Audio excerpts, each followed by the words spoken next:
Look closely at this dazed girl named Nian.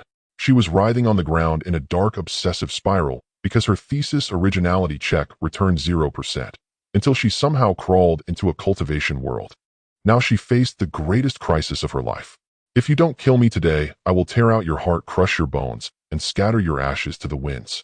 Nian shuddered at the chill in his words. She instinctively followed the sound. Candlelight flickered ambiguously. In the priceless mermaid silk bed curtains, a young man with disheveled black hair lay with his hands bound by red ropes and golden bells. The corners of his eyes were stained a faint rouge hue, his pupils like ink drops of a soul-stealing demon. Nian. She looked at her half-removed clothes, then at his almost completely stripped body. Her stalled brain struggled to reboot. 2 seconds later, her question marks turned into exclamation marks. She scrambled off him, hastily pulled on a garment, and stumbled out like a headless chicken. Miss? Hearing the commotion, the maid Chunner at the door asked in confusion, "Why did you come out?" Before Nian could speak, the maid seemed to understand. She gently pushed her back inside, smiling, "Miss, don't be shy. We won't stay here. Don't miss the auspicious hour. The consummation matters most." Creak. The door closed and locked. The maid's smug voice drifted in, "Let's see how he escapes this time." Inside the room, Nian clutched her loose collar and looked at the young man bound by red ropes. Their eyes met. A deathly silence fell. Nian closed her eyes in despair. Just 3 minutes ago, she had been screaming, twisting, and writhing in her dormitory. But somehow she had crawled into a cultivation world. To be precise, she had crawled into a novel set in a cultivation world. The man before her was the white moonlight of the female lead and a male supporting character, Xie Chenzhou. In the book, he had lost both parents as a child and periodically lost his mind. Because of his good looks, he was abducted by a female side character, a male side character, the female lead, and even the male lead who was pursuing the female lead. How utterly tragic. In short, he was a pitiful wretch with precarious mental health. Nian hadn't transmigrated as the female lead. She was the female villain. She was the vile one who had forcibly taken Xie Chenzhou, beaten and humiliated him when the novelty wore off, inflicting deep trauma that drove him insane.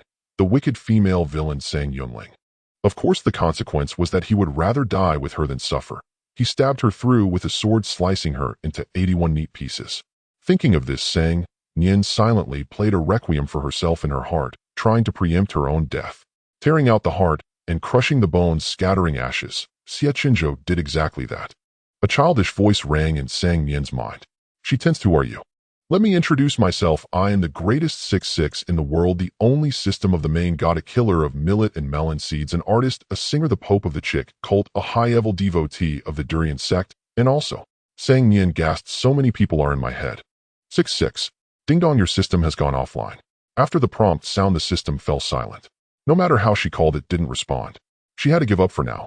This situation was even more thrilling than a 0% originality check. Nian feared she might faint. Given the original body's health, it was entirely possible. The original Yunling, the only sister of the city lord of Qingzhou City, suffered from a weak constitution and very poor quality. Note this refers not only to physical quality. Because of her illness, she had been spoiled since childhood, arrogant, whipping anyone who displeased her. Her motto, better to whip others than to suffer herself. Nian rubbed her throbbing head, sat down at the table, and poured herself a cup of hot tea. After a couple sips, remembering the man on the bed, she asked timidly, "Would you like some?" Xie Chenzhou didn't reply, just continued staring at her with a chilling gaze. Nian sipped her tea, and when her head felt clearer, she stood up, eyes fixed forward, and walked toward him. She raised her hand. The youth stared fixedly, his eyes filled with murderous gloom. A soft fabric drifted down. Warmth spread over him. A flicker of surprise appeared in his eyes. Nian bent to untie the red ropes on his hands, careful to avoid the golden bells. She spoke rapidly, "I'll set you free. From now on, we're strangers." Xie Chenzhou looked down at her nose, then sneered, "What new trick are you playing?" Nian said, "Just consider that I've lost my mind." The rope was tied in some strange knot as she couldn't undo it. She accidentally touched his hand. It was scalding hot.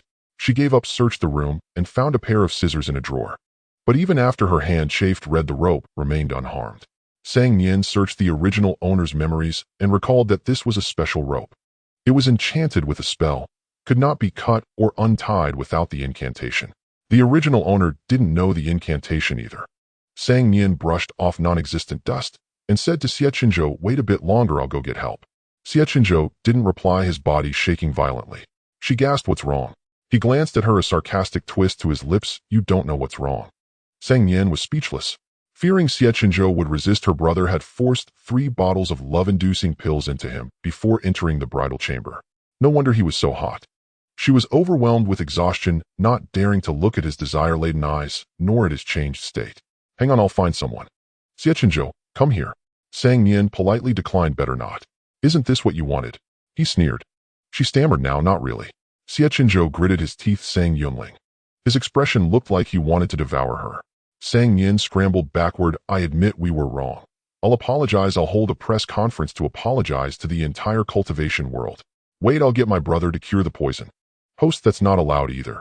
It's all part of your play. A voice suddenly said in her head. Sang Nian nearly tripped. Ding dong, system is online. Oh my, the net was so laggy, I just disconnected. 66 said. Have you done what you need to do? Sang Nian asked silently. What should I have done? After the original owner learned her fate, she fled overnight. You happened to die of excitement, so the system chose you to replace her and maintain the plot. You must torment him, whip him, and then... Stop. Sang Nian's voice was dead. I just want to go back, fix my thesis, graduate, buy a big ripe watermelon, wrap myself in a quilt in an 18C air-conditioned room, and watch an episode of Gulala Dark God versus the Green Prairie dark-skinned sports student. 66 said cheerfully. No problem. First torment him, whip him, then when he stabs you through and you both die, you can go back. Sang Nian refused. I don't know how. Who goes around whipping people for no reason? How do you know until you try? 66 said. If you fail, you'll be sent to mine coal with tragic heroines next door.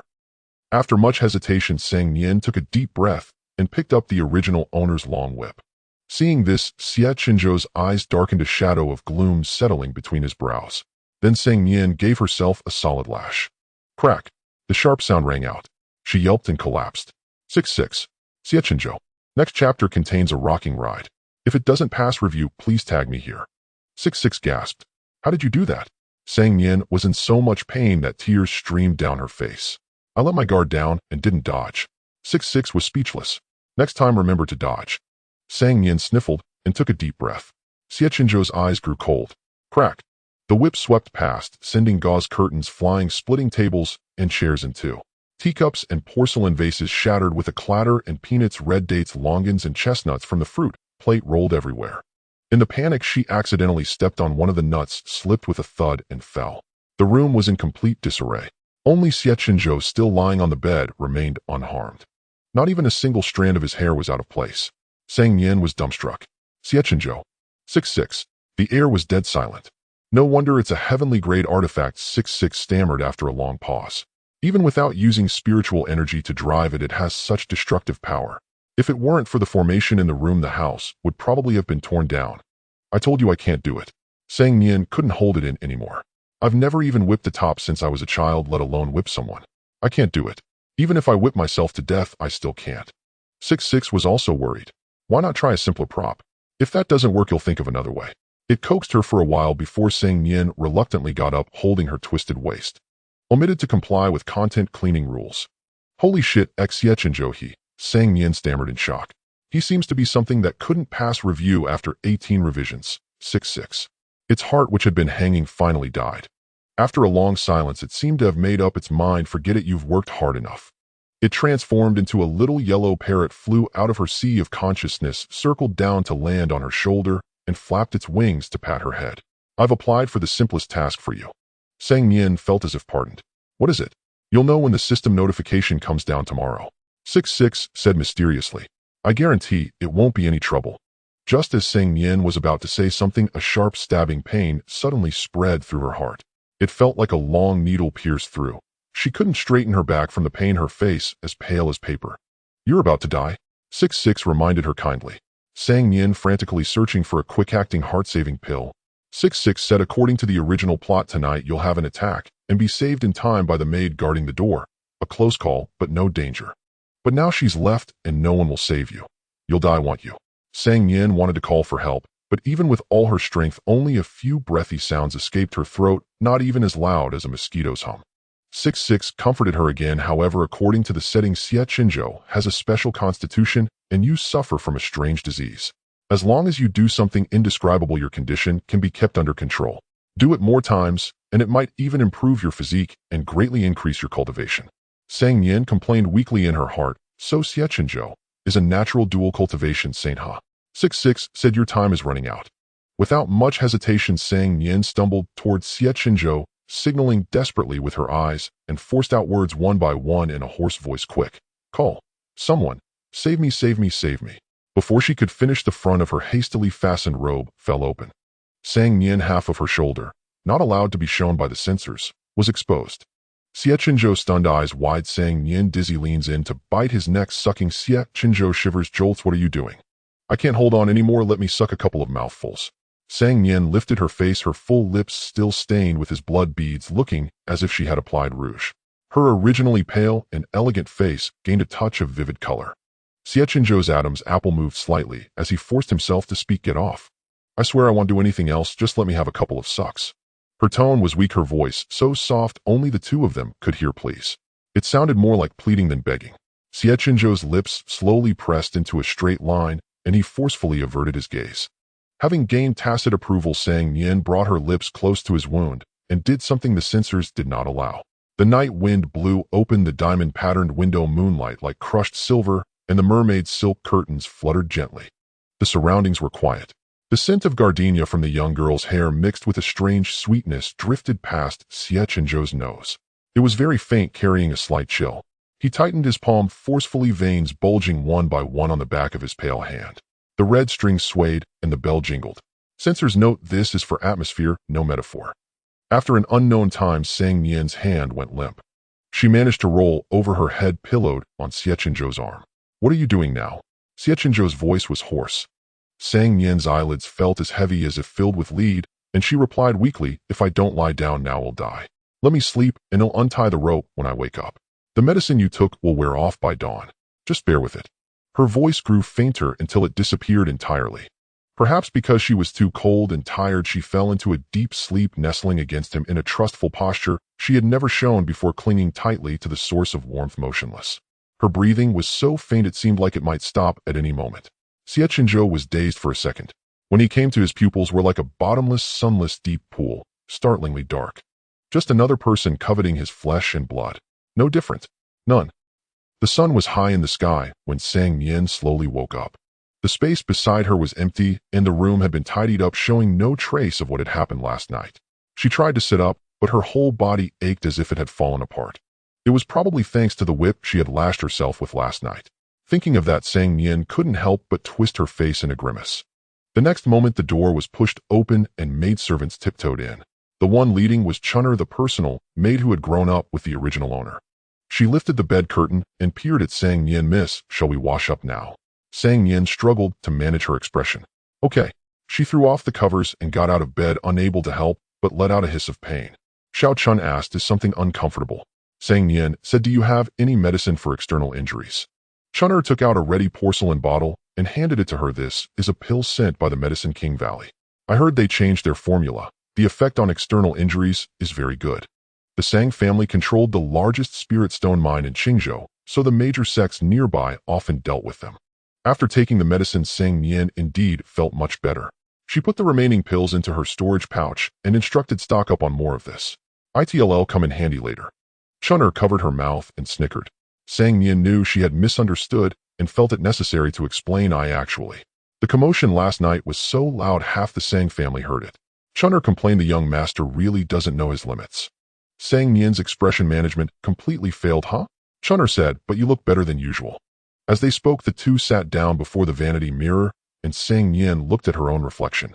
The girl in the mirror was only 15 or 16, with a pale, bloodless face, a sharp chin, a small cinnabar mole between her brows, and peach blossom-like eyes that were pure black and white. She bore some resemblance to her original appearance. But the withered hair, overly thin body, and faint dark circles between her brows made it clear to anyone that this was not a sign of longevity. This is considered good complexion. Then how weak must she usually be? Nian shook her head. By the way, where's Xie Chenzhou? Him. Chun'er brought a basin of water to wash her face, saying casually, he's being hung up and beaten by the city lord. Nian almost choked on air. Hung up and beaten. At the same time, the system that had been silent for a night suddenly chimed 2 consecutive notifications. Ding. Mission change successful. Please complete the task of winning over the supporting male character Xie Chenzhou within 7 months. Xie Chenzhou's current favorability toward you 12306 Nian. Heavens. Will. End. Me. Heavens will end me. With a crash, the silver basin full of water overturned. Sang Nian bolted out the door. Where is Xie Chenzhou now? Chun'er was stunned for a moment, then clutching a comb chased after her. Miss, what's wrong? What's wrong? I'm about to die. Sang Nian wished the world would end right now. Why did my brother hit Xie Chenzhou? He's just a runaway slave. For you, miss, to fancy him was already the blessing of 8 lifetimes. Yet he dares to give you attitude. Shouldn't he be punished? Chun'er said indignantly. Besides, after how he tormented you last night, anyone with half a brain knows it was deliberate revenge. He had to be taught a lesson. Sang Nian halted mid-step. Actually, this wasn't entirely his fault. Miss, don't make excuses for him, Chun'er said. We all know the truth. Sang Nian was speechless. No, you don't understand. It was early summer in the 5th month, the gentlest season of the year for wind. The wind was soft as silk, lightly brushing the branches, startling a few pear blossoms into falling. Sang Yunling loved pear blossoms, so the city lord Sang had planted a whole garden of pear trees. All rare and precious varieties with an exceptionally long blooming season, their branches piled with snow-like white. A few drops of crimson splattered onto the flowers, winding 2 lines of cinnabar-like tear stains across that pure white. The sun was briefly obscured by thick clouds, the light turned gloomy, and everything took on a cold hue. Only one person was a shocking sight of red. He was tied by the wrists and hung from a willow tree, the coarse hemp rope cutting deep into his flesh. His thin clothes were tattered and blood dripped steadily from countless wounds. How dare you soil the young lad's favorite flowers? The executioner roared, cracking his whip through the air with a sharp explosion. Sang Nian, who had rushed over just in time, saw this, and her heart nearly leaped into her throat. She shouted, "Stop!" Hearing her voice, everyone halted and bowed respectfully to her. Gasping for breath, Sang Nian ordered, Take him down." The guards exchanged uneasy glances. But the city lord ordered. I said, Sang Nian raised her voice, "Take him down." Not daring to defy her, they hurriedly untied Xie Chenzhou. Xie Chenzhou crashed heavily to the ground, coughing up 2 mouthfuls of blood.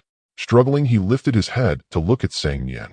Strands of black hair plastered to his face by blood or cold sweat clung to his cheeks. His complexion was deathly pale, and his eyes were utterly devoid of light, still as a frozen pond. Their eyes met, and Sang Nian's heart gave a sudden lurch. Without a second thought, she moved to check his wounds, but Chun'er grabbed her hand and advised, "Miss, don't go near him. You'll dirty your eyes. Besides, his wounds are bloody. What if they frighten you?" Sang Nian pulled free, knelt down, and tried to help Xie Chenzhou, but could find not an inch of unbroken skin to grasp. Flesh torn open, that was all it was. Remembering something, she quickly retrieved a medicinal pill from her storage pouch. "Open your mouth." Xie Chenzhou turned his head away, a clear refusal. "It's not poison," she explained. "It's a healing pill." He still refused. Sang Nian simply pried his mouth open and shoved it in. The pill dissolved instantly on his tongue, leaving him no chance to spit it out. "You think I want to save you?" she said fiercely. "If you weren't somewhat handsome and it'd be a waste to let you die, I wouldn't bother." Unexpectedly, Xie Chenzhou showed no anger. He even started to laugh, laughing and coughing up blood all at once. Sang Nian was unnerved. "Xie Chenzhou, stop laughing. You're scaring me." Suddenly, Xie Chenzhou's thin lips moved, his voice barely audible. She leaned in to listen. What he said was, "What a pity there's no one in this world who can kill me." Even at this point, his tongue was still so sharp. Sang Nian felt even more guilty. "I didn't know my brother would do this. It's our fault. Just focus on healing, we'll talk about the rest after you're better." Only after she finished speaking did she realize Xie Chenzhou had fainted at some point. She had to instruct Chun'er, "Take him away. Use the best medicine. Don't let him die no matter what." Chun'er agreed reluctantly. Sang Nian was about to follow when a guard stopped her. "Miss, the city lord requests your presence." Sang Nian nodded and turned towards the main study. Lulu transformed into a small parrot, landing on her shoulder with a yawn, and said smugly, "See, the new mission is easy, right?" "Yeah, it's a piece of cake," Sang Nian replied with a smile. As she spoke, she seized Lulu off guard, yanked it down, and crushed it in her palm, rubbing it viciously. Lulu shrieked in terror. "Help! Murder! Someone's killing a smart, cute, and beautiful little chick." The guard ahead kept turning back, so Sang Nian pinched Lulu's feathers. "Shut up, or I'll pluck them all out right now." Lulu immediately clamped its beak shut, but through the system it accused her loudly, "This is wrong. You're abusing your staff. They'll report you to the main god. You're going to get sent to dig coal." "Negative 120,000 affection points," Sang Nian sneered. "And this is what you meant last night, by absolutely no difficulty." Lulu stammered, "Just a measly 120,000. It's not hard at all." Sang Nian pinched its feathers again. Lulu dropped to its knees smoothly. I'm sorry. Sang Nian released it, then thinking of her own bleak future couldn't help feeling disheartened. By the way, how did you know his blood would be useful to you? It asked cautiously. Sang Nian poked at its round, rosy cheek. Isn't this a cliché setting in every web novel? As long as someone has a special constitution, their blood is bound to have some bizarre properties. It can exorcise demons, ward off evil, and even serve as a walking medical kit. You can use it for just about anything. Lulu had a sudden epiphany. All right. As they were talking, they arrived at the study. Sang Nian was about to knock when a man's voice came from inside. Nian, is that you? This was the original owner's childhood, named the same as Sang Nian's given name. Sang Nian replied, it's me. Hurried footsteps approached, and the door swung open. A tall young man appeared before her. He wore a luxurious purple brocade robe with sharp, handsome features and an aura that was stern and commanding, making him hard to approach. The next second, seeing Sang Nian, his expression instantly softened. There was even a trace of almost imperceptible fawning. Come in. Sang Nian entered the study with her head down. Seeing Lulu hopping on her shoulder, he smiled. When did you get a parrot? Sang Nian answered vaguely, just a couple of days ago. I thought it was fun, so I kept it. Then in a couple of days, ill-invited disciple from the beast-taming sect to awaken its spiritual wisdom for cultivation, he said. That way it can stay with you for a very, very long time. Afraid someone might see through her, Sang Nian quickly declined. No need. It was just a fleeting whim. A flicker of disappointment crossed the city lord Sang's face, but he eagerly added, there's your favorite sweet soup on the table. He stared at her expectantly. Unable to bear it, Sang Nian picked up the bowl and took a symbolic sip. Finding it tasted good, she took another. The city lord Sang was flattered beyond measure. Sang Nian saw this and sighed inwardly. The relationship between the original owner and him had never been good. Her mother had died in childbirth. She herself was destined to die at birth, but it was her brother, the city lord Sang, who refused to give up. He had forcibly raised her with countless heavenly treasures and miraculous pills. Yet her body was still tormented by constant illness, and no one knew if she might die any day. She resented her mother for giving birth to her, and hated her brother even more for making her suffer all these years. Thus, she had always deliberately kept her distance from him, never giving him a kind look. Feeling guilty towards her, the city lord Sang became even more indulgent. Even when she insisted on marrying Xie Chenzhou, a man seen by others as nothing but a runaway slave. He agreed despite his dissatisfaction. Pulling her thoughts back, Sang Nian stirred the soup in the bowl. The jade spoon clinked softly against the porcelain. Brother, did you call me here to discuss something? The city lord Sang was about to speak when his expression suddenly changed. He grabbed the corner of her left sleeve. Where did this blood come from? Are you injured? Sang Nian glanced at it and answered honestly, it's Xie Chenzhou's. But he misunderstood her meaning. Letting go, he frowned deeply. Are you blaming your brother for having him beaten? Sang Nian nodded ambiguously. Brother did it for your own good. That Xie Chenzhou is clearly not someone easy to handle, the city lord Sang said earnestly. Listen to your brother, a man only behaves after a beating. Blind accommodation never does any good. Sang Nian was left speechless.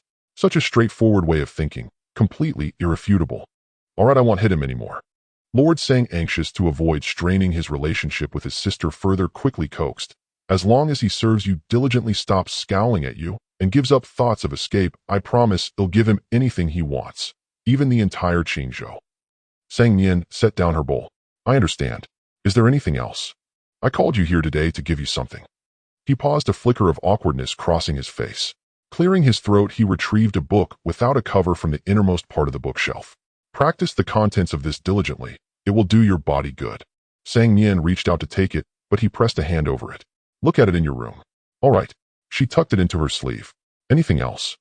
If not, I'll head back. Go on. He raised a hand to pat her head, hesitated midair, then gently placed it on her shoulder, his voice soft. Remember to take your medicine on time.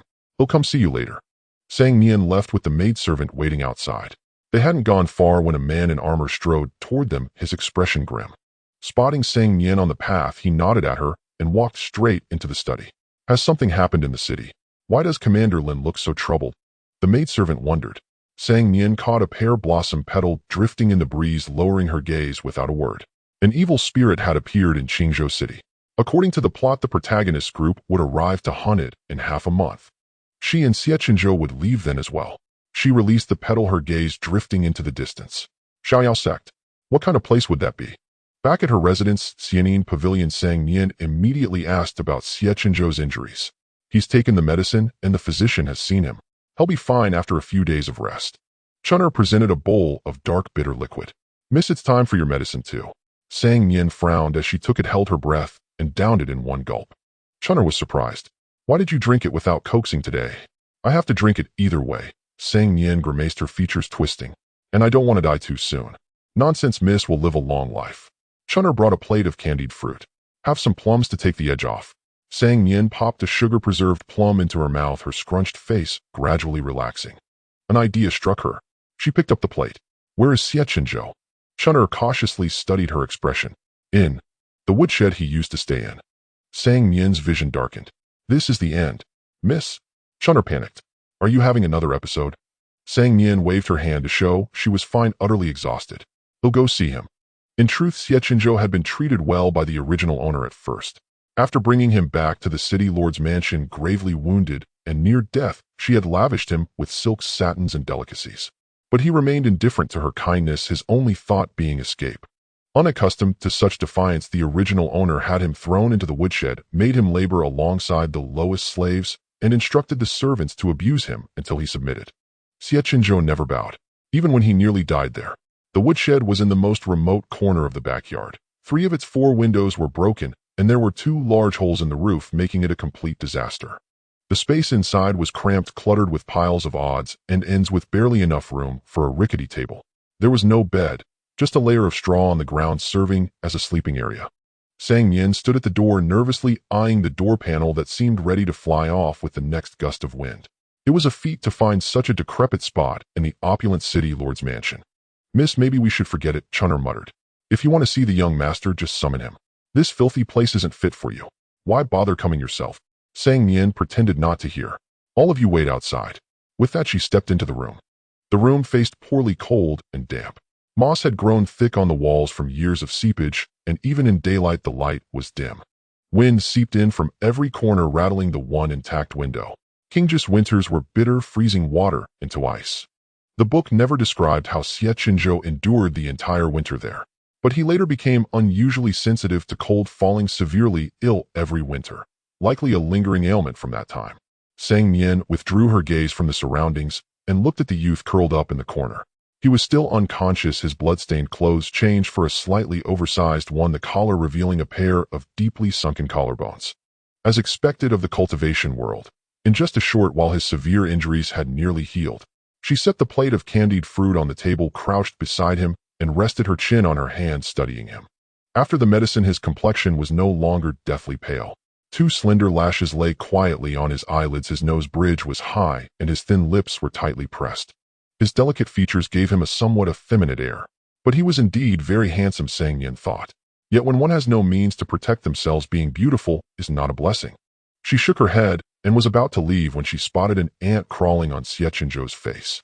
With a soft gasp, she instinctively reached out to remove it.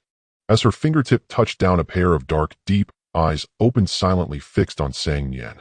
Startled, she jerked back, nearly falling to the ground. Recovering, she patted her chest and quickly explained, "Don't misunderstand. There was an ant on your face." Xie Chenzhou sat up against the wall, ignoring her mention of the ant, and stared at her coldly. "What are you here for?" "Oh, that." Sang Nian turned to pick up the plate of candied fruit, rehearsing her lines twice in her mind before stumbling out. "Anyway, you got beaten today because of me. Not that I feel guilty, of course, but I find these plums disgusting, so I'm giving them to you. If you think this is another way to humiliate you, that's your problem." She held the porcelain plate out to Xie Chenzhou, but he didn't take it. He was absorbed in reading a book. The twilight light, like a gauze, fell across his face through the window, giving him an oddly strange expression. Strange. Sang Nian felt her sleeve. The book her brother had given her was gone. She must have dropped it earlier. "That's mine," she reminded him. Xie Chenzhou closed the book and handed it back, his ears burning red, the flush spreading down to his neck. Sang Nian was puzzled. "What's wrong with you now? You look like a boiled shrimp." Xie Chenzhou turned away. "Nothing." That meant something was definitely wrong. Sang Nian set down the plate and examined the coverless book closely. No title at all, and her brother had been so secretive. Could it be some peerless cultivation technique? Her eyes lit up. Suppressing her excitement, she nervously flipped to the first page. The title page bore 6 large characters. "The Secret Manual of Absorbing Yang to Nourish in a One-Trick Guide to Mastering the Art of the Bedchamber." Below was a line of small print, handwritten by the sect master of the Hahuan sect. This is the only extant copy. The background featured an explicit illustration of two figures with the key areas rendered in exquisite lifelike detail. Sang Nian. Damn it. Slap. The book snapped shut. A cooked shrimp materialized in the room. Sang Nian and Xie Chenzhou remained silent. The surroundings were so quiet that a falling pin could be heard. After a long while, just as Sang Nian was about to mentally construct a dream castle beneath her feet, Xie Chenzhou slowly spoke. You want me to be your cauldron? He used a declarative sentence, not a question, without a question mark. Cauldron. In the cultivation world, it referred to an unspeakable partner for Nian cultivation, specifically the one being harvested. Heavens, what a dreadful misunderstanding. Sang Nian waved her hands frantically. It's not me, I don't talk nonsense. Xie Chenzhou, your book says so. Sang Nian, this book isn't mine. It was given by my sister tormenting brother. Why give it? To use Xie Chenzhou as a cauldron and harvest him thoroughly. Sang Nian lamented that this explanation would hardly help her case. She could only brazenly pretend nothing happened and said with righteous indignation, this isn't a proper book. You mustn't read it again. With that, she swiftly stuffed the book into her storage pouch and adeptly changed the subject. Let's discuss something. I want be a cauldron. Xie Chenzhou's tone was stiff with a hint of finality. You can kill me now. Sang Nian gritted her teeth. I told you I don't mean that. Xie Chenzhou curled his lips. Then what do you want to discuss?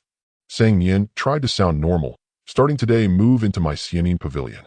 Xie Chenzhou humphed. Her fists clenched. Her fists stiffened. Sang Nian rolled up her sleeves and put them down, repeating this several times before forcing a slightly ferocious smile. I mean, we're married, yet you still live in a place like this. If word gets out, it'll damage my reputation. Without waiting for his refusal, she turned and left her tone firm. If you disagree, I'll have this woodshed torn down. Xie Chenzhou lowered his eyes in silence. Only when the footsteps faded did he lift his gaze to the table. The plate of preserved fruit deliberately brought to humiliate him lay still, its colors bright and crystalline. Reputation. What reputation did Sang Yunling have? This excuse was laughably flimsy. Merely a cover for ulterior motives. Xie Chenzhou picked up a sugar-coated green plum, hesitated, then took a bite. The sweetness of honey and plum slowly dissolved in his mouth, and he realized even the tip of his tongue was bitter. The lingering medicinal taste was easily dispelled, replaced by an unfamiliar soft sweetness. Xie Chenzhou was momentarily stunned. What else could I want? Of course I want his body. In Xianin Pavilion, Sang Nian said this to Lu Lu. The city lord had sent many bird supplies and Lu Lu was busy devouring the premium millet, replying between bites. You want to sleep with him? Not exactly. Sang Nian said, it's for the mission. Besides, if I suddenly fall ill, having him nearby keeps me safer.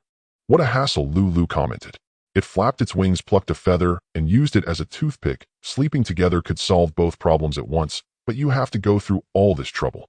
What do you, a mutated bird, know? Sang Nian shoved its head into the bowl. Just eat.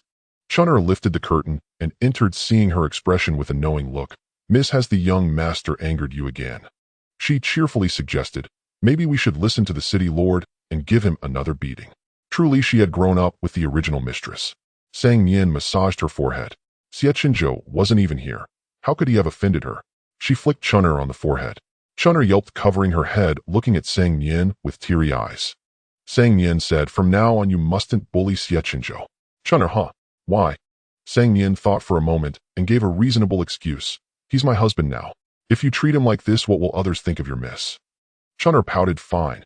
Also take some people and clear out the room next to mine. Sang Nian said, Xie Chenzhou will stay there from now on. Chun'er nearly jumped. Why? That's my room. Sang Nian. She forgot. The room next door was Chun'er's. Then find an empty room close to the main hall in Xianin Pavilion for him, she emphasized. Decorate it like my room with all necessary furniture. Don't just lay a worn mat on the floor for a bed. Chun'er looked like she wanted to roll her eyes, but dared not, forcing it back. That Xie Chenzhou is truly bewitching, she grinded her teeth. He's got you so dizzy you can't find north. Before she finished, she got another flick on the forehead, her face full of grievance. Sang Nian's tone rose, go on, get it done. Chun'er pouted and left. The city lord's servants were efficient. That evening, Xie Chenzhou stood before Xianin Pavilion. All his belongings amounted to a few worn clothes, so moving was effortless. Chun'er, leading the way, muttered complaints throughout. Finally she paused and warned, a lowly fugitive slave like you owes everything to our miss. Since miss favors you, stay quietly by her side. Don't have other ideas. If you dare disrespect her again, you'll die horribly. Xie Chenzhou stepped past her and pushed open the vermilion door, standing with his back to her at the boundary of darkness and lamplight. I am not a fugitive slave. Chun'er didn't care, whether you are or not, you're just a plaything. With that, she couldn't bear to stay a moment longer and turned away. Creak, the door closed. Darkness spread like a tide, filling the room with silence. Xie Chenzhou stood for an unknown time before moving his stiff legs to light a lamp. The soft light dispelled the dark. He sat by the table looking around, his eyes jet black. The furnishings here were nearly identical to Sang Nian's room, every detail steeped in luxury. This was the cage she had chosen for him. Just a mere sparrow. Ding. Xie Chenzhou's affinity 10, current affinity 123,070. Hearing the system prompt, Sang Nian sprayed the tea she had just sipped all over. She was baffled. What the heck? Lulu lay sprawled on the bed, cracking melon seeds, lazily waving a tiny claw. Xie Chenzhou's affinity for you dropped. Sang Nian, but what did I do? He just suddenly 10. Lulu pinched its chin and thought for 2 seconds, then lit up. I know why. Sang Nian, what? Under her tense gaze, it slowly said, Xie Chenzhou probably ate too many melon seeds and got blisters in his mouth. Sang Nian. She snatched the melon seeds from it. I think you've got blisters in your brain. If you dare eat on my bed again, I'll pluck you bald. Lulu QAQ. Sang Nian grew increasingly frustrated. I gave him such a luxurious mansion, and he's still not satisfied. Lulu said, maybe he thinks you're up to no good. After all, an unexpected favor often hides ulterior motives. Sang Nian's lips twitched. True, with a favorability of -12,000, anything I do will seem suspicious to him. She pressed her throbbing temples. He probably rehearses ways to kill me in his mind every day. Lulu disagreed. You're being conservative. Not just once, at least 4 figures.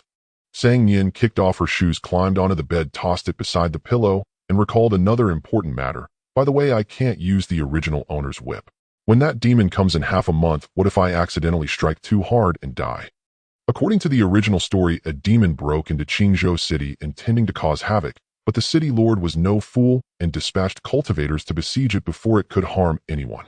Unfortunately, it still managed to escape. Severely wounded and vengeful, it abducted the city lord's sister. Fortunately, several disciples of the Xiaoyao sect passed by and came to the rescue. One of those disciples was Su Xuyin, the novel's female protagonist. Thus the story unfolded. Lulu said, you want die? The original owner has a stash of defensive artifacts, all top-tier orange weapons. Even an incarnation stage cultivator would have to struggle for a while. Just lie back and wait for the heroine to save you. Sang Nian's heart settled, and she sighed with emotion. It's great to be rich. Lulu rubbed its round belly and echoed, it's great to be rich. The next day, Sang Nian deliberately rose early. She had the kitchen prepare an extra portion of breakfast, intending to eat with Xie Chenzhou and try to bond with him. But as soon as she took a step toward him, a series of chimes rang in her ears. Ding, favorability 10. Ding, favorability 10. Ding, favorability 10. Sang Nian looked at Xie Chenzhou's expressionless face before her, refused to believe it, and took another step. Ding, favorability 100. Xie Chenzhou's current favorability 123,200. Sang Nian was utterly numb. She gave up entirely, eating 6 meals a day with 3 bowls, each, doing calisthenics in her spare time, and maintaining a peaceful distance from Xie Chenzhou. Half a month passed quickly. On a moonless and windy night, a dark shadow silently infiltrated the Xianin pavilion. What a stunning beauty! Through the sheer and delicate mermaid veil bed curtains, the shadow cackled eerily with a flirtatious tone. Be a good boy and become my bed toy. Sang Nian, who had been waiting, sprang up from the bed with a carp-like motion and cooperatively extended her hands. What are you waiting for? Let's go, let's go. The shadow turned and fled. Sang Nian, comrade, did you leave something behind? The next second, commotion came from another room. What a stunning beauty. No good that direction is. Xie Chenzhou. Sang Nian, without a second thought, dashed over. Bang! She kicked the door open and black mist filled the room. Xie Chenzhou was grappling with something, his figure blurred, only a vague outline visible. Stop struggling, the shadow laughed even more lecherously. Be a good boy and become my bed toy, ha ha. Sang Nian. You've got the wrong person, hey. She cried urgently, in the city lord's sister. The shadow hesitated visibly. It looked at Xie Chenzhou, then at Sang Nian, and finally said, next time for sure. With that, it swept Xie Chenzhou up and flew out of the room. Seeing them about to leave, Sang Nian, driven by desperation, took a running start and leaped, trying to pull Xie Chenzhou down. But as soon as her hand touched his clothes, her world spun and she lost consciousness. Sang Nian, why did you give me such rubbish? From start to finish, I only see a blank mind. Your thesis shows no trace of any scientific training. After an unknown time, a familiar voice reached Sang Nian's ears. She rubbed her eyes vigorously and finally saw the scene before her. A sweltering summer day, camphor leaves outside the glass window reflected sunlight, glossy green. The air conditioner hummed silently. In the overly cold office, her advisor's mouth opened and closed, speaking excitedly. Was she back? Before Sang Nian could rejoice, her advisor slammed the printed thesis heavily onto the desk, his tone colder than a knife that had killed fish for 10 years, delayed graduation. With a thunderous crash, the world shattered. Sang Nian sat up abruptly, cold sweat soaking her inner clothes. It was just a dream. Her back hair stood on end, and she shook her head in lingering terror that was too terrifying. Drip, water droplets kept falling from the crevices above. The stone surface she lay on was damp, and her dress was mostly wet. No wonder it was so cold. Sang Nian dabbed some water on her face, fully woke up, stood up, wrung her dress, and looked around. It was an extremely spacious underground cave, dimly lit, with gloomy green moss growing on the rock walls, eerie and terrifying. Xie Chenzhou. The demon was nowhere to be seen. She tried calling out, and her voice echoed off the rock walls, creating a series of reverberations. No response. Liu, she called again. A beam of white light flew out of her consciousness, and the little parrot landed on her shoulder. What's up? Where's Xie Chenzhou? She asked. In the adjacent cave, it said. Sang Nian groped along the rock wall toward it, worried. He's not dead, is he? Not yet, he's still breathing, Lulu said. Sang Nian quickened her pace, full of regret. I should have put a couple of protective artifacts on him too. Now if he dies, I'm done for. But why did that demon capture him instead of me? She couldn't understand. That's not how the original story goes. Lulu scratched its head. Maybe. It's a looks-obsessed creature. Sang Nian. She shouldn't have asked. Around a corner, a larger cave suddenly appeared before her. The surrounding walls were embedded with many luminous orbs illuminating the entire cave like daylight. A stone bed was covered with thick, soft animal fur. Xie Chenzhou, clad in black, lay on the bed. Sang Nian hurried over Xie Chenzhou. His face was pale, eyes tightly shut. Quick, see what's wrong with him, she urged Lulu. Liulia's tone was unusually grave. Without protective artifacts, he's been poisoned by the demon. It's serious. Sang Nian took off all her artifacts and placed them in his arms. Is it too late to give him these now? There's only one way to save him, Lulu said. What? Sang Nian asked. As soon as she spoke, a feather turned into fluorescent light and drilled into her brow. Her vision went black and she collapsed beside Xie Chenzhou. It's my fault. I should never have given birth to you. The world was dark, rain pouring down. Cold raindrops struck her body, and Sang Nian suddenly opened her eyes. She looked around in confusion, not understanding how she ended up in this wilderness. Voices came from afar, faintly mixed in the rain, hard to discern.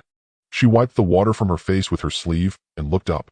It was a strange mother and child. The wind, carrying the smell of mud, stirred the woman's plain hem. She looked down at the child kneeling at her feet, her face indistinct. Xie Chenzhou, I should never have given birth to you, she said word by word. Sang Nian's heart leaped. Her gaze shifted to the frail, muddy child kneeling on the ground.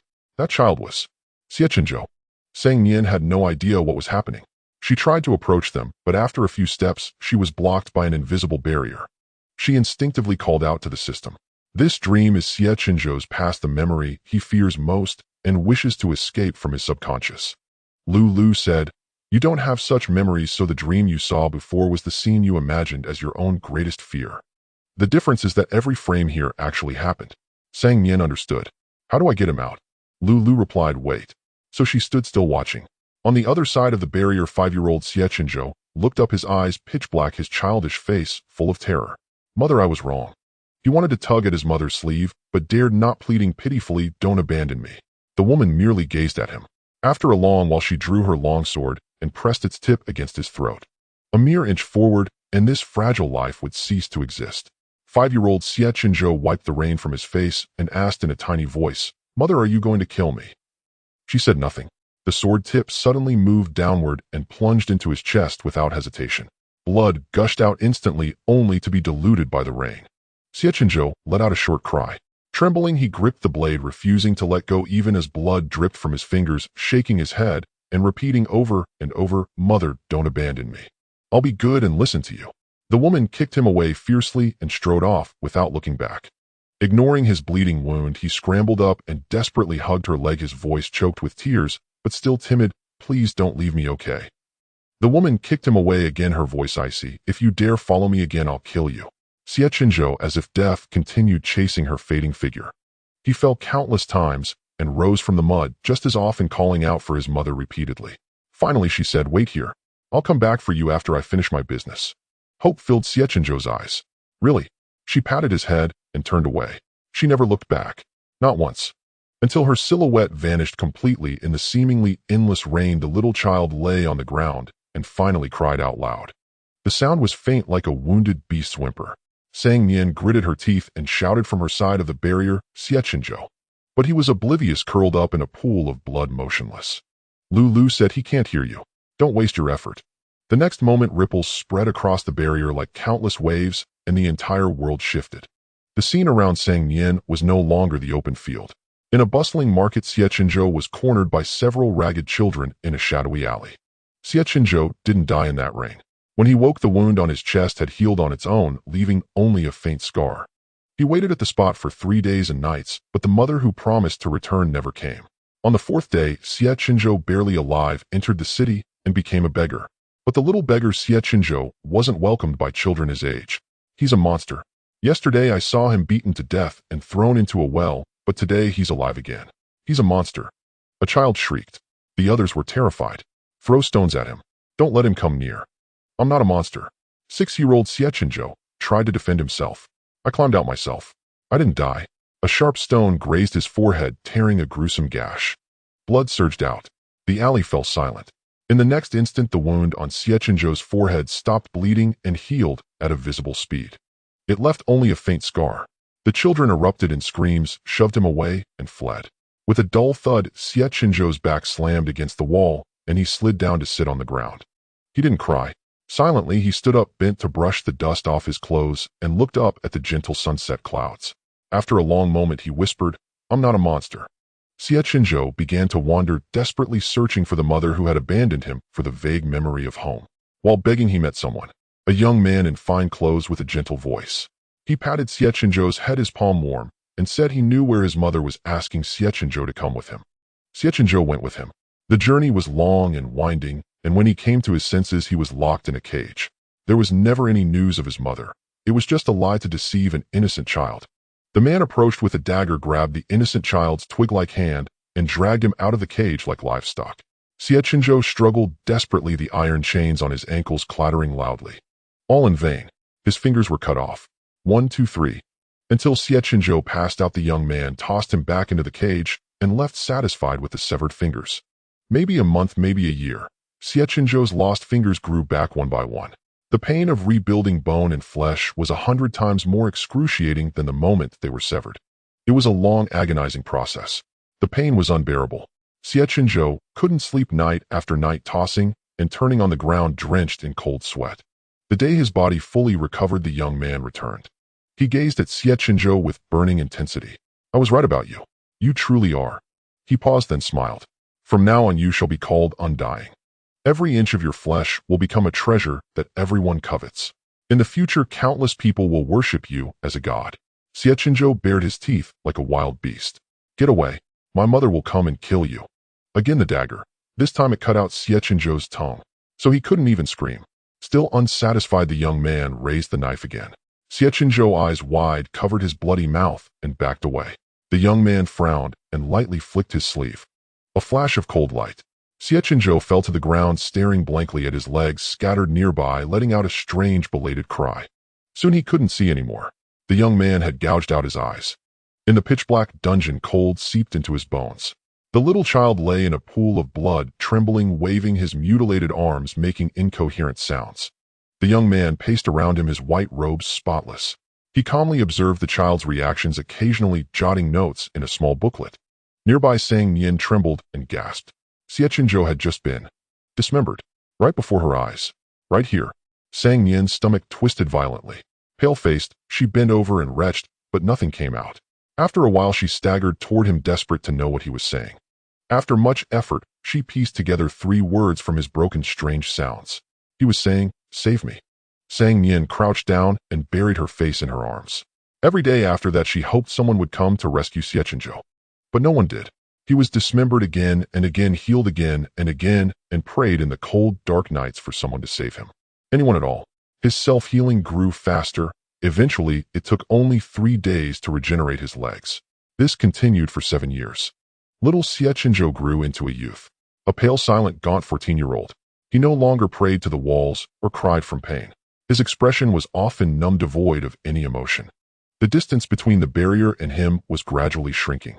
Nian sensed that the day she fully reached him would be the day the dream ended. The young man had become a man. Unsatisfied with dismembering Xie Chenzhou's limbs, his gaze began to wander elsewhere. Undying your flesh can save countless people, he said, his voice still gentle.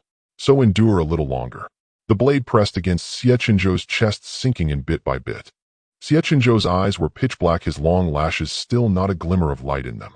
A few steps away, Nian pounded on the barrier. Let me through. Let me through. Bang! The moment the blade pierced and a sharp crack echoed in the void. The barrier shattered like a spiderweb, fragments turning into specks of light. Nian shouted, Xie Chenzhou. Not undying, but Xie Chenzhou. The youth blinked slowly, lifting his face inch by inch. Starlight tore through the darkness. In the dazzling, blinding radiance, a girl descended from the sky, reaching out to him with all her might. The wind howled, the world crumbled, and she called his name loudly, Xie Chenzhou. I'll take you away. I've come to save you, she declared. Ding! Xie Chenzhou's favorability increased by 130. Warning. Xie Chenzhou's favorability has exceeded the limit. System malfunction under investigation. System functioning normally. In the empty stone cave, Xie Chenzhou opened his eyes, his heart still pounding wildly in his chest. He stared blankly at the rock ceiling above, then slowly turned his stiff neck to look around. Then he froze. Beside him, the still unconscious maiden was curled up, a tiny bundle. The soft glow of an unknown or shone upon the crown of her head, reflecting a small whirl. When he saw her face, Xie Chenzhou's hazy gaze suddenly sharpened, a faint chill spreading in his eyes. Xie Chenzhou tried to sit up in bed, but suddenly sensed something amiss. Beneath the wide, soft green hem, 2 slender hands were tightly gripping his fingertips. Her palms were warm and dry. Xie Chenzhou's breath hitched. The next moment, Nian's lashes trembled slightly as she was about to awaken. He came to his senses abruptly, pulled his hand back, and sat up. With his movement, the protective talisman Nian had placed in his bosom tumbled down silently, landing on the bed covered with soft beast hide, emitting a faint glow. Xie Chenzhou was stunned. You're finally awake. Nian sat up with a start. Seeing that he seemed fine, her eyes lit up. Leaning in to look at him, she asked crisply, Is there anywhere else that hurts? The two were very close. Xie Chenzhou could even see the tiny mole between her brows. A long red ribbon hung by her cheek as she looked up at him and smiled, her eyes curving like crescent moons. Her face was exactly like the one in his dream. The youth's fingers moved slightly, unconsciously scratching the soft beast hide beneath him. Nian tilted her head, her gaze catching the flashy protective artifacts. A look of realization dawned on her face. Don't feel too indebted to me. After all, you're practically part of the City Lord's mansion. Protecting you is what I, as the future City Lord, should do. She picked them up one by one, then casually chose a delicate jade die from the pile and tossed it to him. With a graceful wave of her hand, she said magnanimously, This one's ugly. It's yours. She didn't mention the dream at all. Xie Chenzhou hesitated for a moment, then asked stiffly, You entered my dream. You mean the illusion caused by the demon venom? Nian shuddered. I was just about to tell you. It was terrifying in there. Xie Chenzhou's palm clenched tightly, his knuckles turning white. Nian continued complaining, It was pitch black in there. I couldn't see a thing. I groped around in the dark for ages before I found you. She shrank her neck. I've been afraid of the dark since I was little. Xie Chenzhou asked, Was there nothing else? Nian said nope. Xie Chenzhou stared fixedly at her. She looked completely at ease. After a long moment, he let out an almost imperceptible sigh of relief. Nian tidied herself up and asked him, People from the City Lord's mansion should be here to rescue us soon. Should we wait here? In her sea of consciousness, 66 urged, Why didn't you finish what you were saying? The mission was almost a success just now. Nian was silent for a few seconds before retorting, Why would you want to tear open a wound that's barely healed with rot still festering inside? The moment the dream ended, her consciousness was pulled out along with the negative emotions she'd experienced inside. But those images were still vivid, chilling her to the bone every time she thought of them. If even a mere spectator felt this way, what must Xie Chenzhou, who had lived through it, be feeling? 66 said, How is that tearing open a wound? Nian asked, puzzled. Then what did you want me to say to him? I saw you abandoned by your mother. Or I saw you being cut into pieces by a pervert for human experiments. I saw you in agony every single second, unable to die, chained like a dog in darkness, without seeing the light of day. I bravely saved you. I'm amazing. You should be grateful. You should fall in love with me. Like that. 6SIX's confidence faltered. You could have just mentioned a little bit. Just highlight the part about saving him. Sang Nian said, I did mention the key point. I told him I saved him. That's true. 6 was almost convinced but quickly denied it. No, something still feels off. Sang Nian sighed. You said it yourself, that was a dream of the past. In reality, I wasn't the one who saved Xie Chenzhou. Since that's the case, what's the point of bringing it up other than letting him, the person who hates me the most, know that I've seen him at his most pathetic? Moreover, mentioning certain things always sets off a chain reaction. Memory is a vine. Once you grasp the head, you inevitably reach the tail. Those pains and despairs are still waiting for him, just waiting to be remembered. And she didn't want to be the trigger. 6 couldn't grasp the deeper meaning of her words, but stopped arguing. It only said, I can't out-argue you. Anyway, you only have 7 months. Weigh it carefully in your own heart. Sang Nian glanced at Xie Chenzhou ahead, her expression listless. It's a doomed start. What can I do? Xie Chenzhou sensed her gaze and turned to look at her. His eyes swept over her wet hem, paused briefly, then quickly looked away. Sang Nian's eyes darted around, thinking she could still try a little harder. She said dryly to Xie Chenzhou, this monster looks so scary. As expected, Xie Chenzhou ignored her. Her voice dropped. I wonder if we'll make it out alive. Maybe we'll die here. Xie Chenzhou's brows twitched slightly. She reached out timidly, tugging at a corner of Xie Chenzhou's sleeve, and pleaded, since I saved you, if we manage to get out of here alive, could you promise me one thing? Xie Chenzhou lifted his eyelids. Let's have a meal together. She withdrew her hand and rested her chin on her palm, looking at him. Every time I want to have breakfast with you, you look so displeased. We've never even shared a single meal. What do you say, Xie Chenzhou? The crystalline ore gave off a soft, bright light, silently spilling from the dome. The girl's thick lashes cast a tiny shadow beneath her eyes, fluttering slightly as her gaze moved. Like a butterfly about to take flight. Xie Chenzhou's gaze lingered for a moment, but he didn't answer. He stood up and walked away. He'll find an exit. Hey, wait for me. Sang Nian scrambled off the bed to chase after him. Let's go together. The underground caves were connected one after another, all looking much alike, making it easy to get lost without even noticing. They wandered around for most of the day. Sang Nian was exhausted, but there was still no sign of the female lead. Not only the female lead, but even the monster that had captured them had yet to appear. I really can't walk anymore. She issued an ultimatum to 6. Dragging this out is pointless. If the female lead doesn't show up soon, I'll just turn on the navigation and go back on my own. 6 was so worried its feathers were about to fall out. It doesn't make sense. The female lead should have arrived long ago. What went wrong? Meanwhile, in a dense forest near Xinzhou City, a girl in white stared blankly ahead. Senior brother, I think we've taken the wrong path again. A girl in red looked dazed. Senior brother, we've been wandering in these woods for 3 days and 3 nights. The young man they called senior brother rubbed his nose, a bit embarrassed. Flying is prohibited here, so it's inconvenient to scout the terrain. As he spoke, a pink figure floated past him furtively. The young man's eyes lit up. He reached out and grabbed the figure. Seeing it was a man, he asked politely, esteemed Demon Clan brother, would you mind giving me some directions? The pink-clad man struggled. Who are you? Let me go, or I'll call my people. The young man said, I am Bough, the senior disciple of the Xiaoyao sect. The girl in white also bowed. Xiaoyao sect's Su Xuan. The girl in red rolled her eyes. Xiaoyao sect's Chu Yao. The pink-clad man rolled his eyes even harder. I don't care which sect you're from. I'm not in the mood for you. Get lost. When Bough rolled up his flowing sleeves, revealing his muscular forearms, and said mildly, I know a bit of martial arts. The pink-clad man instantly put on a standard 8-tooth smile. What directions do you need? When Bough asked, where is the exit of this dense forest? The man said, go west all the way. When Bough replied, thank you. You can let me go now, said the pink-clad man. When Bough released him and left with his junior sisters. After a few steps, he suddenly turned back. Which direction is west? The pink-clad man silently raised his left hand. When Bai's face lit up with gratitude, his smile genial. Many thanks, brother. But I notice you have a shifty demeanor, a hideous face, and a flustered look. Have you encountered some trouble? If you need help, we. Before he could finish, the pink-clad man roared, you're the shifty one. You are the hideous one. Your whole family is shifty and hideous. With that, he flung his arms wide, and a black mist surged forth like a tidal wave. He'll fight you to the death today. No mercy. In the dim cave, after circling back to the same spot time and again, Sang Nian's last shred of patience evaporated. She said to Lulu, him turning on the navigation and leaving. Lulu had no choice but to compromise. Fine. The system let out a soft chime indicating the navigation had begun. Sang Nian tugged at Xie Chenzhou's sleeve. I've found the way. Follow me. A flicker of surprise passed through Xie Chenzhou's eyes, but he said nothing, following her in silence. Before long, a glimmer of light appeared ahead of them. Sang Nian quickened her pace. As the distance shrank, the light grew larger, eventually revealing a narrow opening above their heads. She tried to climb up, but the rock face was smooth, offering no foothold. She had no choice but to turn to Xie Chenzhou and negotiate. How about you step on my shoulders to get up first, then find a rope to rescue me?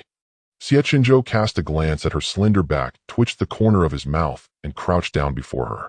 Get on. Sang Nian didn't waste words as she steadied herself against the rock wall and carefully stepped onto his shoulders. He rose steadily.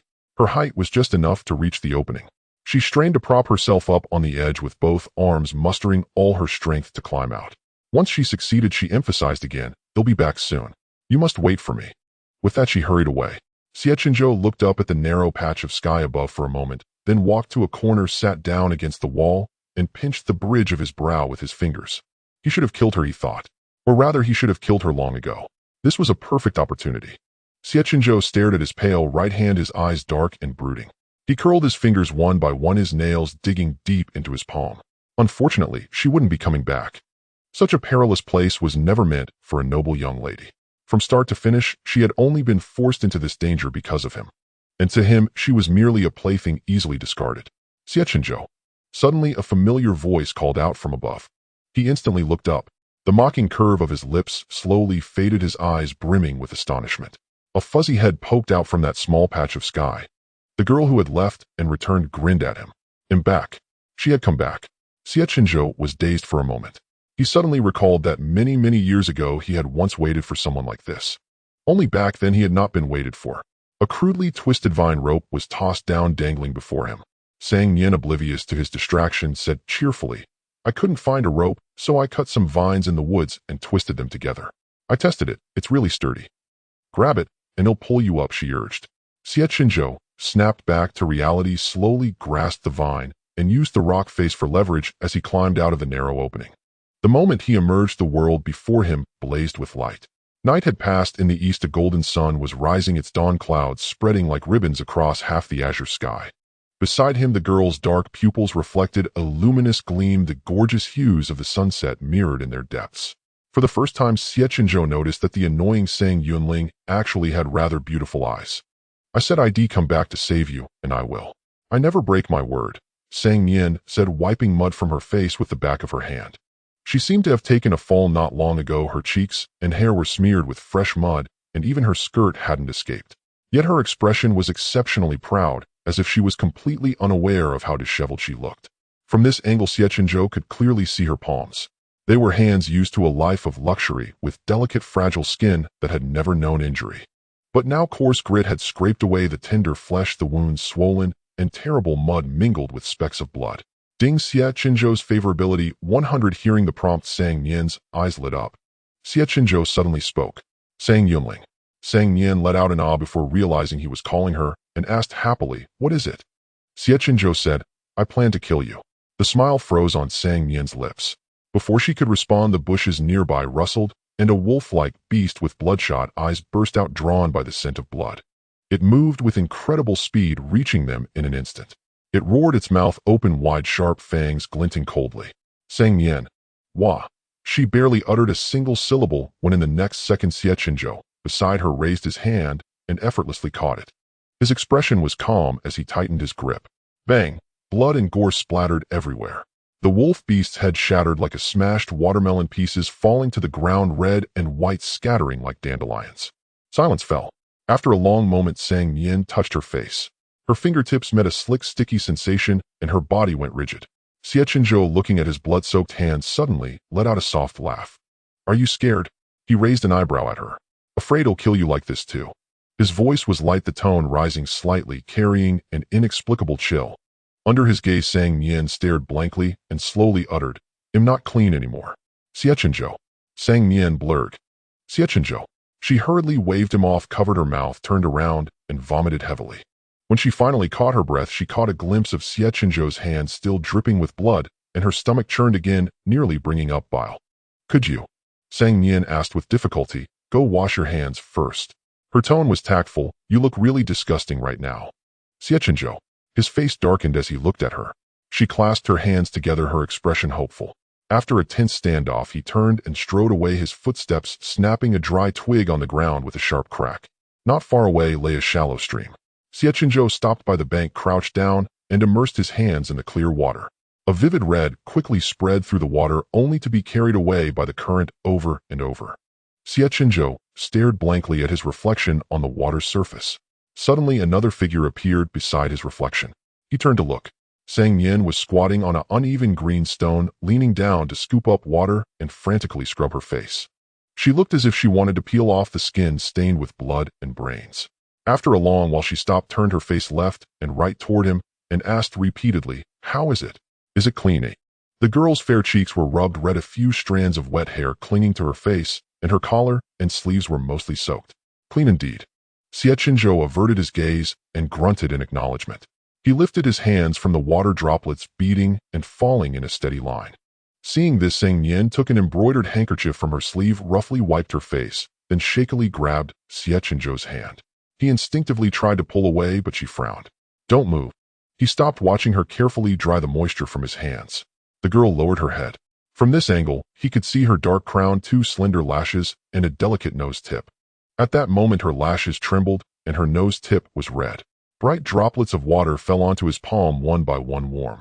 Xie Chenzhou felt as if he had been burned, his fingers curled unconsciously. A wave of inexplicable irritation washed over him. Why are you crying? Was she that afraid he would kill her? Hearing this, Sang Nian lifted her reddened eyes, her face falling as she choked out. I don't want to cry, but the smell of blood on you is too strong. It stings my eyes. Xie Chenzhou. He forcefully pried her hand away, gritting his teeth. Sang Yunling, are you truly not afraid that I might kill you? Sang Nian belatedly realized the situation, a cold sweat slowly trickling down her forehead. So you have 2 faces after all. Xie Chenzhou let out a cold chuckle. The Xie Chenzhou from the original story, a weakling anyone could trample upon, now crushed a beast's skull with his bare hands. Sang Nian had no idea where things had gone wrong. She only knew that she was most likely doomed. Xie Chenzhou observed her overly expressive face, took a step closer, and looked down at her with a smile that didn't reach his eyes. Why have you fallen silent? Sang Nian stumbled backward, sighing. I can't beat you anyway. If you want to kill me, what can I do? He pressed forward relentlessly. So you agree to let me kill you? Sang Nian's foot had already stepped into the water, the slippery pebbles beneath making her unsteady. Can I disagree? Xie Chenzhou continued advancing. No, Sang Nian added. Then can we go ashore first? A corpse floating in the water might scare off the fishermen. Xie Chenzhou raised an eyebrow slightly. No. Sang Nian flared up. Then I insist on dying on the shore today. She pushed him hard, but he remained unmoved while she slipped and lost her balance. Just as she was about to fall, a hand suddenly grabbed her collar. Sang Nian looked up in panic. It was Xie Chenzhou. The moment she breathed a sigh of relief, he curled his lips and slowly, one finger at a time, let go. With a thud, Sang Nian fell backward into the water, splashing waves everywhere. The water wasn't deep, only reaching her waist. She floundered for a few seconds before steadying herself, glaring up at Xie Chenzhou. He looked down at her condescendingly, as if her disheveled state amused him, and suddenly laughed for no apparent reason. His voice, like shattering ice against a wall, carried the clear tone of youth echoing far across the water. Sang Nian was speechless. Psycho. She ground her molars, and when he wasn't paying attention, she grabbed his ankle and yanked hard. Another splash. The just settled waves surged again. Xie Chenzhou stood up from the water, wiped his face, and stared expressionlessly at Sang Nian. She smirked at him. Oh, why aren't you laughing? Is it that you were born without a smile, eh? His face darkened, and he suddenly reached out to grip her throat. Sang Nian sighed, patted his hand, and said helplessly, Stop messing around, Xie Chenzhou. You can't kill me. Did she think her protective talismans were just for show? Xie Chenzhou continued to stare at her coldly. As they remained locked in a stalemate, a deep, bubbly voice suddenly rose from below. Pretty ones, what game are you playing? Can I join? Sang Nian was puzzled. A series of bubbles rose from the water. The next second, a man with a bruised and swollen face slowly surfaced in an eerily twisted posture. He wore a tattered pink robe, a wildly thrashing yellow catfish clamped between his teeth. With one hand, he brushed back his wet hair and flashed a sinister grin at Xie Chenzhou and Sang Nian. So you two love playing in the water. You must adore a handsome and suave water demon like me. Xie Chenzhou was speechless. Sang Nian gasped. Where did this water ghost come from? The pink-clad man who seemed to be a water ghost threw away the fish that was slapping itself annoyed. Watch your mouth. I'm a proper demon of noble royal blood, not some random wandering spirit. Sang Nian grabbed Xie Chenzhou and ran ashore without looking back. Let's go quickly, or he might try to find a substitute. The pink-clad man fumed. I told you I'm not a ghost. With that, he flew in front of them to block their path, sneering. I worked hard to bring you here. Think you can escape? Dream on. Sang Nian exclaimed, so it was you. I've shaken off all my pursuers, the pink-clad man said, slowly licking his lips before winking at Xie Chenzhou. No one will disturb our night of passion. Sang Nian couldn't help but cover her eyes. This scene was just too much to bear. Noticing her gesture, the pink-clad man's smile grew even more wild and arrogant. Don't worry, little beauty. After I'm done with him, I'll get to you. Or do you want to come together? He said excitedly. Perfect. 3 is great. He'll sleep in the middle. Sang Nian was at a loss for words. She wanted to slap him, but feared he might lick her hand. She said to Xie Chenzhou, I kind of want to hit someone. What about you? Xie Chenzhou replied flatly, he's not human. I suggest you give up quietly and stop struggling in vain, the pink-clad man said, pulling a small knife from his chest and licking its tip with a sinister cackle. This blade is coated with deadly poison. If I accidentally cut you. Before he could finish, his face twitched and his entire body convulsed violently, as if struck by lightning. With a plop, he collapsed. Sang Nian and Xie Chenzhou were both speechless. Crazy. As his limbs continued to twitch, Sang Nian, knowing the importance of finishing him off, pulled out a 3-meter-long spiked club from her storage pouch. The pink-clad man was terrified. He tremblingly turned over, trying to crawl away. Did you think I spent the past 2 weeks just doing morning exercises? Sang Nian raised the club with a savage grin. Next time for sure. Toy in the tent. 3. The next moment, a piercing scream tore through the early morning, startling countless birds into flight. The scream lasted for a long time, until several shouts came from not far away. Stop. Miss, please release that weak demon. Yes, your actions are far too cruel. Sang Nian turned her head at the sound, her gaze meeting that of a few people by the roadside. They were 2 young women and a young man dressed in flowing robes, each with a token bearing the name of the carefree sect hanging from their waists. With their striking beauty and the male lead's signature gaze, a perfect 3 parts cold indifference, 4 parts aloof distance. Instinct told Sang Nian that these were the male and female leads she had been waiting for. But, looking at the pig-faced, pink-clad man under her feet, then at the club in her hand, and back at the pained expressions of the newcomers, she felt something was wrong. Sure enough, the 3 zipped in front of the bloodied, pink-clad man, standing guard against Sang Nian. Please stop beating this somewhat sleazy demon. Sang Nian was speechless. Wake up. You were supposed to save me. Me. Sang Nian resolved to salvage this topsy-turvy storyline. She recounted everything that had happened as quickly as possible, emphasizing that she was the innocent victim who had been forcibly taken. When Bough and the others exchanged bewildered glances. And who is this? They asked, pointing at Xie Chenzhou, who had remained silent all along, leaning against a tree. Sang Nian was about to introduce him, but inexplicably stumbled over her words. He is my friend, also forcibly taken by that demon, she stammered. Xie Chenzhou raised an eyebrow slightly, but did not contradict her. After hearing her account, a brief silence fell over the group. Sang Nian felt a bead of sweat trickle down her back. In the original novel, the protagonist group had felt an instant aversion to the original host upon their first meeting, even regretting saving her. Would they believe her words? Just as this thought crossed her mind, she felt a gaze clinging to her. Looking up, she saw Chu Yao staring at her intently, eyes narrowed. Sang Nian swallowed hard. Why are you looking at me? Under her nervous gaze, Chu Yao slowly spoke. Such a composed aura. Sang Nian. Such graceful poise. Su Xuan applauded enthusiastically. Sang Nian. Such a robust physique, when Bough lamented with a sigh. Sang Nian. Feeling a sudden wave of shyness. The atmosphere instantly lightened. When Bough seemed to notice something, let out a soft exclamation and smiled shyly at the man in pink. We meet again, my friend. Hearing his voice, the man in pink forced his eyes open. The moment he saw Wenbai's face, his eyes rolled back, and he fainted. Sang Nian was curious. You know each other? When Bough replied, I once encountered this gentleman by chance. He was kind enough to give us directions, but for some reason, he suddenly flew into a rage and attacked me. Su Xuan continued, my senior brother barely exchanged a few moves with him before he fled, claiming his mother called him home for dinner very urgently. No wonder the boy had returned battered and bruised. He had already received a sound thrashing. Sang Nian let out a long sigh. What do we do now? Chu Yao asked. I don't want to carry him on the road. Let's just kill him. As her words fell, the man in pink on the ground let out a squeak and woke up grinning sheepishly. Actually, I can walk on my own. Chu Yao's delicate brows shot up in anger, and she immediately drew her sword to strike him. You lecher. How dare you kidnap a virtuous woman and her virtuous male friend? He'll chop you up. Just as she raised her sword, Su Xuan expertly lunged forward, hugging her thigh and pleading in rapid succession, Elder sister, please calm down. Wait. I have 2 more things to say, the man in pink shouted. Chu Yao sneered, a scum like you deserves to speak to us. Go to hell. When Bough massaged his temples. Junior sister, how many times must I say it? Be polite. Chu Yao replied, fine. She then stomped on the man in pink's face. What do you want to say, you idiot? First, I am not an idiot. Second, I have never harmed anyone. The man in pink burst into tears. I was originally an innocent octopus prince from the Eastern Sea. Yearning for the land since childhood, I refused a marriage alliance with a squid last month and secretly came ashore to seek true love. I am a very devoted demon. I only like those 2 and never intended to capture anyone else. In short, I just admire beauty.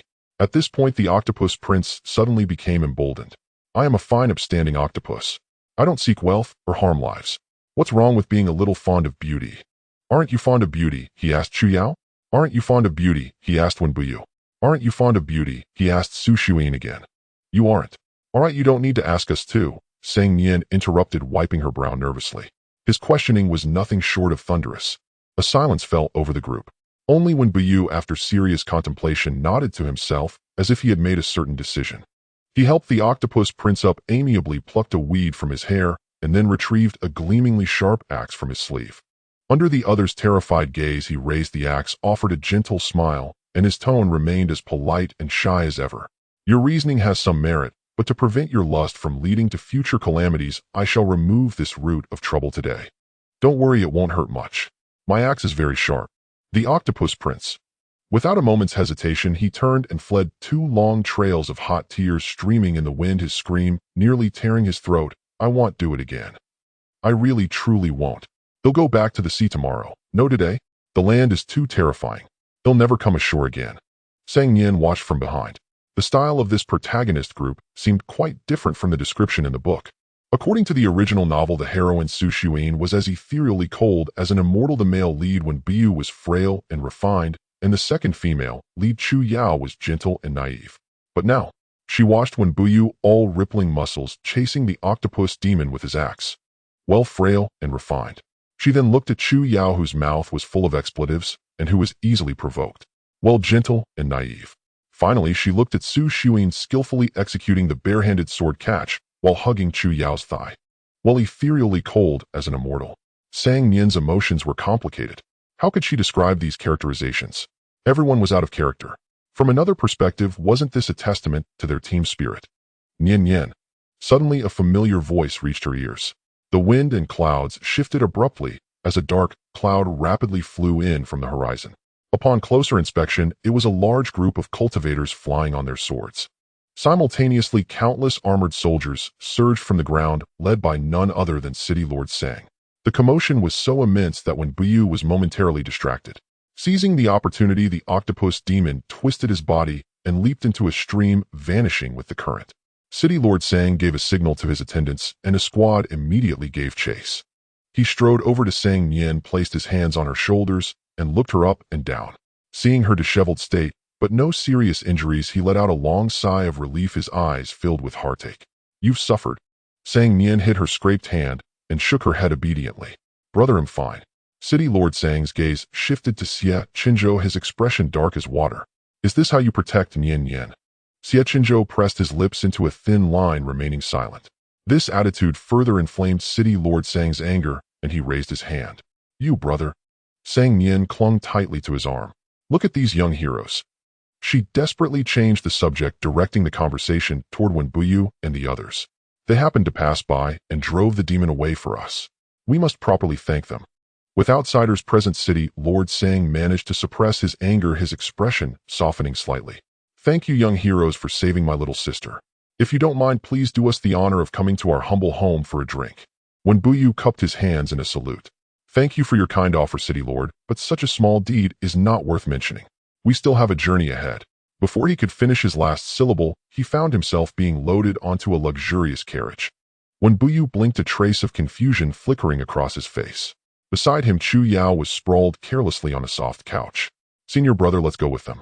I've been wandering in these woods for 3 days and nights, and I really don't have the strength to travel any further." Su Shuyin, massaging her legs, chimed in agreement. "Elder sister is right. We really should take a short rest." Unable to argue with them when Bough had no choice but to relent, he looked around and asked curiously, "Where are Master Xie and Miss Sang? Aren't they coming up?" Outside the carriage, Sang Nian pulled City Lord Sang aside. "Brother, I managed to escape safely this time, thanks to Xie Chenzhou. He's not what you imagine. He helped me a lot, and I am very grateful to him." She spoke earnestly. City Lord Sang was dismissive. "It was his duty," Sang Nian said. "In any case, you are not to trouble him anymore." City Lord Sang sensed something amiss. What exactly happened? Sang Nian was speechless with emotion. What else could it be? Xie Chenzhou was the kind of person who would really take his own head off. Receiving no answer, Lord Sang frowned. "Did Xie Chenzhou complain to you about me?" "No," Sang Nian said. "I have eyes who I can see for myself. If I hadn't stopped you just now, you would have hit him." Lord Sang was about to speak when she interrupted him. "Xie Chenzhou and I are now a family, not enemies. If you truly care for me, stop behaving like this." Seeing her angered, Lord Sang flicked his sleeves and let out a sarcastic hum. "You've been married only a few days, and you've already abandoned your brother." "Sang Qian." Sang Nian fumed. Called by his full name, Lord Sang chuckled instead of growing angry. He reached out to soothe her, conceding reluctantly, "I understand." Only then did Sang Nian's brow relax. Lord Sang turned and ordered loudly, "Return to the mansion." The crowd began to count heads, maintaining orderly discipline. Only Xie Chenzhou remained where he stood with no one speaking to him, as if everyone had forgotten he was there. Yet countless gazes fell upon him from the shadows. Disdain, mockery, sympathy, vigilance. Every kind of look was present. A finger tapped his back. He turned expressionlessly. Sang Nian said, "Come with me, oh, I have something to tell you." Xie Chenzhou brushed her hand away, his demeanor cold. "Let me go now, and I'll spare your life." Sang Nian didn't answer. She dragged him onto another carriage. The interior was spacious. An unknown incense burned in the censer, pale smoke curling upward, the fragrance reminiscent of orchids in a forest. Sang Nian didn't allow any attendants to follow, only the two of them were there, ensuring absolute privacy. She sat down first, nodding to indicate Xie Chenzhou to sit across from her. He acted as if he hadn't seen it, his face expressionless. "Miss Sang, if you have something to say, just speak plainly." Across a low table, Sang Nian straightened her back, her expression serious. "You said earlier you wanted to leave. My answer is that I cannot let you go now." The moment she finished speaking, a series of over a dozen notification sounds of decreasing favorability rang in her mind. The black-robed youth opposite her wore a gloomy gaze, and the atmosphere instantly dropped. Sang Nian quickly added, "But I promise that soon you will have an opportunity to leave Qingzhou. When that time comes, I won't stop you." The notification sounds ceased. Xie Chenzhou looked her up and down, scoffing. "Sang Yunling, what trick are you trying to pull now?" Sang Nian met his eyes directly. "If you don't believe me, I can swear an oath, a blood oath." In the cultivation world, a blood oath held the same binding power as a cultivator's heavenly Tao oath. If broken, the oath-taker would die from blood depletion. Xie Chenzhou didn't respond. Outside the carriage, a gust of wind swept through the treetops along the road, rustling the branches and leaves. Dappled shadows danced across the half-open window, flickering unsteadily. Silence reigned inside the carriage for a long time, so long that the wind died down. Xie Chenzhou lowered his gaze to her, his voice low. "Sang Yunling, I hate being deceived more than anything." Sang Nian smiled. "What a coincidence. I never lie. If I truly deceive you, you're welcome to come and kill me." Xie Chenzhou let out a light scoff. "You're quite confident." "Of course." With that, Sang Nian tapped the table, dissatisfied. "Hey, can you sit down? I've been craning my neck to look at you, and it's killing me." Xie Chenzhou flipped his robe and sat opposite her. Sang Nian poured a cup of tea and pushed it toward him. "You don't have to say it, I know you loathe me." "Don't worry, I won't cling to you like before." Xie Chenzhou's eyes and brows were full of mockery. "You'd better keep your word." Sang Nian ignored his sarcasm, gathering her courage to probe then. "Until you leave, can we coexist peacefully? Stop thinking about killing me, and I'll stop making trouble for you. Everyone gets along quietly. How about it?" Xie Chenzhou leaned back against the chair, his demeanor turning lazy and nonchalant. "As you wish." She let out a sigh of relief, her worried expression dissolving. Cheerfully, she raised her cup. Then it settled. Xie Chenzhou picked up the warm tea before him, examining the exquisite patterns on the cup. Seeing him deliberately ignore her saying, Nian shrugged, still maintaining her happy demeanor. She downed the tea in one gulp, wiping her mouth with her sleeve in a rather bold gesture. She had turned the clear tea into strong liquor. Xie Chenzhou's tone carried a hint of sarcasm. It seems your brother never taught you the etiquette befitting a noble lady. Nonsense, Sang Nian blurted out.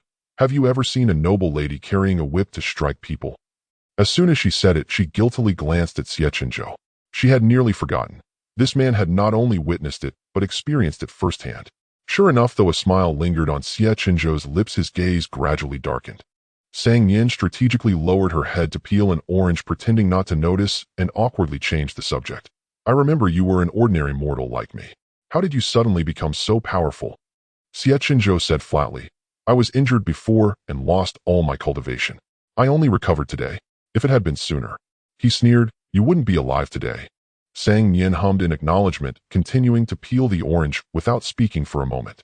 Her reaction was too calm. Xie Chenzhou observed her discreetly. He had expected her to probe into his background or show fear, but the girl across from him lowered her head in thought for a long while before saying softly, but to become so powerful you must have endured a great deal of hardship. Xie Chenzhou was slightly taken aback. A peeled orange with one segment missing was pushed toward him on a jade plate, its color glistening. The fresh citrus scent overpowered the faint orchid fragrance lingering around his nose. The smile on Xie Chenzhou's lips slowly faded. Across from him, Sang Nian swallowed the orange in her mouth, wiped the juice from her fingertips, and propped her chin on both hands, her voice crisp. Xie Chenzhou, you're now the most powerful person I know. Xie Chenzhou's fingertips unconsciously traced the slightly raised patterns on the cup. He lowered his head to sip the half-cold tea, his thick lashes casting downward, concealing the emotions in his eyes. Sang Nian's eyes curved into a smile. Don't you like oranges? She pushed the plate forward. They're really sweet. After a long pause, Xie Chenzhou set down the teacup, picked up a segment of orange, and put it in his mouth. An indescribable sourness flooded every corner of his mouth, making him frown involuntarily. Xie Chenzhou looked up at Sang Nian. Her tone was grave. Most people don't know this, but the segment after a sour one in an orange is often the sweetest of the whole tree because all the sugar goes into it. Skeptical Xie Chenzhou ate another segment. Xie Chenzhou. Sang Nian had been waiting for his reaction. She burst into laughter, doubling over. Fool, there's no such thing. If one segment is sour, the whole orange is sour. But Xie Chenzhou said it's sweet. Sang Nian didn't believe him. How is that possible? He ate another segment, his expression unchanged, and handed her the remaining half. This is a honey orange from Liangzhou. Only one segment in each is sour. The rest are very sweet. Sang Nian. Could the oranges in the cultivation world really be different? She studied Xie Chenzhou's expression, carefully hesitated, then broke off a segment and took a tiny cautious bite. Sang Nian. Xie Chenzhou asked lazily, how is it? Sang Nian gave an emphatic thumbs up.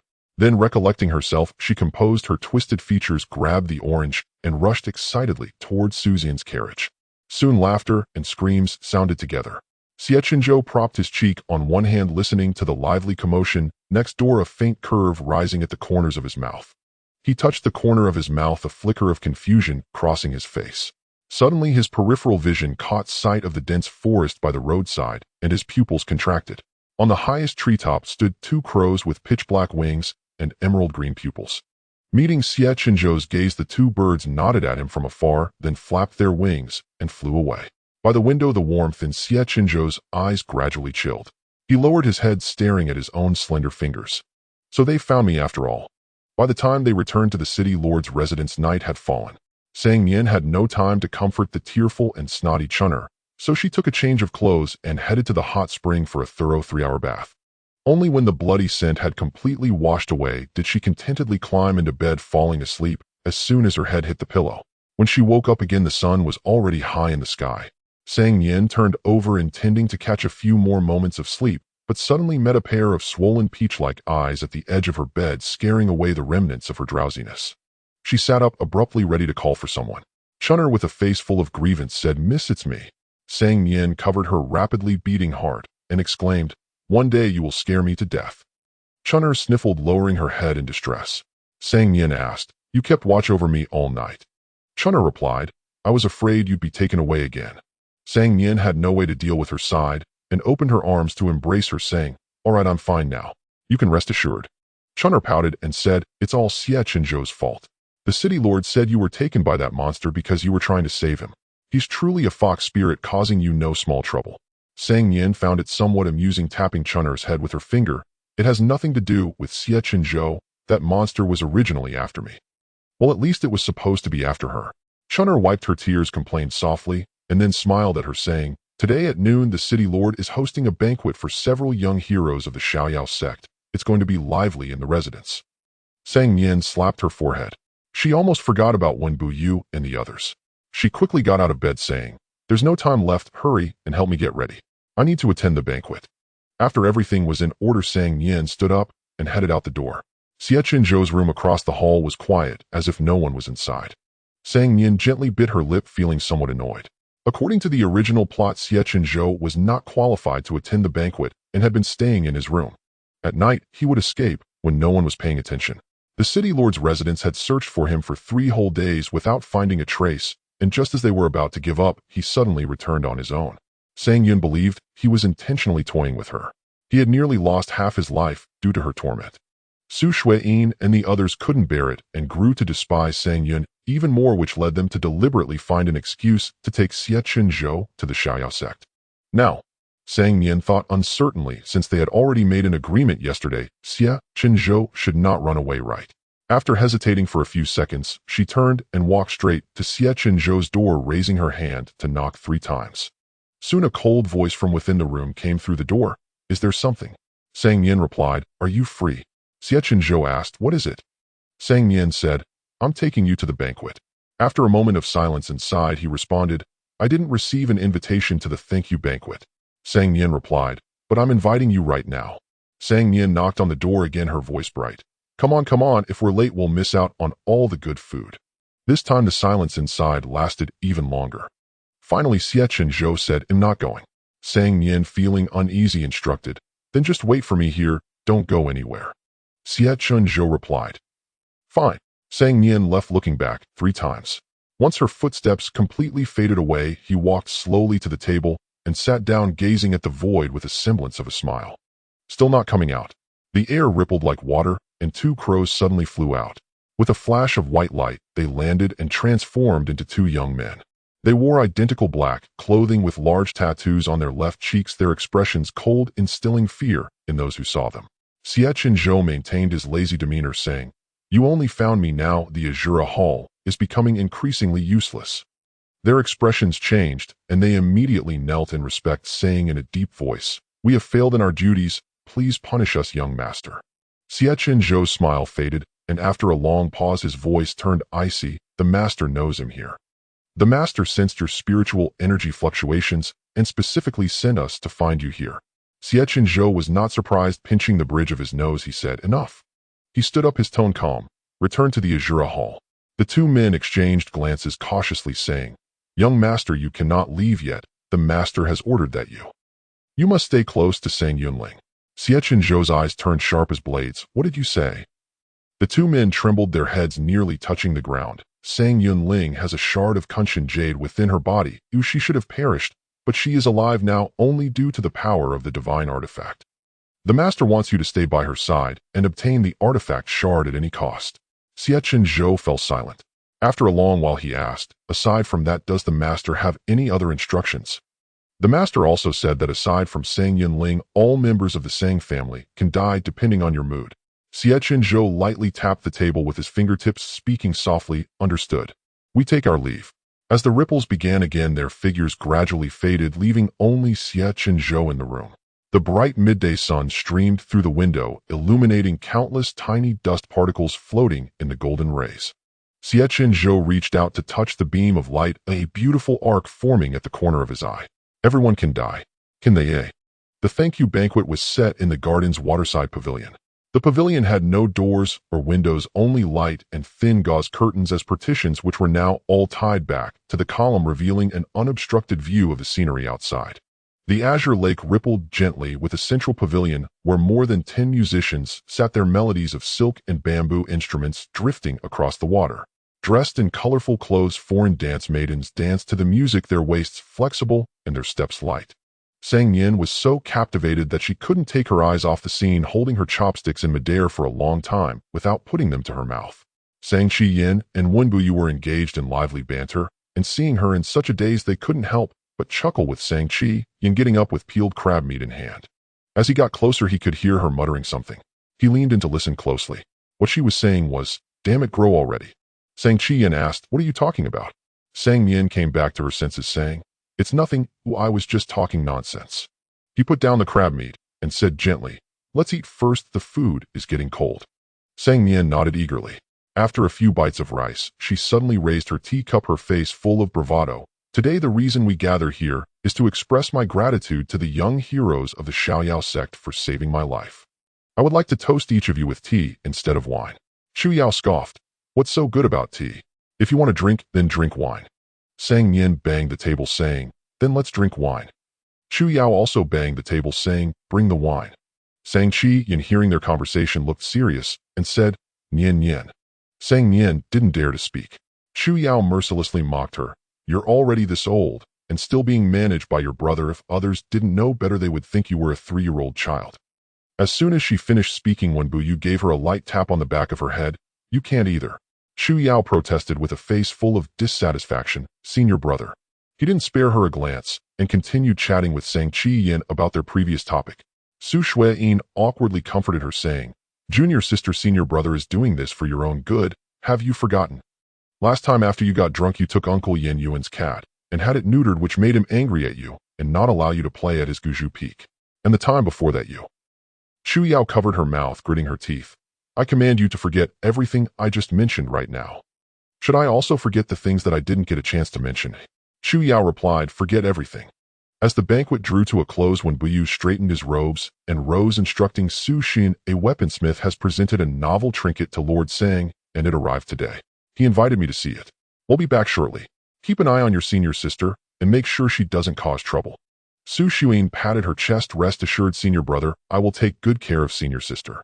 On the other side, Sang Nian exchanged a glance with Chu Yao and buried her head in her meal. When Sang Yin and when Bough left, Sang Nian dismissed the attendants. "We don't need you here anymore. Go have your meal." Chun'er led the others away, leaving only Sang Yin and the 2 sisters in the waterside pavilion. Sang Yin slammed down her chopsticks and raised an eyebrow. "Our Qingzhou wine is famed for its potency. Are you sure you can handle it?" Chu Yao sneered. "Whoever chickens out is a dog." Sang Yin had been waiting for that. She retrieved a medium-sized wine jar from the cabinet. As soon as she broke the clay seal, a rich, mellow aroma flooded the pavilion. Chu Yao inhaled deeply and nodded in approval. "Not bad. Not bad." Sang Yin poured the wine as she explained, "This brew is called Cold Fragrance. The water comes from snow on winter plum blossoms. It's soft and sweet on the palate, but truly a potent spirit. 1 cup will knock you out." Chu Yao, "Impossible." Sang Yin, "Just try it." As Chu Yao reached for the cup, Su Shuyin pressed her hand down, disapproving. "Senior sister, I promise senior brother I'd look after you." Sang Yin probed, "So what do you suggest? How can you drink it cold?" "That's bad for your health," Su Shuyin said. "You should warm it up first." Sang Yin was speechless and could only give a thumbs up. "Well said." She fetched a small stove they had used for snow viewing in years past, and Chu Yao tossed a fire spell into it. Soon the wine was warm, steam rising in white clouds. They clinked glasses with glee and drank it all in one gulp. With a thud, both collapsed and closed their eyes in peace. Su Shuyin, as if she had expected this, stretched her limbs, hoisted one on each shoulder like sacks of grain, and leaped away from the pavilion in a few bounds. At the Xianin pavilion, outside, chaos erupted like boiling water. As Xie Chenzhou opened his door, he was met with a mountain and instinctively stepped back. The sole pillar of that mountain, Su Shuyin looked at him as if he were a savior. She set down Sang Nian from her left shoulder and said apologetically, "The maids in the yard were all terrified and vanished somewhere. Maybe brewing hangover tea. Anyway, I still have to tend to my little senior sister, so am leaving Miss Sang to you." Sang Nian's legs gave way and she crumpled toward the ground. Xie Chenzhou grabbed her by the collar and lifted her up, frowning. "Why leave her with me? Aren't you married to Miss Sang?" Su Shuyin was visibly nervous. "I only found out from the maid's gossip last night. Is it a secret? Have I learned something I shouldn't? Will I be silenced?" Xie Chenzhou: "No." That's a relief. She relaxed. "Then I'll be off." Before he could speak, she gave him no chance to refuse. With a flick of her toes, she had already flown far away in an instant. Sang Nian belched, blinked blearily, and patted Xie Chenzhou's hand in a friendly manner. "Friend, I'm a bit suffocated." Xie Chenzhou impatiently released her. "Since you're awake, get yourself out of here." "No problem at all." She wobbled in circles, then spotted the familiar furnishings in his room through the half-open door and said cheerfully, "My room is here, driver, please stop." With that, she summoned some unknown strength, shoved past Xie Chenzhou, and stumbled into the room. Xie Chenzhou pressed his aching ribs and gritted out, "You'd better not be faking this." Nian spread her arms and collapsed onto the bed, not forgetting to pull a corner of the quilt over her navel. "I'm going to sleep now. Good morning." He strode to the bedside, saying Yunling. No response. The girl's cheeks were flushed, her sleeping face peaceful. Xie Chenzhou pushed her. "Open your eyes and see where you are." She hummed with closed eyes, "You want trick me? This is my room." Xie Chenzhou fell silent, staring down at her with an unreadable glint in his eyes. Suddenly he reached out and gripped her slender neck. As if sensing it, she opened her dazed eyes. They stared at each other in silence. After a moment, Nian removed his hand from her neck, buried half her face in his palm, tilted her head, and rubbed against it gently. It was truly light, like a feather landing on water, stirring but a single ripple. Xie Chenzhou froze. She curved her eyes, smiling with a touch of foolishness. "Happy New Year, Xie Chenzhou. I want to give you something." He pressed his lips together. "What is it?" Nian, 3,000. Xie Chenzhou, 3,000. Her voice rose and fell with rich emotion. 1,000 for happiness, 1,000 for joy, 1,000 for health. Xie Chenzhou withdrew his hand with a sardonic smile. "Is everyone in the city lord's mansion as generous as you?" Nian rubbed her eyes and suddenly let out a sob. Xie Chenzhou frowned. "What now?" She covered her eyes with her hands, her voice thick with tears. "I want to see Gula, the dark god, fight a black-skinned jock." Xie Chenzhou was at a loss. This person was drunk and raving. He couldn't be bothered with a drunkard and got up to call for a maid to attend to her. Without warning, she grabbed his sleeve and yanked hard. Caught off guard, he toppled over.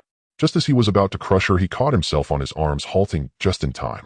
Their distance closed instantly. He could even see the tiny mole between her brows, the color of rouge. Xie Chenzhou's eye twitched, and he tried to rise. Nian clung to his sleeve, refusing to let go. Suddenly, a stream of clear tears rolled from her eyes, sliding along her temples into her hair. "I was so cruel to you before. I treated you badly. You've suffered so much." I. Xie Chenzhou was taken aback. She stammered, "You've endured so much pain, so many wounds. It's all because of me." "No, not me, but it is me, but..." She paused, dried her tears with his sleeve, and said earnestly, "Xie Chenzhou, I won't be mean to you anymore." Xie Chenzhou was silent for a long time. "You think I believe your sweet talk?" Nian grew frantic. "I swear. If I'm lying, may I never graduate." Xie Chenzhou didn't understand and took it for drunken nonsense. He asked softly then, "How will you treat me from now on?" Nian blinked slowly as if thinking. Finally, she said, "I'll take you to the beach to pick up shells." Xie Chenzhou turned his face slightly. "Pick up shells?" "Yes, pick up shells." Her expression brightened, eyes sparkling with lingering tears like glass beads at the bottom of water. "They'll give the biggest and most beautiful shell to Xie Chenzhou and hide him inside with a pearl where no one can find him." "Xie Chenzhou, why?" "So I can protect you." Her head throbbed. It wasn't just painful but buzzed with a dull, persistent ache. Waking from a night of heavy drinking, Nian lay on the bed feeling like a salted fish that had lost all its dreams, destined to be braised. A series of unread messages awaited her in the system. Unable to bear the incessantly blinking red dots, she opened them one by one. Xie Chenzhou's affection 100, Xie Chenzhou's affection 300, Xie Chenzhou's affection 1,000. Nian counted the zeros, repeatedly verifying the symbol was an increase, not a decrease, and found it hard to believe. Has Xie Chenzhou lost his mind? Or had she done something monumental while drunk last night? The more she thought about it, the more uneasy she felt. She shook Lulu, who was equally reeking of alcohol, awake. "What did I do yesterday?" Lulu shook its head dizzily. "Lulu didn't sneak a drink from your bottles, really it didn't." Nian sighed helplessly, placed it on the inner side of the bed, put on her shoes, and got up. Chun'er rushed in. "Thank heavens you're finally awake." Nian massaged her temples. "How long was I asleep?" "A full day and night." Chun'er said the city lord was frantic with worry, but the physician said you were fine. Nian smiled awkwardly. "How is Chu Yao?" "She was drunk too." Chun'er replied, "Miss Chu Yao is a disciple of an immortal sect. Her constitution is naturally different from yours. She woke up after an hour or two." Nian hesitated, but finally asked, "And Xie Chenzhou?" Chun'er's mouth twitched. "After you got drunk, you refused to leave his room, insisting it was yours.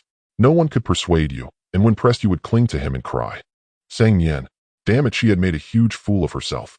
She groaned. "What happened next?" "How did I get back?" "Who said you went back?" "I'm still in his room." "Exactly. Then where did he sleep last night?" Chun'er pointed at the floor.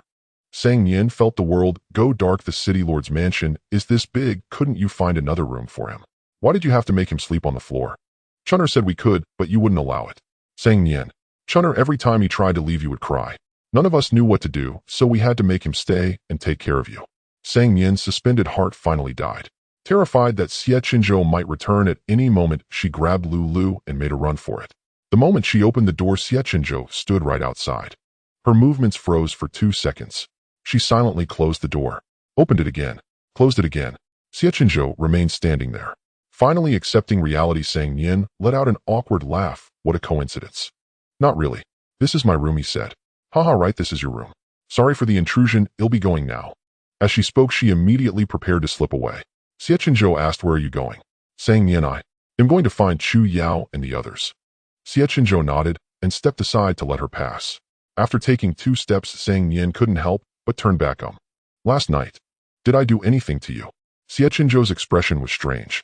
Her toes curled in embarrassment. It wasn't anything bad, was it? Are you asking if you molested me? He said. Sang Nian nodded nervously. Xie Chenzhou, you forcibly took off my clothes. Sang Nian.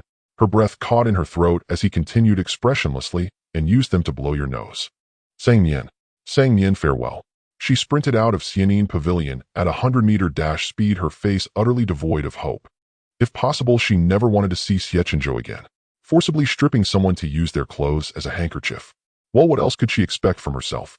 Sang Nian gazed up at the sky, her eyes holding 3 parts melancholy, 5 parts sorrow, and 8 parts regret. Indeed, alcohol was not a good thing, as she would never drink again in this life. If she did, she was a dog. Suddenly, someone beside her asked, you're awake. Want to grab a couple of drinks today? Sang Nian, sure. Wait, sensing something amiss, she followed the voice. On the gravel path a few steps away, an energetic Chu Yao and a listless Su Xuyin were sheathing their swords. A thin layer of sweat covered their foreheads and the tips of their noses glistening in the morning sunlight. Chu Yao raised her hand in greeting, good morning. Sang Nian walked over to them, been practicing swordsmanship. Su Xuyin perked up and asked, are you feeling better? Headache. Sang Nian said, I'm fine now, thanks for asking.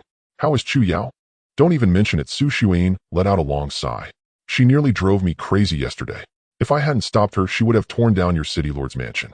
After saying this, she added, thankfully, good thing I entrusted you to young Master Xie, or I would have been exhausted to death. Sang Nian's heart stirred. According to the book, Xie Chenzhou was Su Zuyin's first love. She had been deeply attracted to him the moment she saw him harboring a secret crush for half the novel. But Sang Nian carefully observed Su Xuyin. When she mentioned Xie Chenzhou, her demeanor was open and natural, absolutely nothing like someone who had fallen for him at first sight. Combined with the protagonist group's current, almost bizarre personalities, this book was indeed completely broken.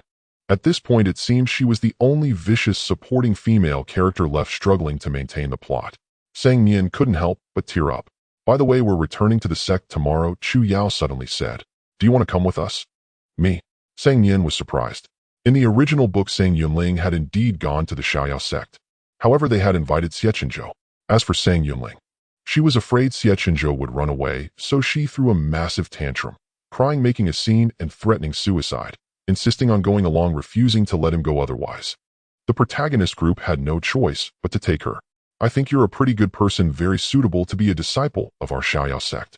Chu Yao patted her shoulder. Our sect's on Sivrai 30 years recruitment is coming up. You can give it a try? Sang Nian thought for a moment, can I bring someone with me? Chu Yao frowned. The sect doesn't allow bringing servants. Not a servant, Sang Nian said, a little embarrassed. I want to bring Xie Chenzhou along. Is that okay? Chu Yao said, oh, you mean that fair-skinned friend of yours? Su Xuyin shook her arm. Senior sister, don't talk about him like that. It's rude. Chu Yao put her hands on her hips, but his face really is very fair. Even fairer than mine. Su Xuyin massaged her forehead and said to Sang Nian, you can bring young Master Xie, but we can't guarantee he'll pass the selection. Our Xiaoyao sect, as the #1 immortal sect in the cultivation world, has very strict and principled conditions for selecting disciples. Sang Nian was curious. Aren't you worried I might fail? Su Xuyin said, honestly, your brother once donated 2 library pavilions to our sect. Sang Nian. No wonder the original character could smoothly join the Xiaoyao sect as an outer disciple without even participating in the selection. It was just a bit of worldly wisdom in the cultivation world. After bidding farewell to Chu Yao and the other, Sang Nian walked briskly towards Sang Kai's courtyard. Everything had progressed with unexpected smoothness. Now, if she could just get past Sang Qian, she and Xie Chenzhou could officially embark on the path to the Xiaoyao sect. Yet there was one more thing. Sang Nian glanced around at the surroundings, clenching her fists secretly. Just as she reached the courtyard gate, she happened to see Bough walking out with Sang Qian chatting and laughing. They both stopped when they saw her. Sang Qian cast her a sidelong glance. Sobered up. Sang Nian gave an awkward smile. Completely sober. Sang Qian couldn't bear to scold her, so he deliberately put on a stern face to frighten her. If there's a next time, I won't let you off so easily. Sang Nian nodded in repeated assurance. To be honest, this is still my junior sister's fault, Bough said gently. She's always been mischievous and often drags others into trouble. I truly apologize. Sang Nian smiled. We share similar interests. How could it be called dragging into trouble? Thank you for your understanding, Miss Sang. I shall take my leave now. With that, Bough gave her a polite nod and strode away. Sang Qian gazed at his retreating figure and sighed with deliberate implication. You deserve to be matched with someone as outstanding as him. What a pity. Sang Nian pretended not to understand and anxiously pulled him into the study. Sang Qian was puzzled. What's the matter that's so urgent? Sang Nian slammed the door shut. Brother, I came to see you about two things. Sang Qian asked, what two things? First, Sang Nian said, did someone present you with a spirit artifact related to our family's mine? Sang Qian raised an eyebrow. You're well informed. It only arrived yesterday, and you already know today. Sang Nian said gravely, that thing can't be used. Sang Qian asked, bewildered, why? Sang Nian struggled to explain. In the original story, shortly after Sang Yunling and Xie Chenzhou joined the Xiaoyao sect, disaster struck the Sang family. Tracing back to its source, it was because of a spirit artifact. An artifact capable of detecting and excavating spirit stone veins. Its daily yield surpassed the combined output of 1,000 miners over 3 days. Without a doubt, this artifact was quickly put into use. But no one knew it was only a semi-finished product. On that day, the artifact triggered an explosion in the underground mine, burying the entire Xinzhou region. Countless people perished, and not even a single soul in the city lord's mansion survived. And all of this could have been prevented. Sang Nian gritted her teeth and made up an excuse. Last night, a mysterious immortal appeared in my dream and warned me that there was something wrong with that artifact and that you would all die because of it. I'm still very scared after waking up. Could you find some artifact refiners to inspect it? Sang Qian softened his tone. Nian, this concerns the spirit mine. It's not something you... Sang Qian looked at her with an expression of helplessness. All right, I'll invite the elder of the artifact refining hall from Tianheng sect tomorrow. Sang Nian insisted, do it today, right now. Sang Qian had no choice but to concede. Fine, right now. He opened the door and gave orders to the guards on duty, who promptly departed to carry out his command. He paced back inside. Satisfied now. Until the results came out, Sang Nian's heart remained suspended. She twisted her fingers together, silent. Suddenly, Sang Qian recalled something, and his face turned cold. That little demon who kidnapped you hasn't been caught yet, but I've reported it to the 10,000 Immortals Alliance and issued a bounty. Within 3 months, I'll have him captured, and then you can decide his fate. Sang Nian replied absent-mindedly, you decide. Before long, several elders from Tianheng sect's artifact refining hall arrived in haste. Sang Qian said to Sang Nian, the underground mine is dark and cold. Wait for me here obediently, they'll be back soon. He left with the group, his figure vanishing at the end of the path. Every second of the wait felt agonizingly long. Sang Nian couldn't sit still. Sang Qian did not return as quickly as he had promised. A full 2 hours later, he finally reappeared at the study door, his face heavy with concern. Sang Nian shot to her feet. How is it? There is indeed a problem, he said in a deep voice. You were right. Sang Nian let out a sigh of relief. At least we caught it in time. I've already sent people to investigate that artifact refiner, Sang Qian said. I'm afraid this matter is not that simple. Xinzhou was rich in spirit mines which attracted envy and many secret coveters. This was content not written in the original book, and Sang Nian had no idea who the mastermind was. She could only leave the investigation to him. Thanks to you noticing something was wrong in time, or Xinzhou would have faced a great catastrophe, Sang Qian said, a hint of probing in his eyes. But was it really a dream? Sang Nian said firmly yes. To her surprise, Sang Qian dropped the subject and changed the topic. You said there were 2 things. What's the second? Sang Nian organized her thoughts. I want to take Xie Chenzhou and follow Chu Yao and the others to the Xiaoyao sect. You want to go have fun? Sang Qian said. You've never left home since you were little. Your brother isn't at ease letting you go alone. How about we go together? It's not for fun. Sang Nian said with utmost seriousness. I want to participate in the Xiaoyao sect's new disciple selection and become a disciple like Chu Yao. The immortal in my dreams said I have a destiny with cultivation. The light-hearted expression on Sang Qian's face instantly vanished. He can go, but you. I won't allow it, he said, leaving no room for negotiation. Sang Nian said earnestly, brother, living confined to this small back courtyard is not what I want. I want to see what this world is truly like. Sang Qian pinched his brow. If the courtyard is too small, well expanded, they'll demarcate another 20 miles to the east. That's not what I mean. Sang Nian said anxiously. Nian, your health is fragile. You can't handle the hardships like Chu Yao and the others, Sang Qian advised. Listen to your brother. Stay home and don't go anywhere. Home is the safest place. Brother, I know I won't live long. Every day could be my last, Sang Nian said, but even so, I want to see the summer flowers and hear the winter snow before I die. Sang Qian shook his head. You're too naive. The cultivation world isn't as wonderful as you imagine. On the contrary, it's fraught with danger everywhere. If you're out there, I can't protect you like I can here in Xie. I can protect myself. Sang Nian refused to back down. Protect yourself? Sang Qian was furious.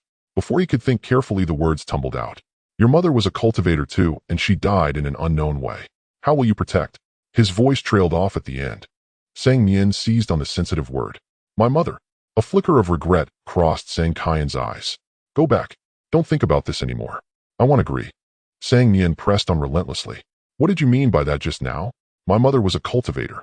What do you mean by your mother? Isn't she your mother too? Sang Qian turned away. Don't ask anymore. It's not important. The original owner's background was likely far more complicated. This was crucial to whether she could leave smoothly. Sang Nian grabbed his hand, determined to get to the bottom of it. Of course it's important. Brother, I want to know who my mother really is and what you've been hiding from me all these years. If you won't tell me, you'll find out on my own. Can you really guarantee that not a single rumor about what happened back then will ever leak out? After an even longer silence, Sang Qian took a deep breath and looked down at her. My parents were quarry workers in the underground mine. They died in an accident. The previous Xie city lord took me in and told me to call him father. When I was 10, father brought you home, just a newborn, and told me that from then on you were my sister. Sang Nian was stunned. You mean? We are indeed not blood-related siblings. Her speculation had come true, but she never expected this turn of events. Sang Nian didn't know what to say and could only gesture for him to continue. Sang Qian continued. I don't know much about your mother. I only know that she was a sword cultivator. She was ambushed and gravely wounded. You were born prematurely, and she didn't survive. Father loved her deeply. Not long after her death, he passed away from grief. He repeatedly urged me, before leaving, to take good care of you, to let you grow up without worries. Sang Qian raised his hand, hesitated repeatedly, yet still gently placed it on Sang Nian's head. You were raised by my own hands. In my heart, you are my only kin in this world. Your brother would never harm you. Stay and let me continue to protect you. This revelation was too overwhelming. Sang Nian's thoughts were in disarray, so she could only pick the simplest question. What was my mother's name? Sang Qian shook his head. I know not. Then who was it that killed her? Did father ever mention it? Sang Qian furrowed his brow in thought for a moment, then shook his head again. Father did not know either. Your mother left no words when she passed. Perhaps she had no time to speak. He hesitated, then continued. Cultivators in the realm of immortal arts are as numerous as minnows in a stream. Among them, those who bear grudges are not few. Killing and being killed are both common occurrences. Sang Nian silently noted this, guessing the reason why Sang Qian was so adamant about preventing her departure. Are you worried that my mother's enemies might come for me? Sang Qian said, few know your true identity, but what if? Within Xie I can still protect you. Elsewhere I would be far away and unable to help. Sang Nian also found this to be a problem. The plot had devolved into such chaos now it was hard to say an accident wouldn't occur. However, if she couldn't leave and Xie Chenzhou went to the Xiaoyao sect on his own, how would she win him over? Or perhaps should she just keep him here too? But she had already promised to let him leave. He'll think this over carefully. She rose to take her leave. Brother, I'm heading back to the String Melody Pavilion. Sang Qian watched her go, sighed softly, and pressed a hand to his temple. Outside the String Melody Pavilion, the sunlight was bright. Xie Chenzhou sat in the courtyard on a stone bench reading a book. Someone passing by saw him, stopped, and called out loudly, Hey pretty boy. Xie Chenzhou didn't even look up, continuing to read as if he hadn't heard. Seeing him ignore her, Chu Yao strode over and snatched the book from his hand. I'm calling you, didn't you hear? Xie Chenzhou gave her a cold glare. Give it back. Su Xuan trotted up quickly. Senior sister, I've told you many times, don't address Master Xie like that. Give him back his book at once. Chu Yao let out a casual, oh, and said to Xie Chenzhou, stop reading. Go pack your things. We have to leave first thing tomorrow morning. Xie Chenzhou curled his lips. What does your departure have to do with me? Oh, that's right, you don't know yet. Chu Yao sat down crossing her legs and casually flipped through his book. Sang Nian is taking you and us to the Xiaoyao sect. Xie Chenzhou frowned. Sang Nian. Chu Yao, her nickname is Nian. She insists we call her Sang Nian. What hasn't she asked the same of you? Xie Chenzhou, no. Well, it seems your relationship is pretty ordinary too, Chu Yao remarked casually. Only those who are close are allowed to use one's nickname. Xie Chenzhou let out a ha. It's just a form of address. Chu Yao was about to speak again, but Su Xuyin, fearing she might offend Xie Chenzhou, dragged her away with an apologetic smile. Chu Yao struggled to look back. Hey, you there, remember to pack your luggage. Otherwise we won't wait for you tomorrow. We won't hold the departure for latecomers. Xie Chenzhou sank into thought, propping his chin on one hand, while the other rested on the table, his fingertips tapping a rhythmic beat on the stone surface. Was this the chance to leave she had spoken of? He silently repeated the words Xiaoyao sect to himself, intrigued. The Xiaoyao sect, one of the 3 sects and one hall, ought to be quite interesting. Going there wouldn't be bad either. A hoarse bird call came from the sky. He looked up. A crow circled in the air. Then, folding its wings, it landed on the table and gave him a slight nod. Young master, it transmitted its voice directly into his mind. Your subordinate has arranged everything. The moment you leave Qingzhou, we will act ensuring not a single soul remains here. Xie Chenzhou lowered his gaze to the crow, a faint smile playing on his lips. I don't recall ordering you to do such superfluous things. The crow trembled. Forgive me, young master. Your subordinate heard you had suffered humiliation here and wished to avenge you. Before Xie Chenzhou could speak, another crow flew in. Young master, the hidden trap we set on the mining spiritual tools has been discovered. Sang Qian has grown clever, Xie Chenzhou sneered. It wasn't him who saw through it, it was Sang Yunling, said the second crow. She went to Sang Qian, and then he summoned the artifact refining hall. That useless fool.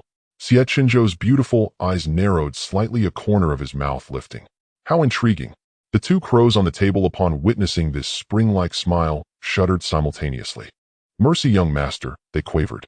A faint glimmer of light flickered at Xie Chenzhou's fingertip as he said lazily, I don't feel like showing mercy. The 2 birds trembled like sieves. We beg the young master to give us a chance to redeem ourselves. We will do anything. We will do anything. Xie Chenzhou paused, withdrew his hand, and after a few seconds of contemplation said, set aside the matter of raising the city. From now on you will follow Sang Yunling. At any time, any place, I want to know her every move. As you command. Get lost. The 2 crows flapped their wings and flew away, perching on a nearby branch to catch their breath. Suddenly, a small light yellow parrot landed beside them.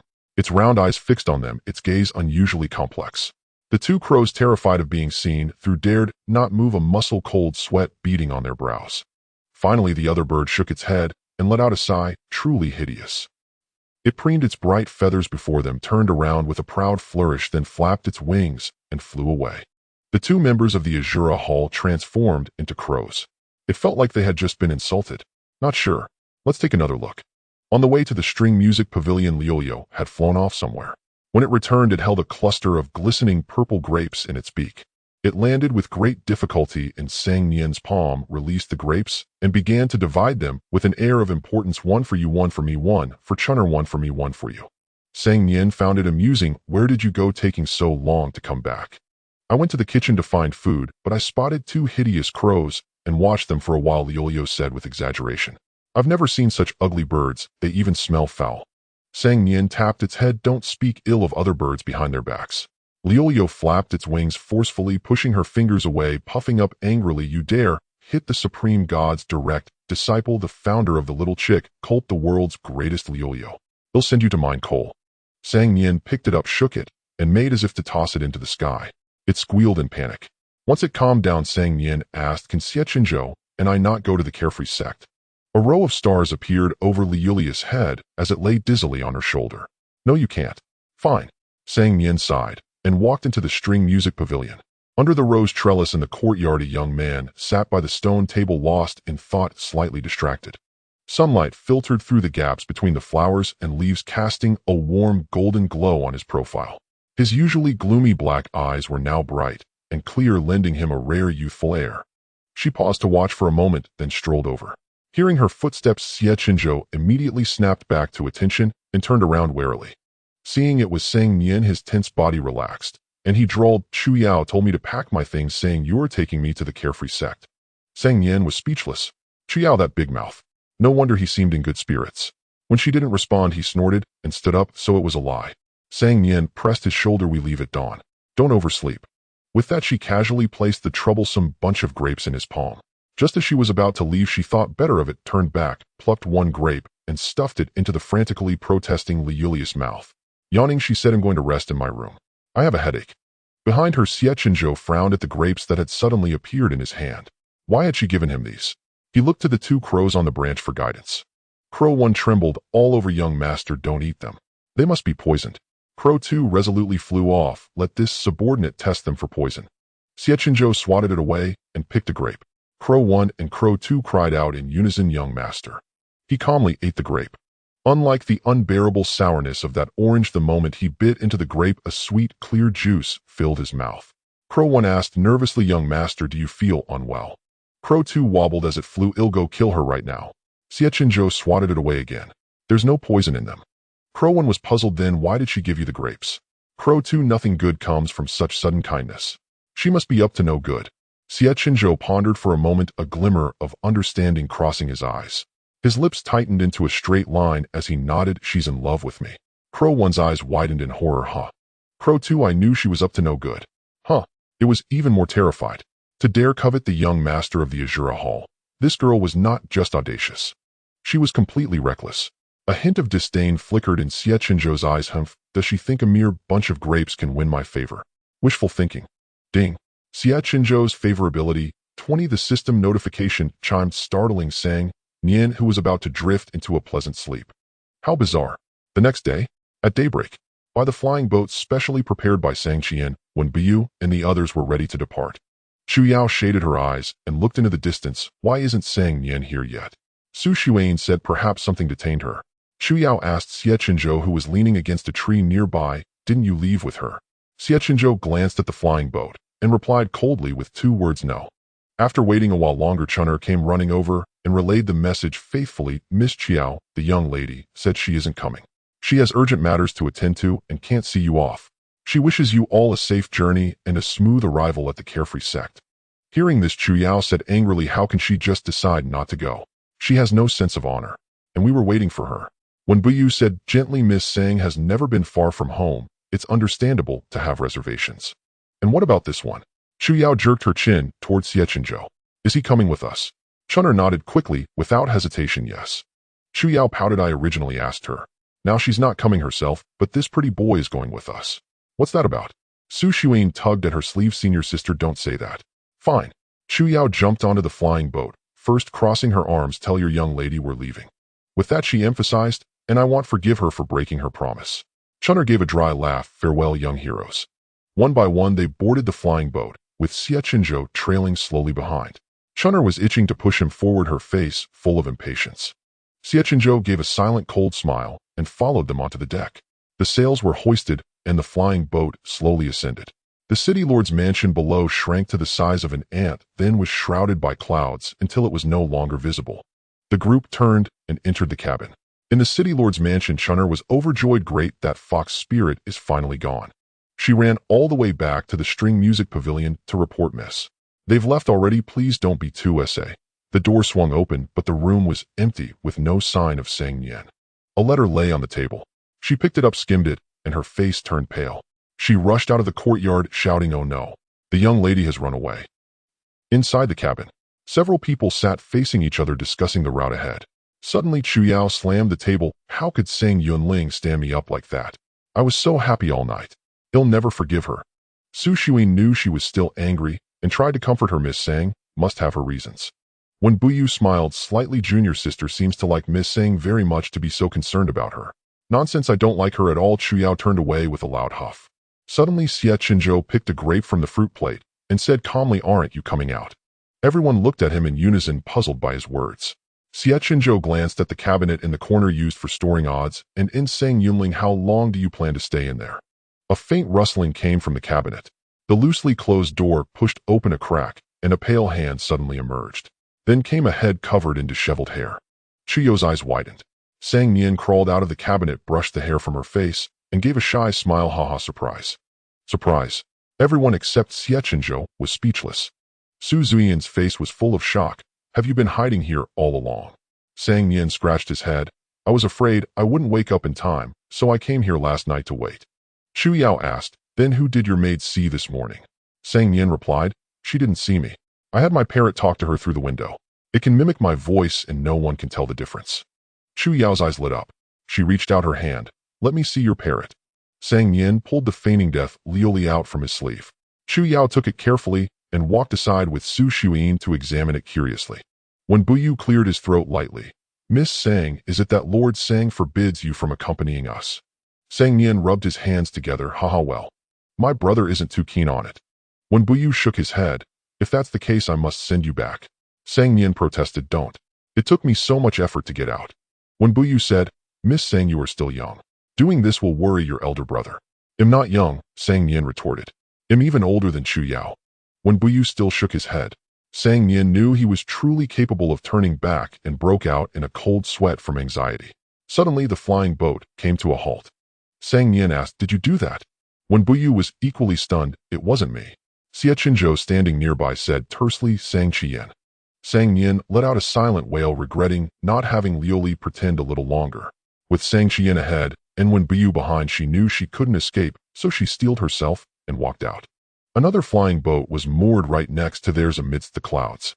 A small bridge connected the two vessels, and a young man in purple robes walked over from the other side, his hands clasped behind his back.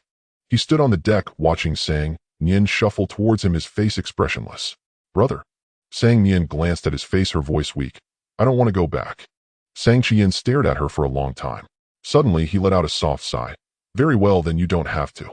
Sang Nian was both surprised and delighted. You agree to let me go with them. Sang Qian gently touched her head. As long as you are happy. Sang Nian nearly jumped for joy. Of course I'm happy. I'm overjoyed. You must be careful in everything out there, Sang Qian set, his brow furrowed with worry. Don't forget what your brother told you. Sang Nian quickly replied. If anyone asks, I'll just say my name is Sang Nian and that I have nothing to do with Qingzhou City. A trace of a smile appeared on his face. He handed her a brand new storage pouch. Inside are your medicines, your favorite pastries, and some defensive artifacts. Keep them on you at all times. Sang Nian got it. Sang Qian then produced a light, slender sword, his fingers tracing the exquisite patterns engraved on the scabbard. This was left by your mother. Take it with you today as a keepsake. Sang Nian took it with both hands solemnly. Does it have a name? Sang Qian said, perhaps it once did, but I do not know. Sang Nian tried to draw the sword. It didn't budge an inch. No wonder he said it was just a memento. It truly was only good for remembrance. She put the sword away and hugged Sang Qian, patting him on the back. Brother, thank you. Sang Qian was startled for a moment, then his eyes curved into a smile. Remember to write to your brother. Tell me everything, whether it's happy or sad. I will. Sang Nian let go, stepped back, and feigned nonchalance. Don't worry about me. If I can't make it out there, I'll come back on my own. Sang Qian, all right, your brother will be waiting for that day. He swept his gaze over the people behind her, nodded at Wen Bough, and his eyes lingered on Xie Chenzhou for a few seconds, the warmth on his face vanishing instantly. Take good care of my sister, or I will make you regret being born into this world. Having said that, he strode across the bridge. Let's go. With a dull thud, the small bridge was retracted, and the flying boat started again. Sang Nian leaned over the railing, half her body hanging out, waving her arms vigorously. Take care. Sang Qian refused to turn around, only waving his hand back at her.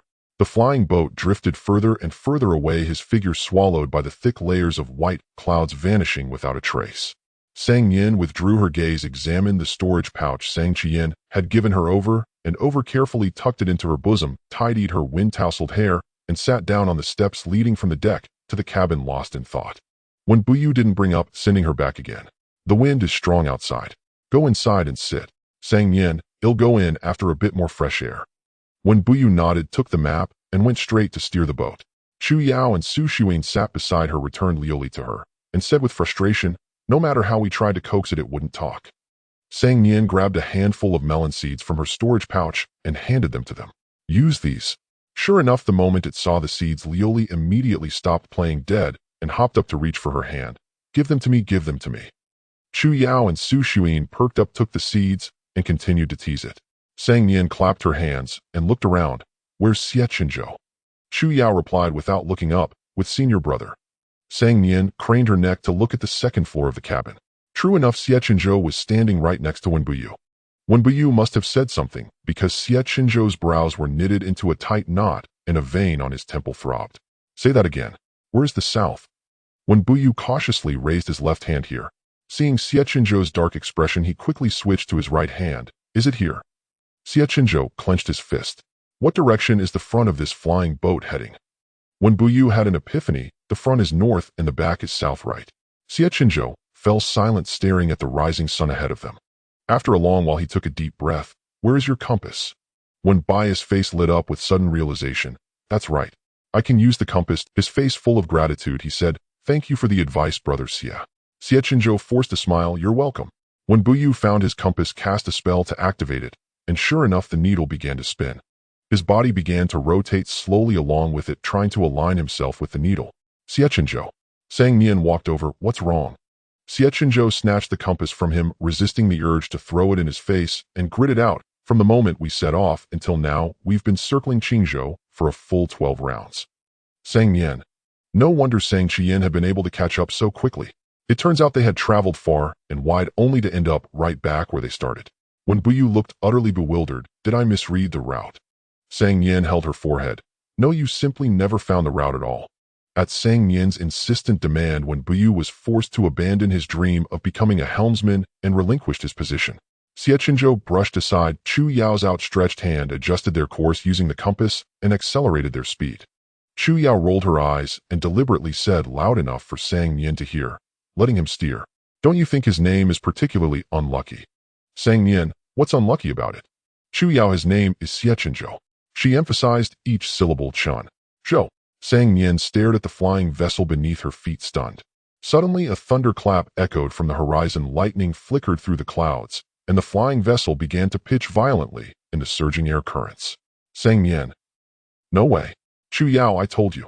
His name is seriously unlucky. A gale laced with ice crystals battered the barrier around the flying vessel, causing ripples to spread across its surface as it teetered on the brink of collapse.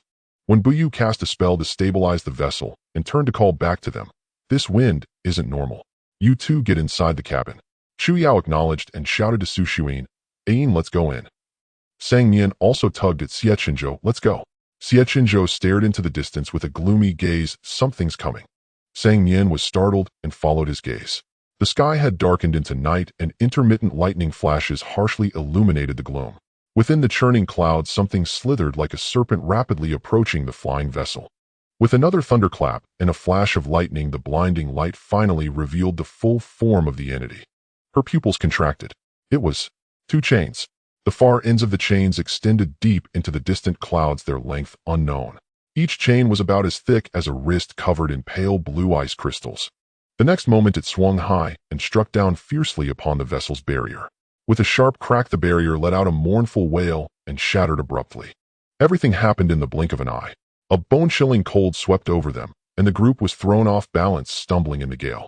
The wind cut across Sang Nian's cheeks like knives, stinging sharply. She was still holding Xie Chenzhou's sleeve, but just as she was about to let go and grab the railing, a sudden sensation of weightlessness seized her. The wind roared in her ears, and beneath her feet was no longer solid floor, only a vast emptiness. Sang Nian reached out futilely, trying to grasp something. Suddenly a hand grabbed the back of her collar. Her fall slowed until it stopped completely. Summoning her courage, she opened her eyes and saw Xie Chenzhou's scowling face above her. He stood on a dark iron longsword, glowing faintly, holding her by the scruff of her neck, hovering steadily in midair. Tears welled up in her eyes. Xie Chenzhou. Xie Chenzhou sneered, I dare not accept Miss Sang's thanks. Sang Nian sniffled and said wistfully, No, can you hold me somewhere else? Or just let me stand behind you on your flying sword. My neck feels like it's broken and I'm about to die. Oh, and thanks for saving me. They'll give you 100,000 spirit stones as thanks later. Xie Chenzhou. His expression darkened further as he flung her onto the back of the flying sword. The sword wobbled slightly as if in protest. It was Sang Nian's first time riding a flying sword, and she was terrified. The wobble made her even more fearful. She crouched down inch by inch to lower her center of gravity and reached out with trembling hands. She clung tightly to Xie Chenzhou's leg.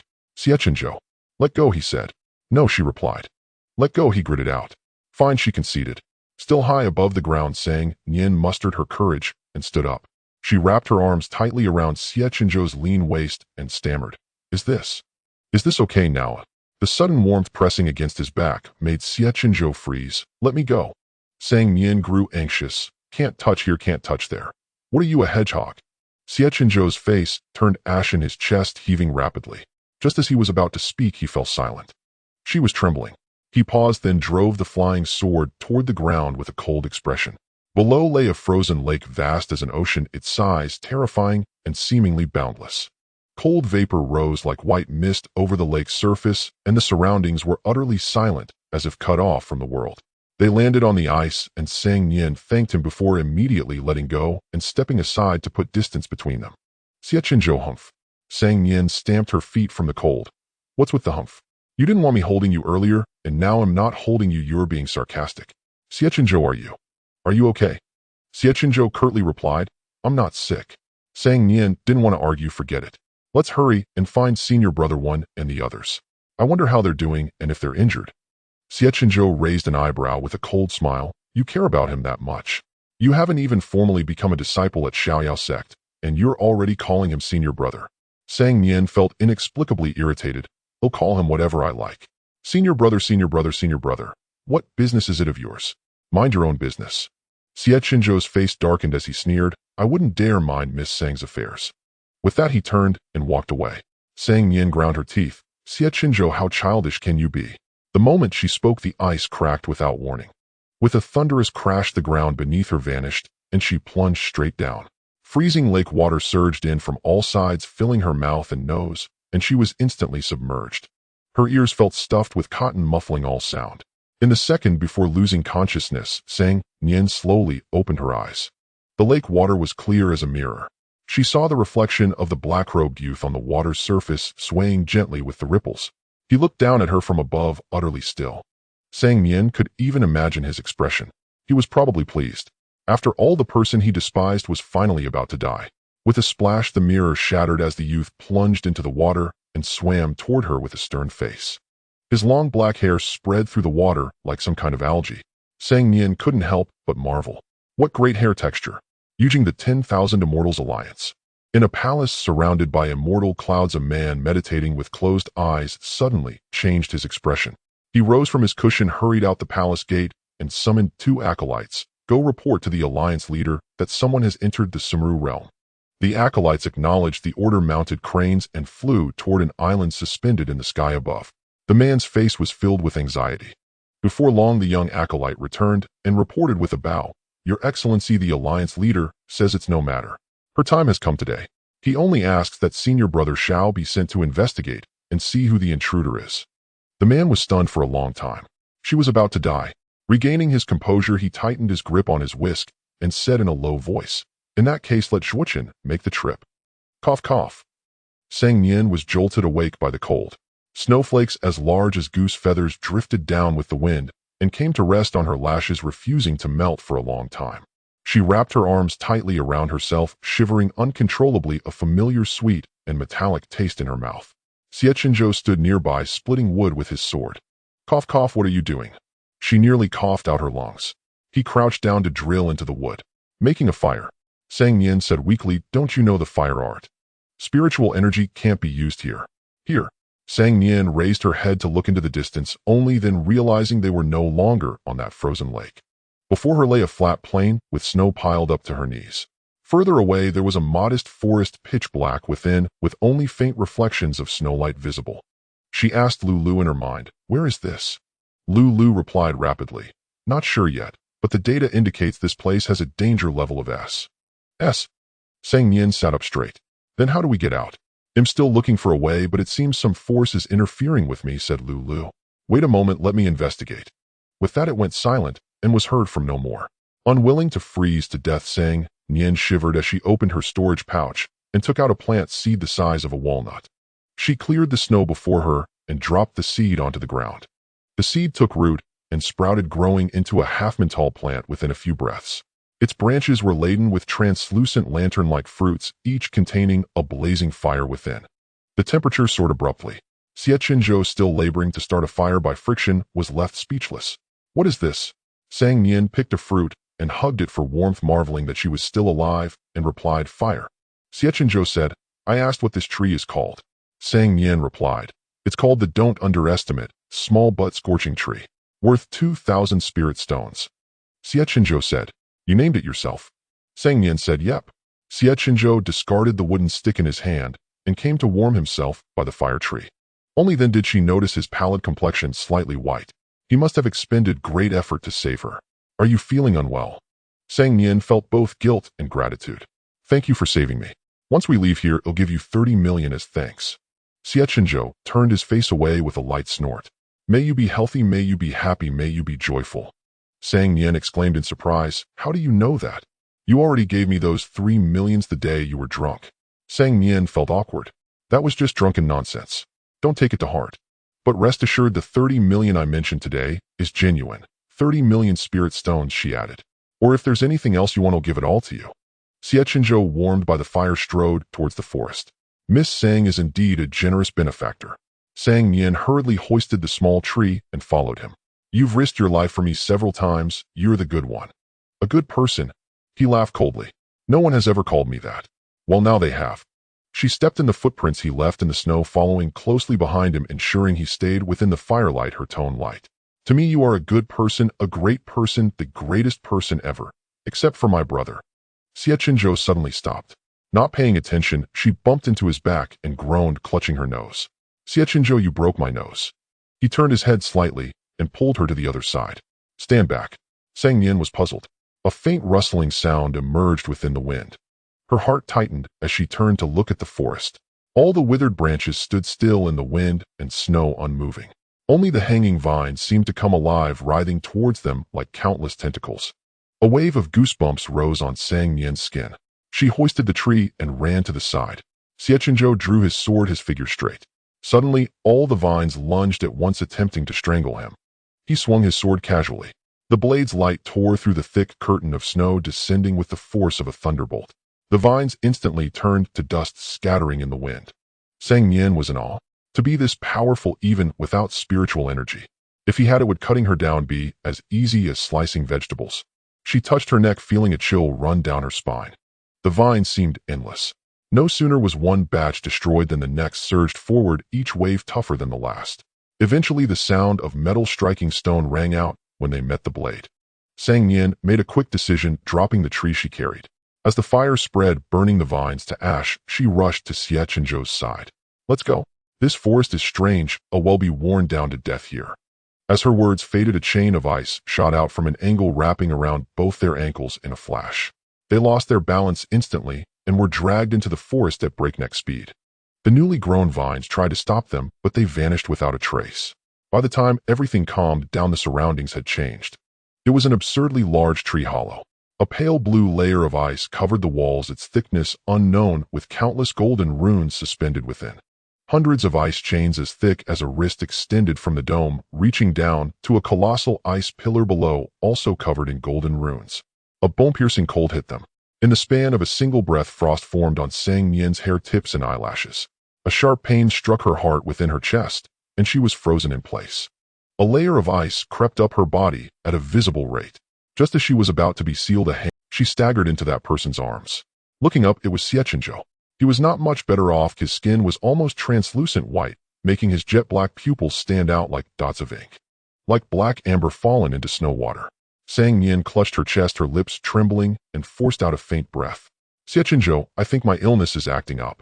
Xie Chenzhou glanced at her, bit his fingertip, and gently wiped it across her pale lips. It was that familiar sweet and metallic taste. Nian pursed her lips and drew the drop of blood into her mouth. The pain in her chest gradually subsided. In a flash, she understood. "You gave me your blood after I fell into the water, didn't you?" He released her hand, his expression cold. "Your life or death is none of my concern. I'm merely afraid of your brother's punishment." Nian said seriously, "A gentleman is judged by his deeds, not his intentions." Xie Chenzhou was noncommittal. "I'm no gentleman." Suddenly, the chains above their heads all rattled and shook simultaneously. Amidst the deafening noise, a dim spark ignited within the ice pillar ahead. It rose slowly, penetrating the ice, and floated before Nian and Xie Chenzhou.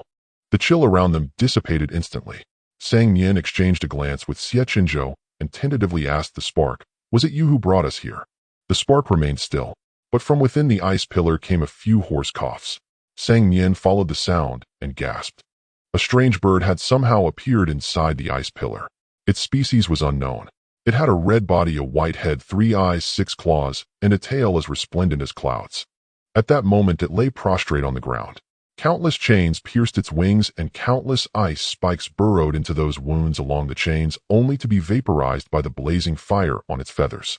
Nian and Xie Chenzhou exchanged another glance and nodded slightly. This bird was most likely the one who had brought them here. Seeing no apparent malice, she stepped forward and asked cautiously, "May I ask your esteemed name, Senior?" The strange bird gave her a weak look, then transformed into a woman with white hair and red robes. A striking red demonic mark adorned her collarbone. She waved her hand, concealing the chains, and staggered to her feet. "My name is Xie. This character wasn't in the original book." Nian became even more cautious. "May I ask why you've brought us here, Senior?" Xie's gaze swept over her face, paused for a few seconds on Xie Chenzhou, then she lowered her head and coughed twice, her expression unreadable. "Bringing you here was a last resort. There is something I wish to entrust to you." Nian asked, "What is it?" Xie raised her head, her expression sorrowful. "I was originally the Qijiu bird, the guardian spirit beast of the Zhiyu clan. The 10,000 Immortals Alliance tricked me out of the mountain, used Tinto sandy-rolled profound ice as a cage, and cast the great sealing art to imprison me here for 500 years. Hearing this, Nian instinctively glanced at Xie Chenzhou. As expected, his expression darkened. She knew he was reminded of the 7 years he himself had been imprisoned. There really are too many perverts in the cultivation world, locking people up at the drop of a hat. Nian sighed inwardly. "You want us to save you?" as she asked. Xie shook her head, offering a bitter smile. "I am spent my lifespan exhausted. Whether I leave or not is unimportant." Nian was left speechless. She would slap herself twice when she got home. "What matter do you wish to entrust to us?" she asked. Xie gazed at them with maternal affection. "Come closer." Nian was about to step forward, but recalling Lu Liu's rating, hesitated and withdrew her foot. "You can just say it directly. I won't come over, it's too cold." Xie said softly, "Do not be afraid. I will not harm you. Otherwise you would have died the moment you stepped in here." Xie Chenzhou said coldly, "Say it right here." Hearing his words, Xie paused, slowly lifted her eyelashes, and a complex emotion flickered in her eyes. Relief, self-mockery, and mostly helplessness. "Enough. To see you before my death is already a mercy from the heavenly Tao." Xie sighed, turned her wrist, and a milky white light coalesced in her palm. The orb of light passed through the ice layer and drifted leisurely before Xie Chenzhou. He reached out to catch it, scrutinizing it intently. As the light faded, the object within revealed its true form.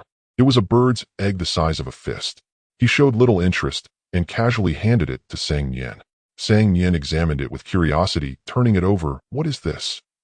"This is my unborn child. Trapped with me in the 10,000-year profound ice, it has never been able to hatch." Xie said slowly, 500 years ago the 10,000 Immortals Alliance stole her. I was forced to leave the mountain to retrieve her. Though I won her back, I lost my freedom and the Zhiyu clan I was sworn to protect." She enunciated each word. "The entire clan was annihilated." Nian, "The 10,000 Immortals Alliance did this?" Xie nodded. Nian was furious. Wasn't the 10,000 Immortals Alliance supposed to be a righteous faction? Why did they commit such atrocities? Xie Chenzhou suddenly asked. "Zhiyu clan, a remnant of the divine race that thrived on Shaohua Mountain," Xie said softly. "There has never been a more compassionate or kind-hearted being in this world." Xie Chenzhou frowned. Nian was puzzled. Why did the 10,000 Immortals Alliance kill them? Xie was silent for a long time. "I do not know either." Nian carefully stored the red pheasant egg and comforted her. "Senior, rest assured we will take good care of your child." Xie, "Thank you." Since everything has been said, Xie Chenzhou asked, "When will you let us go?" Xie's eyes twitched slightly, and she said gently, "What's the hurry? Come closer. I have another gift for you as a token of my gratitude." Nian was about to step forward when Xie Chenzhou suddenly grabbed her arm and said calmly, "No need. We only wish to leave."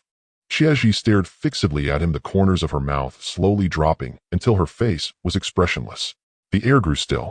A sense of foreboding rose in Nian's heart. She instinctively touched the protective talismans hanging densely at her waist. If a fight broke out, could she hold on? Without warning, a chain flew out and instantly coiled around her, dragging her to the ice pillar. Bang! She slammed heavily onto the ground, her internal organs nearly dislocated, curling up in pain. Xie moved a finger, and in an instant the protective talismans at Nian's waist shattered into pieces. Nian was speechless. "Hold on my foot." Damn fake merchant. The oppressive aura of a demon king pressed down like a mountain, and she coughed up a mouthful of blood, her face deathly pale. Xie pressed against the ice pillar, her expression frenzied. Say it. You willingly offer your body to me. Sang Nian refused to open her mouth. Then I will kill you now. Xie spread her arms, and with a roar a sea of fire erupted around Sang Nian. Clang! A brilliant sword light broke through the wind, striking the chain around Sang Nian's ankle with a deafening sound and violent tremors. The young man firmly grasped the sword hilt, his eyes dark. He swiftly delivered a second strike, the sword aura descending with the force of a storm. Another thunderous crash. The chain snapped abruptly. A vacuum-like path appeared through the raging flames. Sang Nian didn't hesitate for a moment. She scrambled up and ran with all her might. Xie's face twisted. Don't think you can escape. A tremendous force struck, and Sang Nian's body uncontrollably flew backward. Xie Chenzhou's eyes twitched as he grabbed her, swapping their positions. Bang! He slammed violently into the ice pillar, grunting in pain, clutching his chest as he coughed up a mouthful of crimson blood. The blood splattered on the ice pillar, and Xie trembled violently, clutching her head in agony. Her eyes alternated between clarity and madness, as if another entity was vying for control of her body. He deceived me, he deceived me. I will kill all humans. Humans deserve to die. 500 years, 500 years. Weishan you, how cruel you are. Shaohua Mountain is gone, Zhu Yu is gone, nothing is left. Don't stop me. I just want revenge. What wrong have I done? Clatter. The chains binding the two fell to the ground. Xie hissed at them. Go. Sang Nian pulled Xie Chenzhou up and ran desperately toward the cave entrance. Behind them, the golden inscriptions hummed in unison as Xie repeatedly crashed into the ice layer, her shrill screams and furious roars intertwining, echoing through heaven and earth. The surroundings trembled as if in an earthquake. Blocks of ice fell from the dome, sending up clouds of snow and ice dust. Sang Nian gripped Xie Chenzhou's hand tightly, leading him through the ruins like the end of the world, not daring to stop. She turned to Xie Chenzhou and said, "We will definitely escape safely. Don't be afraid." Xie Chenzhou, who had been about to pull his hand away, froze. The next moment, a resplendent golden light shone into the cave. Sang Nian looked up. A white-robed cultivator descended on a flying sword, his figure slender, robes fluttering.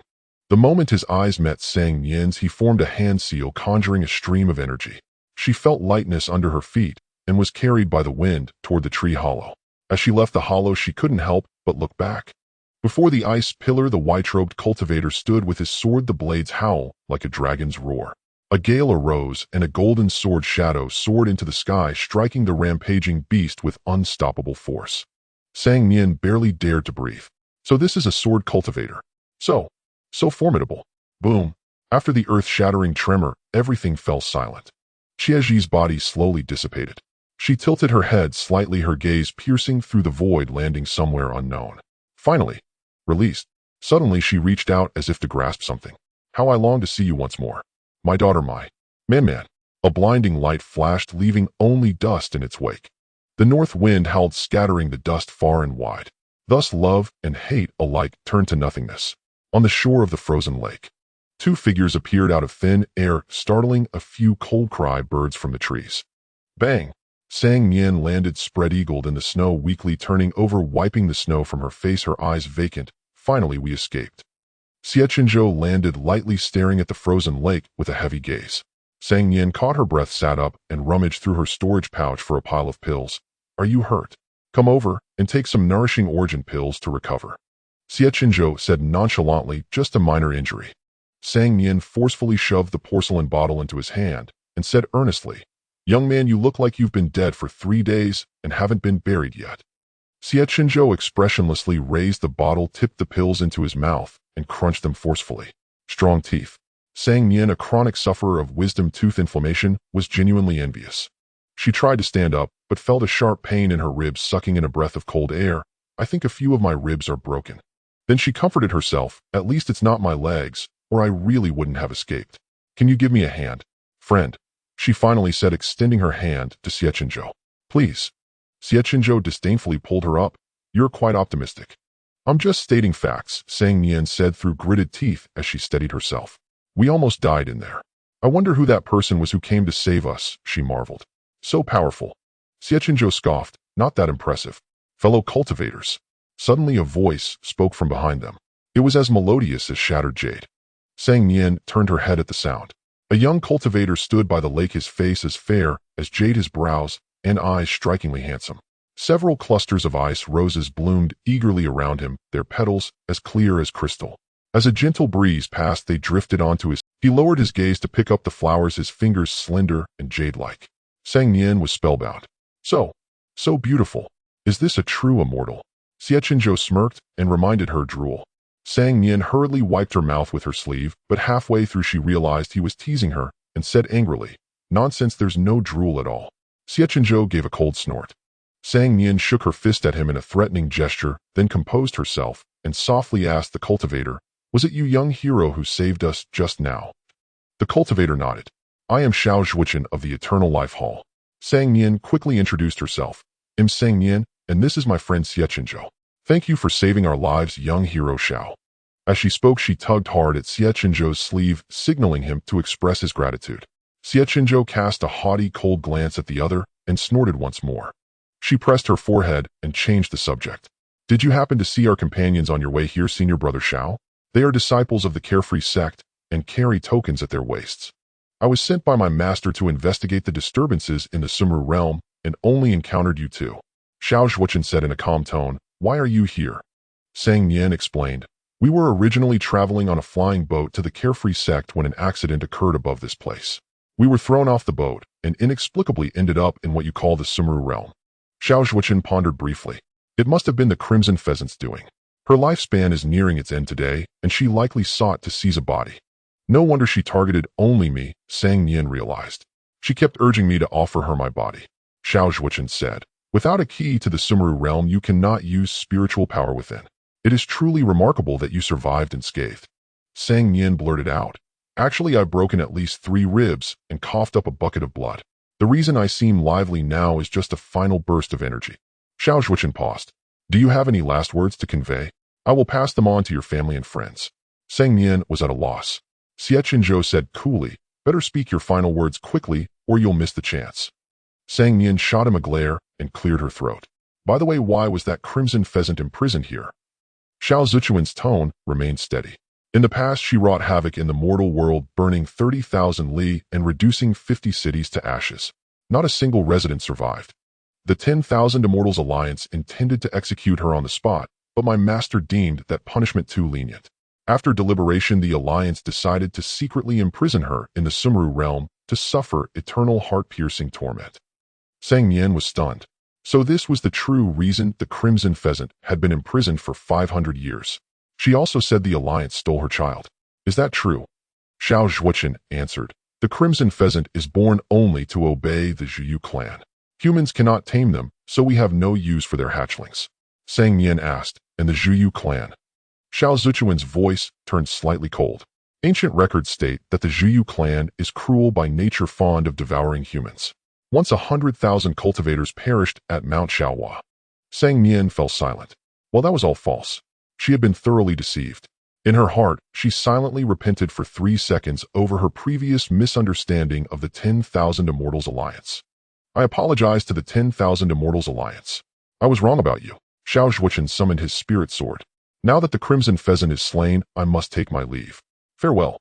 Sang Nian nodded vigorously. Safe travels, young hero Xiao. Thank you so much for saving us." Xiao Zhuchen stood still, gazing at her without moving. Perplexed, Sang Nian ventured, "Is there something else? Could he want a reward?" As she was about to take spirit stones from her storage pouch, Xiao Zhuchen suddenly spoke. "I am waiting for your last words." Sang Nian was speechless. Beside her, Xie Chenzhou burst out laughing, his laughter exaggerated, startling a cluster of snow from the branch. After finally seeing Xiao Zhuchen off, Sang Nian glared at Xie Chenzhou. "Was it that funny?" Xie Chenzhou, with a curl to his lips, drawled, "Funny? How could it not be? Miss Sang should have seen her own expression in a mirror just now." Sang Nian lifted her chin confidently. "I handled it perfectly. Stop teasing me." Xie Chenzhou said, "Miss Sang, your soul was almost lured away by that handsome young hero." Sang Nian retorted matter-of-factly, "He's so good-looking, it's a normal reaction anyone would have." Xie Chenzhou's smile faded slightly, his words slowing. "I see. Ding." Xie Chenzhou's favorability, 10, Sang Nian gasped. She declared firmly, "No one is better looking than you." Xie Chenzhou sneered. Sang Nian groveled obsequiously. "Our Xiao Xie is the finest flower of Qingzhou. Xiao Zhuochen can't even compare. Xie Chenzhou scoffed. Sang Nian scratched her head in bewilderment, unable to understand why he was acting so unusually. Because this place connects to the Sumeru realm, it has gathered too much resentment from the Crimson Pheasant, which affects your moods and amplifies all emotions. Lu Liu's voice suddenly rang out. He sighed. Oh my god, I finally got reconnected. Did I miss anything? Sang Nian sneered. You only think to steer when the car hits a tree, you only think to flick off the snot when it's in your mouth, and you only log in when the dungeon boss is already dead. Lu laughed awkwardly. Seeing you alive, host, brings great comfort to my heart, great comfort. Sang Nian retorted. Useless at critical moments, what good are you? Might as well wash you off and send you to Golden Arches to be battered and fried golden. Lu sobbed. What a venomous woman. A flying boat drifted slowly into view. From a distance, Chu Yao shouted, Sang Nian, you alive? Sang Nian called back, doing great. As soon as the boat stopped when Bough and the others hurried over. Miss Sang, are you both all right? Sang Nian shook her head. It's a long story, but we're fine now. Su Xuan sighed with relief. We were terrified when we saw you and young Master Xie fall. Sang Nian omitted mentioning Xie Chenzhou's cultivation, saying vaguely, a young hero named Xiao Zhuochen from the Eternal Life Hall saved us. Xie Chenzhou glanced at her, but didn't contradict. Upon hearing this, Su Xuan let out a short squeal, covering her mouth, with eyes blazing. Xiao Zhuochen. Sang Nian didn't understand her intense reaction. Yes, him.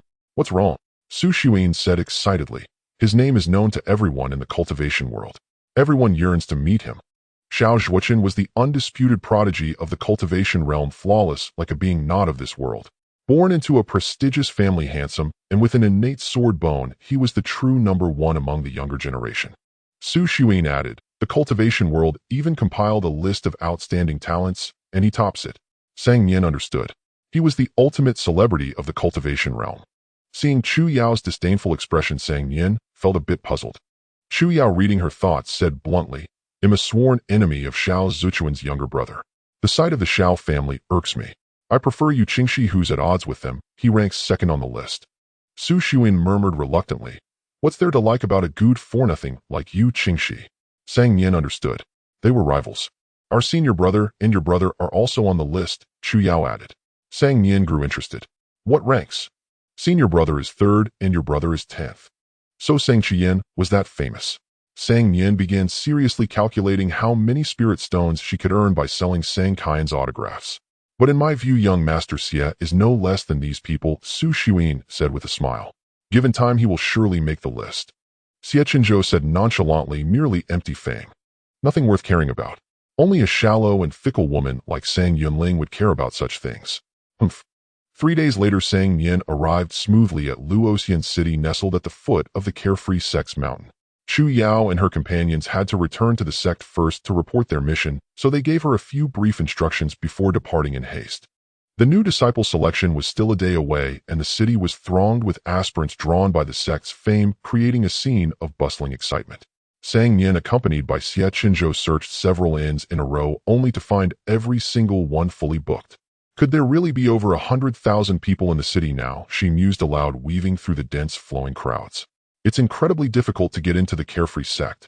She wondered what the scene would be like at the official selection tomorrow. According to the original text, the very first test, assessing one's spiritual root, would eliminate the vast majority of participants. Then came the second test, the third. In the end, no more than 10 people would be allowed through the gates of the carefree sect. The pressure weighed heavily on Sang Nian. She didn't have to worry about her spiritual root. The original owner of this body possessed one. However, that original owner had gained entry into the carefree sect through Sang Qian's connections. Since she had now decided to conceal her identity and become a disciple on her own merit, she couldn't rely on that path anymore. She had to enter the carefree sect's gates through her own efforts. If she failed, Sang Nian stopped before a bulletin board, reading the notice posted on it word by word. The carefree sect cafeteria urgently seeks 2 food servers. Working hours 3 2-hour shifts a day, morning, noon, evening work 1 day, rest 1 day, with 20 days of annual leave. Monthly salary 30 spirit stones. Meals and accommodation included. Sang Nian's eyes lit up. Becoming a disciple wasn't an absolute necessity after all. She glanced around surreptitiously, then with lightning speed tore down the notice and tucked it into her sleeve. Xie Chenzhou, who had witnessed the entire scene. Sang Yunling, what are you doing? Sang Nian pulled him into a corner and said sternly, stop calling me Sang Yunling. Xie Chenzhou frowned. What should I call you then? Just call me Sang Nian, she said. Or Nian if you like. Shu Yao's words from the other day echoed in his mind. Only close friends and family were allowed to use one's nickname. Xie Chenzhou scrutinized Sang Nian and let out a scoff. Sang Yunling, I advise you to give up any hopes you have for me. Sang Nian was taken aback. Huh? He continued, perhaps the time we've spent together on this journey has given you the wrong idea, but Xie Chenzhou will never in this lifetime come to like you. Sang Nian was bewildered. Huh? My staying by your side now is merely a temporary expedient, Xie Chenzhou said, his voice turning cold. Once I obtain what I need, the day will come when I leave. And if you dare to stand in my way, I will kill you with my own hands. Sang Nian was utterly confused. Huh? Without another word, Xie Chenzhou turned and strode away. Sang Nian was full of questions. Seriously, what was wrong with this guy? Half a day passed. By nightfall, Sang Nian finally found an inn that had a single room left. You two are truly fortunate. This is our last vacant room.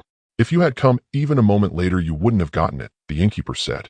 The innkeeper handed over the key with a smile. Every 30 years our Luoxian city gets this lively. I can tell this is your first time here.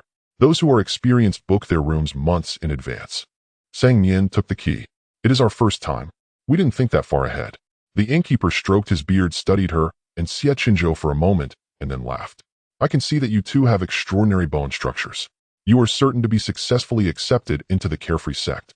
Sang Nian asked happily, really? The innkeeper replied, of course. I've been doing business here for so many years and my judgment has never been wrong. However, Sang Nian inquired, however what? There is one thing you still lack, he said in a grave tone. With that one thing your success would be absolutely guaranteed. Sang Nian grew tense. What is it? The innkeeper cautiously looked around, then took down 2 items from a shelf. As the saying goes, first comes destiny, second comes luck, third comes feng shui. Many times success is just a little bit of luck away, he said, shaking a talisman in his left hand. This is a good fortune talisman personally drawn by Master Raji of Compassion Cliff. Wear it, and it will surely bless you with endless good luck. Xie Chenzhou. Sang Nian was impressed, though she didn't fully understand. So amazing. Don't get too excited yet. Take a look at this too. The innkeeper revealed a long sword in his right hand. This is my family heirloom sword forged from a fallen meteorite. The blade is 3 feet 3 inches long, incredibly sharp, and can cut through iron as if it were mud. To pass the selection, having a handy weapon like this is absolutely essential. With this in hand, you are guaranteed to cut down any god or Buddha that stands in your way. Xie Chenzhou. Sang Nian's heart raced with excitement. That powerful. Do you want to own it? The innkeeper exclaimed. Sang Nian nodded frantically. Yes. 100,000 spirit stones, he said, holding out his hand. Sang Nian immediately lowered her head to open her storage pouch. Unable to bear it any longer, Xie Chenzhou grabbed her arm. Are you an idiot? Before Sang Nian could speak, the innkeeper rolled his eyes and snorted. I was willing to part with my treasures only because you two caught my fancy. Since you don't trust me, let's forget the whole thing. Sang Nian quickly said, I want them. Wait, I'll give you the spirit stones right now. Then she pushed Xie Chenzhou. Let go, you're blocking me from paying. After a few seconds of stalemate, Xie Chenzhou released her with a dark scowl. Sang Nian handed a stack of stamped money notes to the innkeeper. Each note is worth 10,000 spirit stones. The transaction was complete, and the innkeeper's gloomy expression cleared. Indeed, miss, you are clearly a person of discerning taste. He glanced at Xie Chenzhou. Unlike some people who live off their partner's wealth, but still act arrogant, unable to tell who truly rules this household. Xie Chenzhou's expression darkened. What did you say? The innkeeper replied innocently. I didn't say anything at all. Sang Nian carefully put away the talisman and the sword and forcibly pulled Xie Chenzhou upstairs. All right, it's getting late. Let's go to our room and rest. Once in the room, Xie Chenzhou shook off her hand with a dark face. He was mocking me. Didn't you hear? Sang Nian pulled out a chair, sat down, and admired her newly purchased talisman and sword, saying casually, You must have misheard. I think he's a nice person. He even gave me a free gift. Xie Chenzhou clenched his teeth. A good fortune talisman was slipped into the pouch at his waist.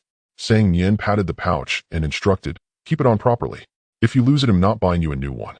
He was stunned for a long moment before saying, You bought it for me. Sang Nian replied, Yep. Xie Chenzhou turned his face away. I don't need it. Take it back. It's not like it's in your way, Sang Nian said. This is a good fortune talisman. It can bring you good luck. She looked into his eyes, her voice cheerful. You've always been so unlucky. With this, things will get better. I guarantee everything will go smoothly for you. Xie Chenzhou fell silent. When he spoke again, his voice was inexplicably softer. Sentimental. He fastened the pouch wearing a look of disgust. He'll throw it away in a couple of days. Ding Xie Chenzhou's affection 200, he clearly liked it. He was just pretending to be tough. Sang Nian curled her lip, then drew her brand new sword, asking curiously, "Is this sword as powerful as yours?" Xie Chenzhou countered, "What do you think?" Sang Nian thought for a moment. Probably about the same. Xie Chenzhou summoned his own life-bound sword, dropped it in front of her with a thud, and raised his chin. "See for yourself." Sang Nian eagerly tried to draw the sword, but couldn't budge it. She looked at Xie Chenzhou in confusion. Xie Chenzhou pulled out another chair, sat down lazily, and flicked the sword's body with his finger. The sword's body trembled and reluctantly slid out of its scabbard. In an instant, a brilliant azure light flashed before Sang Nian's eyes. She squinted, and when the light faded, she looked closely. The sword was entirely black, unadorned with any carvings. She couldn't tell what material it was made of, but it was astonishingly cold. When she tried to hold it, it was heavy, pulling painfully at her wrist. "This sword looks pretty ordinary to me," Sang Nian said. The moment the words left her mouth, the sword in her hand began to vibrate violently. She quickly put it down and put on a serious face. "But if you look closely, you'll see it's not ordinary at all. Every detail on it is perfect. It's definitely the best sword in the whole world." The long sword was still for a few seconds, then suddenly lifted its hilt and awkwardly rubbed against her palm. Sang Nian, "Xie Chenzhou, what's wrong with it?" she asked. Xie Chenzhou put away his life-bound sword, his face expressionless. "Nothing. It just wants to go back to the forging furnace for a look."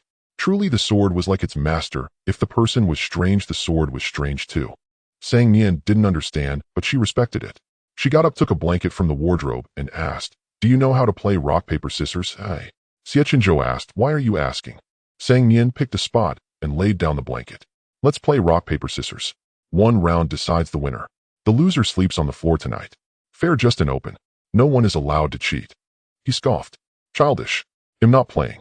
Sang Nian cracked her knuckles. "Rock, paper, scissors, go." Xie Chenzhou and she threw their hands out at the same time.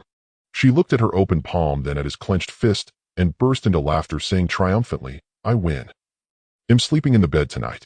You can make your bed on the floor." Xie Chenzhou stared at his own tightly clenched fist, a look of bewilderment on his face. He wondered, how had he just played along? The night was deep and all was silent. Two crows fluttered noisily from the branches. In a secluded alley, they transformed into human forms and knelt before a youth in black robes. "Young master, this is the pill to suppress your cultivation," Crow 1 said, presenting a wooden box with both hands.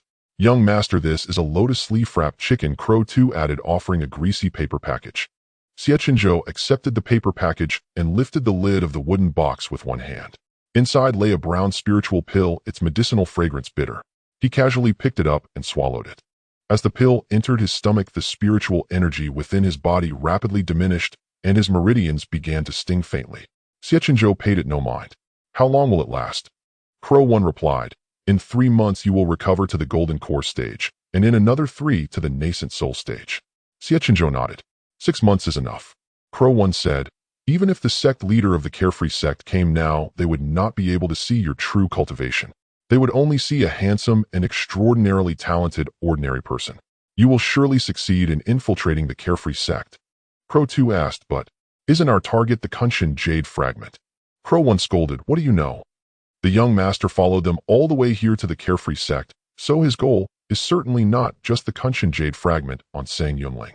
He must intend to take over the entire carefree sect and catch the righteous factions off guard." "Young master, am I right?"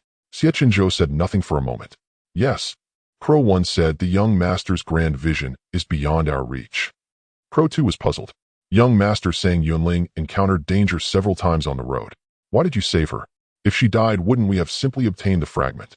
Xie Chenzhou leaned back against the wall and cast a casual glance at him. "Are you questioning me?" Crow 2 replied, "Your subordinate would not dare." Xie Chenzhou's voice was cool. "If Sang Yunling dies, the fragment on her will also vanish.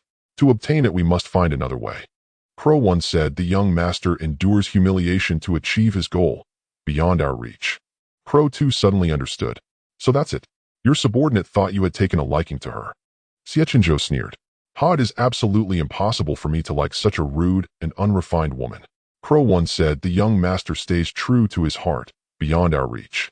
Crow 2 said, "Your subordinate will find a way to infiltrate the carefree sect and fully cooperate with your grand plan to take it down soon." Xie Chenzhou said coldly, Before we take down the carefree sect, there is another task I need you to do. Both crows looked solemn. Your subordinates would go through fire and water for you. Xie Chenzhou beckoned them with a finger. Come here. They stepped forward nervously.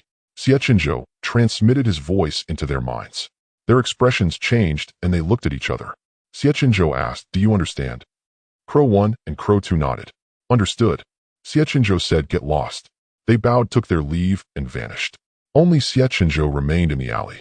He brushed non-existent dust from his lapel, glanced at the starry sky above, smiled faintly, and walked quickly back to the inn carrying the lotus leaf chicken.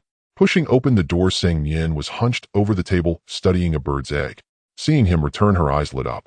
She hurried over, took the paper package from his hand, and complained, why were you so slow getting a midnight snack? I'm starving. As she spoke, she unwrapped the package. Wow, it's lotus leaf chicken. Xie Chenzhou said coldly, I am not your servant. If you dare order me around again. Before he could finish, a chicken leg was suddenly shoved into his mouth, cutting off his words. Stop talking and eat it while it's hot, Nian said, tearing off the other chicken leg and taking a big bite. Her voice was a little muffled. It won't taste good cold. Xie Chenzhou took the chicken leg from his mouth and frowned at her greasy hands.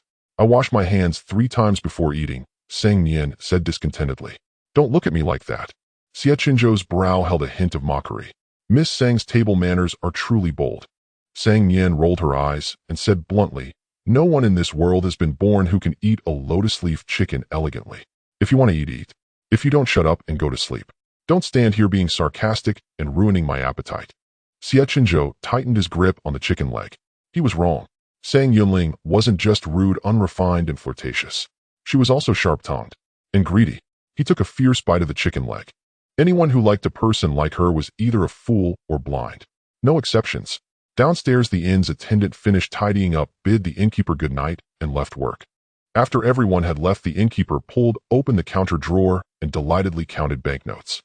A knock came at the counter. He looked up warily. 2 men in black stood before the counter. One wore a ferocious, green-faced, fanged ghost mask, the other a white-browed, reedy demon mask. Though their faces were hidden, their auras were terrifying. The innkeeper's heart skipped a beat. He put away the money and forced a smile. The inn is full, gentlemen. Please try another establishment. The man in the ghost mask said in a sinister tone, and if I refuse? The innkeeper dared not breathe. Sirs, this humble one doesn't know how he has offended you. The other man in the demon mask slowly said, guess. Cold sweat poured from the innkeeper. He pleaded, gentlemen, how about this? I happen to have talismans personally drawn by Master Roji of the Compassion Cliff and 2 ancestral swords from my family. They usually sell for at least 10,000 spirit stones. Today I won't charge you a single one. I'll give them to you as a gift to make friends. How about it? The man in the ghost mask said, very well. The innkeeper hurriedly brought out the talismans and swords. Please accept them. As the words left his mouth, the man suddenly grabbed him by the collar and pulled him close. The innkeeper couldn't break free and leaned back in terror. What are you doing? The man in the demon mask gave a sinister laugh and cast a barrier to block the view. You insolent fool. How dare you try to swindle our young master? Tonight we'll teach you the price of offending the young master. Perhaps due to an unfamiliar bed, or perhaps because of the upcoming selection, this sleep was restless. When Sang Nian woke, dawn had just broken and the morning mist had not yet dispersed. Occasionally voices of vendors setting up their stalls drifted in from the street. A small wooden cart laden with goods rumbled over the ground. A lark darted through the clouds, leaving a trail of clear chirps. It wasn't loud, but it wasn't quiet either. She turned over and looked at the youth sleeping on the floor. He lay in a very proper manner, hands folded over his chest, completely still. The window had been left open the night before, and a few rays of morning light fell on his face without obstruction, illuminating his delicate features. Still frowning, even while asleep. Sang Nian muttered. Since she couldn't sleep anyway, she got out of bed and tiptoed to close the window. The moment she moved, Xie Chenzhou's eyes snapped open, and he leapt up. In a flash, he drew his sword and pressed it against her throat like a ferocious beast. Sang Nian's foot was still in the air. I just wanted to close the window. He came to his senses, sheathed his sword, and pressed his temple hard. Sang Nian closed the window as intended. Are you always like this? Xie Chenzhou hummed in affirmation, a faint weariness seeping into his brow. Sang Nian said, no wonder you have such a bad temper. Few people who don't sleep well have a good disposition. Xie Chenzhou looked up with a wry smile. And yet you're so unafraid of death, constantly provoking me. Sang Nian thought for a moment and said seriously, then it'll be nicer to you from now on. I won't make you angry. They'll coax you more. Xie Chenzhou sneered, sweet talk. Sang Nian looked at him. It's from the heart. Their eyes met. After a moment, Xie Chenzhou looked away and let out a low laugh. The heart. I have never seen such a thing. Sang Nian's gaze was as clear as water. Not having seen it doesn't mean it doesn't exist. Time reveals a person's heart. You'll know whether my feelings for you are genuine or not in the future. Xie Chenzhou rubbed his knuckles hard, finding it absurd. The person who had once tormented him was now earnestly speaking of giving him their true heart. How laughable. What was even more laughable was that for a single moment, he had believed it. Xie Chenzhou closed his eyes, his knuckles turning white. Useless thing.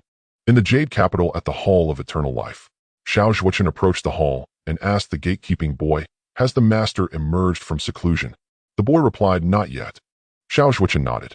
Just as he turned to leave, a sigh echoed from within the hall. Zhuochen, you have returned. Xiao Zhuochen stood with his hands at his sides. Master, 4 days ago the demon in the Sumeru realm was slain. Silence reigned inside for a long moment before a voice asked, before she died, did she leave any words? Xiao Zhuochen replied, your disciple heard none. Very well. Another sigh came from within. Who intruded into the Sumeru realm? 2 passers-by. They were on their way to the carefree sect for the selection. The demon whose lifespan had ended sought to seize a new body for rebirth, thus drag them into the Sumeru realm. In that case you may withdraw. Yes. Inside the hall, Wei Xingyu slowly opened his eyes and coughed up a mouthful of crimson blood.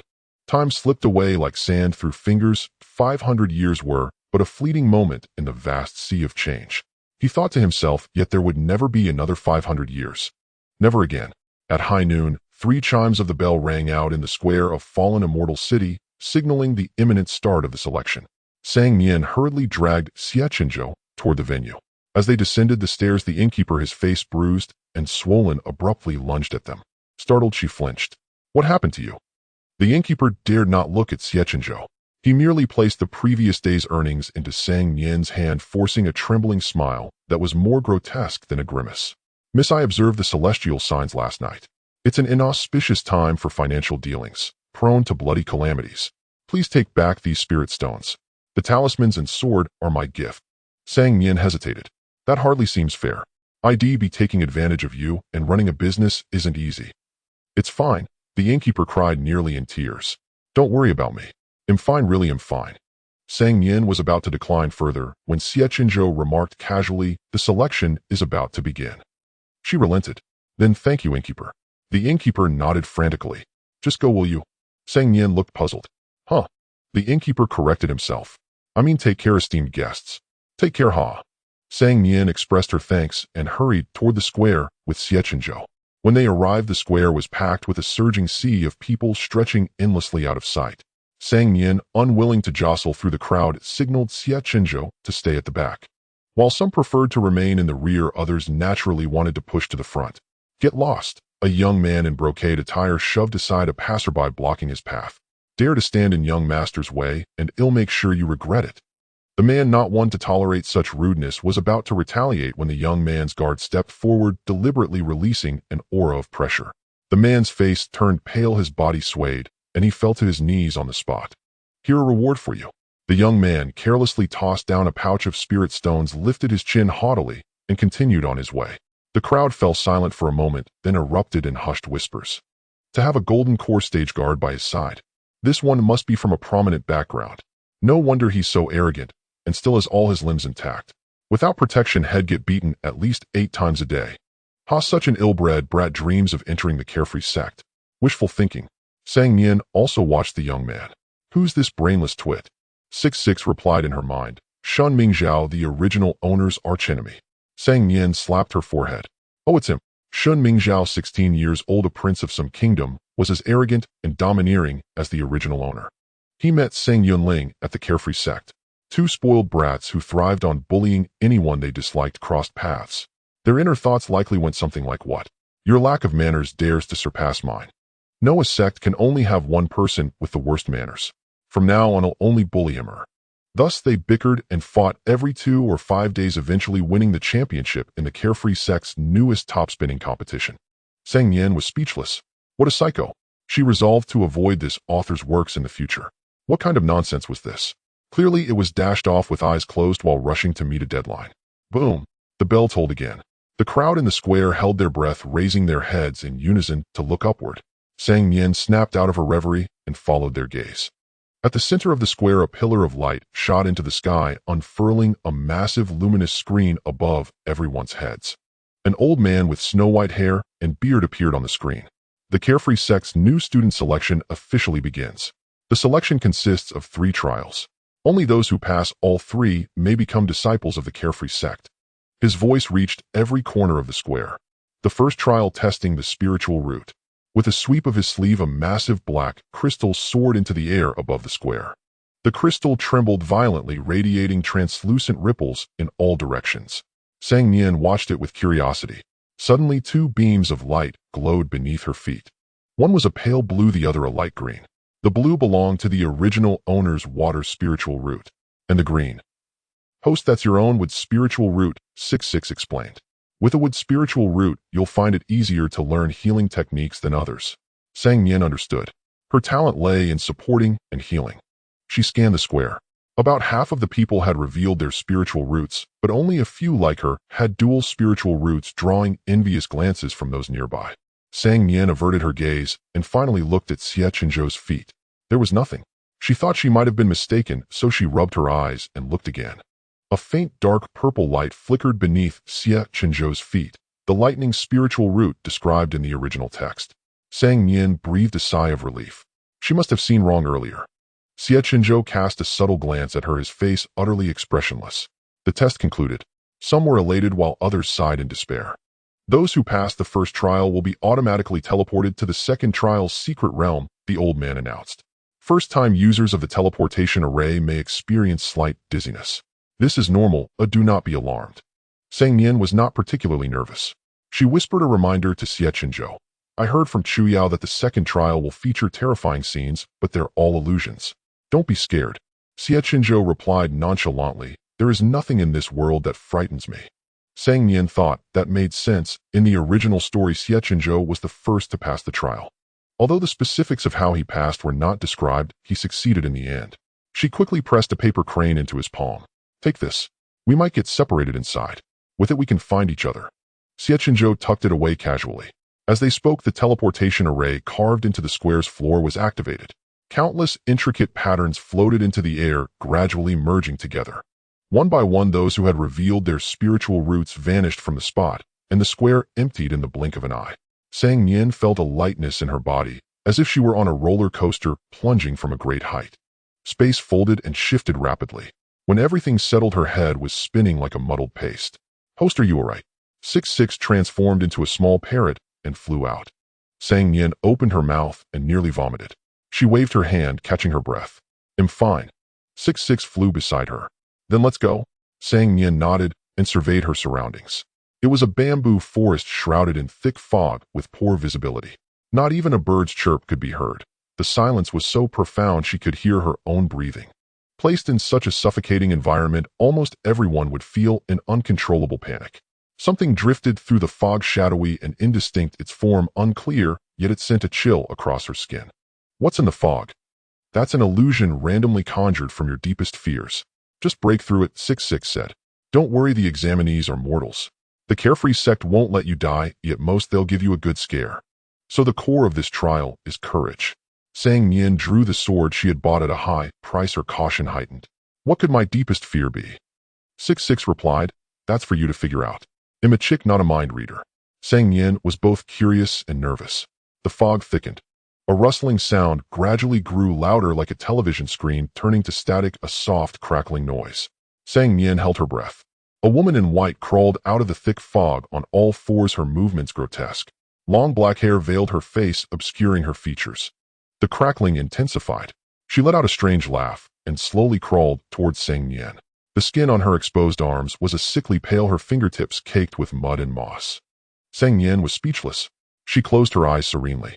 Host, snap out of it. This is fake. Lulu flapped its wings to wake Nian. There's nothing to be afraid of. Nian's face crumpled. Really? Suddenly another direction echoed with movement. She stiffly turned her head. A bizarrely tall figure emerged from the thick fog, several tentacles writhing slowly behind it, its limbs unnaturally long like for bamboo poles. As it drew closer, Nian saw its face. It It was utterly bare, devoid of any features. Sang Nian. At that moment, as if a floodgate had opened, more and more figures appeared. Some wore court robes, arms stretched forward with pitch-black nails and protruding fangs. One was clad in a red dress stained with streaks of blood and tears. Another was stooped with the face of a cat. Some were wrapped entirely in bandages, withered like a mummy. No, it was a mummy. Others were covered in tentacles with blood-red eyes like some indescribable entity. Sang Nian's composure shattered completely when she saw a clown charging at her with a roaring chainsaw, laughing maniacally. Lulu, exactly how many horror movies have you watched? Sang Nian, you might as well ask me which horror movies I haven't watched. You're scared and you still watch so many. Lulu was utterly bewildered. Sang Nian was on the verge of tears. You know what they call being a scaredy-cat with a big addiction. Lulu was dumbfounded. At the Xiaoyao sect, inside the magnificent grand hall, a light screen floated in midair. A dozen or so people stood below, chatting and laughing leisurely, occasionally glancing at the scenes on the screen. It was broadcasting the real-time movements of all the second stage examinees, a lively spectacle. I heard quite a few dual spiritual root talents have appeared this time, the late-arriving Grand Elder asked. About a dozen, the second elder replied. All promising seedlings. It depends on their willpower. The Grand Elder stroked his beard. I recall that in the last new student selection there were only 2 dual spiritual root disciples, Yin Yuan and Jing Xian. Indeed, 30 years have passed in the blink of an eye. Yin Yuan has gone from disciple to elder, now old enough to take on apprentices, the second elder sighed. Time waits for no one. The Grand Elder seemed to think of something, shook his head and sighed. If only Jing Xian were still here. She too should be taking disciples now. The second elder stole a glance at the young man sitting alone, then waved dismissively at the Grand Elder. Let's drop this topic. Yin Yuan can't bear hearing Jing Xian's name. He'll just lock himself away on Guzhu Peak to weep at her grave again. The Grand Elder took the hint and changed the subject. Has the sect master not arrived yet? The second elder said, the sect master is still in seclusion at a critical juncture. He won't be coming. The Grand Elder scanned the hall and frowned. What about that girl Baiko? Probably passed out drunk in some corner again. The second elder chuckled. You know her temperament. Even if the sky fell, it wouldn't be as important as her drinking. If you ask me, Chuyao should have been your disciple, but she and Baiko seem like a natural pair. The Grand Elder was displeased. She never learns her lesson. Where is the dignity of an elder? The second elder said, enough, forget about her. Let's focus on the examinees. We need to pick promising talents early, or we won't be able to compete with those shameless beasts when it's time to take disciples. I have Xuan and Chuyao as my disciples. I've already decided not to take any more. The Grand Elder sat down leisurely, lowered his head to savor his tea. Besides, we're only at the second stage. Even if we've chosen someone, who knows if they can pass the third stage. It's still too early for everything. To be honest, I've just taken a liking to a young girl with the water and with dual spiritual root. Her aura is remarkably pure, and there's something strangely familiar about her face. But from her appearance, she seems pure-hearted and without distraction. Passing the second stage should be a breeze for her. The second elder looked expectant. Let's watch her performance. With that, he waved his sleeve, and the scene on the light screen shifted finally, settling on a girl in a green dress. In the bamboo forest, the green-clad girl was sprinting in terror. Behind her, a long line of grotesque creatures chased her wildly, occasionally letting out bell-like laughter. The second elder. The Grand Elder followed the second elder's gaze, paused, then shot up with a strange expression. What kind of monsters are these? I've never seen their like before.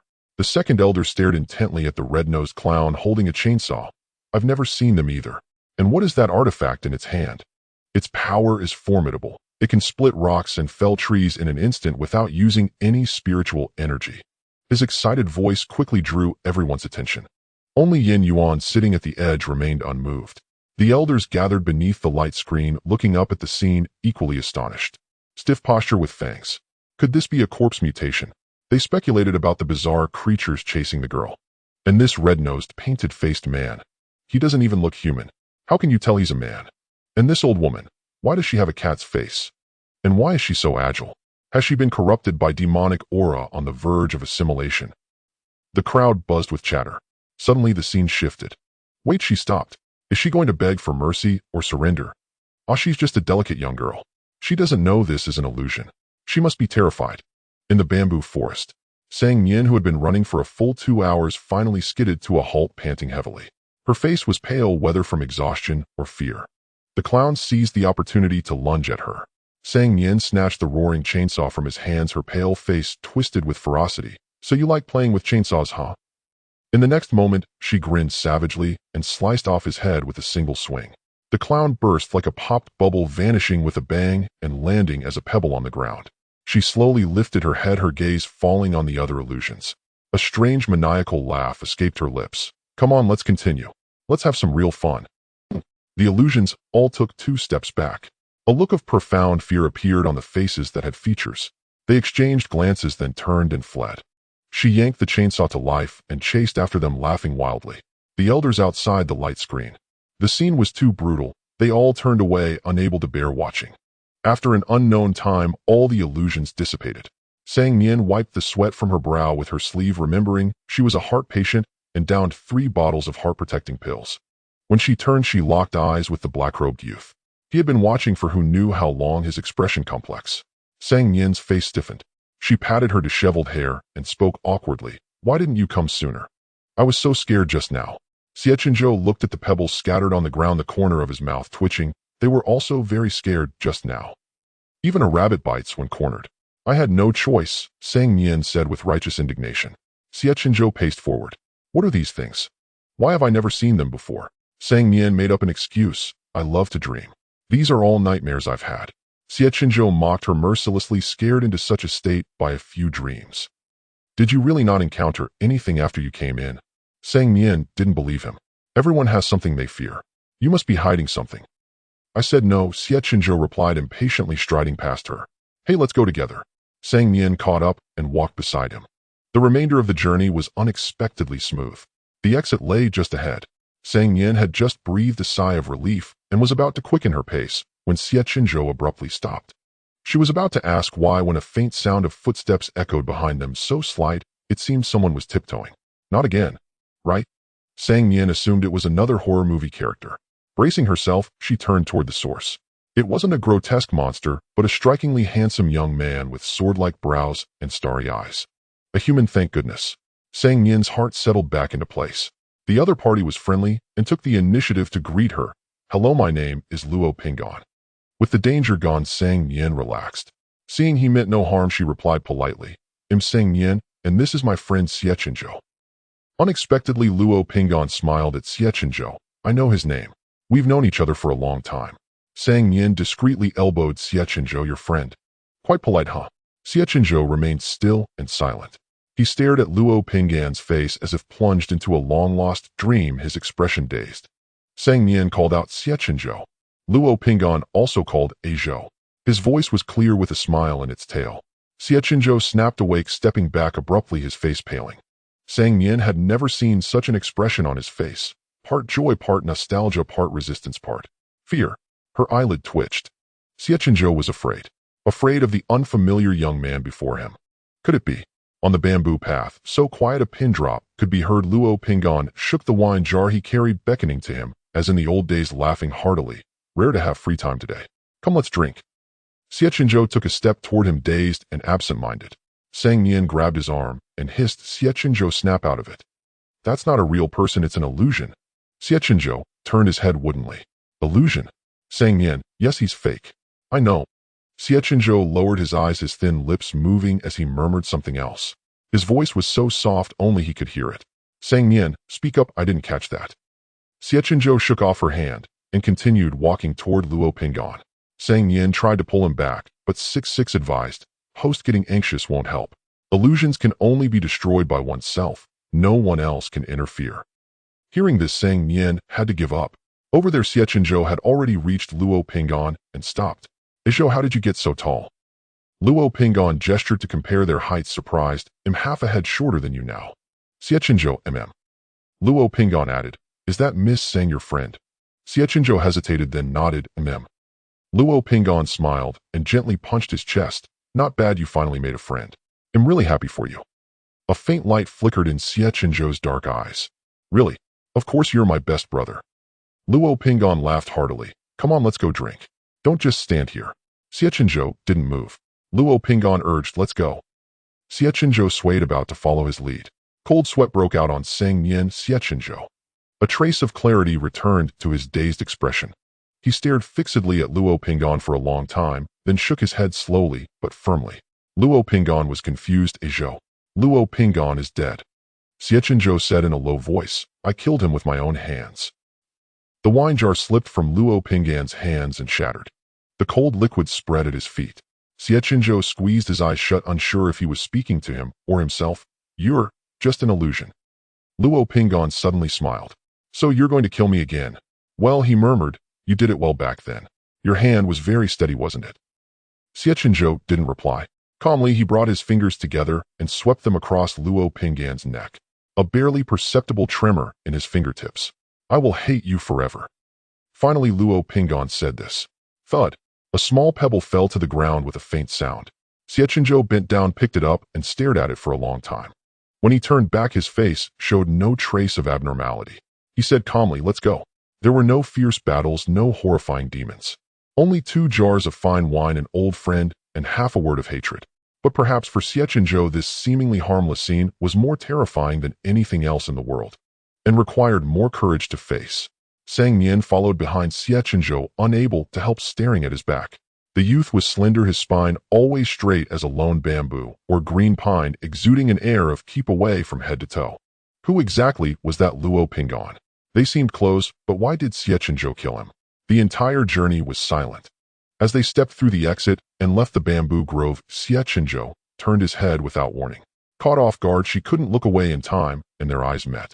She forced a sheepish laugh, glancing at the gray sky and the damp ground. Nice weather today, huh? Xie Chenzhou said flatly. Don't you want to ask why I killed him? Sang Nian replied dryly. That's not appropriate, it'd be too rude. Xie Chenzhou's gaze sharpened. You're afraid that if you know we'll kill you to keep the secret. Sang Nian shook her head. I just think that if you want to tell me, you will. If not, asking is useless. Of course, there was also a tiny bit of worry about being silenced. Just a tiny bit. Xie Chenzhou let out a cold laugh and said nothing more. Not far from the bamboo grove was a cliff shrouded in deep, unfathomable mist below. A beam of light flashed on the opposite mountaintop, the exit of the second trial. Quite a few people had already gathered there. They were huddled together discussing ways to cross. Sang Nian, should we go listen to? As the words left her mouth, someone shoved them hard from behind and strode through the middle of them. Get lost, don't block the way. Sang Nian stumbled. Looking up, she saw a young man in brocade robes with his chin held high, radiating arrogance. She quickly recalled who he was, Mingzhao. Compared to before, he looked much more disheveled now. His once neatly tied hair had come loose in several strands, and his golden crown was missing.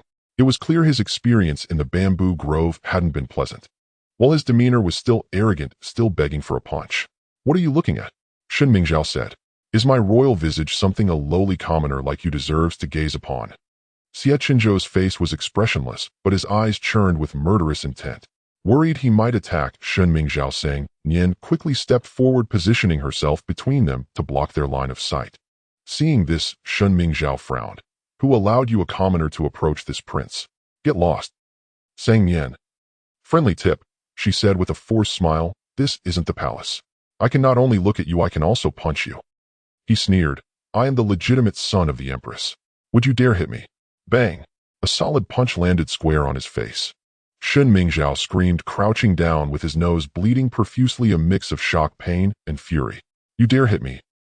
Sang Nian rolled down her sleeves, shook her fist, and said casually, if I hit you, I hit you. Do I need to pick a day? You. Mingzhao scrambled up from the ground, roaring, you commoner. I swear I'll exterminate your entire clan if I don't live up to my name. Sang Nian curled her lips, her tone utterly unruffled. Oh, I'm so scared. Mingzhao stamped his foot. How dare you treat me like this? I am a prince, the legitimate son. Sang Nian clicked her tongue. Forget it. I'm a woman of principle. I don't argue with idiots. With that, she didn't wait for his reaction. She pulled Xie Chenzhou aside. Nearly everyone was covertly watching the commotion. Because of what had happened in the square, many held a grudge against Mingzhao. Seeing him humiliated, they burst into loud laughter. Mingchao's face gradually turned the color of a pig's liver. He drew the long whip from his waist and stormed towards Sang Nian. This isn't over, don't you? Before he could finish, his eyes met Xie Chenzhou's utterly emotionless gaze. For some reason, a chill shot up his spine.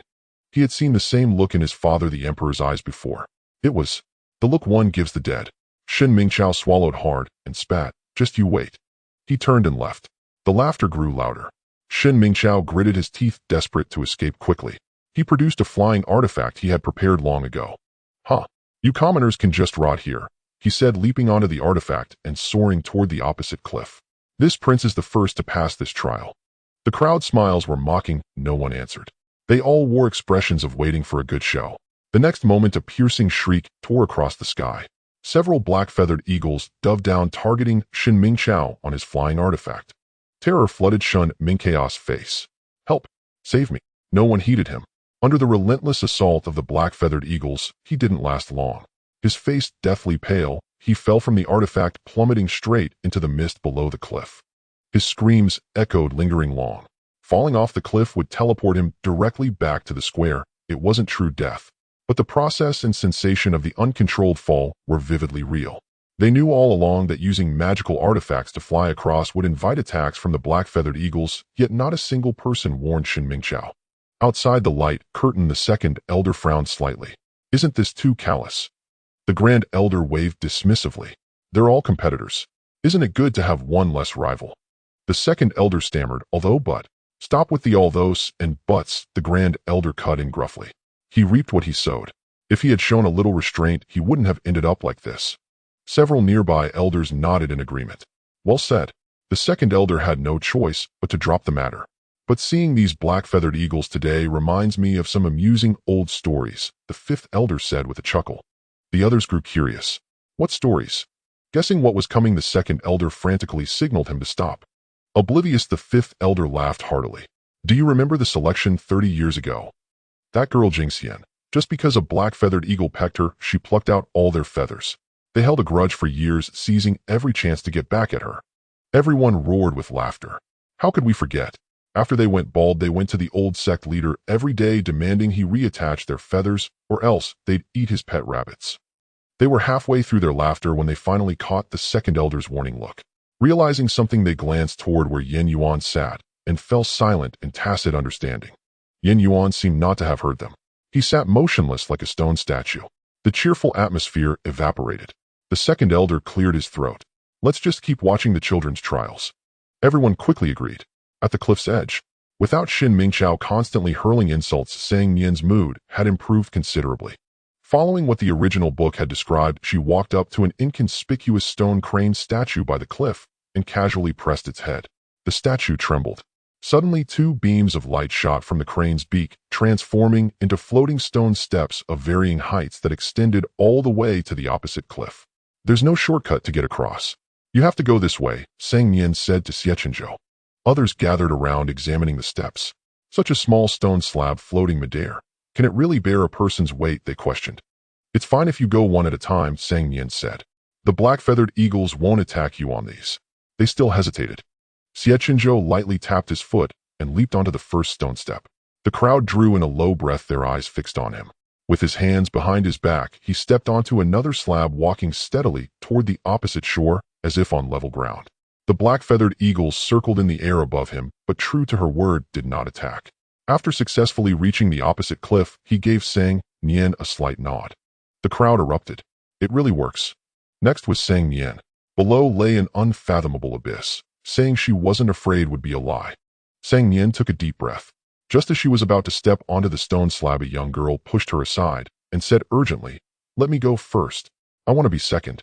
Sang Nian, who hadn't mentally prepared herself anyway, was only too happy to be last. She quickly stepped aside. Walking on those stone steps was far from as easy as Xie Chenzhou had made it look. The girl carefully stepped onto a slab. For some reason, her expression shifted and her movements became eerily strange. Sang Nian's heart climbed into her throat. The next moment, the stone slab wobbled. The girl's foot slipped and she plummeted off the cliff with a scream. Sang Nian's suspended heart finally died. One by one, the remaining people stepped onto the stone steps. Some succeeded, more failed. Finally, only Sang Nian was left on this side of the cliff. Xie Chenzhou was still waiting for her on the opposite side. She took a deep breath, crouched low, reached out to grab the nearest slab, and inched herself onto it. Good. A decent start. Sang Nian encouraged herself silently. Not daring to look down, she struggled to crawl forward. Soon she understood what everyone who had fallen had experienced. From an outsider's perspective, the slab was merely a small square, but from her vantage point now it stretched infinitely. It felt as if nothing remained in heaven and earth except this suspended narrow path beneath her feet. So long it seemed it would never end. Even time seemed frozen. No matter how long it took from the outside, it was but a blink. The total distance between the cliffs was about 20-some meters, and there were still over 100 such stone slabs ahead. The moment the thought of giving up arose, the slab would shake violently, trying to shake its occupant off. This trial tested perseverance and determination.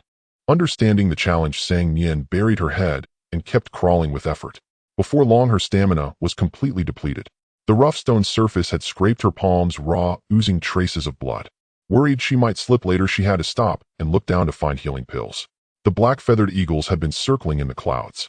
Suddenly, for no apparent reason, they began to shriek in unison. Nian was startled. The next second, they swooped down ferociously, their dark green eyes filled with rage. Caught off guard, she took a wing strike to the head, her brain buzzing. Hadn't they said the black-feathered eagles wouldn't attack people on the stone steps? What madness had possessed them now? Not just her. Everyone was shocked by the eagles' sudden frenzy. Outside the light curtain, the second elder asked urgently, "What's happening?"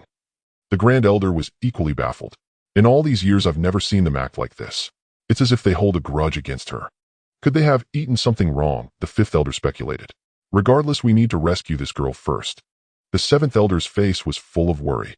At this rate, the black-feathered eagles might tear her apart alive. The second elder could no longer sit still. "He'll go. Sect rules forbid anyone from interfering with the selection. If you go, she will be deemed a failure and forever barred from the carefree sect," the fourth elder said coldly. "Human life is at stake," the second elder fumed. "Fourth, can't you set aside your discipline hall's damned rules for once?" The fourth elder's tone was calm. "All she has to do is jump off the stone step. The teleportation array will send her back to the square. Her life is not in danger. But she will be disqualified and unable to become a disciple of the carefree sect." The grand elder stopped the second elder. "He's right. Wait and see for now. With all of us here, we won't let the girl actually die." Hearing this, the second elder barely managed to suppress his temper and turned anxiously back to the light curtain. On the stone steps, the black-feathered eagle's claws were as sharp as steel spikes. With nowhere to hide, Nian took 2 direct strikes. Pain shot through her, and cold sweat broke out. She feared she had lost chunks of flesh. At the cliff's edge, Xie Chenzhou's brows were tightly knit. He picked up a stone and hurled it with force. One black-feathered eagle fell with a cry, but soon flapped its wings and flew back up. It dove straight at Xie Chenzhou. With his cultivation sealed, he fought it barehanded, and for a moment, he even seemed to have the upper hand. Seeing this, another black-feathered eagle immediately rushed to help. With 2 eagles gone, the pressure on Nian eased considerably. She steadied herself, pulled out an expensive sword she had bought, and swung it wildly at the remaining eagle. "I warn you, this sword is forged from celestial iron indestruct." Before she could finish, a hint of human-like mockery flashed in the eagle's eyes. It snatched the sword with its claw, tossed it into the air, and swallowed it. Crunch. Nian. Damn it. She had been scammed with fake goods again. In a critical moment, Nian instinctively rummaged through her storage pouch, throwing out whatever she could grab. The black-feathered eagle dodged, each one its eyes gleaming with deeper mockery. Suddenly, Nian touched a cold, hard object. Thinking it was a protective artifact, she rejoiced inwardly and quickly pulled it out. It was no protective artifact, it was a sword. The blade was pure white and ethereal, every detail exquisitely crafted beyond compare. Blood still oozed from her wound, streaming down her fingers to the scabbard, staining the ice rose patterns upon it in a hauntingly beautiful crimson. Nian recognized it, as that sword meant only for keepsakes. She shoved it back into her storage pouch and continued searching for other protective artifacts.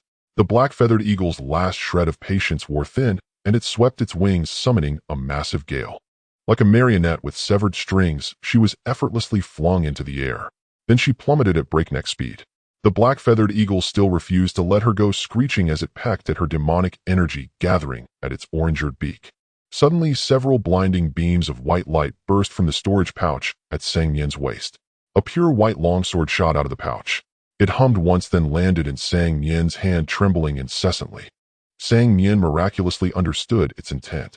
Gripping the hilt tightly, she drew the blade inch by inch. Clang. The longsword, sealed for years, was finally unsheathed. Time seemed to freeze. A ferocious wind howled, and a bone-chilling cold swept across heaven and earth. Countless ice crystals and snowflakes drifted down as if the depths of winter had arrived. Nian swung the sword with all her might. Outside the light screen, all the elders stood frozen in place. Boom! At the far edge of the crowd, Yin Yuan, who had been sitting aloof and motionless, abruptly rose. The teacup in his hand fell and shattered into pieces. Oblivious to everything, he stared at the light screen, his lips trembling slightly. This sword aura. This sword aura. In a dark chamber, a handsome young man slowly opened his eyes. His gaze fell upon some point in the void, a flicker of bewilderment crossing his face. Jing Xian, am I seeing things? The second elder pointed a trembling finger at the light screen and asked the grand elder, is that Sanxue, a sword in her hand, the one belonging to Jing Xian? The grand elder was equally incredulous. How could the Sanxue, a sword, be in this little girl's hands? A thought struck him and his face turned pale. Oh no, Yin Yuan. Everyone turned to look, but Yin Yuan was nowhere to be found. At the cliff, a sword light soared into the sky, leaving deep gashes wherever it passed. The black-feathered eagle let out a terrified, mournful cry and flew away unsteadily. Sang Nian was still falling, the wind roaring past her ears in a deafening rush. Gritting her teeth, she adjusted her posture and drove the long sword in her hand into the cliff wall. A shower of sparks flew as her descent gradually slowed. Sang Nian clung to the sword hilt with both arms, her toes barely finding a foothold on a protrusion in the cliff. Looking down, she was filled with relief. The teleportation array was less than 3 meters below. As long as she touched it, even just a corner of her robe, she would be instantly teleported back to the square. Before she could fully exhale in relief, Sang Nian began to worry again. She didn't know how to fly on a sword. Having a sword was useless.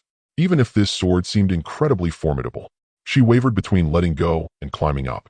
A gentle breeze among the cliffs stirred a few strands of hair against her cheek, tickling her. The wounds on her back and hands still ached fiercely.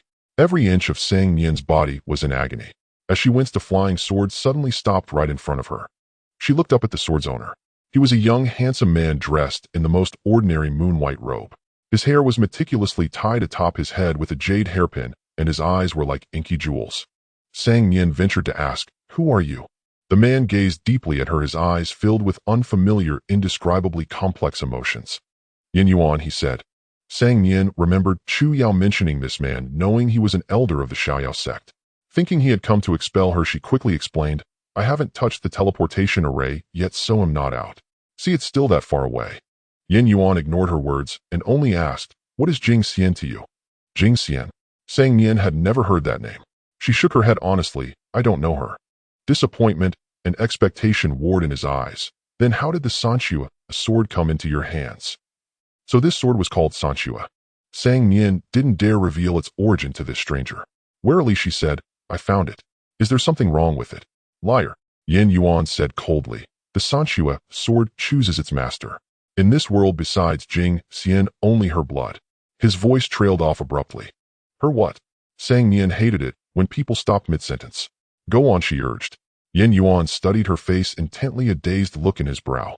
Sang Nian was puzzled. "Why are you staring at me like that?" he murmured. "You look very much like an old acquaintance of mine." Sang Nian's mind raced, and she almost immediately pieced together the chain of events. The Jing Xian he spoke of was most likely the original owner's mother. This sword was Jing Xian's, and because it was stained with the blood of her biological daughter, the original owner, the seal was broken. And he had followed the sword aura here. A perfectly logical cycle of events. Sang Qian's worries were not unfounded. Sang Nian didn't know if this man was friend or foe and had no intention of revealing her identity lightly. The matter of Jing Xian could be inquired about later. What was more important now was, "Are you here to take me up?" she asked Yin Yuan. Yin Yuan paused for a few seconds before speaking slowly. "I can take you up. However," he added, "that would mean you're disqualified." Sang Nian understood. Yin Yuan said, "Right now you only need to let go to free yourself." Sang Nian, "But that would also disqualify me. I don't want to be disqualified. I want to enter the Xiaoyao sect." Yin Yuan was silent for a long time. "If you wish to continue the selection, you need to climb from here to the mountain peak. With your current injuries, it is absolutely impossible." Hearing this, Sang Nian freed her left hand to open her storage pouch. She pulled out a pile of porcelain bottles filled with pills. Without taking the time to distinguish their types, she poured them all into her mouth, chewing them like beans. Some unknown pill took effect, and her wounds healed rapidly as her depleted energy was fully restored. "And now?" she asked. Yin Yuan still shook his head. "You cannot do it." Sang Nian thought it over seriously before saying, "Let me try. If I truly cannot do it, then I'll give up." She sheathed the Sanxue sword, tilted her head back to gaze at the towering cloud-piercing peak, pursed her lips, took a deep breath, and slowly began to move. Fortunately, though the cliff was high, it wasn't very smooth, with many protrusions to step on. Seeing her persistence, Yin Yuan said no more. He turned and flew away on his sword. At an angle the girl couldn't see, he stopped and watched her in silence. "Host, are you really going to climb?" 66 asked incredulously. "This mountain is so high. You can't tell your grains apart, and you're not physically adept. How could you possibly climb it?" Sang Nian gripped the rock tightly. "Whether I can or not, I have to try to know. Besides, I drank Xie Chenzhou's blood, so my body is in top shape now. I definitely won't die halfway." 66 said, "I just think you're wasting your time. That Yin Yuan clearly has a history with Jingxian. Even if you're disqualified, so what? Just tell him you're Jingxian's daughter, and he'll definitely get you into the Xiaoyao sect. You might even become a core disciple of an elder." Sang Nian, "You're right." 66. "Then why are you still climbing?" Sang Nian, "Because I love mountain climbing." Lu was at a loss for words. Sang Nian said, "Enough, shut up. Don't bother me here. I'm doing this for your own good." Lu retorted, "You're never going to succeed, yet you insist on suffering like this. What a foolish woman." With that, it burrowed back into her sea of consciousness, curling itself into a fat ball to sulk in solitude. Sang Nian said nothing more, climbing a while and resting a while. It took her a long time to cover a mere dozen meters. Fortunately, time did not flow here. No matter how long passed, only an instant would elapse in the outside world. On the cliff face grew some unknown tiny flowers, white petals with green stamens as delicate as suet jade. She casually picked a couple and tucked them into her hair, humming a song softly. Above her head was a modest ledge where she could sit and rest for a while. She stepped onto a rock to climb up, when suddenly a trembling voice came from the ledge. "Who's singing?" Sang Nian. "No way running into someone in such a remote place. Come out. I see you," the voice said again. Sang Nian held her breath and climbed onto the ledge. She cautiously poked half her head out to see who it was. At the innermost part of the ledge, a youth was curled up, hugging his knees. His clothes were torn to shreds, covered in bloodstains and mud, looking utterly miserable. His head was buried in his arms like an ostrich, his face hidden. Only his tearful voice could be heard. "Bough, please come out, don't scare me anymore." Sang Nian climbed onto the ledge, patted his shoulder, and said kindly, "Stop crying. Did you fall here by accident during the selection too? I have medicine. Oh, I can treat your wounds." He shuddered violently, slowly lifting his head. His dirty cheeks were still streaked with tears, and his nose was red. Sang Nian. She withdrew her hand and turned to leave. Shen Mingxiao let out a wail and pounced, grabbing her leg. "Don't go. Truly, enemies meet on a narrow path." Sang Nian rubbed her forehead. The original book didn't mention how Shen Mingxiao passed the selection. He simply appeared as an outer disciple of the Xiaoyao sect. She had thought his fall was another sign of the plot going awry, but it turned out to be a bug. "Let go of me." She tried to kick Shen Mingxiao away. "Ungrateful woman. It's your honor that this prince deigns to hold your leg," Shen Mingxiao declared. Sang Nian kicked harder. "Would you like this honor?" No matter how she struggled, Shen Mingxiao clung to her like a stubborn plaster. She caught her breath and finally relented. Fine, I won't leave yet. Let go." Shen Mingxiao looked up at her. "Really?" Sang Nian, "Really?" He released her trustingly. Sang Nian bolted. Fooled for the first time, Shen Mingxiao was stunned for a moment before reacting, stomping his foot. "Stop, right there." Sang Nian, annoyed at the sight of him, only wanted to get away. "Why should I listen to you?" Unable to stop her, Shen Mingxiao sniffled, sat back down, and hugged his knees tightly. He began to cry very softly. Between sobs, he muttered, "Go ahead, I don't care. I'm better off alone here. I can sit or lie down as I please. This whole place is mine. All mine." Sang Nian. She withdrew her hand from the cliff face, let out a long sigh, and turned back. "Enough, your whimpering is annoying." She gave him a light kick. "Some prince you are, with a courage smaller than a needle's eye." Shen Mingxiao wiped his face and clenched his fists. "How dare you, a low-born commoner, mock this prince?" Sang Nian forced a smile. "You are the low and base one, a creature no one will ever love." Shen Mingxiao's eyes widened. Trembling, he covered his mouth with his hand. "What did you call me?" Before Sang Nian could answer, he shrieked, "You are the one no one loves." Sang Nian didn't want to argue with someone as childish as an elementary schooler, so she simply threatened him. "Anyway, if you call me a commoner one more time, I'll throw you down right now, and I mean it." Shen Mingxiao shrank his neck, fiercely wiped his face with his sleeve, and said petulantly, "You never told me your name." "If you don't know my name, you can call me Miss, not some lowly commoner," Sang Nian said. "I'm not a refined person either, or I understand you. So stop making excuses for yourself." Shen Mingxiao forcefully turned his head away. After a long while, he asked hesitantly, "Then what's your name?" Sang Nian. "Nian, as in never forgetting." Shen Mingxiao pouted. "What an ugly name. Sounds like a laundry maid's." "The name Shen Mingxiao is pretty average too," Sang Nian said with a genial smile. Sounds like a night soil carrier from the village. Shin Mingqiao was incredulous. What did you say? Sang Nian, I said your name sounds like a night soil carrier's. He exploded on the spot. Vulgar. Too vulgar. Sang Nian continued smiling. So you'd better watch your mouth, or it'll be even more vulgar. No, I mean rude. Shin Mingqiao gritted his teeth and gave a heavy humph. A good man doesn't fight with a woman. This prince will spare you for now. Sang Nian tossed him some healing medicine and bandages indicating he should tend to his own wounds. Have you been here since you fell? Shin Mingqiao clumsily applied the medicine. Yes. Sang Nian, and then you wanted to jump, but didn't have the guts. Wanted to climb up, but didn't dare, so you're stuck here crying. Shin Mingqiao, must you be so blunt? Sang Nian didn't want to waste any more time. Fine, I'll be magnanimous and help you. Shin Mingqiao. He asked how.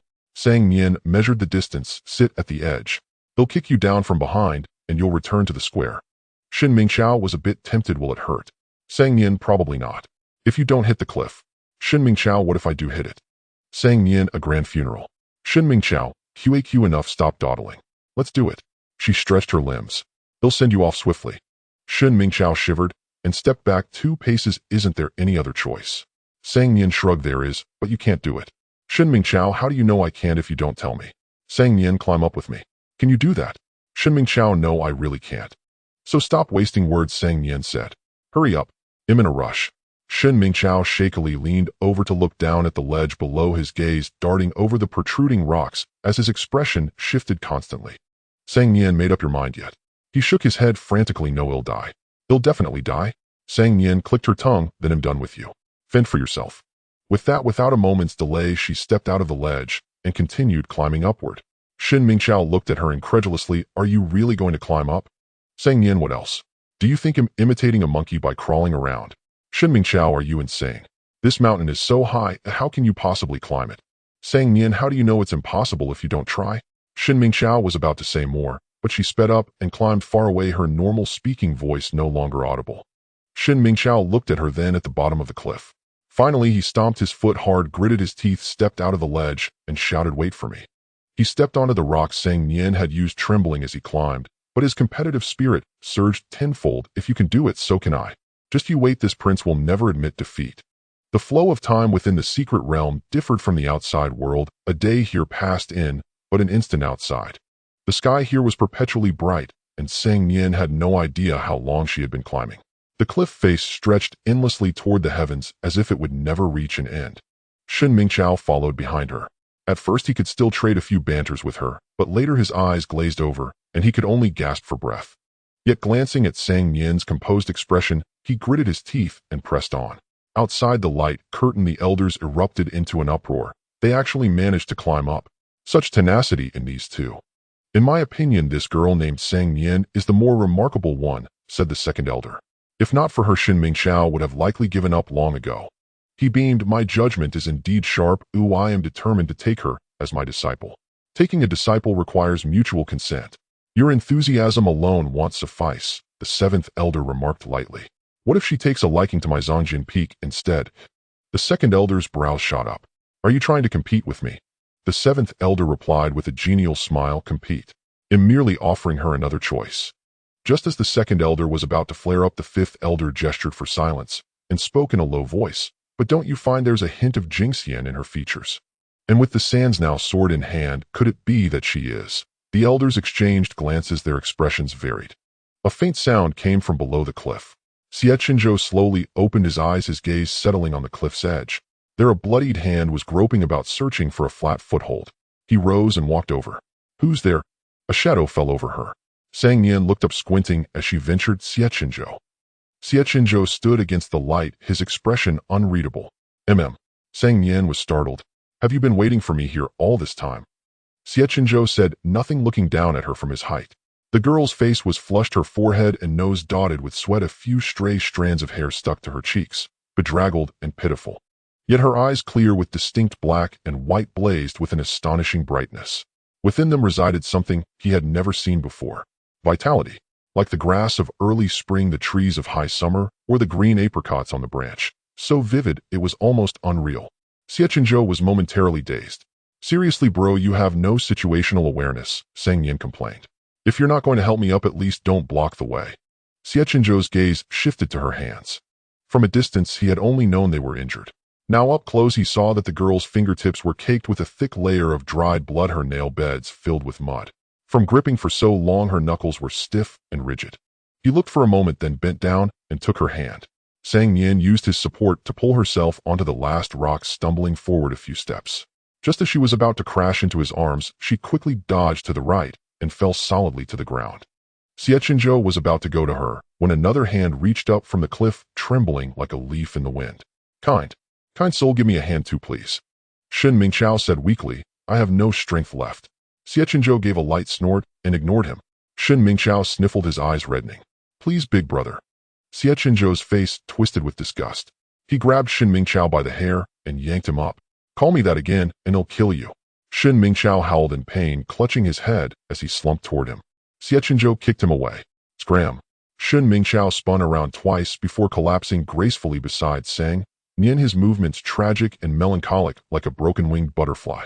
A single clear tear traced down his cheek. I've never suffered such humiliation in my life. Sang Nian silently scooted away. Well, you're suffering it now. Xie Chenzhou walked over to her. 3 days. Sang Nian, what? Xie Chenzhou, it took you 3 days to climb up. Sang Nian listened, then solemnly gave him a thumbs up. I'm so freaking awesome. Xie Chenzhou, you waited here for me for 3 days, she asked. Who said I was waiting for you? Xie Chenzhou replied. I was just admiring the scenery. Fine, you were admiring the cliffside view for 3 days, got it, Sang Nian said, getting up and dusting off her clothes. But how did you know I would climb up? Xie Chenzhou took out the paper crane she had given him. A faint thread of light connected them. I almost forgot it can tell you my location, Sang Nian marveled. You have incredible patience. I thought you would have just left like everyone else. Xie Chenzhou said stiffly. I was only admiring the scenery. That man's mouth was tougher than the sky itself. Sang Nian suppressed the urge to roll her eyes. Come on, let's go. Time for the next trial. Forgotten Shen Mingqiao tried to get up and follow them, but could only weakly turn over, calling out urgently, Sang Nian. This prince commands you to wait for me. Hearing his voice, Xie Chenzhou's pace faltered almost imperceptibly. Without turning back, Sang Nian waved at Shen Mingqiao. Remember, you owe me 16 bottles of Jiyuan pills and 20 bottles of spiritual spring water. You'll pay it all back with interest. Their figures gradually disappeared from sight. Shen Mingqiao lay back down in a huff, pounding the ground. I never said I wouldn't pay. What's so hard about waiting for me? Stingy. Sang Nian was such a stingy person. The entrance to the third trial was at the mountain's peak. Passing through a vortex-like gate, the scene before them instantly changed. The mountain of drifting clouds and lush vegetation vanished, replaced by a long corridor. Sang Nian said, we just need to keep walking forward. Xie Chenzhou nodded. The two entered the corridor side by side. It was very quiet. They could clearly hear each other's breathing. Suddenly Xie Chenzhou asked casually, he called you Sang Nian? Sang Nian, huh? Xie Chenzhou, the one who climbed up with you. She looked confused. You mean Shen Mingqiao? Xie Chenzhou, you've already exchanged names. Sang Nian nodded. Yep, that's right. Xie Chenzhou, you let him call you Sang Nian? Sang Nian said, yeah. He suddenly let out a soft laugh, his voice slow. So you two are that close? Sang Nian waved her hand. He drives me crazy. He talks nonstop, asking all sorts of questions the whole way, acting like he has some claim on me. Xie Chenzhou fell silent for a moment, then abruptly quickened his pace, leaving Sang Nian in the dust. Ding. Xie Chenzhou's favorability won. What the heck was -1? Sang Nian was baffled and jogged to catch up. Don't walk so fast, I can't keep up. Xie Chenzhou walked even faster. Sang Nian panicked. What if we get separated like this? Xie Chenzhou didn't know what was wrong with him. He just felt everything was off, and everything was an eyesore. He sneered, if we separate, we separate. Sang Nian was puzzled. Are you angry? Why? Xie Chenzhou, am not. Sang Nian, you are. Xie Chenzhou, I am not. Sang Nian's temper flared. You are. Could you two please pause the argument? A weak voice interjected. Sang Nian turned to see a man in the uniform of the Xiaoyao sect. She then realized that she and Xie Chenzhou had unknowingly exited the corridor and arrived at a wide great river. The river's waves were turbulent, and an ancient bridge of blue stone spanned the water. The Xiaoyao sect disciples said, this is the final trial of the selection. The rules are simple, just cross this bridge. Well, argue later, Sang Nian said to Xie Chenzhou. Let's cross the river first. Xie Chenzhou stepped onto the bridge without a word. After just one step, his expression shifted slightly, and he stood frozen. Sang Nian walked briskly. Go on, why are you spacing out? Xie Chenzhou silently swallowed the sweetness rising in his throat and took another step forward. His face suddenly turned pale, but his expression remained utterly unchanged as he steadily followed Sang Nian. They crossed the bridge without incident. The second elder, who had been waiting impatiently on the opposite bank, greeted them warmly, his expression especially kind when he looked at Sang Nian. You have passed all the trials and are now officially disciples of the Xiaoyao sect. Sang Nian was quite surprised. That's simple. Simple, eh? The second elder chuckled. Do you know the name of this bridge? It wasn't in the book, so Sang Nian honestly shook her head. This bridge is the famed Lesser Bridge of Nian. It was built by the first sect leader of the Xiaoyao sect, who ventured into the underworld and brought back stones from the banks of the River of Forgetfulness. It can discern good from evil and know a person's heart. The second elder said unhurriedly, if the one who steps onto the bridge is burdened by slaughter and stained by even one of the 7 poisons, greed, anger, ignorance, hatred, love, malice, or desire, then each step is like shattered bones and torn sinews, 1,000 flayings. No one can endure such agony. Sang Nian scratched his head. Is love also a sin? The second elder said, this love is not that love. Sang Nian was still utterly bewildered, secretly casting a questioning glance at Xie Chenzhou to see if he understood. Xie Chenzhou's complexion had returned to normal as he shook his head in silence. Assuming he was still sulking with her, she pouted and asked the second elder, may I ask how I should address you? The second elder replied, I am Heng Yang, the second elder of the Carefree sect in charge of Bough Peak. Sang Nian greeted him obediently. Greetings, Elder Heng Yang. The second elder smiled with a hint of benevolence. Come, let us proceed to the grand hall of the Carefree sect. The others have already arrived. Sang Nian nodded and said, very well. Eager to impress her and lay the groundwork for taking her as a disciple later, the second elder deliberately avoided the conventional path, forming hand seals to summon a cloud of auspicious light. Step onto it, he said. I shall have it carry you there. Thank you, elder, Sang Nian said, carefully stepping onto the cloud. She mustered her courage and bounced on it, finding the footing remarkably solid. She exclaimed in amazement, it's much steadier than flying on a sword. The second elder stroked his beard with pride and said to Xie Chenzhou, young friend, you should ascend as well. Xie Chenzhou walked silently to Sang Nian's side. The clouds soared into the sky, heading toward the resplendent grand hall in the distance. On the ground, the second elder withdrew his gaze, clasped his hands behind his back, and looked in another direction. You've been following all this way out, aren't you tired? The wind stilled for a moment as Yin Yuan descended to the ground. Can you not bear to let go? The second elder asked helplessly. She is Jingxian's daughter. Yin Yuan said softly. The second elder disagreed. Nonsense, Jingxian never had a Dao companion, and how could she have a daughter? To me she seems more like a reincarnation. Yin Yuan rubbed his brow. One can have a daughter even without a Dao companion. Seeing his expression, the second elder's eyelids twitched. Is she yours? Yin Yuan was silent for a few seconds before saying, Senior sister did not like me. The second elder scratched his head. True, she was perfectly fine before she left the Carefree sect. If she had a child, it could only have happened after that. After a long while, Yin Yuan said, the young man beside Sang Nian cannot enter the Carefree sect. The second elder, he has already passed the assessment. There is no reason to deny him entry. You know better than anyone whether he truly passed. Yin Yuan lifted his gaze to the ancient stone bridge. The rushing water nearly drowned out his voice. That bridge never acknowledged him. The second elder said with a chuckle, as long as he can stand steadily in the grand hall regardless of how he crossed the bridge, he will become a disciple of the Carefree sect. Such is the rule, and no one can change it. Yin Yuan, why are you so protective of him? The second elder replied, it is rare to see someone who can endure the agony of 1,000 cuts without changing his expression. Quite remarkable. Nurturing one with such evil intentions to grow strong, the second elder let out a long sigh and patted Yin Yuan on the shoulder. If he were truly beyond redemption with evil in his heart, he would never have been able to cross that bridge. Since he crossed the bridge, why not give him a chance?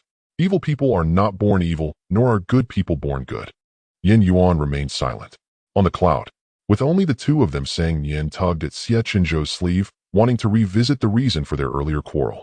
Are you still angry? Xie Chenzhou pulled his sleeve back. Sang Nian grinned cheekily. I really don't understand why you're angry. Tell me. Forcing down the surging blood and qi within him, Xie Chenzhou said expressionlessly, you let Xin Mingzhao call you Sang Nian. Sang Nian was baffled. Yes. What's wrong with that? Xie Chenzhou stressed, you let him call you Sang Nian. Sang Nian couldn't understand why he cared so much about this. It's just a form of address. Don't be unreasonable, okay? Xie Chenzhou suddenly coughed up a mouthful of scalding blood. Sang Nian was stunned. Heavens, was Xie Chenzhou angry enough to spit blood? Dear heavens, this guy's mental fortitude was too fragile. Sang Nian steadied the swaying Xie Chenzhou, stammering. Are you all right? Xie Chenzhou clutched his chest, feigning nonchalance. I'm fine. No sooner had he spoken than he coughed up another mouthful of blood. Sang Nian's scalp tingled. Brother, your body temperature has gone cold. Wiping the blood from his lips, Xie Chenzhou only asked, why did you let him call you by your pet name? Sang Nian was utterly exasperated. Can we not dwell on this right now? Xie Chenzhou, you barely know Shen Mingzhao. This guy was really persistent. Sang Nian's head was buzzing. Didn't we agree to conceal our identities? So of course I couldn't tell him my full name, Sang Yunling. I even specifically instructed Chu Yao and the others that from now on he'll go by Sang Nian publicly. Xie Chenzhou, is that all? Sang Nian, of course. Strictly speaking, my pet name is Nian, but only my brother calls me that. Xie Chenzhou fell silent. Sang Nian finally caught on. Her eyes widened as she asked with little confidence. Xie Chenzhou, you. Could it be that you're jealous? Xie Chenzhou coughed twice behind his hand. Ha, absolutely not. That made sense. After all, his favorability was still tens of thousands in the negative. How could he possibly be jealous of her? Sang Nian shook her head. Where do you feel unwell? Can you hold on until we reach the grand hall? Xie Chenzhou's gaze was gloomy, and he did not answer. Sang Nian thought back carefully. He hadn't been injured along the way. The only possibility was, she blurted out, was it the bridge? A trace of mockery spread across Xie Chenzhou's brow. I am stained with all 7 sins, my hands drenched in blood and burdened by slaughter. A person like me deserves to descend into hell. How could I be worthy of entering the immortal sect? Broken bones and torn sinews, 1,000 cuts. The second elder's words still echoed in her ears. So he had been enduring this all along. Sang Nian found it hard to believe. Are you a ninja? Xie Chenzhou frowned. What is a ninja? Sang Nian felt like cracking open his skull to see if the nerves governing pain simply didn't exist. Doesn't it hurt? She asked him. I won't die, Xie Chenzhou said. I'm asking if you're in pain. Sang Nian raised her voice slightly. Answer my question. Xie Chenzhou was stunned. After a long pause, he said softly, a little, just a little. Sang Nian shoved the painkillers she found into his mouth, chiding him with frustration. You have to show your wounds. Hiding them so tightly like this every time, how will anyone ever know if you're hurting or in pain? Xie Chenzhou swallowed the medicine, his tone icy. I don't need others to know. That's what the weak do. As he finished speaking, a sweet plum candy appeared in his mouth. He was dazed for a long moment before reacting, looking rather silly. What are you doing? Sang Nian said matter-of-factly. Medicine tastes bitter. A piece of candy takes the bitterness away. Xie Chenzhou pursed his lips. After a while he said, an unnecessary gesture. Sang Nian replied, it's called gratitude. Xie Chenzhou was puzzled. Sang Nian, when my illness flared up, you gave me your blood. Thanks to that, I could climb out from the bottom of the mountain instead of dying from a seizure halfway. I am truly grateful to you. Grateful? Xie Chenzhou raised an eyebrow. That's rare, hearing those words from Miss Sang's lips. Sang Nian shrugged. Believe it or not, it's true that I want to be good to you. Xie Chenzhou sucked on the plum candy. The corner of his mouth slowly curled up, but he quickly suppressed the rising arc, saying with disdain, who cares? Ding. Xie Chenzhou favorability 500. Ahead lies the golden peak of the Xiaoyao sect. The clouds slowly descend, transforming into a wisp of blue smoke upon landing. Xie Chenzhou was no longer in serious danger. Sang Nian, feeling relieved, released her hand from supporting him, straightened her clothing, and gazed up at the magnificent hall ahead. Her attention was drawn to a massive stone beside the hall. Engraved upon it were several lines of large characters, forceful and vigorous. Do not challenge. Afraid of victory. Trapped. Difficult. This is our sect's teaching at Xiaoyao sect. Su Shuiyin and Chu Yao unexpectedly appeared from somewhere, approaching her with warm introductions. Do not challenge. Afraid of victory. Trapped. Difficult.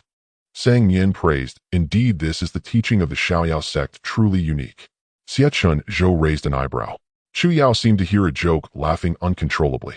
Su Shuiyin awkwardly explained, it means to overcome difficulties, to challenge difficulties, not to fear difficulties. Sang Nian, while that flattery missed the mark. Chu Yao suppressed her laughter, saying, I think your version of the teaching is better than this one. Sang Nian rubbed her forehead. Please don't joke with me. Su Shuiyin smiled gently. I haven't congratulated you and young Master Xie for passing the selection. From now on we will be fellow disciples, and I will take good care of you. Sang Nian replied, thank you. Let's go enter the hall. Chu Yao said as she wrapped her arm around Sang Nian's shoulder, asking as they walked, have you decided who you want to take as your master? Sang Nian asked, I can choose my master. Chu Yao replied, others may not, but you probably can. Sang Nian inquired why. Chu Yao said, I'm not entirely sure, maybe it's because you performed exceptionally well. Anyway, I heard several elders mention that they wanted to take you as their disciple. My master specifically instructed us to whisper in your ear. So what do you think? Would you like to be our junior sister? She gestured with her chin towards Xie Chenzhou, and this pretty boy here, I can reluctantly let him be my junior brother. Xie Chenzhou, heh? Sang Nian asked, who is your master? Su Shuiyin replied, it's the Grand Elder. He oversees all the libraries of the Xiaoyao sect. Sang Nian realized, no wonder you knew my brother donated 2 libraries. Su Shuiyin shyly smiled and explained, the Xiaoyao sect has a total of 12 elders. Except for the sect master who no longer takes disciples, the elders usually select 3 to 5 of you as true disciples. The status and resources of true disciples are much higher than those of inner and outer disciples. The one with the highest seniority is our master, the Grand Elder. If you take him as your master, it will certainly benefit your future cultivation. After hearing her explanation, Sang Nian fell into deep thought. In the original story, Xie Chenzhou was taken in by the second elder. It seems likely it will be the same this time. Do I have to take the same master as him? Being closer would surely make my tasks easier. With this in mind, they entered the hall. Instantly, countless gazes were directed towards them. Sang Nian quickly glanced around the hall. 12 elders were seated at the top, with a massive and ornate throne in the center left empty, presumably reserved for the sect master. Below stood over 100 disciples of the Xiaoyao sect in neat rows led by Bough. A little ahead of them, the 7 who had just passed the selection stood with their hands by their sides, slightly uneasy. Chu Yao whispered, these are the true and inner disciples currently remaining in the sect. Outer disciples are not qualified to come here. Sang Nian nodded and walked over to stand beside the 7. There were 3 boys and 4 girls among them, all young, curiously sizing her and Xie Chenzhou up while whispering to each other. Wasn't she the one who fell off the cliff? How did she end up here? Right, could it be that the elders rescued her? Isn't that a bit biased? Others would definitely be disqualified immediately if they did that. Exactly, and she's dressed so well it's likely she got in through connections. Well, Sang Nian cleared her throat and flashed an 8-tooth smile. I climbed up here by myself, relying solely on my own efforts without any elders helping me. They were taken aback and then sneered dismissively. No one believed her words. You may not believe it, but you can't spread rumors, Sang Nian said politely, otherwise I might resort to violence. I have a bad temper and lack manners. They stiffened and silently stepped aside, distancing themselves from her. Chu Yao and Su Shuiyin also returned to their own group. Is everyone here? The Grand Elder cleared his throat and announced loudly. Then the entrance ceremony for the new disciples of the Xiaoyao sect will now commence. Wait. Everyone turned to look at the source of the voice. At the entrance, Xinming Chao rushed in hastily, not sure if he was exhausted or too nervous, stumbling repeatedly on his way and shouting, I'm here too. I'm also a new disciple of the Xiaoyao sect. His appearance was utterly comical, causing everyone to burst into laughter. Xinming Chao stood to the left of Sang Nian, where several spots had opened up, panting heavily as he addressed the Grand Elder. Can we start now? Seeing this, a hint of a smile appeared on the Grand Elder's serious face. Then the entrance ceremony for the new disciples begins now. The ancient bell hanging from the dome struck, and everyone quickly composed themselves, holding their breath in anticipation. In the solemn atmosphere, several disciples presented wooden trays which held silver badges engraved on the front with the 3 large characters of Xiaoyao sect and the sect's emblem, while the back was left blank. Sang Nian and the others each reached out to take one. The Grand Elder instructed, silently chant your name in your heart. Sang Nian complied. Suddenly the badge felt warm against her palm.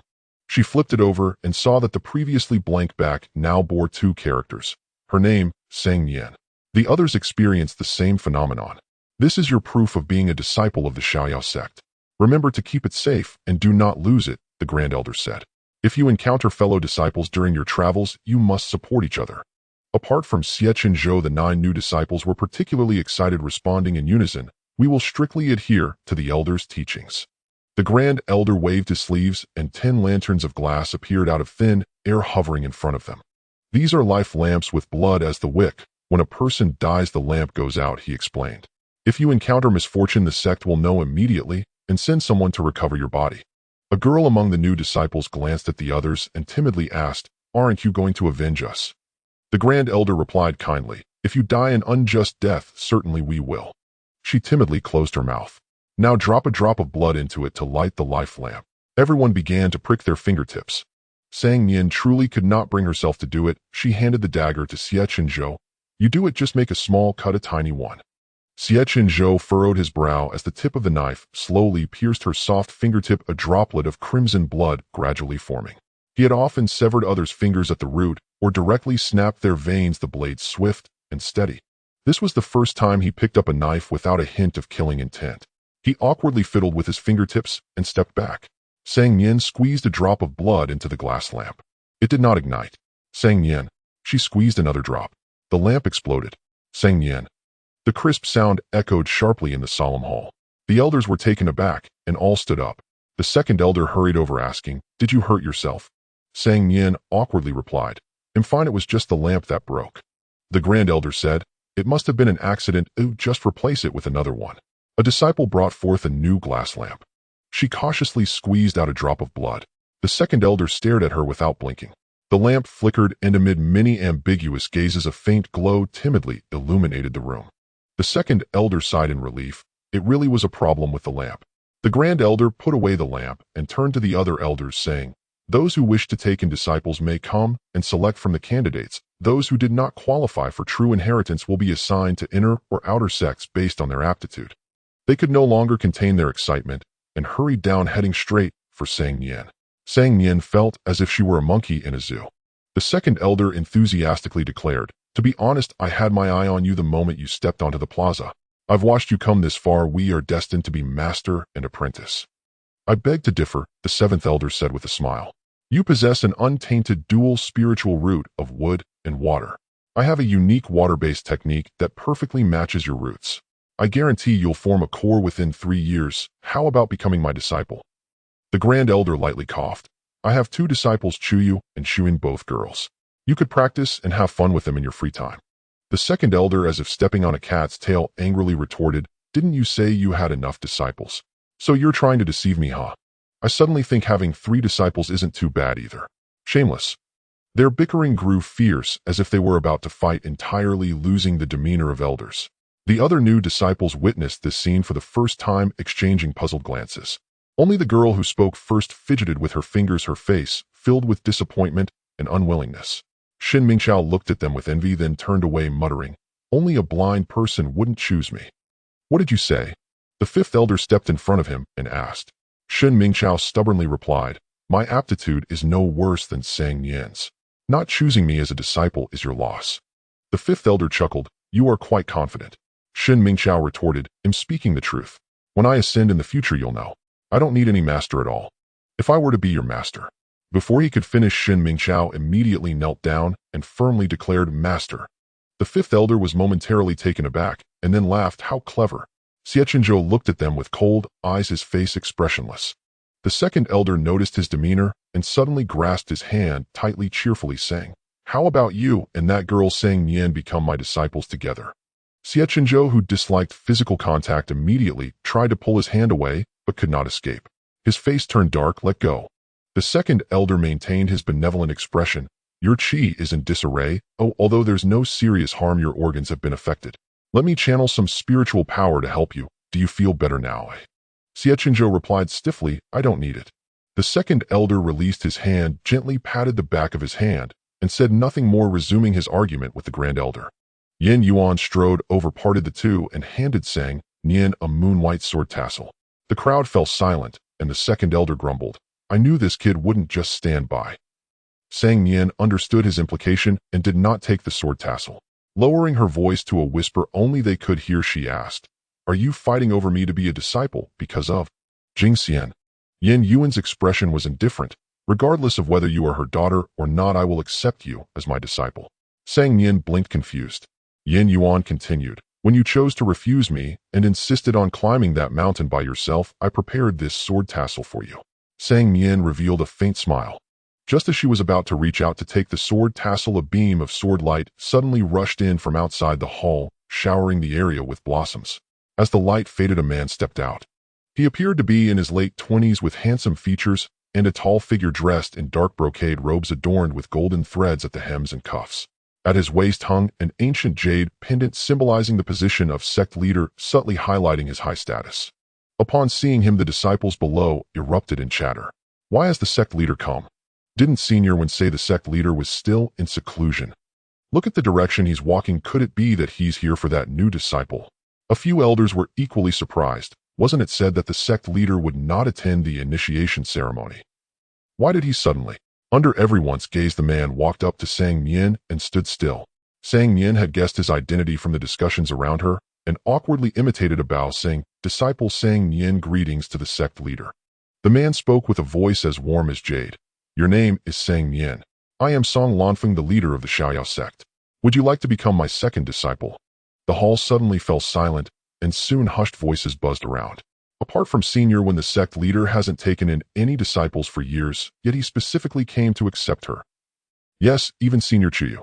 Stop right there. Senior Chuyu's expression has changed. Among the disciples, Chuyu's expression stiffened, and she lowered her head, hiding the disappointment in her eyes. Someone patted her shoulder. She lifted her face to meet one biased, worried gaze. Chuyu smiled faintly and silently mouthed, "It doesn't matter, I don't care." When Bough gently patted her head, his gesture tender, as if comforting a sad little cat. Meanwhile, Song Lanfeng was still waiting for Sang Nian's answer. Sang Nian looked at him, then at Yin Yuan, and finally softly said an apology.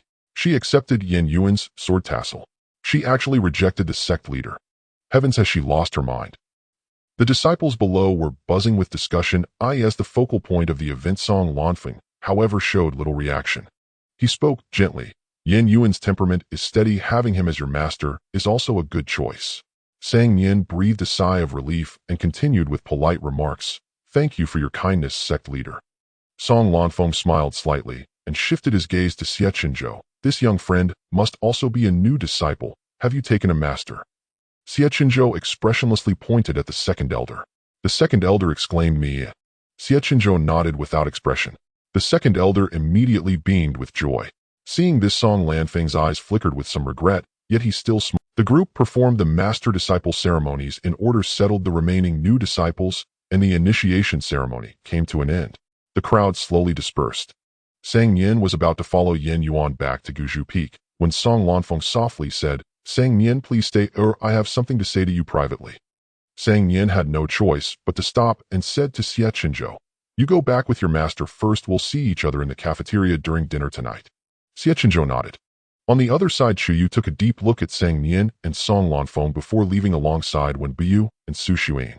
Soon only Sang Nian and Song Lanfeng remained in the hall. She felt a bit awkward and asked, "I wonder what the sect leader wishes to discuss with me." Song Lanfeng smiled warmly. "You are going to die." Sang Nian remained silent. Sang Nian, "Who is going to die?" Song Lanfeng, "You." Sang Nian, "What is going to happen to me?" Song Lanfeng, "You will die." Sang Nian slowly typed a question mark. Song Lanfeng said, "Do you suffer from a heart ailment?" Sang Nian nodded. "That is not a heart ailment."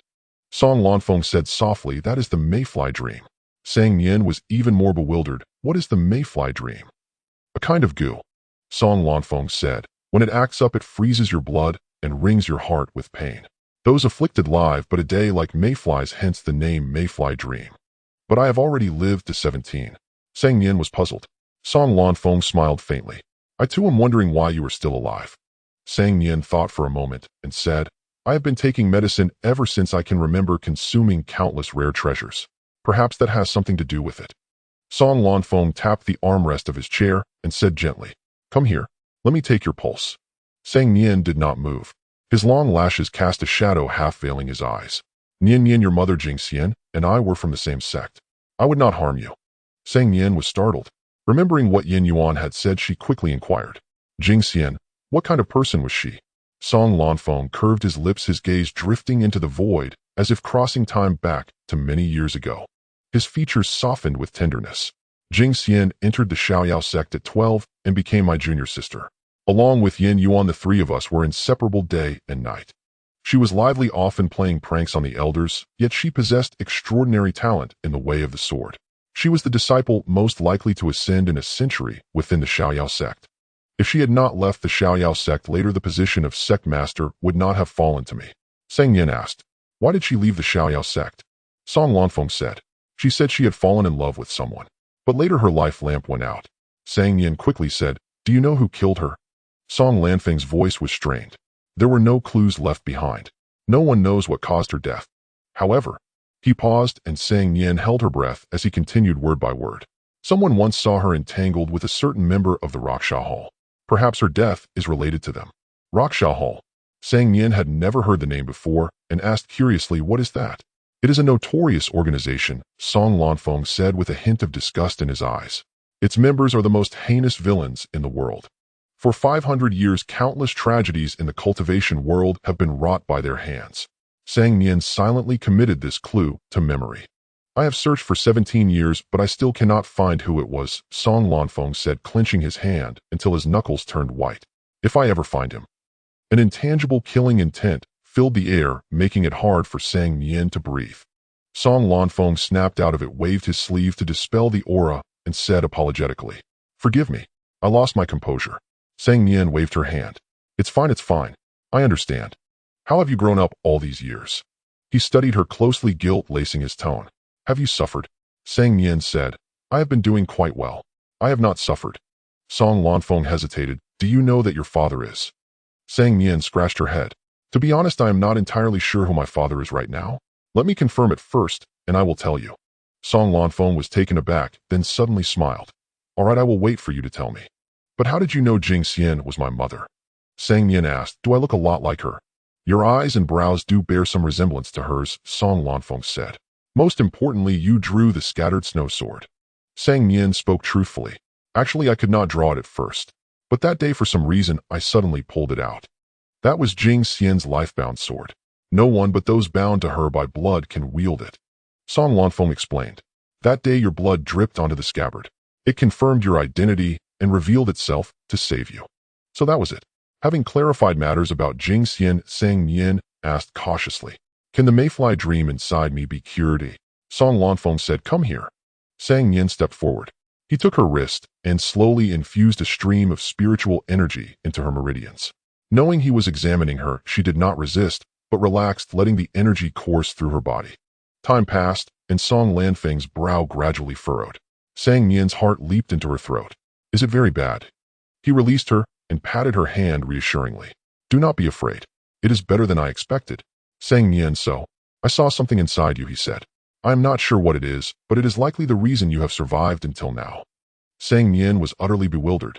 Song Lanfeng turned his wrist, and a small white jade bottle appeared in his palm. "This is honey brewed from Tinta jade mulberry flowers, a rare heart-protecting treasure. Take a spoonful daily to temporarily suppress the goo." Sang Nian, "Can it not be removed directly?" Song Lanfeng, "There is only one antidote for the mayfly dream in the world, and its whereabouts are unknown. I will send people to search for it. Do not worry." Sang Nian said gratefully, "Thank you. I will take care of you in your mother's stead." Song Lanfeng reached out his jade-like fingers, landing on her head, gently brushing away an imperceptible blade of grass. His voice was low and soothing. "Do not be afraid. As long as I am here, no one can harm you." In the empty hall, Sang Nian looked up and blinked. What a gentle person. But why had the original owner been afflicted with the goo? Could it have been done by the same person who killed Jing Xian? As she was lost in thought, Song Lanfeng formed a hand seal and summoned a spiritual sword. "The scattered snow sword was your mother's after all. It may not suit you well. Use this sword for now. When you form your golden core and forge your own lifebound sword, I will find you a better one." Sang Nian felt embarrassed to accept another gift and declined. "Thank you for your kindness, Secmaster. My master will prepare one for me." Song Lanfeng said, "What your master prepares is his affair. This is a token of my affection as your uncle. If you do not accept it, you are being distant with me." Sang Nian had no choice but to accept it. It was getting late, and remembering her appointment with Xie Chenzhou, she took her leave of Song Lanfeng. If the sect master has no further instructions, this disciple will take her leave. Song Lanfeng smiled. "You may go." Sang Nian slowly walked out of the hall. The moment she looked up, a figure came into view. She trotted over Master. The young man who had been standing there for who knew how long turned around and gave a faint "Have you been waiting for me all this time?" Sang Nian said. Yan Yuan's gaze swept over the sword in her hand, and instead of answering, he asked, "A gift from the sect master?" Sang Nian quickly showed it to him. "Yes. The scattered snow sword is inconvenient for me to use, so I will use this as a temporary stand-in." She studied his expression. Should I not have accepted it? Yan Yuan flicked the blade lightly, producing a crisp ring. He withdrew his hand and said flatly, "Since it was given to you, keep it." Sang Nian put the sword into her storage pouch. "All right, let us go," Yan Yuan said. "Back to Lone Bamboo Peak." He summoned his flying sword, and Sang Nian followed behind him, clutching a bit of the fabric on his back. Yan Yuan glanced at her, but said nothing, steering the flying sword. The sword light shot into the sky, moving at a leisurely pace, allowing them to clearly see the scenery below. The Xiaoyao sect was nestled on Mount Tianyu, covering an enormous area with layered peaks and jade-like waters like a celestial realm. Countless pavilions and towers were scattered in an orderly fashion, with a vast training ground standing out prominently at the center. Sang Nian roughly memorized the topography of the Xiaoyao sect, marking the location of the dining hall in her mind, and nodded inwardly. Lone Bamboo Peak soon came into view. True to its name, the peak bore only a single bamboo, as barren as a middle-aged mathematics professor. Though that description was not entirely accurate either. Sang Nian stood before the two thatched huts on the peak, silent for a full half-minute. A cold wind blew, and something, be it a door or a window, creaked eerily. She turned around calmly. "Hey, sect master. Is it too late to defect and join your sect now? I am beginning to regret refusing you earlier. You'll take the room on the left from now on." Yin Yuan handed a key to Sang Nian. Sang Nian stared at the thatched hut that looked like a dilapidated shack, the corners of her mouth twitching. Does this door even need a lock? A flicker of barely perceptible embarrassment crossed Yin Yuan's face. "I never anticipated anyone else would come to live here besides me." He quickly proposed a solution. "They'll have someone come to renovate the place. For the next few days you can stay temporarily with Chu Yao and the others." Sang Nian was puzzled. "Isn't there some kind of spell that can conjure a new house?" Yin Yuan replied, "I am a sword cultivator. I only wield a sword." While everyone had their own specialty, Sang Nian didn't dwell on the issue. After walking around the front and back of the house, she pointed to an empty patch of ground. "Can I have a small garden?" Yin Yuan nodded. Sang Nian said cheerfully, "Then it'll be off. Let me know when the house is fixed." After receiving his affirmative reply, she eagerly made her way down the small mountain path. As she hopped off the last stone step, she caught sight of a familiar figure ahead. Broad shoulders and narrow waist, tall and slender. It was undoubtedly Xie Chenzhou. She hurriedly quickened her pace to catch up and tapped his shoulder. As he turned around, she bounced in front of him with her hands behind her back. "Over here." Xie Chenzhou looked back. "Boring." Sang Nian walked backward in front of him and asked, "Did you come looking for me?" Xie Chenzhou replied, "Just passing through." Second Elder's Bough Peak was right next to Guzhu Peak. Whether heading to the academy, the dining hall, or the martial arena, everyone had to pass this way. Sang Nian let out an "oh" and said excitedly, "My master is going to renovate the house, and even set aside a small garden for me. I can plant flowers there." Xie Chenzhou looked at her, smiling face, puzzled. "A mere garden, is it really worth being this happy?" Sang Nian replied, "It is." Xie Chenzhou still couldn't comprehend it. Sang Nian said, "Flowers are beautiful, aren't they?" "Beautiful." Xie Chenzhou's gaze drifted to the roadside. A lush patch of oxalis grew there. Tiny pink and yellow flowers were scattered like stars among the leaves, their petals suffused with a glossy sheen under the sunlight. A few light purple butterflies fluttered past and entangled the scales on their wings, shimmering brilliantly. The girl's crisp voice sounded in his ear, "This is my first time seeing this species of butterfly. It's truly beautiful." Xie Chenzhou pressed his lips together. "You like it?" Sang Nian nodded. "Yes, I do." The next instant her vision blurred. Before she could even see his movement, a butterfly was already clenched in his palm. Xie Chenzhou extended his hand to her and opened it. The beautiful creature that had been dancing gracefully among the flowers just moments ago now lay still, its wings shattered. Sang Nian's smile froze on her lips. "Don't you like it?" he asked impatiently. Sang Nian was silent for a long moment before gently taking the broken butterfly. She looked around and found a patch of soft earth. Crouching down, she used a small knife to dig a modestly sized pit. Xie Chenzhou asked, "What are you doing?" Sang Nian replied, "Burying it." Xie Chenzhou frowned. "Don't you like it?" "I do," she said, placing the butterfly into the hole. Earth slowly covered the beautiful light purple wings, packed firm. She dusted the dirt off her hands and let out a long sigh. "Xie Chenzhou, don't do this anymore." A trace of bewilderment spread across Xie Chenzhou's brow. Sang Nian said earnestly, "I like this butterfly, so I hoped it could live freely, not be carelessly crushed like this." Liking someone means wholeheartedly wishing for their happiness, not possessing or destroying them. Xie Chenzhou looked down at his palm, where a bit of the scaly powder had rubbed off, glinting faintly in the bright sunlight. He fell into a long silence. Sang Nian wiped away the powdery residue with her sleeve and said softly, "Let's go eat." They continued walking forward, neither speaking another word. The dining hall of the Carefree sect was enormous, a full 5 stories high, with a great variety of food. Amidst the bustling noise, she immediately spotted Bough and the others sitting by the window. She hurriedly pulled Xie Chenzhou over. She greeted him. "Senior brother Wen." Bough said with a smile, I was worried you wouldn't find the way and would miss dinner. It seems my worry was unnecessary. Sang Nian asked curiously, haven't you already achieved Anidia? Do you still need to eat with us? Before when Bough could speak, Chu Yao rolled her eyes. Anidia just means we can survive without eating. It doesn't mean we have to give up our appetites. We're not like Xiao Zhuochen practicing the emotionless path all day being desireless and half-dead. That was true. After all, who could bear to practice the sword 3,512 times, memorize 10 basic cultivation theory books, and then drag their exhausted body back home just to drink the northwest wind? Just thinking about it was miserably tragic. Sang Nian expressed full understanding. Mind if I join your table? They shifted to make room for 2 seats. On the table sat a bamboo tube filled with lots, each inscribed with a dish name. Some she recognized, others she didn't. She read through them all carefully and asked them, I want the lotus leaf chicken. What about you all? When Bough picked a lot. Steamed sea bass. Chu Yao was too lazy to move and ordered him to get one. Braised lamb. Su Xuan said the same as senior sister. Sang Nian asked Xie Chenzhou beside her, what about you? Xie Chenzhou replied, whatever. So she simply picked a random lot and handed it to Bough. When Bough opened the hidden compartment under the table and placed all the bamboo lots inside, the lots vanished. While waiting for the food to arrive, Sang Nian told them about the renovation and her temporary stay. Su Xuan said happily, we just happen to have an empty bed. You can come with us after dinner. Sang Nian hummed in agreement.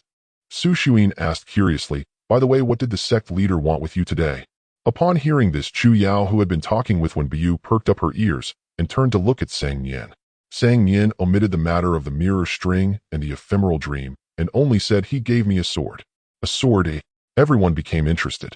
What kind of sword? Just a very ordinary one. Sang Nian took the sword out of her storage pouch. Here, this is it. When Bough took it and examined it carefully, he too flicked the blade with his finger and said, this sword is forged from meteorite iron from beyond the heavens. Here we go again. Hearing the familiar composition, Sang Nian held her forehead. Don't start with that meteorite iron business. I was just fooled once, and I won't believe such things exist anymore. Fooled once a day, each time a different trick. Sometimes she really felt like calling the authorities. Indeed, it's meteorite iron. Su Ziyan's face was full of envy. It's an excellent sword. On the open market, it would cost at least 500,000 spirit stones, and perhaps the craftsmanship wouldn't even be as fine as this one. Upon hearing this, Sang Nian's eyes gleamed. No wonder she was the sect leader. So generous. She casually dropped an item equivalent to an orange-tier weapon. Chu Yao glanced at the sword, but remained silent, her demeanor somewhat low. Oblivious, Su Xuan rested her chin on her hands and continued chatting with Sang Nian. The sect leader treats you well. Even senior brother, when his sole disciple, had to find his own materials and forge his sword hammer blow by hammer blow. And that's how the kid ended up with a set of muscles, right? Sang Nian sighed. From the corner of her eye, she noticed the cook approaching with a tray, so she quickly cleared the table. The food is here. Let's eat first. Dish after dish was laid out, a feast for the eyes and a temptation for the palate. Before leaving, the cook pointed to the room on the left and said to Sang Nian, there are snacks in there. Help yourself. Intrigued, Sang Nian walked into the room. Only 2 people were inside. They wore matching chef uniforms, their faces and heads tightly wrapped in cloth masks, revealing only their eyes. A pot behind them was steaming, emitting a fragrant aroma. She knocked on the door. Are there any snacks left? The 2 who had been talking stopped. Sang Nian repeated her question. They finally nodded. One of them found a glazed bowl and stiffly turned to scoop food from the pot. The ladle dipped and rose, scooping up a full portion of osmanthus lotus root starch balls. Sang Nian's face lit up with anticipation. The next second, his hand began to tremble in a rhythmic pattern. One by one, the lotus root balls fell back into the pot. Sang Nian. Such a familiar technique. With a flick of his wrist, he poured the few remaining balls into the bowl and pushed it forward there. Scram. Go. Dazed, she picked up the bowl. Just as she was about to leave, she turned and saw Xie Chenzhou walking in. She paused, intending to wait for him to return together. Xie Chenzhou strode straight toward the 2 servers. As he opened his mouth to speak, they suddenly looked up. 3 pairs of eyes met. The air grew still. Sang Nian might have been mistaken, but the 2 servers seemed to tremble even harder. She couldn't help but feel a pang of schadenfreude. When Xie Chenzhou got his bowl, the lotus root balls would probably be even fewer than hers. But soon her smile faded. A bowl piled high with lotus root balls was presented to Xie Chenzhou with both hands. Sang Nian. She looked at his overloaded bowl, then at her own bowl, which had only suffered a minor injury, and slowly typed out a question mark. At the long table, Xie Chenzhou's face was expressionless, but his eyes held a murderous glint. Server Crow 1 scared. JPG. Server Crow 2 nervous. JPG. Young master, they said in a voice only he could hear. We have successfully infiltrated the carefree sect. Xie Chenzhou. I can see that. They eagerly asked. Young master, is there anything else you'd like to eat? We can sneak to the kitchen tonight and get it for you. Xie Chenzhou. No need. Their faces were resolute. Don't worry, young master. As long as we're here, we'll never let you go hungry. Xie Chenzhou glanced at Sang Nian waiting by the door, took a deep breath, unclenched his fists, and forced out, through gritted teeth. You two are not to speak to me ever again. Crow 2 understood. Young master is afraid of exposing his identity. Crow 1. The young master is cautious beyond our reach.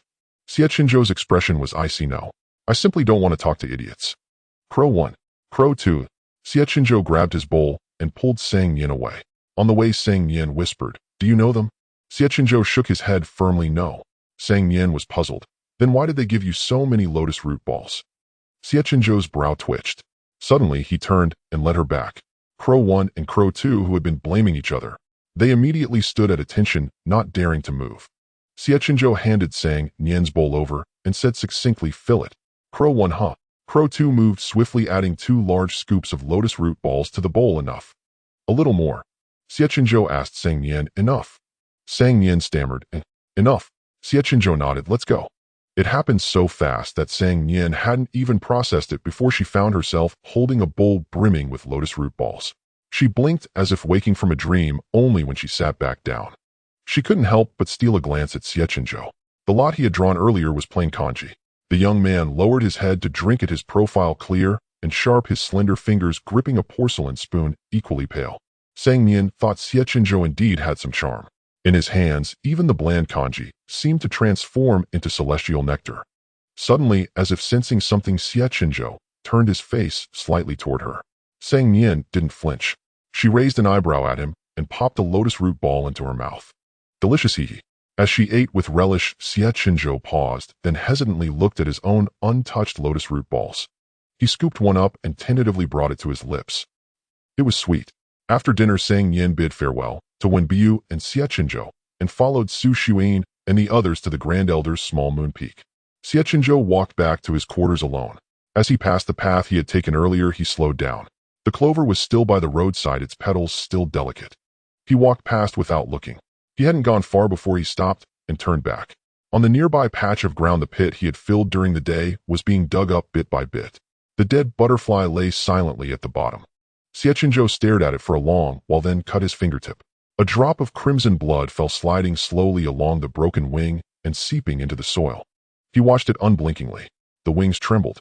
A glimmer of light flickered in Xie Chenzhou's dark eyes. Then the light died out. The wind picked up.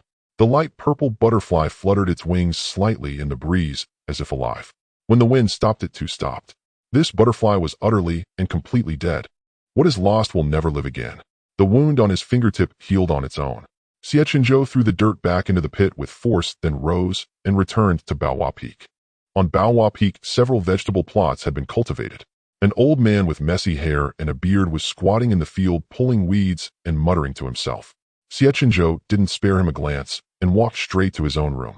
But the old man heard him and quickly called out back. Xie Chenzhou gave a faint mm. The second elder patted the dirt off his hands and boasted, Look at this zucchini, bigger than your head. And these scallions, taller than you. Xie Chenzhou didn't understand. This man didn't need to eat, so why did he waste time in the vegetable patch every day? Just as he didn't understand why Sang Nian was so eager to have a garden. Seeing his expression, the second elder's smile faded. He asked, Has something happened? Xie Chenzhou shook his head. He intended to leave, but found himself unable to lift his feet. Finally, he asked the second elder, Why do you like planting vegetables? The second elder said awkwardly, Because I'm quite idle. I don't have to teach at the academy or manage the sect every day, so I just ended up cultivating these 2 fields. Xie Chenzhou turned and walked away. Behind him, the second elder's voice rang out again. There's something on the table. It's a gift from your master. See if it suits you. Xie Chenzhou didn't respond. He quickly returned to his room. On the table, sure enough, lay a rectangular box. It was still covered in mud. He casually lifted the lid. A snowy white longsword appeared. Xie Chenzhou was stunned for a moment, then picked it up. The sword was simple in design, with no carvings on the hilt or scabbard, heavy and solid. He drew the blade, and a cold light reflected on his face. Meteorite iron. exactly like the one in Sang Nian's hand. Xie Chenzhou ran his finger over the scabbard, then glanced toward the door, his eyes full of confusion. This was a gift for him. In the field, the second elder withdrew his gaze and continued his battle with the weeds. What a silly child. Liking something doesn't need a reason. He shook his head, chuckling at the tender little squash. If I had to give a reason, it's probably because I want to watch them grow from seeds to seedlings, then bloom, bear fruit, and wither. New lives are born, old lives fade away in an endless cycle of renewal. Everything is full of hope. Xiaya Peak stood in stark contrast to Guzhou Peak. It was adorned with flourishing flowers and towering ancient trees. Sang Nian's eyes reddened with envy. The Grand Elder was away handling affairs, leaving only Su Xuan and Chu Yao present. It was quiet and carefree. Su Xuan tidied up the room and washed several clusters of dewy loquats, calling out to her. Come here, there's something delicious. These are loquats planted by the senior brother. Coming. Sang Nian, who had been wandering around, dashed over in a flash. Chu Yao merely cast a faint glance and said, I have no appetite. They'll go rest in my room first. With that, she entered the room without waiting for their reply. Sang Nian was still holding a cluster of loquats, intending to offer them to her. Her outstretched hand froze midair, awkwardly suspended.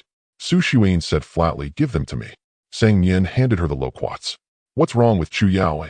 Su Xuan nibbled at the fruit, mumbling vaguely. She might be feeling unwell. Is it serious? Sang Nian asked with concern. She looks terrible. She'll be fine after some rest, Su Xuan said, patting her shoulder. They'll go check on her. You should get some rest too. Sang Nian replied, all right. After Su Xuan left, she carried the remaining fruit to her room, closed the door, and locked it. Come out and eat. She prodded the sulky fat bird in her sea of consciousness. Lulu buried its head under its wing. No way. I'm a bird with principles. If I say I want to eat, I want. Sang Nian said, fine, I'll eat them myself. Lulu fluttered out, snatched the fruit from her hand, and complained indignantly. You want to even coax me? Sang Nian replied, no coaxing. I didn't do anything wrong, so why should I? Lulu pecked at the fruit, fuming. You heartless woman. I will never forgive you. Sang Nian shrugged.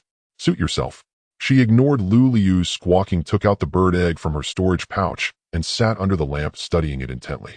This was the red pheasant egg that Xie had given her last time, and it had remained dormant for days. Xiao Zhuochen had said that the red pheasant only recognizes the Zhuyu clan as its master. Would the hatchling kill her? Or should she kill it before it was born? She was uncertain. But whether it can even hatch successfully is another matter, Sang Nian murmured. It's been frozen in 10,000-year-old profound ice for 500 years. It's probably already damaged. Lulu, having eaten its fill, waddled on the table with a round belly.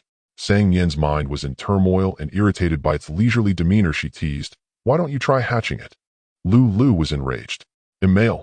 I don't hatch eggs. Sang Nian flicked its tiny head. Nonsense. Plenty of male birds hatch eggs in the avian world. Lulu huffed. I refuse to hatch eggs anyway. And this egg is already dead. It said disdainfully, there's no sign of life inside. It's just a hard broken rock, now only good for hitting someone on the back of the head. Hitting someone on the back of the head. Sang Nian's eyes lit up. She tossed the egg to Lulu. From now on, this is your weapon. If I'm in danger, you sneak up behind the person and smack them hard on the back of the head. Lulu grumbled, I won't save you. I'm a bird with principles. Sang Nian countered, unlimited fruits daily plus 2 bags of spiced sunflower seeds. Lulu immediately declared, protecting the host is every system's duty. The one and the bird happily high-fived. Deal. The Academy of Xiaoyao sect was located by the shores of Emerald Lake. All disciples within the sect, regardless of being inner or outer, were required to attend classes until they passed the final assessment. Even the direct disciples of elders were no exception. Before dawn, Sang Nian dragged herself out of bed as if in a dream. She changed into the white sect uniform she had received yesterday and knocked on the doors of Chu Yao and Su Xuan like a wandering soul. The doors swung open. Su Xuan was radiant while Chu Yao yawned, visibly irritable. On the way to the academy, Sang Nian silently wept inside. Who would have thought that someone who couldn't even endure an 8 class would, after much effort, finally live a 5 life? Her future was truly bright. Arriving at the academy, they stopped at the entrance. New disciples had separate classes. Just as Sang Nian was about to bid farewell, Chu Yao walked away without a word. Su Xuan hurried after her. Such bad morning temper, Sang Nian muttered, scratching her head. A young man passing by reminded her, why are you still standing here? Class is about to start. Sang Nian's expression changed. She thanked him hastily and bolted. Rushing all the way, she finally made it to the classroom just before the bell rang. Among the new disciples, 3 had become direct disciples, 4 had joined the inner sect, and 3 had joined the outer sect. With everyone present, there were only 10 people in this class. Sang Nian spotted Xie Chenzhou immediately. A girl was talking to him, all smiles. He showed no expression. Sang Nian plopped down in the seat next to him, caught her breath, and greeted them both morning. Xie Chenzhou barely lifted his eyelids in response. The girl's smile faded slightly. Morning. She extended her hand. Xuanyue. Sang Nian shook it. Sang Nian. Xuanyue asked Xie Chenzhou, and you? Knowing his dogged temper, Sang Nian was sure he wouldn't answer. To spare her from awkwardness, she quickly said, he's Xie Chenzhou. Xuanyue's smile vanished completely. I was asking him. Why are you answering for him? Sang Nian replied sincerely, because I'm kind. Xuanyue was speechless. Xuanyue's gaze darted between Sang Nian and Xie Chenzhou, her tone suggestive as she asked, you two seem quite familiar. You were together during the selection yesterday as well. Sang Nian quickly replied, we're merely fellow townsfolk. Xuanyue said, I see. Xie Chenzhou quietly fixed his eyes on Sang Nian. Prepared for this, Sang Nian gestured for him to follow her to a corner. He rose. Once they were in a secluded spot, she spoke rapidly. From now on, let's tell everyone we're just fellow townsfolk. We should keep a proper distance in public. Xie Chenzhou's gaze sharpened. Fellow townsfolk. Sang Nian lowered her voice. I'm afraid others might misunderstand our relationship and spread rumors. That wouldn't be good. Xie Chenzhou stared at her intently, then let out a sudden laugh. Understood. He strode back to his seat, grabbed a book from the table, and sat as far from Sang Nian as possible. Sang Nian nodded with satisfaction. His execution was truly efficient. In the original story, Xie Chenzhou's exceptional appearance made him very popular within the Carefree sect. Consumed by possessiveness, Sang Yunling publicly revealed their relationship, sparking rampant rumors. Tormented by the gossip, Xie Chenzhou grew to detest Sang Yunling even more. This successfully laid a solid foundation for her eventual fate of being chopped into pieces. With this precedent in mind, Sang Nian was determined not to repeat the same mistake. By bringing this up proactively, she had offered Xie Chenzhou a perfect way out. He must be overjoyed. Surely his favorability would skyrocket now. Ding. Xie Chenzhou, favorability 60, Sang Nian. She nearly stumbled, bracing herself against the wall, utterly bewildered. Just then Xin Mingzhao walked in right on time. Seeing her state, he cleared his throat, lifted his chin, and looked down his nose at her. Woman, are you waiting here specifically to welcome this prince? What, trying to seduce me? Sang Nian snapped back to reality and slapped him without a second thought, then returned to her seat. Xin Mingzhao slapped for no reason. He covered his left cheek, stormed over to sit next to her, and demanded, why did you hit me? Sang Nian replied expressionlessly, because you deserve it. Xin Mingzhao jumped up and spat viciously, a violent brat like you will never be liked by anyone. Sang Nian retorted, none of your business. You meddle more than the Sea Patrol. As he prepared to retaliate, she raised her hand, and he promptly covered his right cheek. Sang Nian smoothly slapped the back of his head instead. Xin Mingzhao. Despicable. After hitting Xin Mingzhao, Sang Nian's mood lightened considerably. She decided to temporarily forgive Xie Chenzhou and planned to have a proper talk with him after class. Just as she thought this, another system notification echoed in her mind. Ding. Xie Chenzhou, favorability 100, having done nothing, Sang Nian. She glared fiercely at the cold-faced youth by the window. Forget talking, just assassinate him directly. Kill him within 3 days. Dong. The bell tolled, signaling the start of the first lesson. Sang Nian set aside her distractions and focused on the class.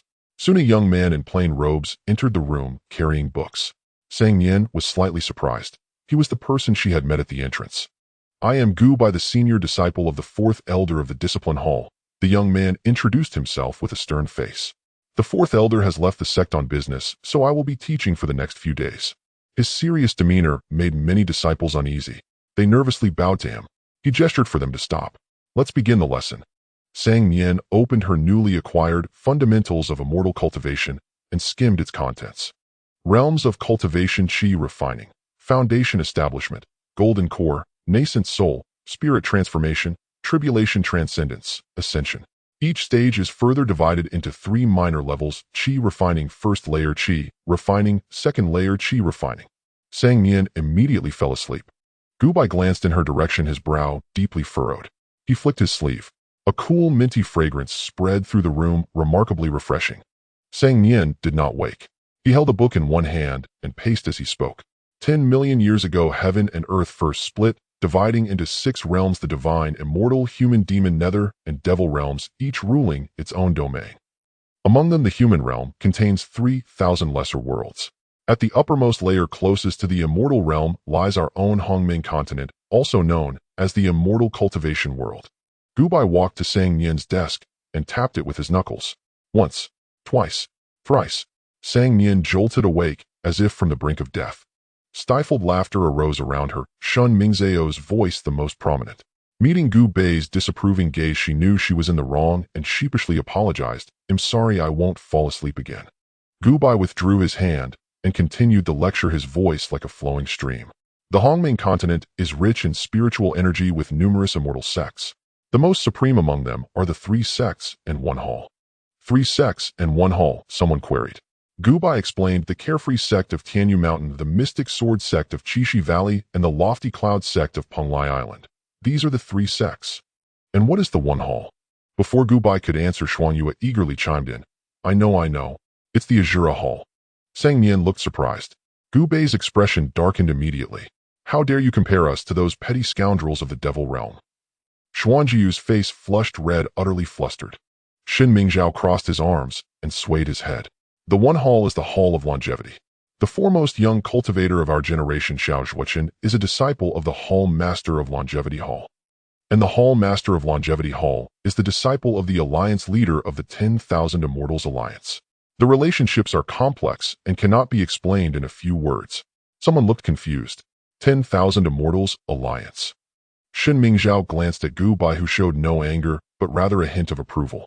Delighted, he continued smugly, "The 10,000 Immortals Alliance belongs to no faction and remains absolutely neutral, holding a transcendent status on the Hongming continent. If conflicts arise between major sects, it mediates. If matters escalate to a life-or-death struggle, it promptly expresses condemnation." Sang Nian, sitting next to him, suddenly understood. "Oh, it's the United Nations." After enduring the morning, the class finally ended. Sang Nian wanted to go to lunch and looked for Xie Chenzhou, only to find he had already left. She pursed her lips. This guy was always angry for no reason. She packed her things and walked slowly to the dining hall alone. Seeing this, Shin Mingzhao taunted, "How pitiful, not even having someone to eat with." Sang Nian shot back, "Are you talking about yourself?" His personality was so terrible that no one in the sect wanted to be around him. People avoided him even when walking, let alone eating together. Shin Mingzhao started looking down his nose at her again. "These commoners are unworthy of dining at the same table as me." Sang Nian forced a smile.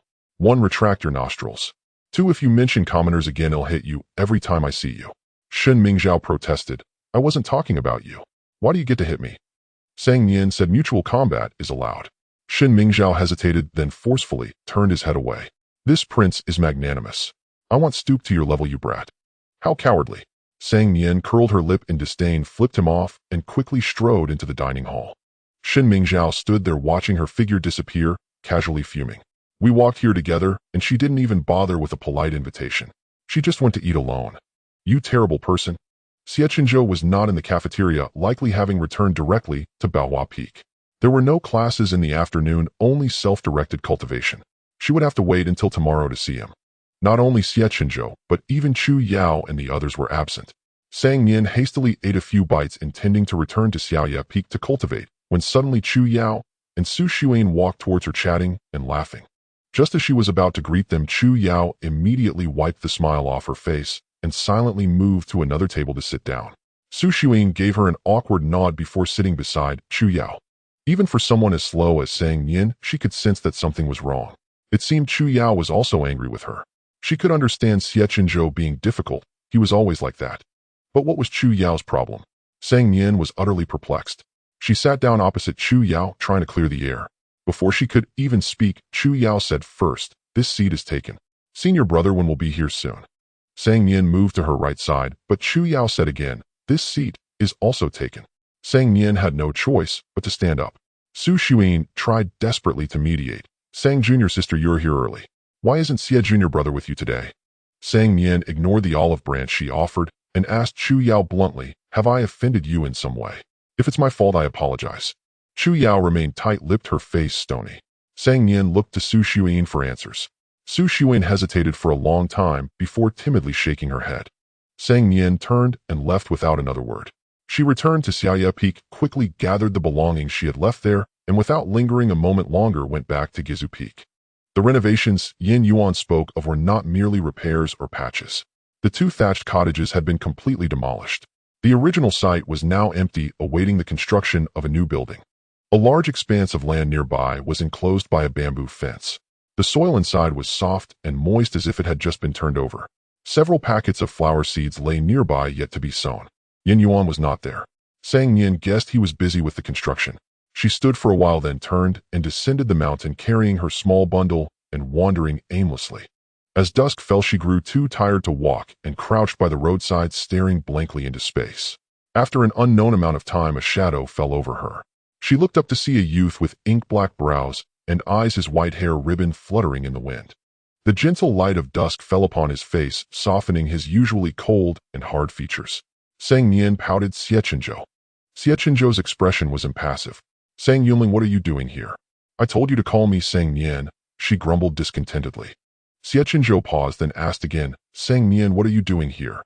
Taking a walk, she replied. Xie Chenzhou sneered, taking a walk with your luggage. Sang Nian hugged her bundle sheepishly.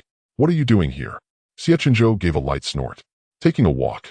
Sang Nian said, then continue. I'm leaving. The moment she stood up, a loud buzz exploded in her head.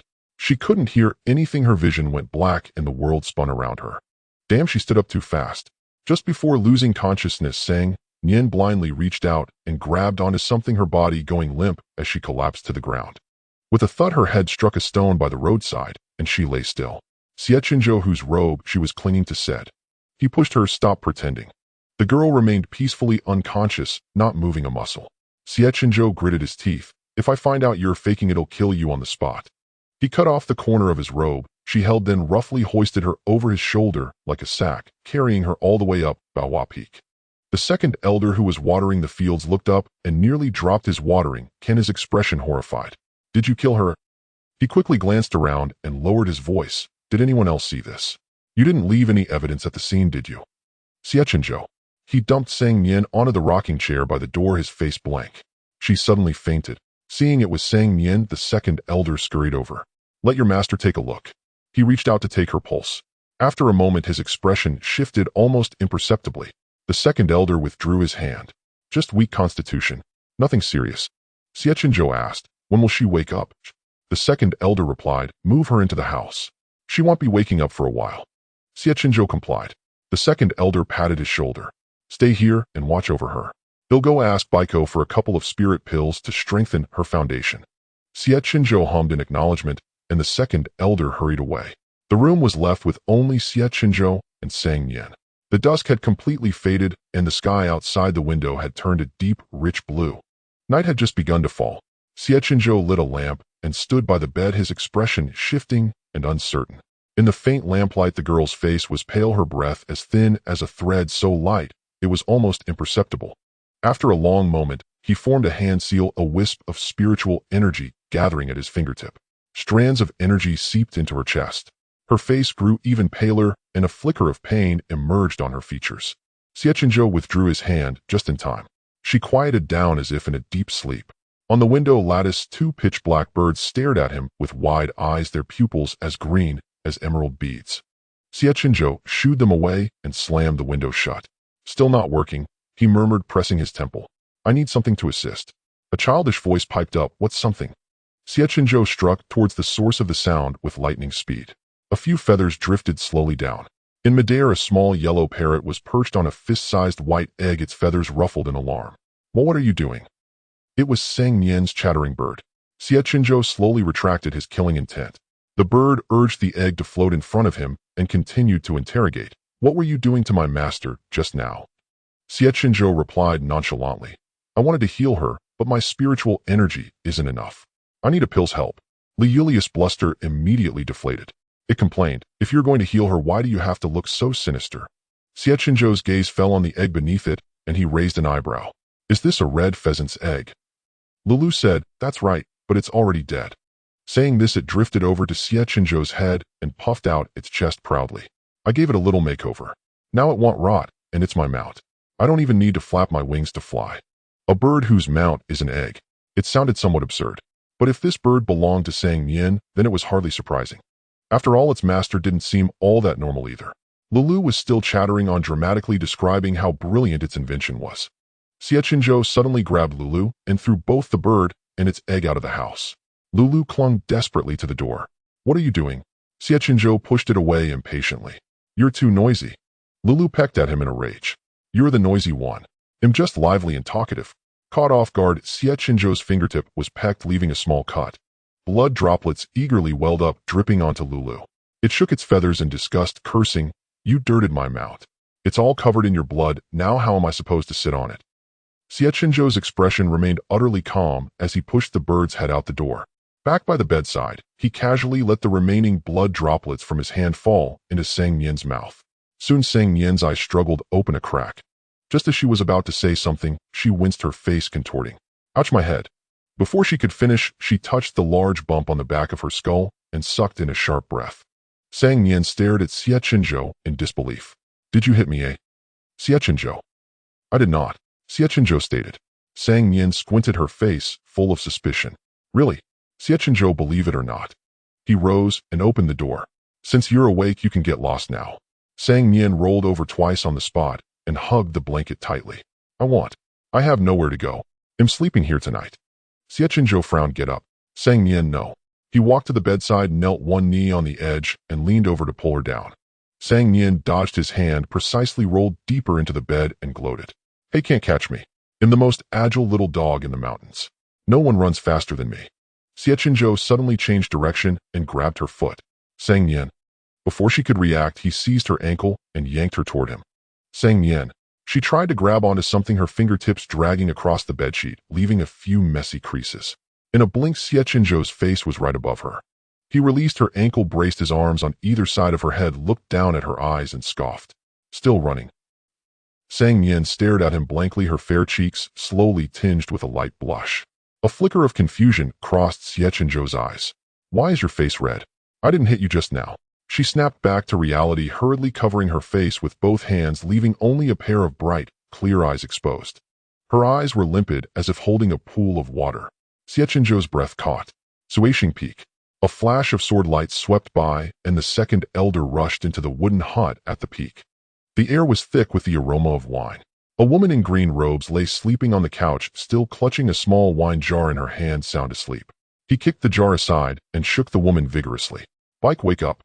The woman mumbled something incoherent, rolled over, and continued sleeping. The second elder had no choice but to silently recite the heart-cleansing mantra and point his finger at her brow. Bike shuddered, her eyes snapping open, all traces of intoxication gone. The second elder said, "A matter of utmost urgency." She blinked dazedly. "What is it?" The second elder said, "That girl Sang Nian has been struck by the mayfly dream." Bike was still confused. Who is Sang Nian? The second elder slapped his forehead, remembering she hadn't attended the selection. He formed a hand seal and conjured a water mirror, speaking rapidly like beans spilling from a bamboo tube. "Look, it's this girl. She collapsed today, and I discovered she's been hit by the mayfly dream. Her face is as pale as paper, and she's still unconscious." Mid-sentence, the scene inside the water mirror gradually revealed the room on Bough Peak. Candlelight flickered, the bed was in disarray. The maiden's cheeks were flushed, the young man's arms braced on either side of her head, his earlobes seeming to bleed. It was a scene of tender, youthful intimacy. Second elder. Elder Bike. The air grew still. After a few seconds, the second elder stiffly dispelled the water mirror. Elder Bike said tactfully, "Her complexion looks quite rosy to me." The second elder seemed very busy, looking at the sky and then the ground. "I think so too, haha. Those two children have such rosy faces." Elder Bike yawned. "You must have seen wrong. If it were truly the mayfly dream, she'd be dead by now, not so. Full of vitality." The second elder sank into deep self-doubt. Could it be? Did I really missee? Elder Bike yawned again and began to shoo him away. "All right, you go back. I need to rest." The second elder left Suishing Peak and flew back to Bough Peak in a daze. Just as he was about to ascend the peak, he suddenly came to his senses, came to a hard stop, and landed at the foot of the mountain. He paced back and forth around Bough Peak, his hands clasped behind his back, endlessly worried. If it were anyone else, it would be fine, but Nian was Jingxian's daughter. Yuan cherished her like the apple of his eye. Moreover, Yuan already detested his own disciple. There was absolutely no way he would agree to the two of them being together. He would probably even break that boy Xie Chenzhou's legs. This was hardly a match made in heaven. The more the second elder thought about it, the more distressed he became, sighing one sigh after another. Suddenly someone patted him on the shoulder. "What are you doing here?" The second elder turned around. A young man stood a few steps away holding a tree as thick as 3 men could encircle with one hand. Finding it troublesome, he had tied his shirt around his waist, revealing his muscular upper body. The second elder looked at his solid pectorals, a cold sweat slowly trickling down his forehead. "Haha, it's Yuan." Yuan glanced at his forehead and said coolly, "Second elder, you're sweating profusely." The second elder wiped his sweat with trembling hands, fanning himself incessantly, forcing a smile. "Yes, it's really hot tonight." Before Yuan could respond, he asked first, "Why are you wandering around outside instead of meditating or sleeping at this late hour?" Yuan's expression softened considerably. "Now that Nian is here, I can't be as careless as before. I plan to use melt frost wood to build a new house." Melt frost wood, its fragrance, elegant and enduring, stores the scorching summer sun's heat and releases it in winter with enough warmth to melt frost and snow, hence its name. If used to build a house, it would be cool in summer and warm in winter. The second elder asked in surprise. "Melt frost wood is extremely rare. Where did you find such a big one?" Yuan, the 10,000 poison sect. Second elder, "You broke into their sect to chop it down." Yuan shook his head. "I discussed it with them before acting." The second elder breathed a sigh of relief, not thinking much of it. "Good, as long as you discussed it. I've leveled the hut on Guju Peak." Yuan strode toward Bough Peak. "He'll borrow your Bough Peak to rest for the night." Second elder, "Of course no." Before he could finish, his eyes widened, and he grabbed Yuan. "Of course not." Yuan was puzzled. Why not? The second elder started sweating again. He laughed dryly. "The moonlight is so beautiful tonight. It would be a shame to waste it resting. Why don't we take a walk?" Yuan looked at the pitch-black sky, confused. "Moonlight?" The second elder forcibly turned him around. "The moon will appear soon. Fifth brother is definitely still awake. Let's go call him out for a drink." Yuan, "But I need to put the wood." The second elder slapped the melt frostwood out of his hand with one palm strike. As the timber landed on Guju Peak, he grinned. "Now we can go." Yuan, "Very well." The two walked side by side toward the fifth elder's residence. The second elder glanced back at Bough Peak, a faint smile on his face hiding his merit and fame. Bough Peak. Nian and Xie Chenzhou sat opposite each other at the table, one looking at the sky, the other at the ground. Silence. More silence. Nian couldn't take it anymore. She coughed into her fist, trying to say something to break the awkward atmosphere. "Who would have thought you've got quite a grip?" Xie Chenzhou frowned. "Did I hurt you?" Nian covered her eyes and fell silent in despair. "Forget livening things up. Let's just perish together." Xie Chenzhou was still waiting for her answer. After a long moment of mental preparation, she finally spoke again, changing the subject. "I tried to guide Qi into my body today, but I just couldn't grasp the key points. I failed many times." "You're so powerful. Is there any trick you could teach me?" Xie Chenzhou said no. Nian said. Xie Chenzhou nodded, his tone ethereal and casual, yet carrying an imperceptible hint of arrogance and composure. "I have never needed any tricks in my cultivation. I merely need to desire it, and it is done." Nian pouted and muttered under her breath. "So what if you're a genius? Why are you showing off to me? If you're so capable, go compete with Xiao Zhuochen." Xie Chenzhou raised an eyebrow. "What did you say?" Nian changed her tune in an instant. "I said you are truly a dragon among men, the paragon of our generation." Xie Chenzhou drawled, "How do I compare to Xiao Zhuochen?" Nian quickly said, You are the best. Whether it's Xiao Zhuochen or Wang Zhuochen or Li Zhuochen, none of them can compare to you." One corner of Xie Chenzhou's mouth lifted, but he quickly forced it down and snorted coldly. "Who wants to compare with Xiao Zhuochen? He is not worthy to be mentioned in the same breath as me." This person was truly as fickle as ever. Nian could only silently mourn her lost conscience for 3 seconds. Suddenly, Xie Chenzhou reached out with 2 fingers and gently pressed them against her forehead. Nian said, "Can't find the qi," he said lazily. "I'll catch it for you. Guide it." To make things easier, his sealed cultivation had been restored to the qi refining stage ahead of time. Helping Nian guide qi into her body was not too difficult. Nian quickly recited the incantation silently and formed hand seals as Gu Bai had taught her.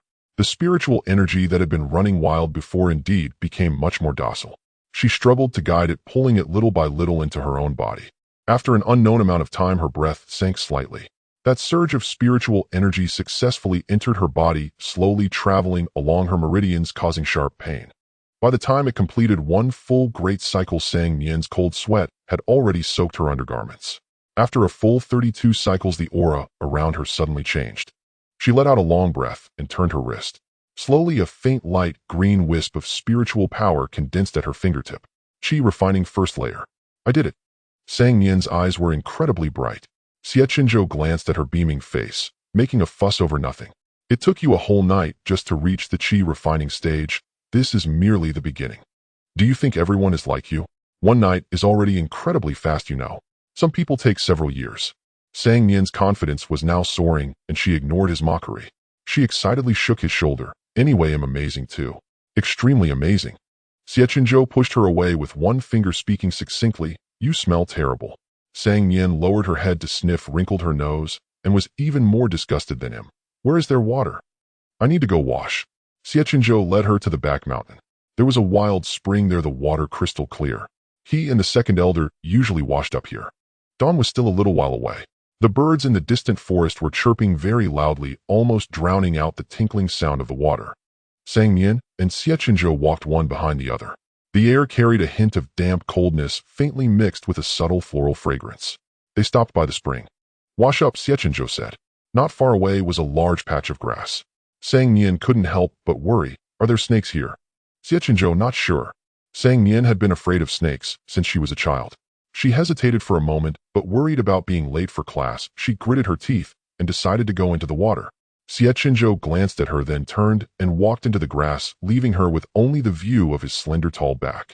There are no snakes inside. Suddenly, he said in a calm voice. Sang Nian felt relieved, a happy smile spreading across her lips. Got it. She stopped dawdling, quickly stripped off her clothes, and stepped into the water. The spring water was icy cold. Shivering, she washed off the impurities and filth that had been expelled from her body by the spiritual energy, then took clean clothes from her storage pouch and changed. I'm done, she called out loudly. Only then did Xie Chenzhou, who had been facing away from her, turn around. Sang Nian planted a small fire tree seed crouched by the fire source and dried her soaking wet long hair. Xie Chenzhou waited quietly by the side. Once she was warm and her hair was dry, Sang Nian stood up feeling refreshed. Let's go. We have class. Xie Chenzhou hummed in acknowledgement and walked by her side. The mountain breeze was cool and the morning light was faint. The girl chattered incessantly as she combed her long hair while walking. Strands of her hair occasionally brushed against Xie Chenzhou's face and neck. A slight tickle. He looked down for a moment, then reached out and caught a strand. Sang Nian caught a glimpse from the corner of her eye and said apologetically, "He'll tie it up right away." With that, she pulled her hair from his hand. Xie Chenzhou withdrew his hand and clasped it behind his back. He gently rubbed his fingertips together. Without Chunner around, Sang Nian couldn't manage any fancy hairstyles, so she could only braid her hair into two simple plaits. She tied the ends of her hair with a pale white ribbon and continued her previous topic. So I have absolutely no idea what Chu Yao is angry about. I asked Shui Yin, but she wouldn't tell me either. Xie Chenzhou said nonchalantly, then just let her be. Sang Nian said, how can I do that? We're friends. Xie Chenzhou gave a light scoff. They might not necessarily consider you a friend. Sang Nian said, what about you then? Xie Chenzhou fell silent for a moment. Forget it. Pretend I didn't ask, Sang Nian said. Anyway, I moved out just to avoid escalating the conflict and to give Chu Yao some time to cool off. However, that cooling off period lasted half a month. Overnight, Sang Nian successfully broke into the Qi refining stage, becoming the second fastest among this batch of new disciples. When the sect leader learned of this, he specially gave her many strange and interesting little trinkets as encouragement. Chu Yao grew increasingly cold towards Sang Nian, while Su Xuyin and Wen Bough seemed to be on the verge of speaking several times, but held back. Sang Nian's situation eerily mirrored that of Sang Yunling in the original book. Could it be that the storyline had been twisted back? She couldn't help but wonder. The conflict erupted completely during the lesson on sword flight. Those who could enter the Carefree sect were geniuses chosen from among 10,000.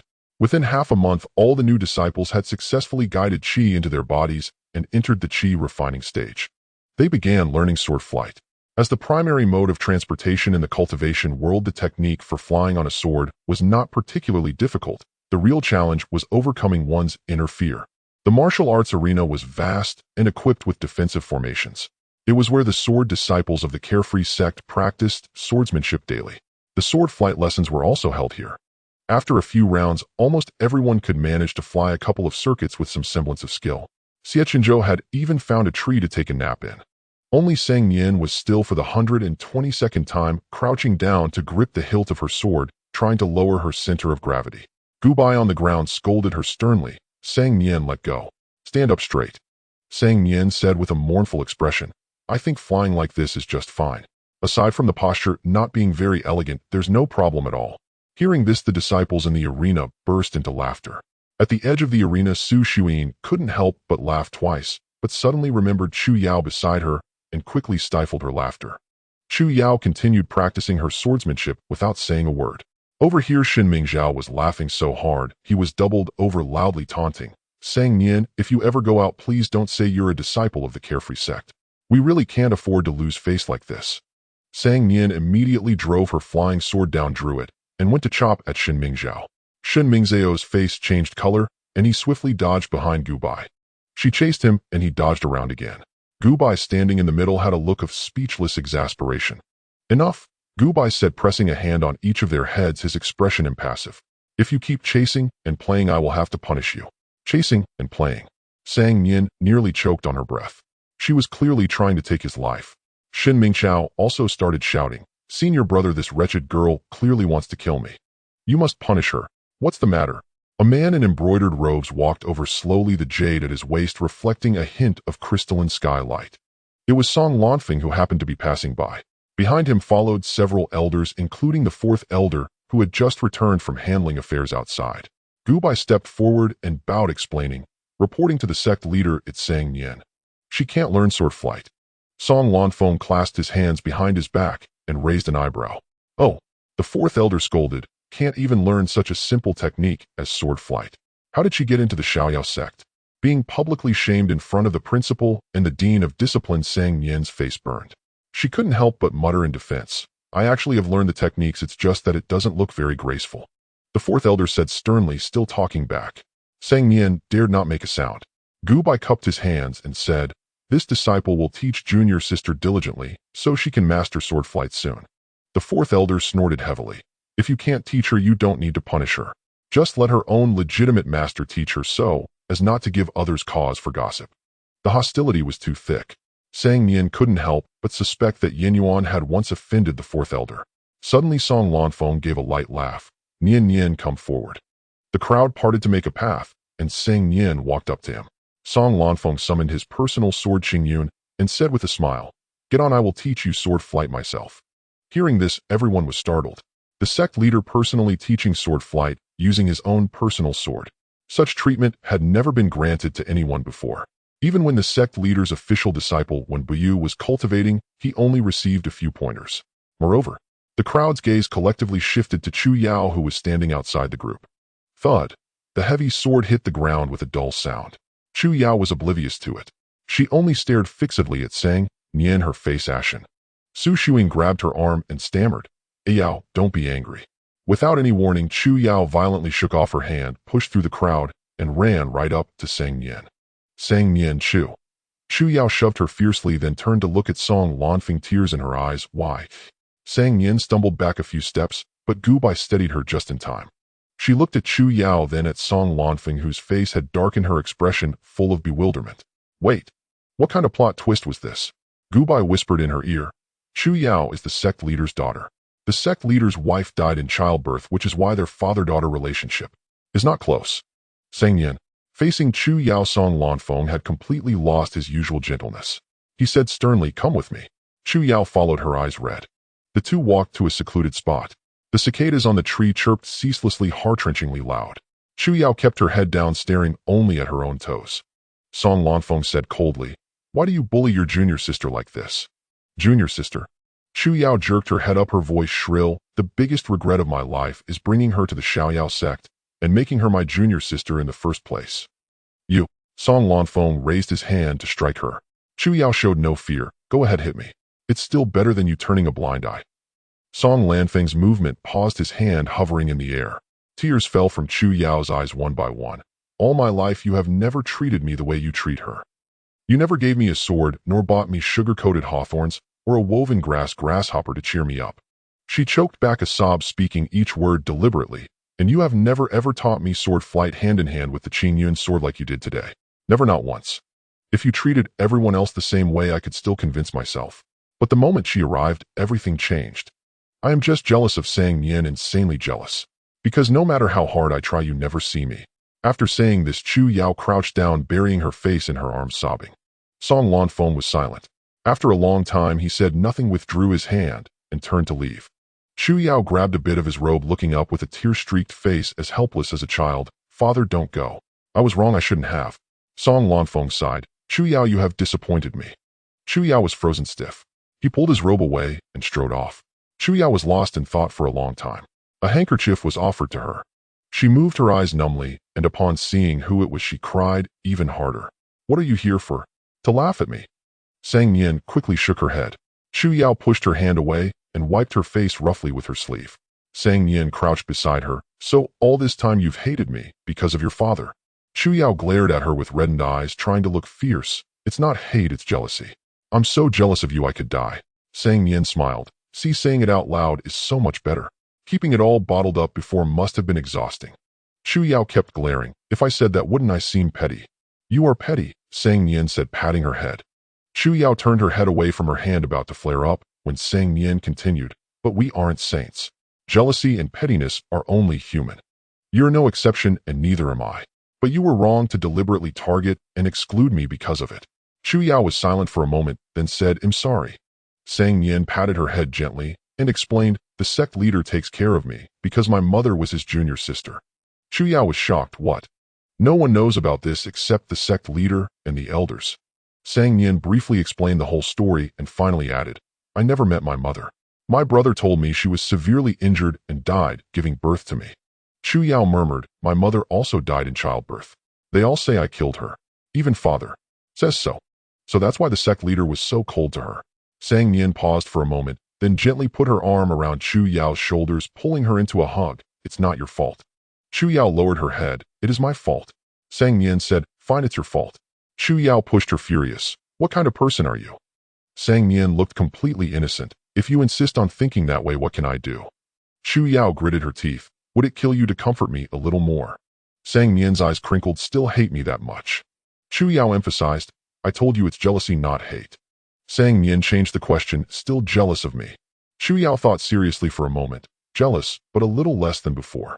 Sang Nian nodded and said seriously, you can apologize to me now. Chu Yao stared with red-rimmed eyes. I already apologized. Sang Nian said, just now you apologized for deliberately ignoring me all this time, but what about the push just now? Chu Yao's voice was as faint as a mosquito's. I'm sorry, I was. I'm really sorry. I will compensate you. Sang Nian pinched her cheek with a grin. Acknowledging your mistake makes you a good kid. The compensation doesn't need to be too much, just 5 million spirit stones. Chu Yao bristled. You're of a lower generation than me. You have to call me little senior sister like Ein does. Sang Nian said, you're not even 15 yet. I'm 2 years older than you. You have to call me sister. Chu Yao, I want. Sang Nian, then neither will I. They stared at each other. Someone broke first, and a snort of laughter escaped. Sang Nian nudged her with her elbow. The new residence on Xu Peak is finished tomorrow. You and Xuan come over for dinner. Chu Yao put on a haughty air. You'll see how I feel. Sang Nian didn't care what she said and threatened, if you dare to come empty-handed, you'll be in trouble. Chu Yao started to rebel. Well, then I'll come empty-handed. Got it, so you're definitely coming. Sang Nian dusted off her skirt. I'm going back to practice sword flight. Chu Yao, villain. Sang Nian waved her hand without turning around. Thanks for the compliment. This matter stirred up quite a commotion, with rumors and gossip spreading throughout the sect. Some even began wagering on how many days it would take for Chu Yao to drive away Sang Nian. Until the next day, when Chu Yao ascended Guju Peak with a stern face, carrying a chicken in her hand. The rumors collapsed on their own. When Bough and Su Xuan both breathed a sigh of relief. Only Sang Nian fell silent, staring at the chicken in Chu Yao's hand. You brought a chicken, as she confirmed again. Don't you have eyes? Chu Yao retorted impatiently. No, but why on earth did you bring a chicken? Sang Nian was utterly bewildered. Chu Yao replied, to keep your bird company. They're both foul, they can play together. Sang Nian was speechless. To this day, we still do not understand why Chu Yao thought a chicken could get along with a parrot. Forget it, Sang Nian said, taking the chicken from Chu Yao and tossing it casually into the fence. She beckoned them. First, come see the new house my master built. Now Guju Peak was vastly different from when Sang Nian first arrived. Verdant greenery filled the view. Yin Yuan had also diverted a mountain spring from Bough Peak, forming a slender silver chain of water that cascaded down a cliff into a pool below. Water droplets splashed, and a cool breeze blew. Not far off, two three-story wooden towers stood amidst the mountains. Wild roses and honeysuckle vines climbed over the rooftops, cascading down like waterfalls. A long table was set before the spacious flat house laden with abundant wine and dishes. Beside it, tender new shoots were sprouting in a flower bed dotted with green. Su Xuan exclaimed in amazement, "Uncle Master Yin Yuan is truly thoughtful." Chu Yao chimed in, "I've long been sick of those two dilapidated thatched huts." When Bough caressed a pillar, feeling its texture carefully, and asked, "This is Rongshuang wood, isn't it?" Sang Nian replied, "I think so, I'm not entirely sure." Su Xuan said enviously, "It must be very warm here in winter." Sang Nian said, "Then come stay with me in winter. The house is big and the bed is big too." "Where's that fair-faced pretty boy?" Chu Yao looked around. "Isn't he always pestering you?" Sang Nian gave an awkward laugh. "He said it was boring and refused to come. Also, he doesn't always pester me. I'm the one who pesters him." She gazed at the sky with melancholy. Chu Yao shrugged nonchalantly. When Bough frowned, "Junior sister, don't call junior brother Xie a fair-faced pretty boy. He won't like it." Chu Yao retorted, "I'll call him what I want.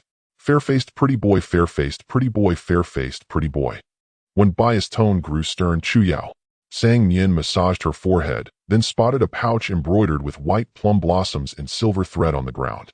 She quickly bent down to pick it up. "Seen your brother when you dropped something." When Bough felt his waist, and sure enough the pouch was missing. He smiled gently. "I'm always losing this pouch. I'm glad junior sister Sang saw it, or I'd have a hard time finding it later." Sang Nian handed it back with both hands. "Next time remember to tie it tighter or make a dead knot like this." Ahem ahem. A very deliberate cough sounded from behind them. They all turned around. The second elder and Yin Yuan were approaching together. Behind them, to their surprise, stood Xie Chenzhou, his expression dark and gloomy. Sang Nian looked at him, then at Wen Bough in front of her, and suddenly felt the pouch in her hand grow scorching hot. "Didn't you say you weren't coming?" She walked over and pulled Xie Chenzhou aside. Xie Chenzhou curled his lips into a mocking smile. "It seems I've come at an inopportune time." Sang Nian said, "Actually, it's quite opportune. You arrived just as they finished talking behind your back. Your timing is so precise. Opportune is an understatement." Xie Chenzhou raised an eyebrow with a cold laugh. "Without me here, you all seem much happier. I truly shouldn't have come." "Enough. If you keep being this sarcastic, I'll punch you." Sang Nian threatened, clenching her fist. Xie Chenzhou tilted his chin towards Wen Bough in the distance. "Why is he even here? Are you two that close?" Sang Nian was utterly baffled. "Of course he came with Chu Yao and the others. I certainly wouldn't have invited him alone." Xie Chenzhou gave a light snort. After a moment he asked again, "Then why were you giving him a pouch?" "He dropped it on the ground, and I just picked it up to return it." Sang Nian said helplessly, "Are you going to eat or not? If you really don't want to force yourself, you can go back now, it's fine. We won't think you're being rude." Xie Chenzhou's eyes turned cold, but a smile remained on his face. "Kicking me out? Don't forget I took you in for half a month." All right then stay."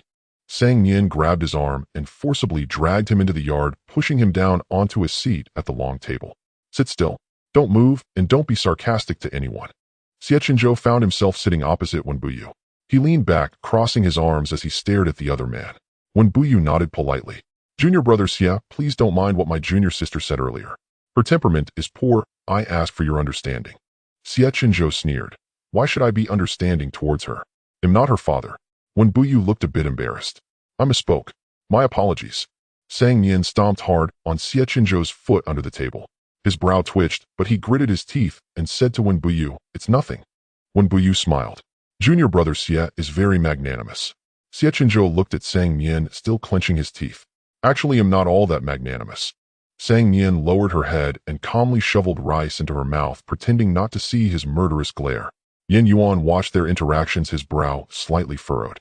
The second elder immediately placed a hand on his arm and said with a hearty laugh, "With us old folks here, these youngsters are all feeling awkward. Come, let's go inside for a drink." Before Yin Yuan could speak, the second elder pulled him up and strode into the house. Once they had left, the atmosphere at the dinner table immediately became much more relaxed. Sang Nian asked with curiosity, "How did all of you get into the Xiaoyao sect?"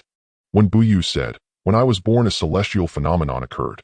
The sect leader happened to pass by, and sensing my exceptional talent designated me as his disciple. He took me to the Xiaoyao sect for cultivation when I was 5. She asked Chu Yao, "And you?" Chu Yao rolled her eyes. "The sect leader is my father. How do you think I got into the Xiaoyao sect?" Sang Nian slapped her forehead. "I forgot." Xu Yin smiled shyly. "I was just an orphan." When I was 6, I met the Grand Elder while he was wandering, and he brought me to the Xiaoyao sect. Sang Nian said, I see. Oh, by the way, junior sister sang. When Bough recalled something and pulled an item from his sleeve, handing it to Sang Nian.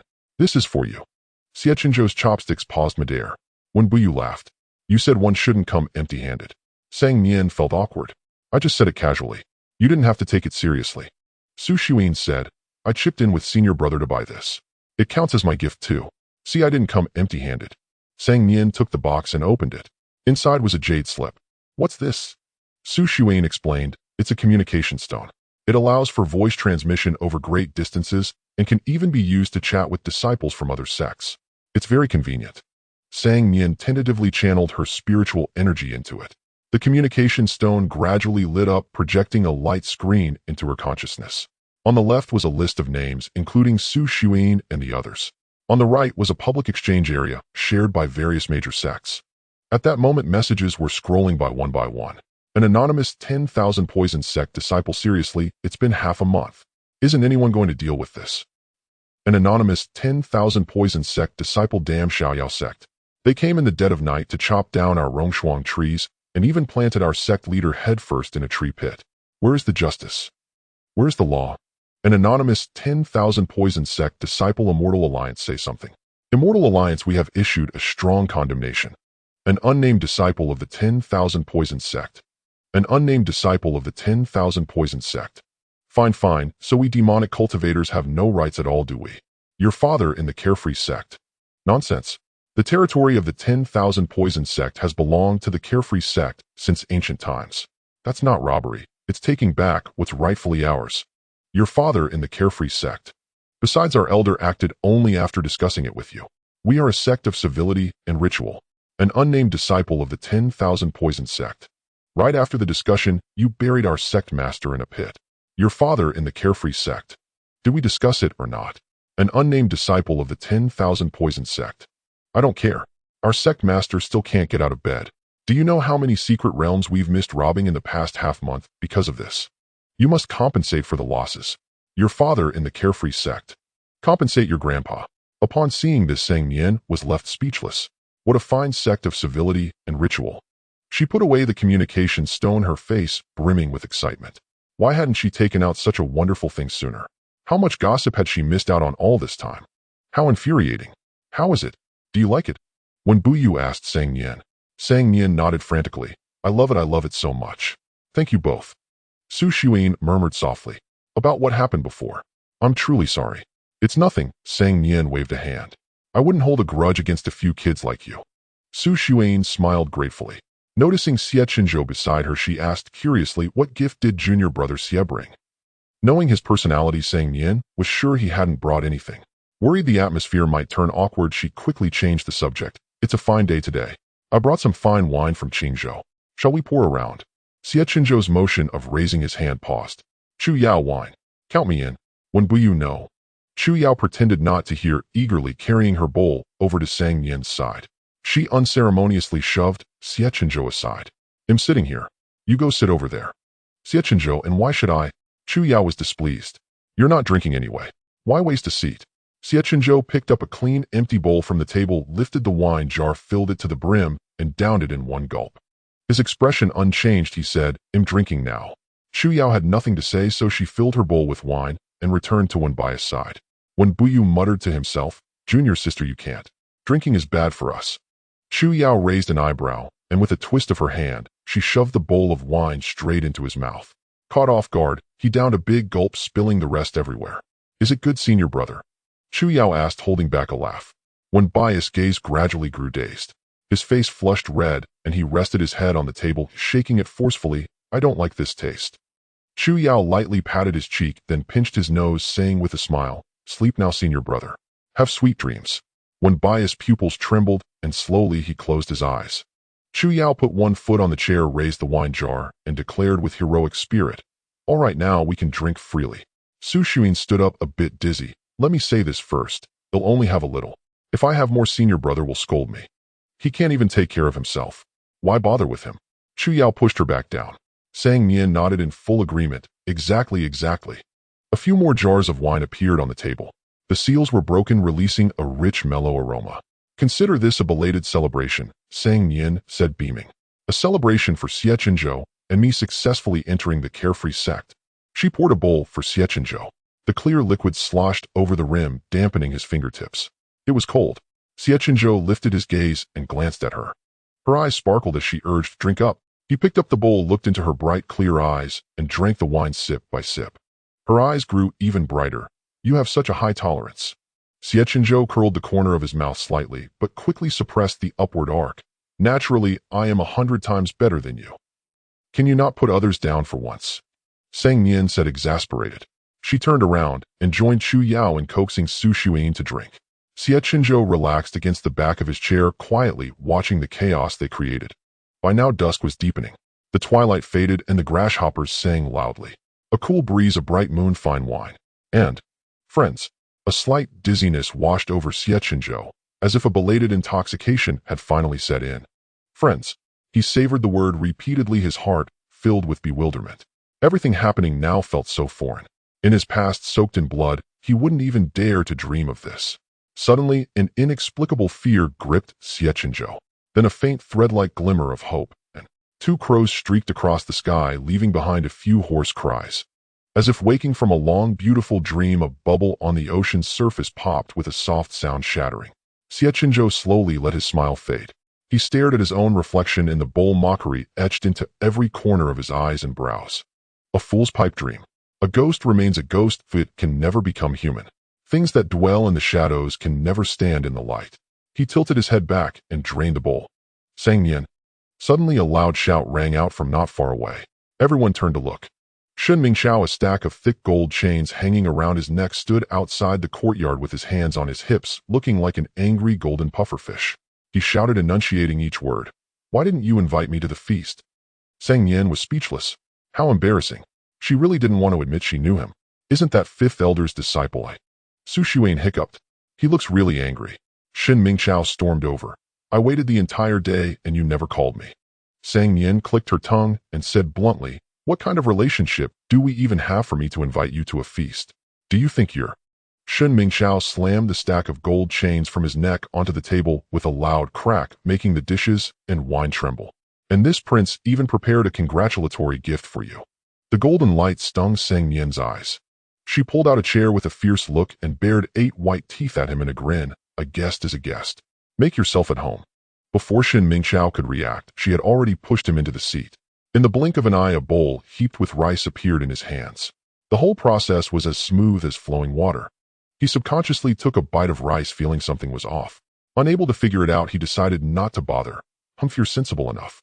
This prince won't hold it against you." Sang Nian put away the gold chains, weighing them in her hand, her face full of satisfaction. Little Shun was a good guy. When he gave gold, he really gave it. The bright moon rose high, and the stars filled the sky. On gazing bamboo peak, wine jars lay toppled, and a group of drunks were sprawled all over. Someone said they wanted to go see the moon, and they all perked up, rushing noisily toward the summit. When Bough, who had just sobered up a little, stumbled along. After a few steps, he counted heads and mumbled in a daze, "Someone's missing." He turned around and saw Xie Chenzhou still sitting in his chair. Staggering over, he grabbed hold of him. "No one gets left behind." The man's strength was astonishing. Xie Chenzhou couldn't break free and said in a low voice, "Let go." When Bough seemed not to hear him. Holding on tightly, he charged ahead to catch up with the others, muttering incessantly, "Junior brother, Xie, be careful not to fall. Falling hurts.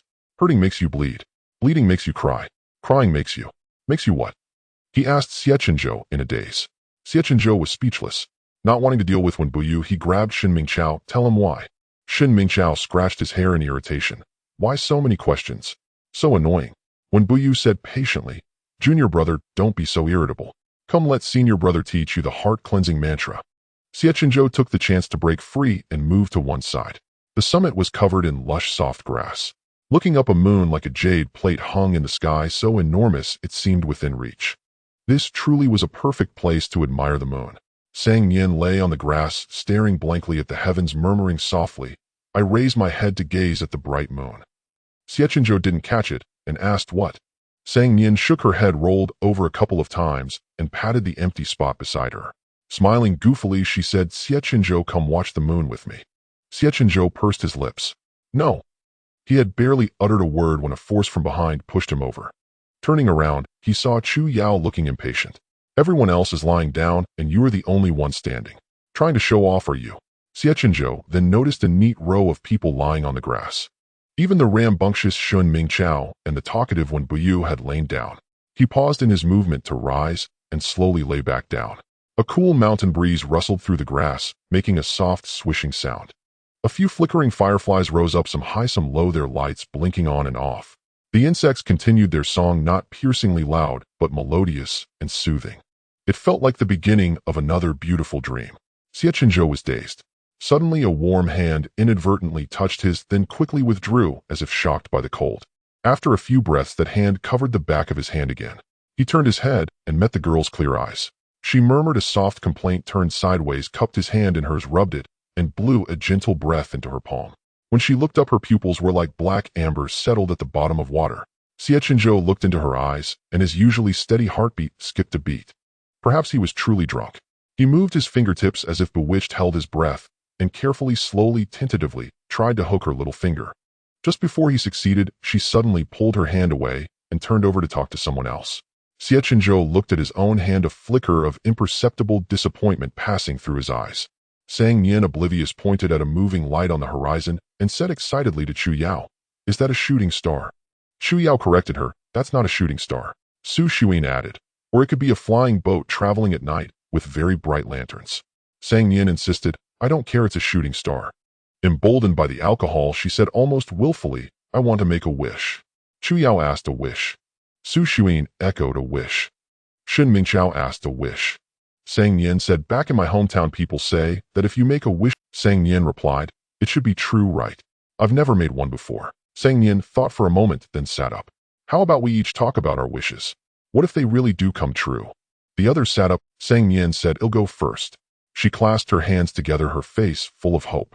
"I want to be happy every day, and when everything is over, go home and eat a big sandy watermelon." "What kind of lousy wish is that?" Shun Mingqiao was the first to show disdain.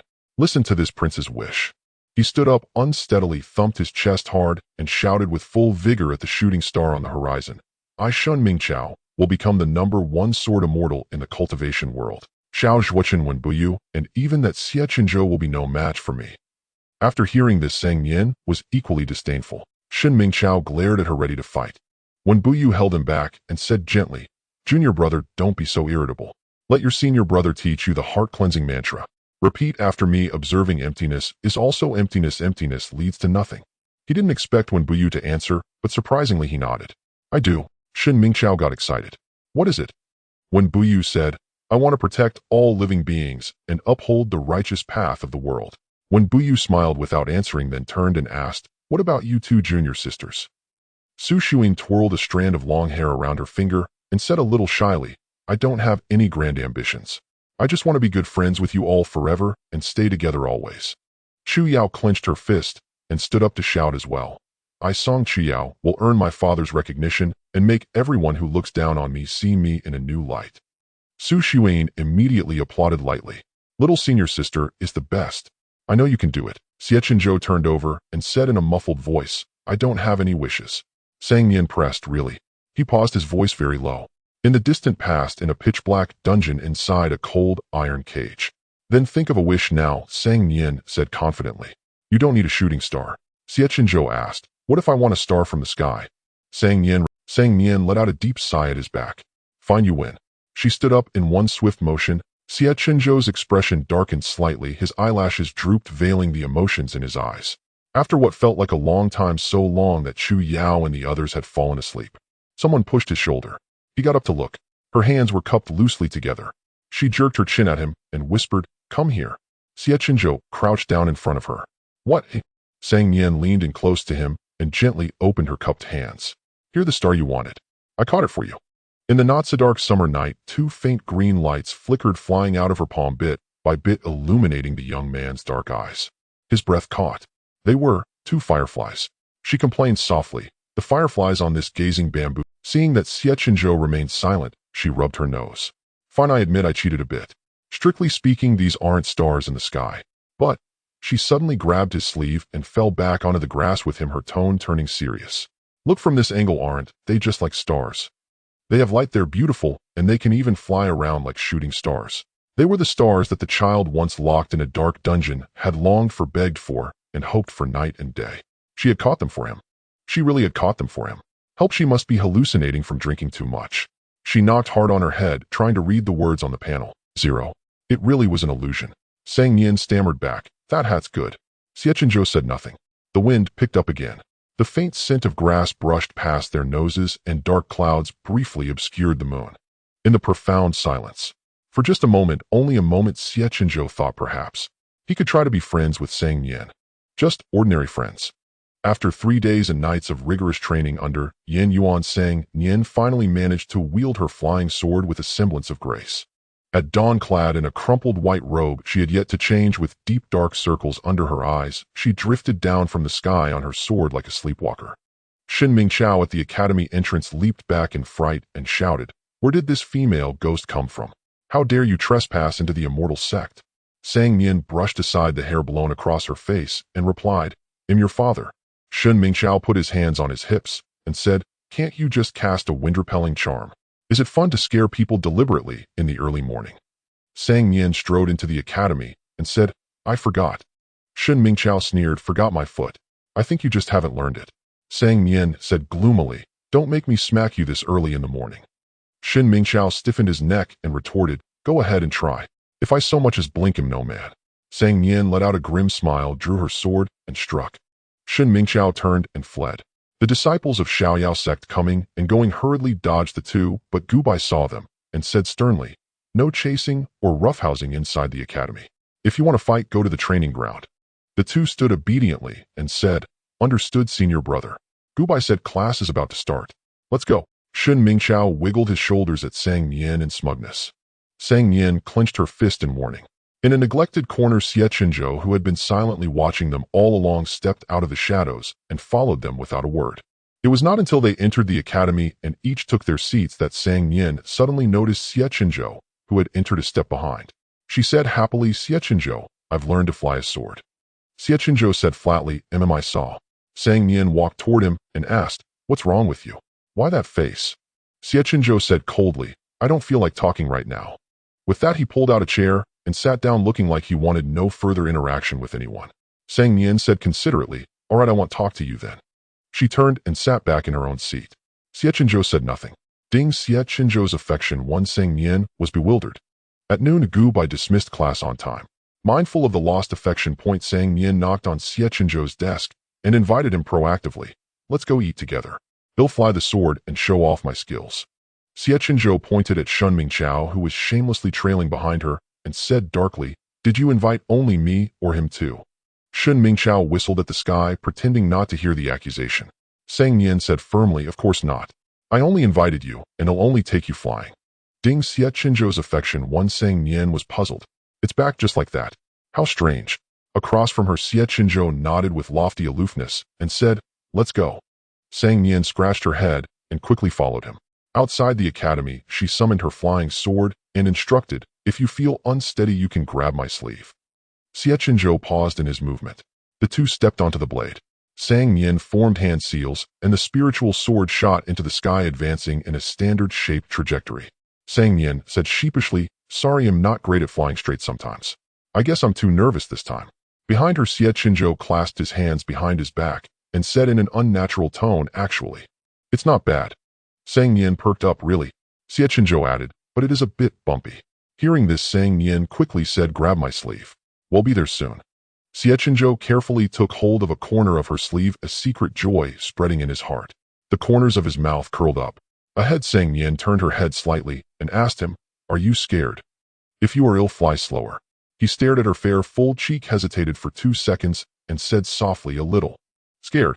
Sang Nian did slow down a bit and asked, "Is that better now?" Xie Chenzhou looked away and said, "Still scared." Sang Nian slowed down a little more. "And now?" Xie Chenzhou said matter-of-factly, "Still scared." Sang Nian was speechless. "Get off," she gritted out. Xie Chenzhou feigned ignorance. "Why?" Sang Nian fumed. "Is making fun of me that amusing?" Xie Chenzhou lowered his eyes and said, "I wasn't making fun of you. I just what?"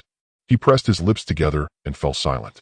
Sang Nian landed the flying sword and stormed into the dining hall. Xie Chenzhou stood still for a few seconds, then went after her. The two entered the bustling hall one after the other. Chu Yao and the others had already arrived. Seeing them, they stood up and waved. Over here. We saved seats for you. Just as they approached, a figure moved faster than them and sat down first. Shen Mingqiao crossed his legs like a lord and cupped his hands, saying, I yield to none. Sang Nian was startled. Have you been sneaking behind us all along? Shen Mingqiao said indignantly. What do you mean sneaking? I was perfectly open. It's you two who are both blind. With one of the two remaining seats taken by him, there was only room for one more person. Xie Chenzhou silently turned to leave. Sang Nian dragged a stool from the next table and said to Chu Yao and the others, scoot over. Everyone moved their stools in unison, making just enough space. Sang Nian set the stool down and without looking back grabbed Xie Chenzhou's arm and said, sit down and eat. Xie Chenzhou's eyelashes fluttered rapidly. Unusually docile, he bent down and sat beside her. They ordered their dishes and rested their chins on their hands, waiting for the food to arrive. They chatted about amusing incidents during their training, the atmosphere harmonious. Su Xuan remembered something and said hurriedly, by the way, the Heroes' Assembly is starting soon. Sang Nian looked confused. Heroes what? I don't like radishes. I didn't order that dish. Idiot, it's the Heroes' Assembly, Chu Yao said. It's a grand event in the cultivation world held once every decade at Yujing.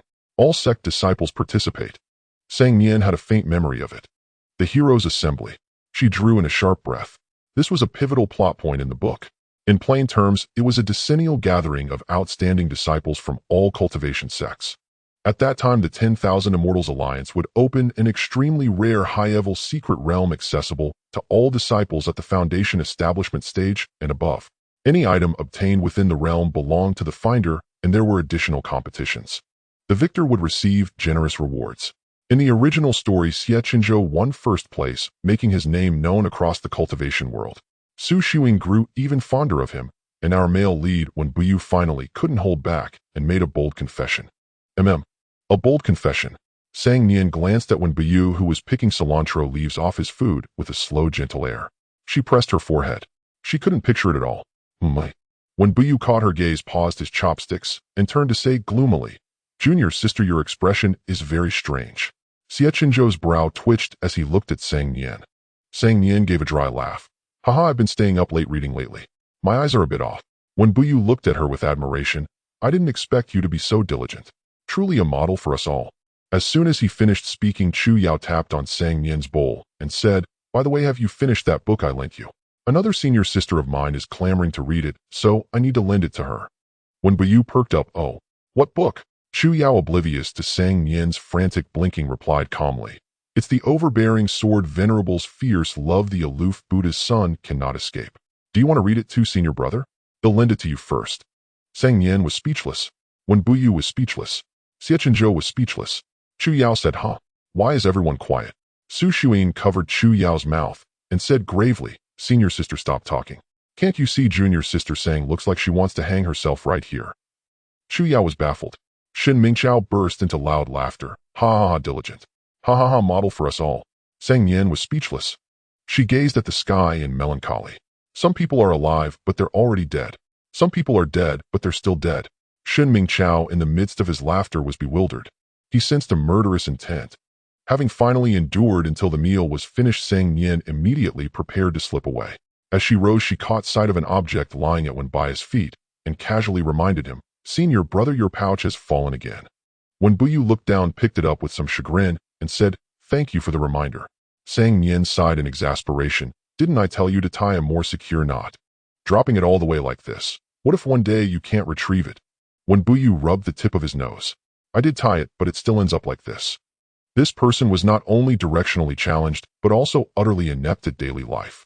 Sang Nian sighed, took his pouch, and said, watch carefully and see how I tie the knot. She demonstrated on her own waist using the most common bow knot. Do you understand? When Bough hummed in response. Chu Yao pouted. Senior brother is very clumsy at everything except sword practice. Su Xuan said, little senior sister, don't speak of senior brother that way, oh, it will make him sad. When Bough smiled, it's fine. She didn't say anything wrong. Su Xuan explained to Sang Nian, senior brother was sent to the carefree sect at the age of 5. No one taught him anything beyond cultivation, which is why he is like this. All right, Sang Nian said. She pondered for a moment, then retrieved a vine as slender as a thread from her storage pouch. This is called the entwining silk vine. Its ends automatically merge to form a loop. It's generally used for binding people, but it can also be used to secure a pouch. As she spoke, she manipulated the vine to thread through the pouch's cord and his belt. Opening it is also very simple. Just silently recite the incantation. She recited the incantation once, and the vine coiled into a circle indeed, slowly opened, revealing an opening. When Bough was filled with curiosity, "Why have I never seen this kind of spiritual plant before?"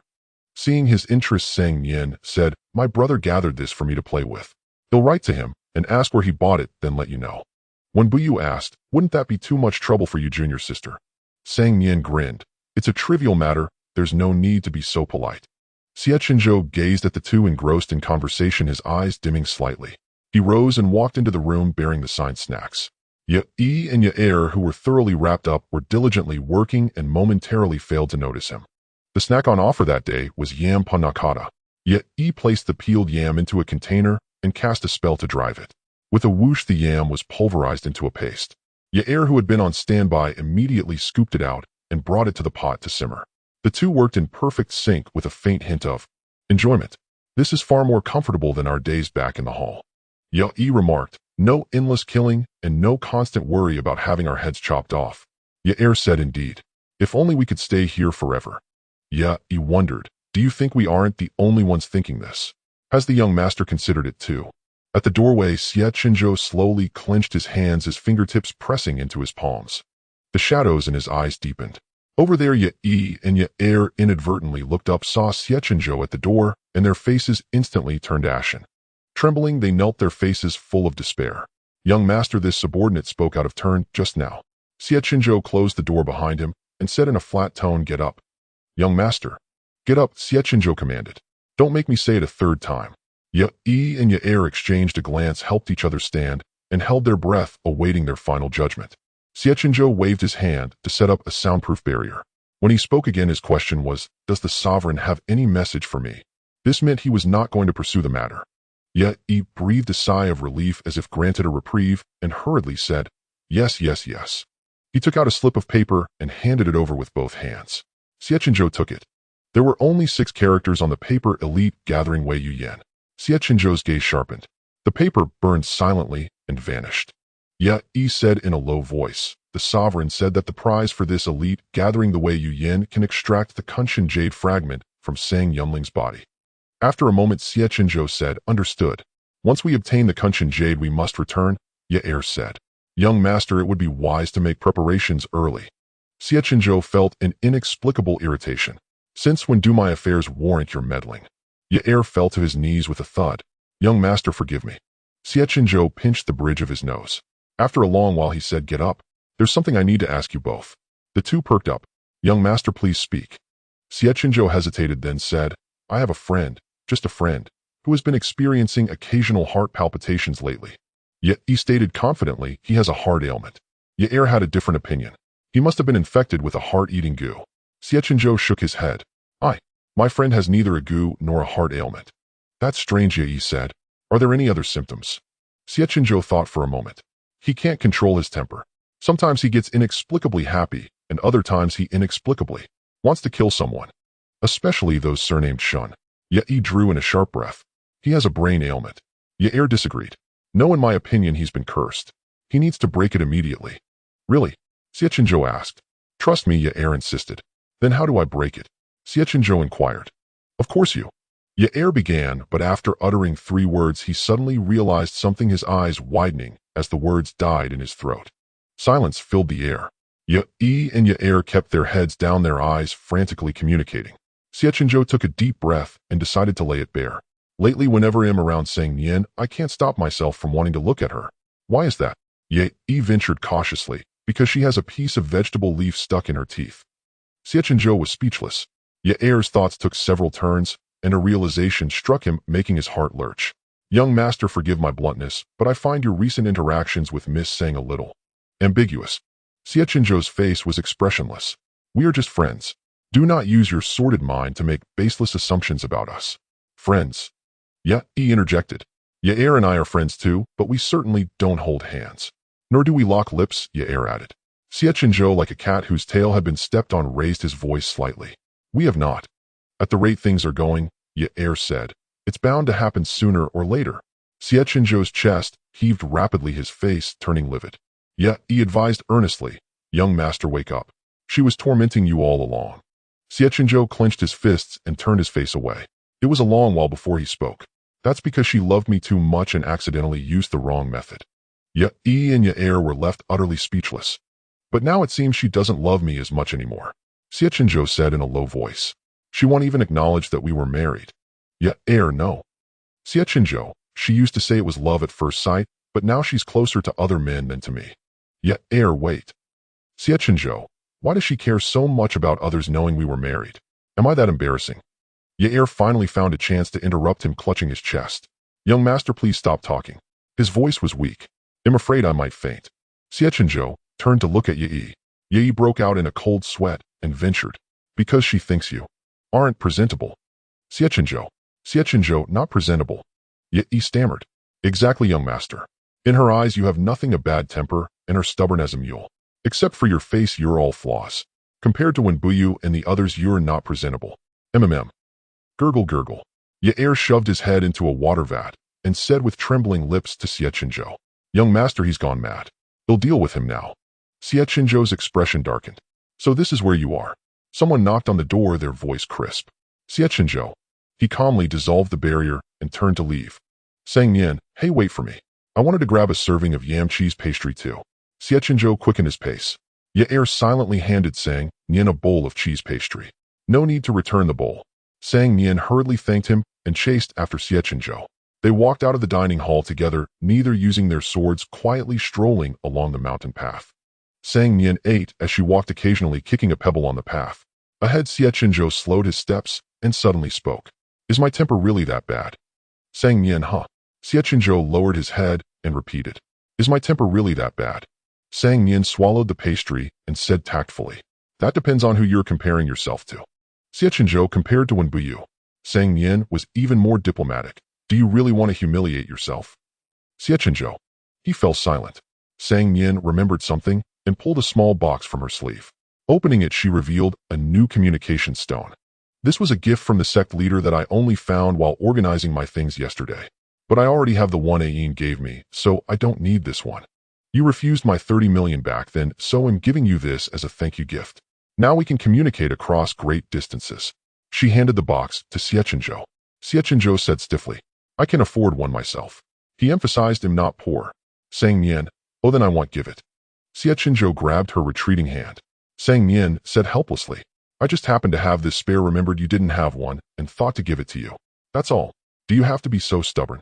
Xie Chenzhou caught the key phrase, his expression softening in surprise. You have been thinking of me.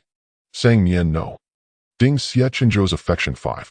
Sang Nian's words turned in her mouth, and she declared firmly, yes, that's right. I think of you all the time, every day, every night, every moment. Xie Chenzhou's bright black eyes trembled. The tips of his ears slowly turned red as if stained by the glow of sunset. Ding. Xie Chenzhou's affection 5-inch. Xie Chenzhou took the communication stone from her hand and cleared his throat. They'll accept this gift, but you'd better not use it to contact me. I don't like chatting. Sang Nian, all right, I understand. That night, Sang Nian returned from the library to Xu Peak. After reporting the day's cultivation progress to Yin Yuan, she also recounted the difficulties she encountered with a certain technique. It was late at night by the time Yin Yuan finished guiding her. She returned to her room and began meditating. 2 hours later, she finished her meditation and pulled out the communication stone to relax her overworked mind. Then she fell silent, staring at the 38 unread messages from Xie Chenzhou. Sang Nian. She slowly typed out a question mark. The first message was sent while she was still in the library. Xie Chenzhou, is my temper really that bad? Xie Chenzhou, I don't really care about this, just asking casually. Xie Chenzhou, actually my temper is sometimes not bad. Sang Nian. A smile tinged with speechlessness. The gathering of heroes was approaching, and the disciples of Shaoyao sect were all eagerly anticipating it, their daily conversations revolving around it.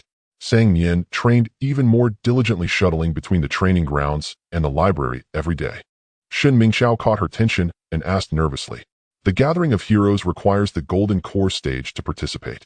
We can only tag along to Yujing to see the world and play a minor role. Why are you so worked up? Sang Nian said with a profound expression. That's not necessarily true. Shen Mingxiao. Sang Nian waved her hand, unwilling to say more, and flew to the library on her sword. She went straight to the top floor and took out the book she hadn't finished yesterday, selected intermediate water spiritual root techniques. Suddenly her gaze was drawn to a book beside it. It was an ancient text steeped in time, its pages yellowed, and the cover characters long faded. It stood out conspicuously among the well-maintained new books. Sang Nian carefully took it down and sat aside to open it. Fortunately, the text inside was still legible. It was an encyclopedia of all living beings in the Hongming continent, written in a lively and engaging style. Sang Nian read with great interest, unknowingly reaching the last page. Strangely, this page could not be turned.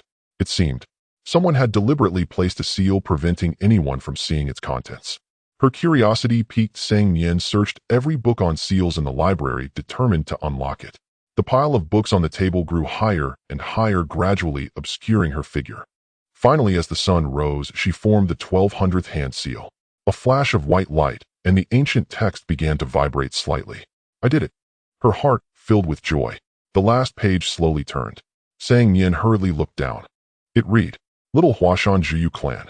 Seeing these 3 words, Sang Nian was startled. Wasn't this the clan that Xie had mentioned? She continued reading. The Zhuyu clan dwells in Little Huashan in the west. Their appearance closely resembles humans, yet they are not human. Every member of the clan, male or female, is exceptionally beautiful. There is also a strange bird in the mountain named Chibi, which serves as the guardian spirit beast of the Zhuyu. It is born from Kunshan jade, one dies for another to be born, and it has never reproduced. Beside it, someone had scrawled a line of messy notes, as if an annotation. It was once prophesied. When the Chibi bird ceases to be born from Kunshan jade, that will be the day of the Ziyu's extinction. As it now appears, the prophecy was not false. But at this point, the ancient text trembled again. A mist seemed to cover the page, ink blurring into patches, obscuring the annotations along with it. Sang Nian was startled. The next moment, the page calmed, revealing the remaining text. The Zhuyu clan are the forsaken people of the gods, their temperament no different from demons, savage, cruel, and fond of devouring humans. They often use their beauty to lure passing humans. In the year 369874 of the Hongming calendar, a cultivator entered Little Huashan to rescue his kin. Soon after, the 10,000 Immortals Alliance was formed, and its leader led a punitive expedition. The 2 clans waged war. 100,000 cultivators perished at the hands of the Zhuyu, rivers of blood flowing. The 10,000 Immortals Alliance won a Pyrrhic victory, and the entire Zhuyu clan was annihilated. Little Huashan vanished without a trace, and the Chibi bird burst into the 9 provinces, burning 30,000 miles, wreaking havoc on the mortal world. The leader of the 10,000 Immortals Alliance captured it and killed it. This was roughly the same as what Xiao Zhuochen had said. But wasn't Xie imprisoned in the Shumi realm? Why did this text say it was killed? Sang Nian was filled with confusion. Suddenly, a hand reached down from above and snatched the book from her. Startled, Sang Nian looked up. A woman in green robes lazily lay on the mountain of books before her, reeking of alcohol. She yawned and complained to Sang Nian. You've taken so many books and piled them up here. If you don't put them back later, I'll definitely tell your master. Sang Nian asked cautiously, And you are? I'm Elder Baiko of Suishing Peak, co-managing the library with the Grand Elder. She said, I also teach you alchemy at the academy. Sang Nian said, Why have I never seen you before? Baiko coughed twice. I've been drinking too much lately, and kept forgetting I have classes to teach. Sang Nian. Amazing. This book is quite obscure. Aside from you, only one other person has borrowed it. Baik flipped through the ancient tome noisily. It's been missing for ages. Where did you dig it up from? Sang Nian's attention was caught by the previous remark.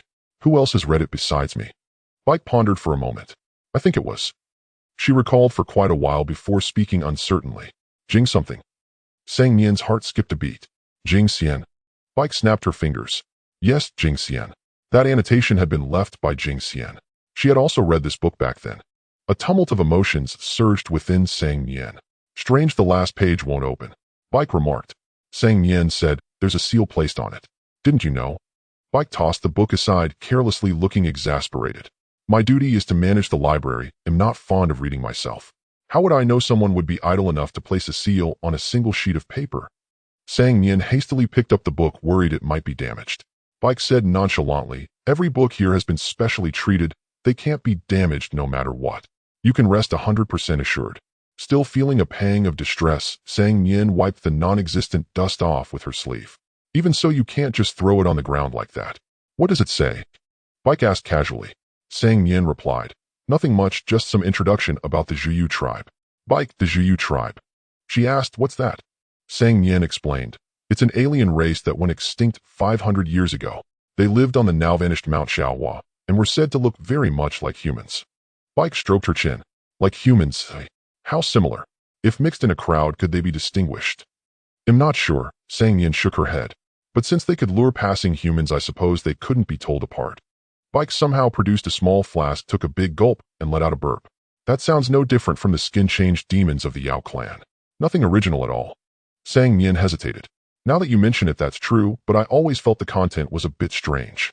If it were merely such non-confidential information, there would be no need to go to such lengths to cast such a complex sealing spell. And Jing Xian's annotation. What exactly was written after that word merely? She was shrouded in doubt. Can I borrow this book? Bike shrugged. Just go over there and register your name. Sang Nian put away the book. All right. By the way, you have dual water and with spiritual roots, right?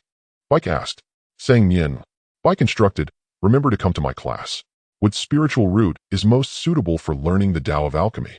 I don't even let those without wood spiritual roots attend. Sang Nian pressed her forehead. Elder, I will surely remember to attend class. Whether you can remember to teach, however, is another matter. Bike caught her expression and, thinking she was being doubted, was so angry, she even put down her flask. Don't be fooled by my youthful appearance. I've been at Xiaoyao sect for centuries. Even the current sect leader was taught by me. Which elder in the sect dares not treat me with the utmost respect? Sang Nian sighed. All right, I understand. I will definitely attend the class, elder, you can rest assured. Only then did Bike relent, but before leaving she didn't forget to command her, clean this place up before heading to the academy. Sang Nian, damn it all, there's still early morning class. Looking at the golden sun outside, Sang Nian felt her world collapse. Lulu. She forcefully woke the little bird sleeping soundly on the bookshelf. Come over and lend a hand quickly. Lulu, clutching its precious mount, mumbled in its sleep. This is my chibi number 1, no one else can take it. Sang Nian whispered devilishly in its ear. I've used your millet to make porridge. Lulu shot up as if resurrected from the brink of death. How dare you? It bellowed. Sang Nian said, since you're awake, come help quickly. She busied herself tidying the books on the table. Lulu was dazed for a few seconds, then rode chibi number 1 over. What are you doing? Without looking up, Sang Nian placed a tall stack of books on its head. Put these on the second shelf of the last rack on the left. Lulu, I think my neck is broken. Sang Nian, if you don't go, my neck will be broken too, snapped by the fourth elder's bare hands. Lulu, looking wronged, piloted chibi number 1 to deliver the books. Elder Bike, who had returned, was stunned for a moment upon seeing it. What is that thing? Sang Nian replied while working, my spirit pet Lulu. It's a parrot. Bike said, I'm asking about the egg it's sitting on. Sang Nian said calmly, it picked it up from the mountains. I don't know what it is either. Bike's eyes burned with curiosity. Can I take a look? I've never seen one like it before. Who knows, it might be usable as medicine. Lulu returned from delivering the books and heard this, protesting loudly, no way. It's my mount, not some medicinal ingredient. Bike looked at Sang Nian. Well, Sang Nian gave an awkward but polite smile. Better not. It's Lulu's possession. It doesn't want to, so I can't force it. Bike said, can I just touch it then? Just one touch. Lulu still refused. She pulled a fruit from her sleeve. This is a newly cultivated billy fruit I grew. It's incredibly delicious. Right now I'm the only one in the entire cultivation world who has it. Miss this chance and you'll never get to taste it again. Lulu's eyes went wide and it hesitated. Then, just one touch. It emphasized only one touch, okay. Bike handed it the fruit. No problem. Lulu hugged the fruit, allowing her finger to approach. Bike indeed only lightly touched it once before withdrawing her hand. She looked at her fingertip, let out a long sigh, and said regretfully, it's already dead. Sang Nian said, it was already dead when we found it. Bike said dejectedly, what a pity. I was hoping to try hatching it to see what kind of bird it was, and if it could be used for medicine. Sang Nian quickly changed the subject. Did you come back for something else? Bike suddenly remembered the reason for her return. It just struck me that besides you and Jingxian, there was one other person who borrowed this book. She waved the small booklet in her hand. I went out of my way to find the old borrowing register, and sure enough, I hadn't misremembered. Sang Nian's spirits lifted. Who? Bike pointed to a name on the register. She focused her gaze. Written there was, Yin Yuan. Sang Nian was stunned. Bike said, didn't you say this book was strange? Perfect timing, go ask your master when you return. He might be able to clear up your confusion. It was already too late today, so Sang Nian decided not to bother going to the academy. She sent a message to Gu by using a communication stone, giving her reason for absence, then flew her sword towards Guzhou Peak. Yin Yuan was nowhere to be found. She searched the entire mountain peak without seeing him, so she had to return to her own room first. She sat behind her desk, took out the ancient tome, and studied it closely. Besides herself and Jingxian, Yin Yuan had also read this book. Did he know what the restrictions on it were all about? Or could it be that he had placed the restrictions himself? What was certain was that when Jingxian read this book, the restrictions weren't there, otherwise her annotations would have mentioned them. Just as Sang Nian was deep in thought, the ajar door creaked open. A dusty gray lump tumbled and leaped and pounced towards Lulu, who was in midair. Lulu shrieked, "Help! Someone's trying to eat a little chick." Sang Nian, quick as a flash, scooped it into her arms, pushed off the ground with her toes, and flew out the door. The gray lump followed close behind. Just as it was about to pounce again, Sang Nian turned back, reached out, and caught it deftly. This was a cat, Sang Nian said in surprise. Lulu, still shaken, flapped its wings against its chest. "It's just a cat." "Wait, a cat." It suddenly realized, its feathers puffing up instantly as it let out a piercing cry. "Help! A cat has come to eat this soft, delicious little chick. Help, help." Sang Nian vaguely remembered that Su Xuan had once mentioned Yin Yuan kept a cat. Could this be it? She recalled the noisy Lulu back into her sea of consciousness. "You can't be kept together with a cat. From now on you stay inside when it's around." Lulu blustered, "I'm not an ordinary bird." Sang Nian retorted, "It's not an ordinary cat either. Even I almost couldn't catch it. With your tiny body, it could swallow you in 2 bites without needing to spit out the bones." Lulu dared not make a sound. Having calmed Lulu, Sang Nian picked up the dirty little cat and casually rubbed its head. The cat purred continuously, nuzzling her hand. A flash of sword light streaked down, and Yin Yuan descended from the sky. Seeing the cat in Sang Nian's arms, he let out a soft sigh of relief. "So you've already returned?" Sang Nian asked curiously, "Master, is this yours?" Yin Yuan replied, walking over to take the cat from her arms. "Give it to me. They'll take it to get a wash." The next moment the cat bared its claws at him, hissing fiercely, every single hair on its body rejecting him. He had no choice but to give up. It was caught by Chu Yao before. Yin Yuan paused, cleared his throat lightly, and continued. "After that it started sulking and running away from home. I only found it today." Oh, so this was the little eunuch that Chu Yao had caught and neutered. Sang Nian put the cat down. "What's its name?" Yin Yuan said, "I found it in the snow, and since its fur is as white as snow, I named it Little Red." Sang Nian was speechless. Wow, what a bizarre logic. "They'll give Little Red a bath later," she said. "Master, you don't need to worry about it." Yin Yuan shook his head. "It's only friendly to me. It holds great hostility towards everyone else. I'm worried it might hurt you." Sang Nian glanced at the cat, twisting into a pretzel at her feet, madly exposing its belly. It doesn't seem that hostile." When Yin Yuan tried to pick up Little Red, the cat fiercely clawed the back of his hand, arching its back and meowing low. He said to Sang Nian, "See, it's showing me affection." Sang Nian thought, "Master, please wake up. It wants to bite you to death." Little Red went off to chase butterflies. Sang Nian organized her thoughts and finally got to the point. "Master, there's something I'd like to ask you." Yin Yuan casually wiped his hand over the claw marks on the back of his right hand, and the wounds vanished instantly. He asked, "Have you encountered a problem in your cultivation? I heard you were inexplicably absent from the academy today." Sang Nian was slightly surprised. "How did you know?" Yin Yuan said calmly, "Fourth Elder sent me a long-distance voice transmission that lasted a full hour." Sang Nian wiped her sweat. "Haha, he sure is energetic." Fearing Yin Yuan might misunderstand, she quickly added a few explanations. "I stayed in the library pavilion the whole night and lost track of time without realizing it. Then I figured since it was already this late, even if I went I wouldn't be able to listen to much of the lesson, so I just came back." Yin Yuan said, "I know. I told him the same thing." Sang Nian asked, "And him?" Yin Yuan replied, "He sent another hour-long voice transmission." Sang Nian could no longer force a smile. She could already imagine the scene at the academy tomorrow. Yin Yuan comforted her. "Fourth Elder is sharp-tongued but soft-hearted. He won't truly do anything to you." Sang Nian said with a mournful face, "He won't be soft-hearted." Among the council of elders, it was this little old man who loved to pick on her the most. Not only did he call on her every day in class, but whenever she did even the slightest thing wrong, he would always pop out from some obscure corner and scold her harshly. She was almost traumatized by him, just seeing him terrified her. "You said you encountered a problem," Yin Yuan said as he walked towards the study. "Tell me about it." Sang Nian scurried after him. Once inside the study, she carefully closed the door. Seeing her action, Yin Yuan's expression also turned serious. What exactly is the matter? Sang Nian walked to the desk and asked, Master, have you ever heard of the Zhuyu clan? Yin Yuan furrowed his brows in thought for a moment. It seems they were an alien race that went extinct 500 years ago. Human-like, but resembling demons, they lived in the Shaohua Mountains area. Sang Nian took out the ancient tome. Take a look at this first. Yin Yuan took it and quickly noticed something was wrong. There are restrictions placed on this.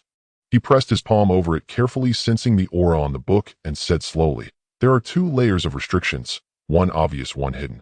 The incantations are very complex. Only the one who cast them could probably undo them. Where did you get this book? Sang Nian asked in surprise. You haven't seen this book before. Yin Yuan said firmly, I have not. But your name is written in the library pavilion's borrowing register, Sang Nian said quickly. That's why I came to ask you what's going on. Yin Yuan shook his head. It's most likely someone impersonating me. Many disciples come and go to borrow books from the library pavilion every day. It would be easy to slip by. At this point, not only had there been no progress, but the mystery had only deepened. Sang Nian was almost certain. The one who impersonated Yin Yuan must have seen something terrible, which was why they set the restrictions and hid the book. Double restrictions. Perhaps. Sang Nian's hands tightened, an absurd speculation forming in her mind. Perhaps the content on the latter half of the page that she saw was completely wrong. The true text was hidden beneath those ink blots. Keezy's words echoed in her ears over and over. They were the descendants of the divine clan who grew up in the Shaohua Mountains. There is no creature in this world more merciful or more kind-hearted than them. Her heart beat faster and faster. The Zhuyu clan. Were they truly the man-eating demons of legend? For what reason did the 100,000 cultivators die in that great battle? Could Jingxian's death also be related to this? Perhaps it was because she had learned something she shouldn't have. Suddenly a chill ran down Sang Nian's spine, and a fine layer of goosebumps rose on her arms. She lifted her head in fear, staring at a certain point in the void, her chest heaving rapidly. Someone was watching her. From a corner, she didn't know someone was peering at her through the void, inch by inch. Sang Nian's scalp nearly burst open, and she could barely hold the book in her hands. Yin Yuan steadily supported her arm. What's wrong? Sang Nian stared at him fixedly. His eyes held only concern, utterly oblivious to what had just occurred. The sensation of being watched had vanished, as if it were merely Sang Nian's imagination. Yet the instinctive fear of her body could not be deceived. She was still trembling. Sang Nian took a breath, stored the book in her spatial pouch, and forced a faint smile. It's nothing. I stayed up all night and feel a bit dizzy. Go and rest, Yin Yuan said with concern. You don't need to go to the training ground for sword practice this afternoon. Sang Nian nodded obediently. Disciple takes her leave. She withdrew from the study, hurried back to her bedchamber, kicked off her shoes, and burrowed into the blankets, curling into a ball. Her body had yet to recover from the recent terror and trembled uncontrollably. Sang Nian took deep breaths to calm herself. Liuliu, she asked in her mind, did you sense it? Lulu was puzzled. Sense what? Even Lulu and Yin Yuan could not detect the other's presence. She could not investigate further. Sang Nian thought.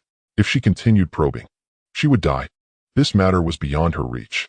She would pretend she had never seen that book. Sang Nian slowly closed her eyes and murmured, None of this has anything to do with me. I just need to complete the task and go home. Don't meddle in others' affairs. Yet would the person behind the scenes truly let her off? She clenched her hands. So she discovered me. Interesting. The image in the water mirror froze.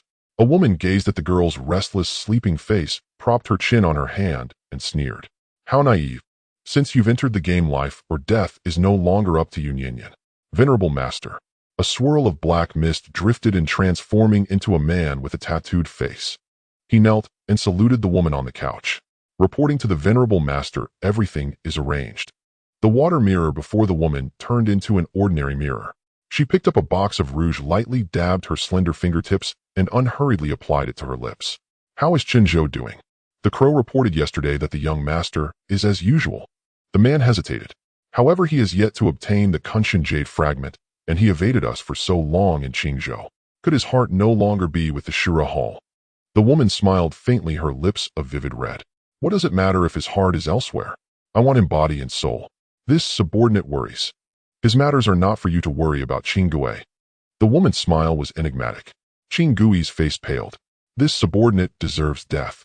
In recent years you have harbored much dissatisfaction with him, always wishing to replace him. I am not unaware. The woman's smile gradually faded, her expression turning as cold as a frozen pool. But you can never replace him. Never. The Shura Hall exists for him and him alone. What exactly is Sang Nian doing? She didn't even come for a meal. At the ever-lively dining hall of the carefree sect this time, only Chu Yao and Su Xuyin were present. Chu Yao picked at the rice in her bowl listless. The eldest senior brother was also called away by father. So boring. Su Xuyin said, I heard that junior sister Sang was absent without reason this morning, and the fourth elder threw quite a tantrum. She's in for it tomorrow. Chu Yao curled her lips in disdain. Since she didn't come to eat that pretty boy, and Shin the pufferfish didn't show up either. They're such cowards. They don't even dare to come alone for a meal without Sang Nian. Don't say I look down on him, and would you think highly of him? Su Xuyin hesitated. Little senior sister, it's not what you think. Chu Yao asked, then what is it?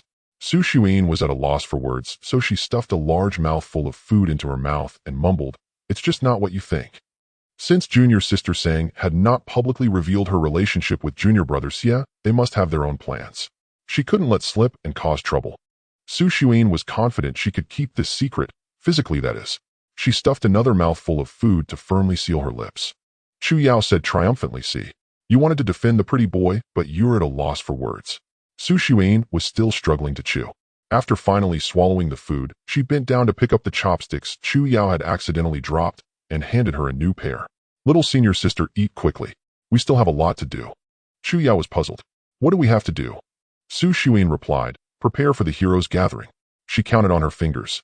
We need to stock up on enough pills and preferably reforge our spirit swords. For reforging, we need to find ores. On the way, we can gather some spirit herbs to refine pills. Oh, I borrowed new spell books and haven't read them yet. I need to read them quickly. Let's learn a couple more spells before heading to the Jade Capital. Who knows, they might come in handy. Learning never hurts. After this long list, Chu Yao's head was spinning. This searching around is too troublesome. She said, let's just buy everything from the market. We can gather it all in at most 2 days. Su Xuyin lowered her head and said softly, I don't have that much money. Maintaining a good spirit sword was expensive. In the cultivation world, 9 out of 10 sword cultivators were poor. Not to mention she was just an orphan without any foundation. Although she was the Grand Elder's direct disciple, the spirit stones she received from the sect each month barely covered her basic expenses. I have money. Chu Yao patted her chest carelessly. Although my father doesn't bother with me, he gives me plenty of spirit stones. I can't spend them all by myself. Su Zuyin's voice was soft, but exceptionally firm. That's your money. I can't take it. I can find the spirit herbs and ores myself. Chu Yao scratched her head. What pills do you want to refine? Su Xuyin replied, just some basic hemostatic powder and flesh-regenerating pills. I have plenty of those. They'll just give them to you. Don't bother refining them. Yours might not even be as effective. Chu Yao rummaged through her spatial pouch without looking up. Perfect timing, my pouch is full. Su Xuyin bit her lip and gathered her courage. All my life I've always used your things. This time I want it. Before she could finish, Chu Yao looked up and pulled out a pile of bottles and jars from her pouch. The white ones are flesh-regenerating pills, the red ones are hemostatic powder. I even found some spirit marrow for internal injuries. Now I can make room for new magic tools I bought. You can't refuse me. After saying this, she asked with a bewildered expression, by the way, what were you saying just now? I didn't catch it. Su Ziyin's lips moved, but in the end she shook her head in defeat. Nothing. Thank you, little senior sister. She put away the medicines and gave Chu Yao a shy smile. Little senior sister, will you always be this good to me? Chu Yao raised an eyebrow and gently pinched both of Su Ziyin's cheeks. Of course. You've been my best friend since we were kids. Su Ziyin's cheeks were pulled out of shape, but she could only squint her eyes and hum, you're my best friend too. Meanwhile, at Lone Bamboo Peak. Wow, look at this tofu, fried golden brown on both sides. Shin Mingzhao clicked his tongue in admiration. Sang Nian forced a smile and extended her hand. How's it good? 2 million spirit stones. Shin Mingzhao spat out the tofu he had just eaten. He slammed the table in fury. Is this tofu wrapped in gold and silver? So expensive. Sang Nian ignored him and turned to the other side of the table. Sang Nian's stare, Xie Chenzhou. Xie Chenzhou began mentally tallying his savings. He silently put down his chopsticks and pushed the plate of tofu a little farther away. Seeing him looking so pitiful, Sang Nian found it hard to say anything more. She pushed the plate back, wearing an expression that showed she was at her wit's end with him. Go ahead, eat. No charge. Xie Chenzhou subtly curled his lips, glanced at Shin Mingzhao, and reached for his chopsticks to pick up some food. Shin Mingzhao. Not fair. Why? He exclaimed angrily, Xie Chenzhou can freeload, but I have to pay 2 million. Sang Nian, have a conscience, will you? Do you really take me for a fool? Sang Nian. Xin Mingzhao. He stood up ready to flip the table. It was too heavy to lift. He sat back down. Sang Nian, you can't do this. Xin Mingzhao looked at her, and without warning his eyes suddenly reddened. Sang Nian. The young man's still immature features were filled with grievance as he spoke deliberately. You can't treat me and Xie Chenzhou differently. You have to be fair to both of us. Sang Nian, horrified. JPG. In an instant she pushed all the dishes on the table in front of him. No, I was joking. Don't take it seriously. Of course I wouldn't really charge you. Take it, it's all yours. Xie Chenzhou, whose chopsticks were only halfway extended. He gave Xin Mingzhao a dark, expressionless look. Xin Mingzhao immediately tattled to Sang Nian. Look at him. He gets to eat for free and still acts smug. He even glared at me. Sang Nian had no choice but to say, Xie Chenzhou, stop looking at him. Xie Chenzhou's hand holding the chopsticks tightened abruptly, deliberately playing the victim. This person's schemes were truly deep. It seemed he could not be kept around. Meanwhile, on the other side, Xin Mingzhao inexplicably shuddered. He paid it no mind, wiped his eyes with his sleeve, and said to Sang Nian, this time this prince will be magnanimous and let it slide. But don't do it again. Whatever Xie Chenzhou has I must have, and what he doesn't have I must have too. Xie Chenzhou slammed down his chopsticks and gritted his teeth. Why should I? Xin Mingzhao grabbed both his and Sang Nian's hands and said earnestly, the three of us are all friends. If we show favoritism, someone will inevitably feel resentful. Only absolute fairness can preserve our friendship forever. Xie Chenzhou yanked his hand back in disgust and said coldly, who's friends with you? Don't flatter yourself. Xin Mingzhao stubbornly retorted, being friends with this prince is your honor. Xie Chenzhou's face was murderous, his eyes narrowing slightly. What did you say? Xin Mingzhao repeated stubbornly. I said being friends with this prince is your MMPH. Afraid that Xie Chenzhou might actually butcher this foolish child, Sang Nian quickly covered Xin Mingzhao's mouth, manually muting him. Enough, both of you. She said, let's eat. Xin Mingzhao pried her hand away, smoothed his collar, snorted, and fell silent. Xie Chenzhou remained sullen. Sang Nian's head was buzzing. After waking from her nap, she had a rare impulse to cook, and these two uninvited guests showed up at the same time. And they had the audacity to set themselves a pair of chopsticks.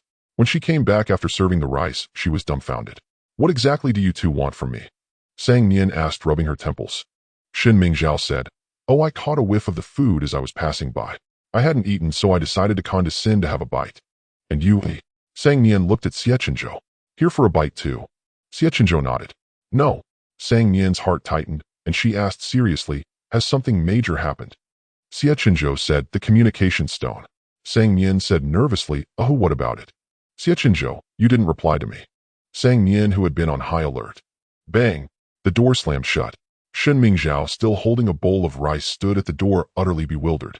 He asked Xie Chenzhou beside him, how did we get thrown out? Hey, are you going to eat that chicken wing in your bowl? If not, give it to me. Xie Chenzhou ground his teeth, dumped all the chicken wings from his bowl into Xiaohong's food dish nearby, and sneered, I'd rather feed a dog than give them to you. Xiaohong, who was about to eat, meow. Xin Mingzhao also lost his temper, kicked over Xiaohong's food dish, and snarled, fine. Then he'll make sure the dog can't eat either. Xiaohong, meow. The two glared at each other, and sparks seemed to fly in the air. After a few seconds, they snorted coldly, turned around, and strode off in opposite directions. Only Xiaohong circled her overturned food dish again and again, letting out a mournful howl to the sky. With the experience of yesterday, Sang Nian didn't even wait for dawn the next day as she groped her way to the academy in the dark. She arrived too early, the door was still locked. She obediently crouched at the academy gate, waiting for someone to open it. Please let me not run into Fourth Elder today.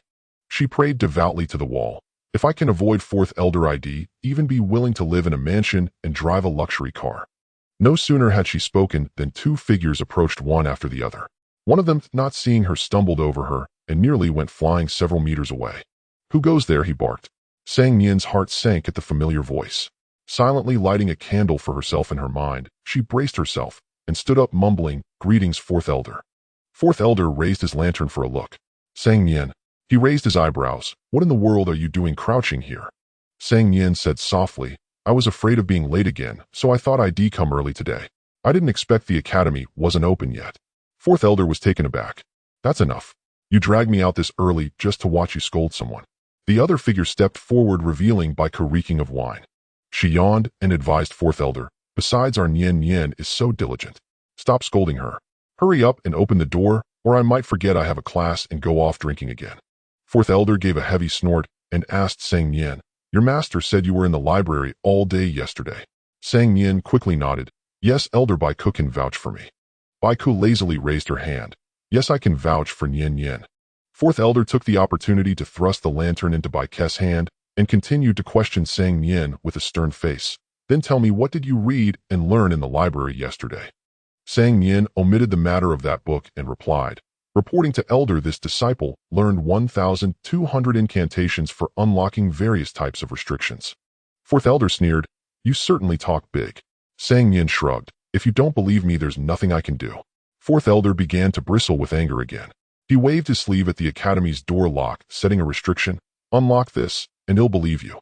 Sang Nian hesitated. "Fourth elder, if I unlock it, may I ask you for one thing?" "You have quite the nerve," Fourth elder snapped. "Unlock it first.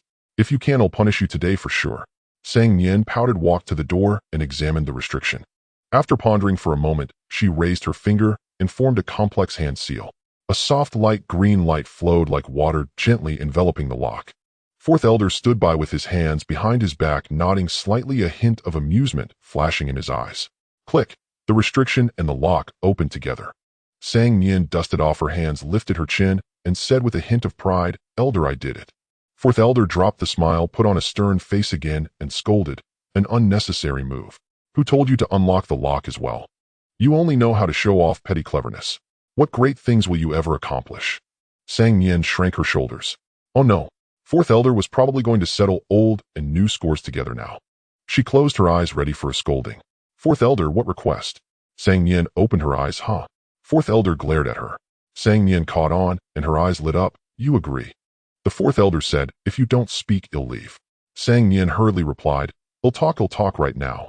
She cleared her throat and said weakly, "Fourth elder, from now on, could you please not frown every time you see me?" The fourth elder was taken aback. Sang Nian gestured, "Every time you see me, your brows immediately furrow so tightly that they could crush a fly." The fourth elder habitually frowned you. Sang Nian said, yes, exactly like that." Under her gaze, the fourth elder slowly relaxed his brows and asked her with relative composure, "Is this your request?" Sang Nian nodded timidly. "If possible, it would be even better if you wouldn't suddenly appear out of nowhere to scold me." The fourth elder rebuked mercilessly, "If you didn't do wrong, why would I scold you?"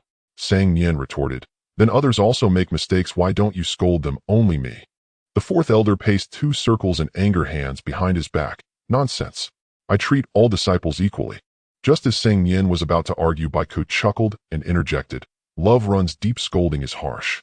The fourth elder holds high hopes for you. Being strict is normal." Sang Nian didn't believe it. She just thought he disliked her.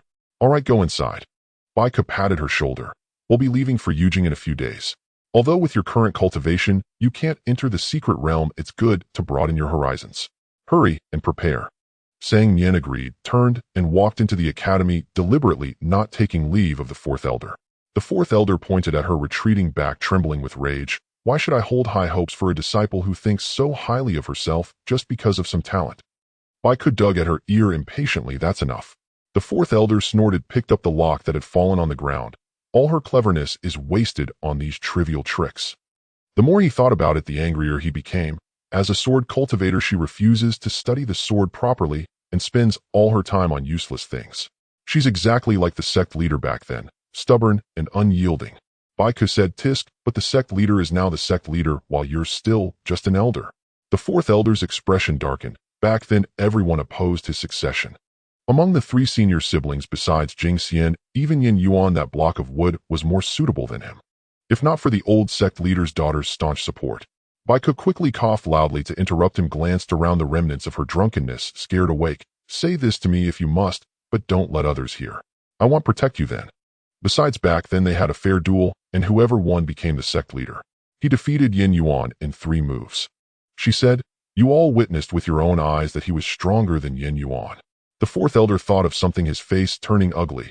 "That's what I still can't understand to this day. A person not of the highest innate talent suddenly advanced by leaps and bounds overnight. One could even say he was reborn. He effortlessly defeated those he could never match before. Who in the world could do such a thing? Yet there was no trace of forbidden arts on him. There was no ground for doubt." The fourth elder's face darkened. "Sooner or later, I will uncover the truth." Bai Ku felt like kneeling to him. "Please, I beg you, stop talking. If you want to die, I don't. I'm only 500 in the prime of my youth, and I haven't even found 18 Dao partners yet. You're really going to get me into trouble. The fourth elder glanced at her disappointed. Drinking every day, not washing your face, not combing your hair, and you still want a Dao partner. A pipe dream. Baiku felt inexplicably attacked. Fine, you win. She turned and left. The fourth elder called out, "Where are you going? Aren't you teaching anymore?"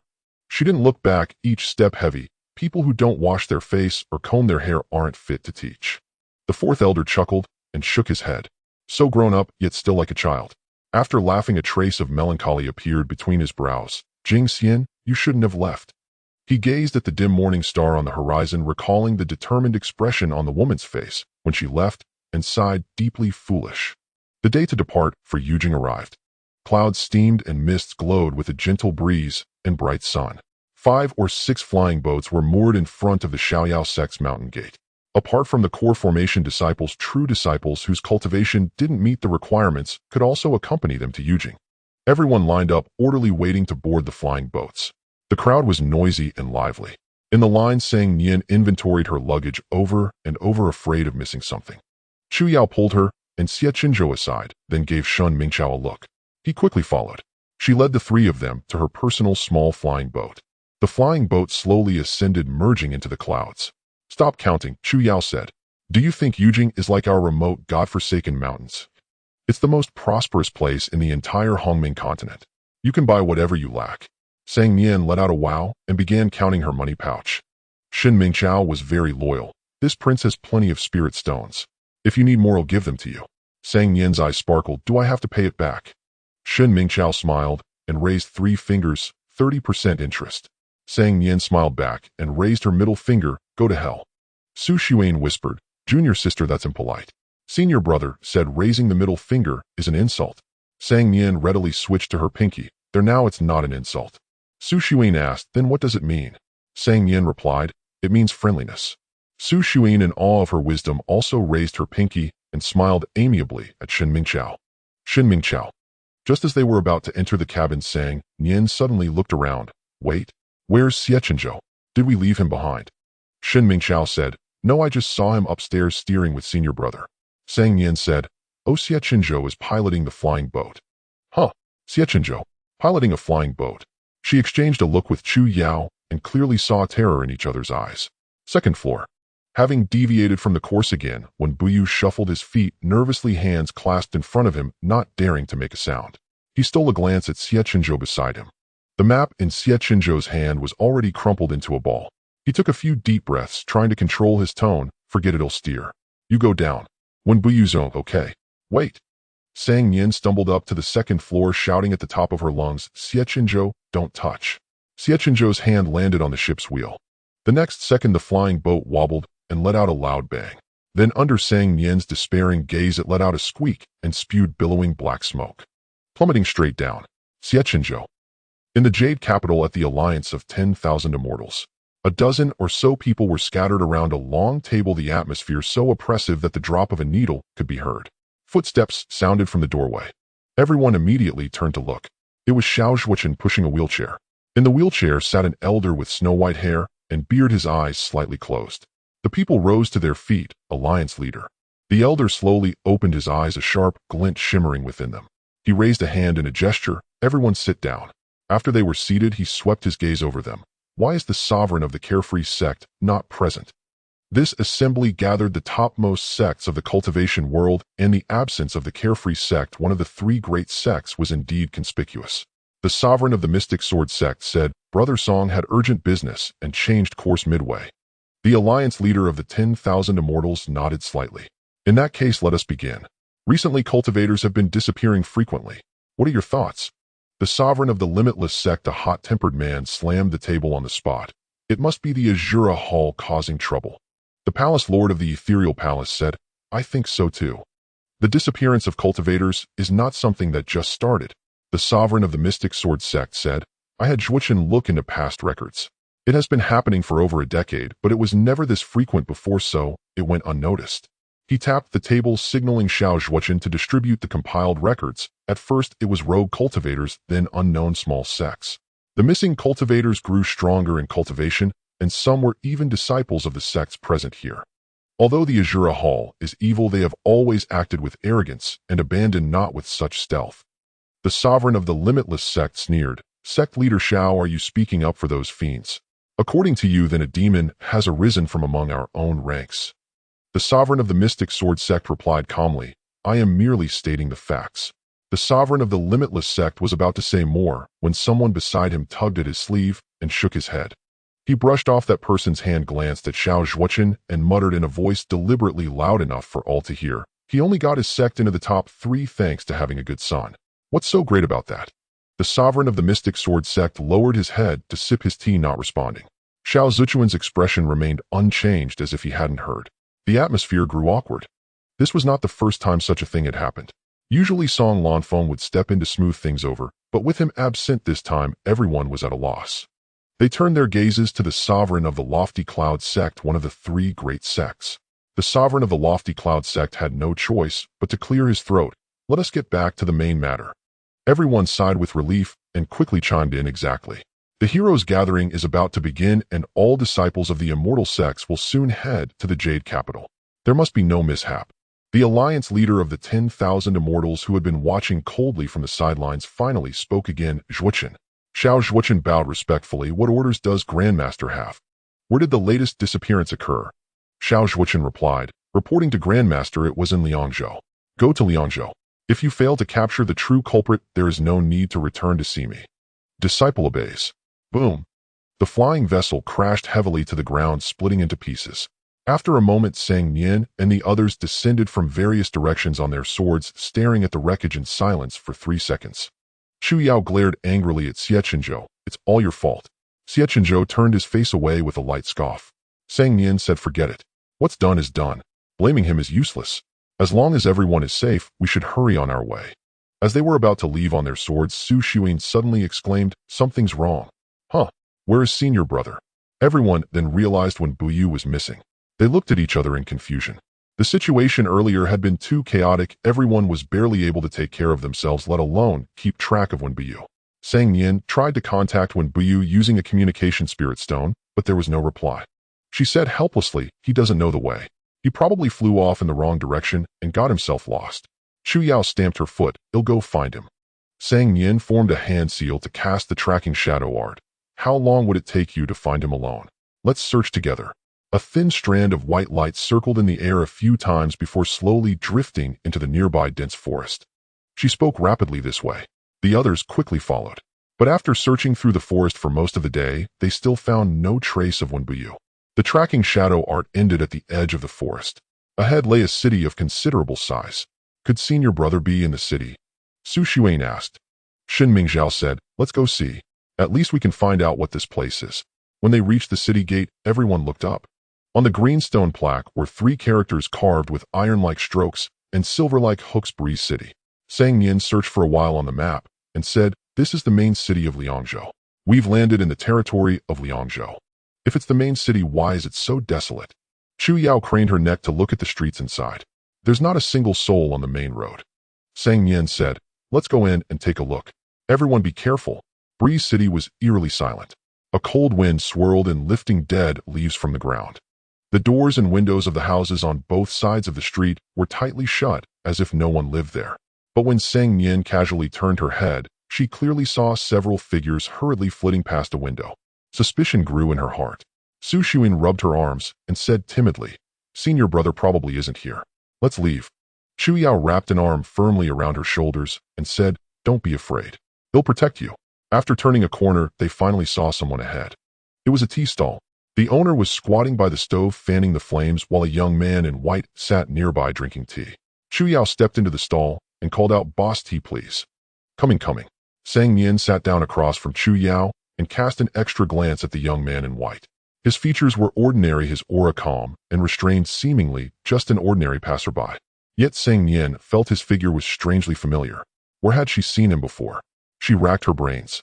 The owner came over with a teapot, saying eagerly, please sit for a moment, esteemed guests. I have some tea snacks in the shop, they'll bring them out right away. No need, Chu Yao gestured. Have you seen a young man? About this tall. The owner looked as if he had heard this many times before and shook his head, looking for someone. There are plenty of missing people. You might check the notice board in the city. It's covered with missing persons. Chu Yao quickly caught on and instinctively grasped the sword resting on the table. Is some evil creature at work? The owner sighed. We don't know either. We only know that people in the city are vanishing for no reason. No one dares to go out now. My business is failing and my daughter is sick with no money. Hearing this, Chu Yao grabbed a handful of spirit stones from her storage pouch here. The owner was taken aback. The tea doesn't cost that much. Chu Yao said, use the rest to treat your daughter. The owner quickly waved his hands. No, I can't. Chu Yao forcefully stuffed the stones into his arms and said solemnly, don't worry. If there truly is an evil spirit causing harm, I will surely slay it and restore peace to this city.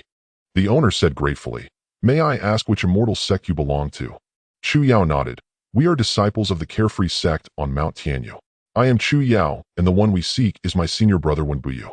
The owner became instantly excited. So you are the immortal from the Carefree sect. Your name and that of young master one are known to all. With you here our breeze city is surely saved. Shen Mingzhao quietly asked Sang Nian, are Chu Yao and Bough really that famous? Sang Nian said in a low voice, they often travel down the mountain either subduing demons or providing disaster relief. They have saved countless people, and over time their fame has grown. She looked at Chu Yao with a face full of maternal affection. This was what a proper disciple of an immortal sect should be like. Those who are always caught up in love affairs and casually threaten to drag the entire world to ruin really shouldn't practice cultivation. It's not good for the world. To express his gratitude, the boss insisted on providing Chu Yao and the others with a full table of refreshments. They had no choice but to eat while discussing how to find Bough. A few young men in their 20s entered the shop dressed and styled like disciples of a celestial sect. One of the men who was talking with his companions caught sight of Sang Nian, and his gaze instantly became fervent. Little beauty, he sat directly across from her, whistling and smiling with ill intent. Are you alone? What a coincidence, so am I. Before Sang Nian could respond, Xie Chenzhou spoke with a blank expression. Get lost. The young man retorted, do you know who I am? I might as well be your father, Shun Ming Chao said, swallowing the pastries in his mouth with difficulty, then placing his teacup heavily down. If you don't leave, I'll beat you up. One of the companions behind the young man noticed Sang Nian's waist token and hurriedly said to him, young master, they are from the Xiaoyao sect, and this is a disciple of Yin Yuan. The young man's face turned ugly. Aren't you leaving? Xie Chenzhou's voice was icy. The young man's expression changed multiple times as he pointed at them, saying, you all wait for me. After saying that, he swished his sleeve and left. Several companions hurried to follow him. Sang Nian nudged the sullen-faced Xie Chenzhou with her elbow and quietly asked, why are you angry? I was the one being teased. Xie Chenzhou replied calmly, I'm not angry. Sang Nian didn't believe him. Then why do you have such a gloomy face? Xie Chenzhou said indifferently, I just want to kill someone.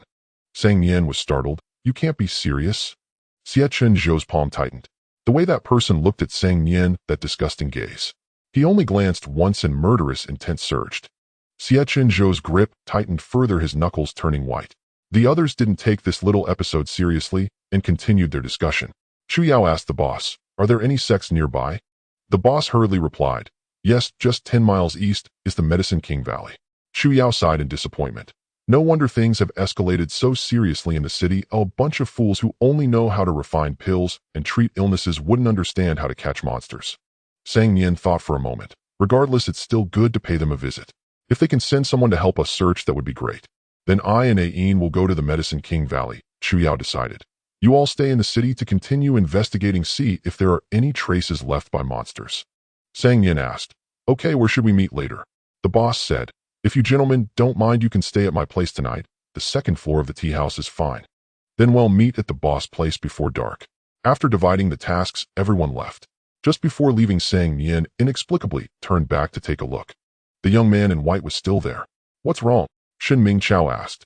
Sang Nian withdrew her gaze and shook her head. Nothing, let's go. The three left side by side. In the tea house, the young man in white set down the already cold tea in his hand. He raised his eyes to watch Sang Nian's departing figure, his expression inscrutable.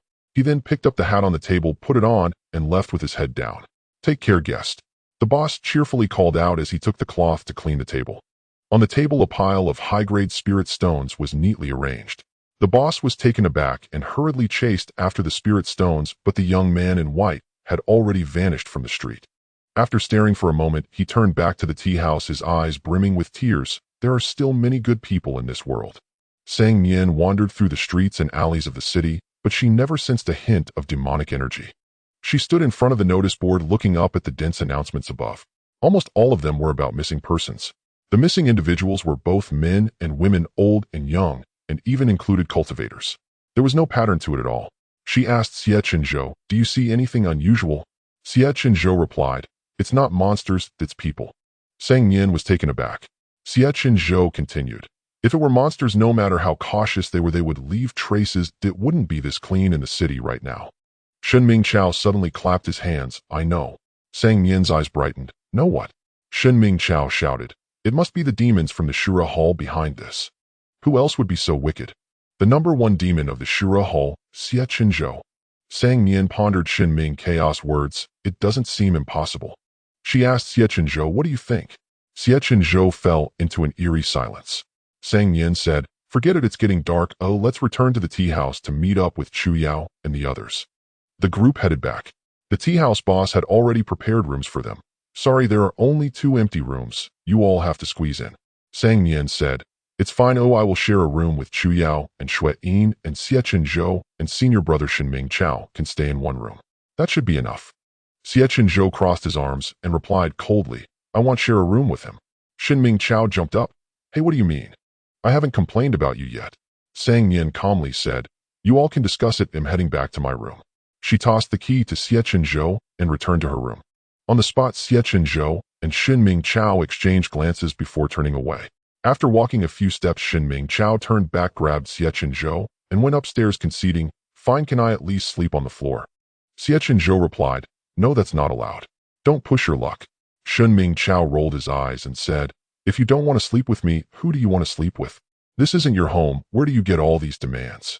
Xie Chenzhou glanced at the door to the next room, remaining silent. Shenming Chao snatched the key from his hand, opened the door, and pushed him inside. "Hurry up and rest. You've walked such a long way. This prince is exhausted." Sang Nian was also worn out and unknowingly fell asleep with her head resting on the table. When she opened her eyes again, the sky was pitch black. The room was unlit, dim, and silent, with only her own breathing to be heard. Chu Yao and the others had not yet returned. She moved her numb arms and neck, got up to light a lamp. Suddenly, there was a slight sound from the window. Sang Nian paused, holding her breath as she approached. She silently counted to 3 in her heart and suddenly pushed open the window. Bang! The crow that had been standing on the windowsill was knocked away with a loud caw. Sang Nian. The next moment, the crow awkwardly flew back up, flapping its wings with anger in its green eyes. Sang Nian felt very guilty. "I'm sorry, it was unintentional." She took out some millet and scattered it in front of it. "Here, eat." The crow was about to lower its head to peck at the millet when it heard Sang Nian worryingly say, "You were already ugly, and now I've knocked you. You seem even uglier." The crow, it spread its wings and squawked angrily.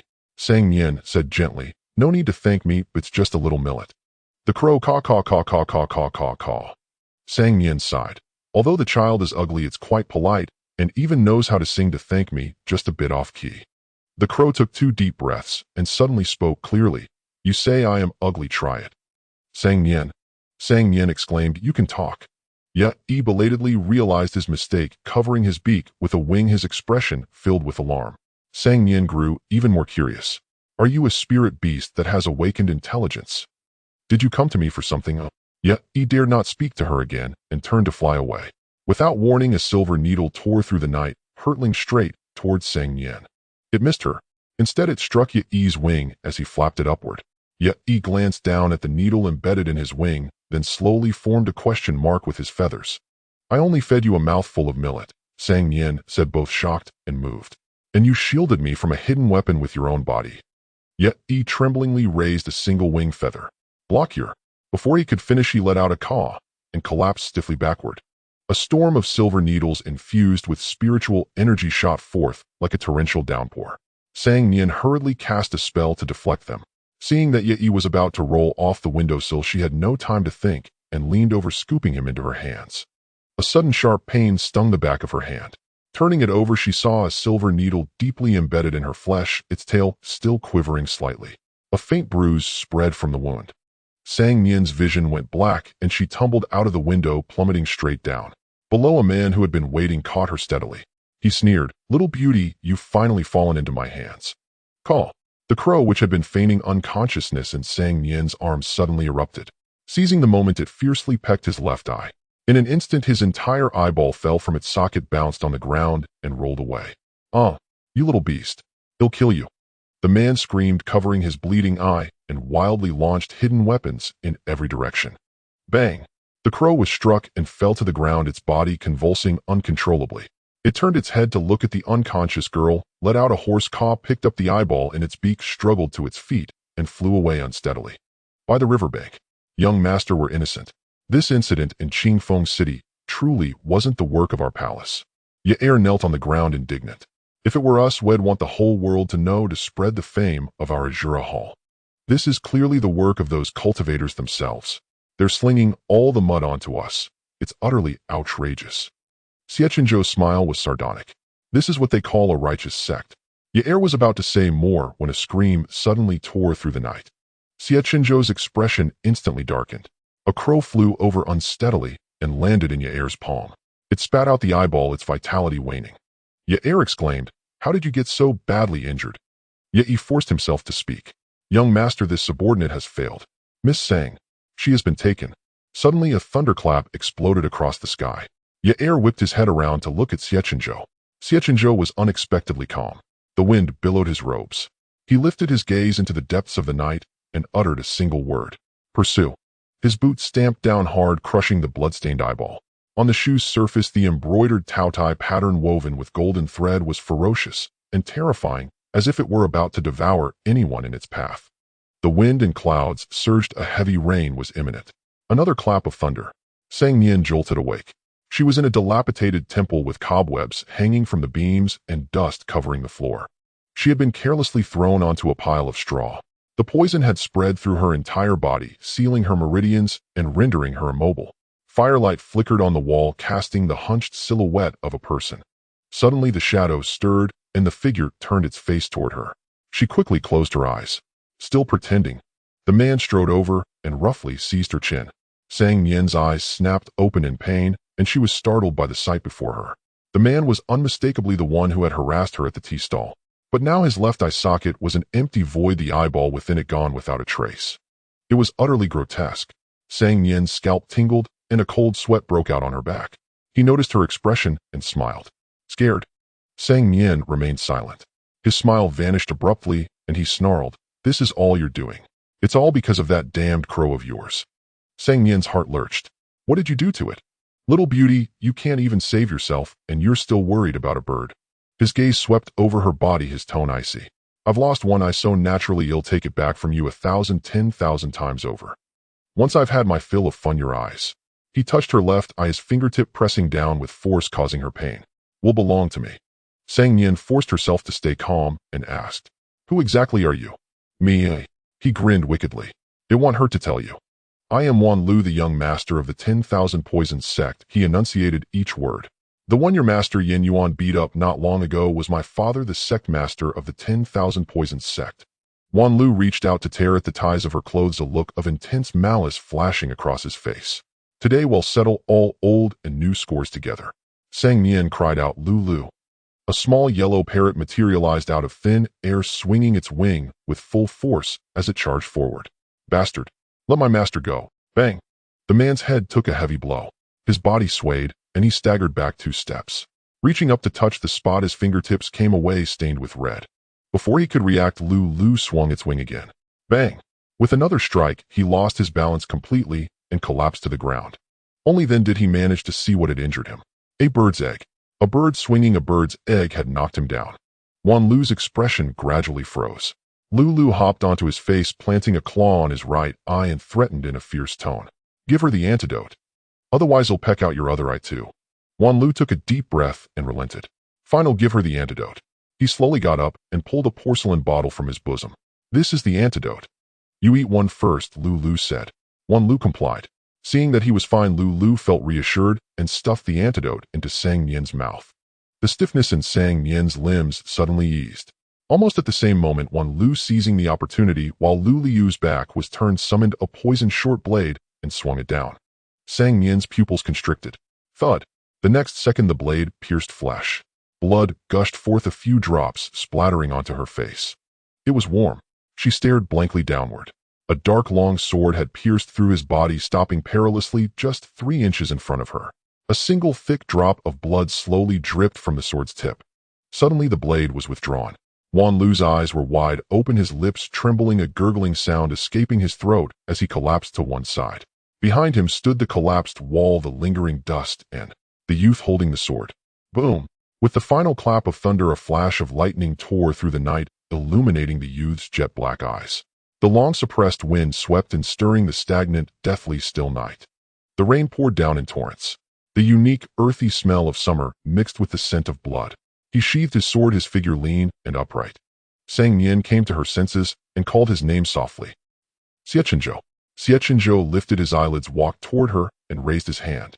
She had never seen him with such an expression, and feeling a trace of fear, instinctively closed her eyes. His hand paused in midair, then gently landed on her face.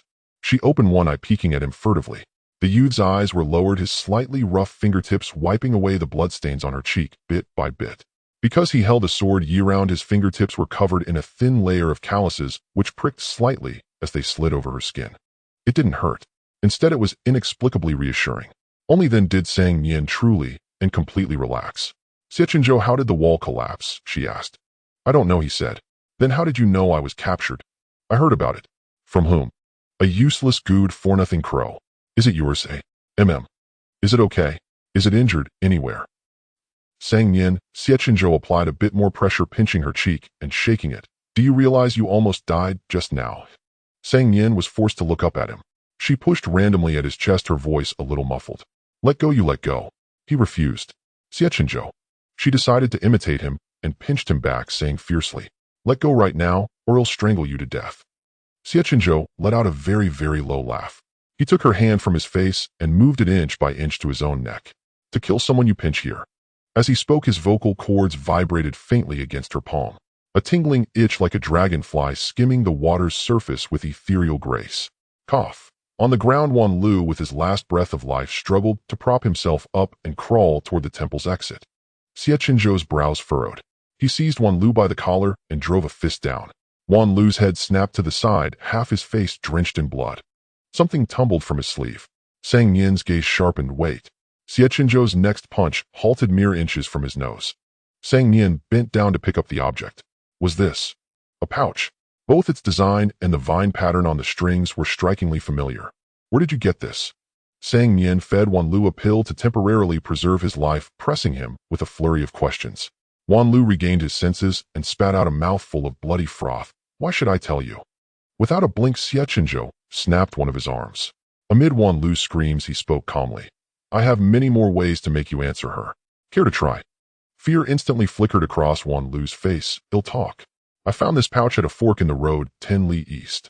The binding vine required a mantra to untie. This must be a marker left by when Bough. 10 li east. Medicine King Valley. Nian's breath caught. Chu Yao and the others who had gone for help had yet to return. Medicine King Valley might be trouble, Nian said, staring into the impenetrable curtain of rain. We need to go check. Xie Chenzhou glanced into the shadows and said in a low voice, let's go. They walked away side by side. In the ruined temple, Wan Lu continued to drag himself toward the exit. A pitch-black bird descended lightly and transformed into a human figure. Wan Lu panted heavily. Who are you? Yet, his face pale, wiped the blood from the corner of his mouth with the back of his hand, and said, we're here to tear you limb from limb. Ye let out a cold laugh. Daring to harm our big brother. Tearing you into 8 pieces is far from enough. Wan Lu scrambled backward, and the young master of the 10,000 Poisons sect. Kill me, and the 10,000 Poisons sect won't let you go. 10,000 Poisons sect. How, what's that? Ye crouched down, removing his mask to reveal the tattoo on his face. The expression on Wan Lu's face went blank in an instant as he murmured Azura Hall. Blood flooded his vision, and he never had another chance to speak. The rain poured in torrents. Medicine King Valley. In the pitch-black surroundings, Nian read the couplets on either side of the gate, word by the light of the lanterns hanging under the eaves. Healing the world with a benevolent heart, curing ailments with skilled hands. She withdrew her gaze and whispered, they'll take the main entrance, you sneak in. One in the open, one in the dark. We split up. If it's just a misunderstanding, once we're inside, all's well. But if there's trouble, send a signal to the sect immediately. Xie Chenzhou shook his head. It'll be the bait. You stay hidden. Nian shoved him abruptly, deliberately dispelling her range shield and spinning around in the downpour. Her clothes were instantly soaked. She pounded on the door. Almost simultaneously, the sound of a door bolt sliding came from within. She shot Xie Chenzhou a meaningful glance.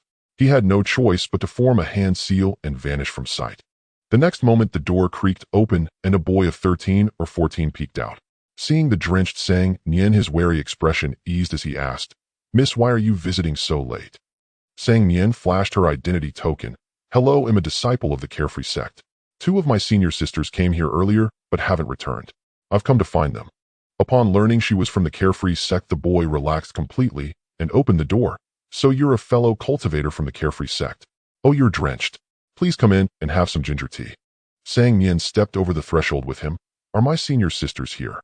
The boy scratched his head. "Besides you, no one else has visited today." Nian's heart tightened. "But maybe I'm mistaken," he reassured her. "First, rest in the guest room. They'll find you some dry clothes, and ask my senior brothers if they've seen your sisters." Nian studied his expression and slowly nodded. "All right." They walked together to the guest room where the boy said, "Please wait a moment." He turned and hurried away. Nian surveyed the room. The layout was simple, just an ordinary guest chamber. The incense burner on the small table held some unknown fragrance, its aroma rich and heady like wine. Before long, he reappeared before her accompanied by a man.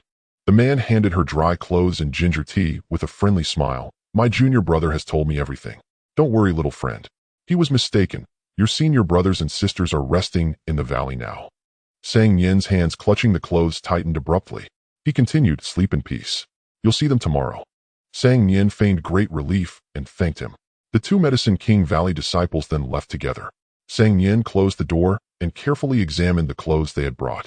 Finding nothing amiss, she hesitated for a moment before stripping off her wet garments. There might be a fight ahead, and she didn't want to waste spiritual energy drying her clothes. After changing, she picked up the steaming ginger tea from the table and took a big gulp. Soon she slumped over the table, her eyelids slowly closing motionless. Creak. The window was pushed open from outside inch by inch. A young man in white vaulted inside, landing silently. He approached Nian step by step, bending down to touch her face as if to check her breath. Nian's eyes snapped open and she barked, "Lulu." The young man reacted swiftly, dodging the charge of Lulu from behind and snatching it in a flash. Ripples spread through the void. A black-clad youth as agile as a leopard leaped lightly from the rafters, striking at his vital points with every move. His attacks were ruthless. For a moment, he couldn't withstand Xie Chenzhou's onslaught. Seeing this, he wiped a hand across his face, revealing his original handsome features. "Miss Sang, it's me." Nian jumped to her feet in shock. "Xiaozhuchen." She quickly called to Xie Chenzhou, "Stop fighting. He's Xiaozhuchen." Xie Chenzhou's strikes only grew fiercer. Nian was anxious. "Xie Chenzhou." Xie Chenzhou clicked his tongue against his cheek and reluctantly ceased his attack.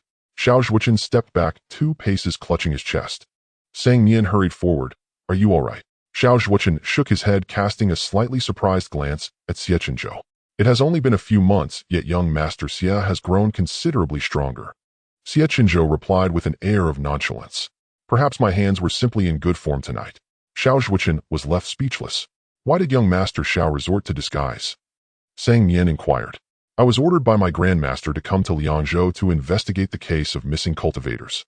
To avoid alerting the enemy, I had no choice but to resort to this." Xiaozhuchen explained. "I intended to reveal my identity to you at the tea stall during the day, but I never found the right moment." Nian suddenly understood, blurting out, "I knew you looked so familiar. So it was you all along. No wonder even your silhouette is so pleasing to the eye." Xiaozhuchen was taken aback, then covered his lips with a light cough. "Miss Sang, your words are indeed quite straightforward." Xie Chenzhou gritted his teeth, stepping forward to block Nian from Xiaozhuchen's view. "Young Master Xiao, what business brings you to the Medicine King Valley so late at night?" Xiaozhuchen said with a serious expression. "The case of the disappearances might be linked to the Medicine King Valley. All clues point to this place." "Exactly, that's what we were thinking too." Nian popped her head out from behind Xie Chenzhou. "My senior brothers and sisters have also gone missing.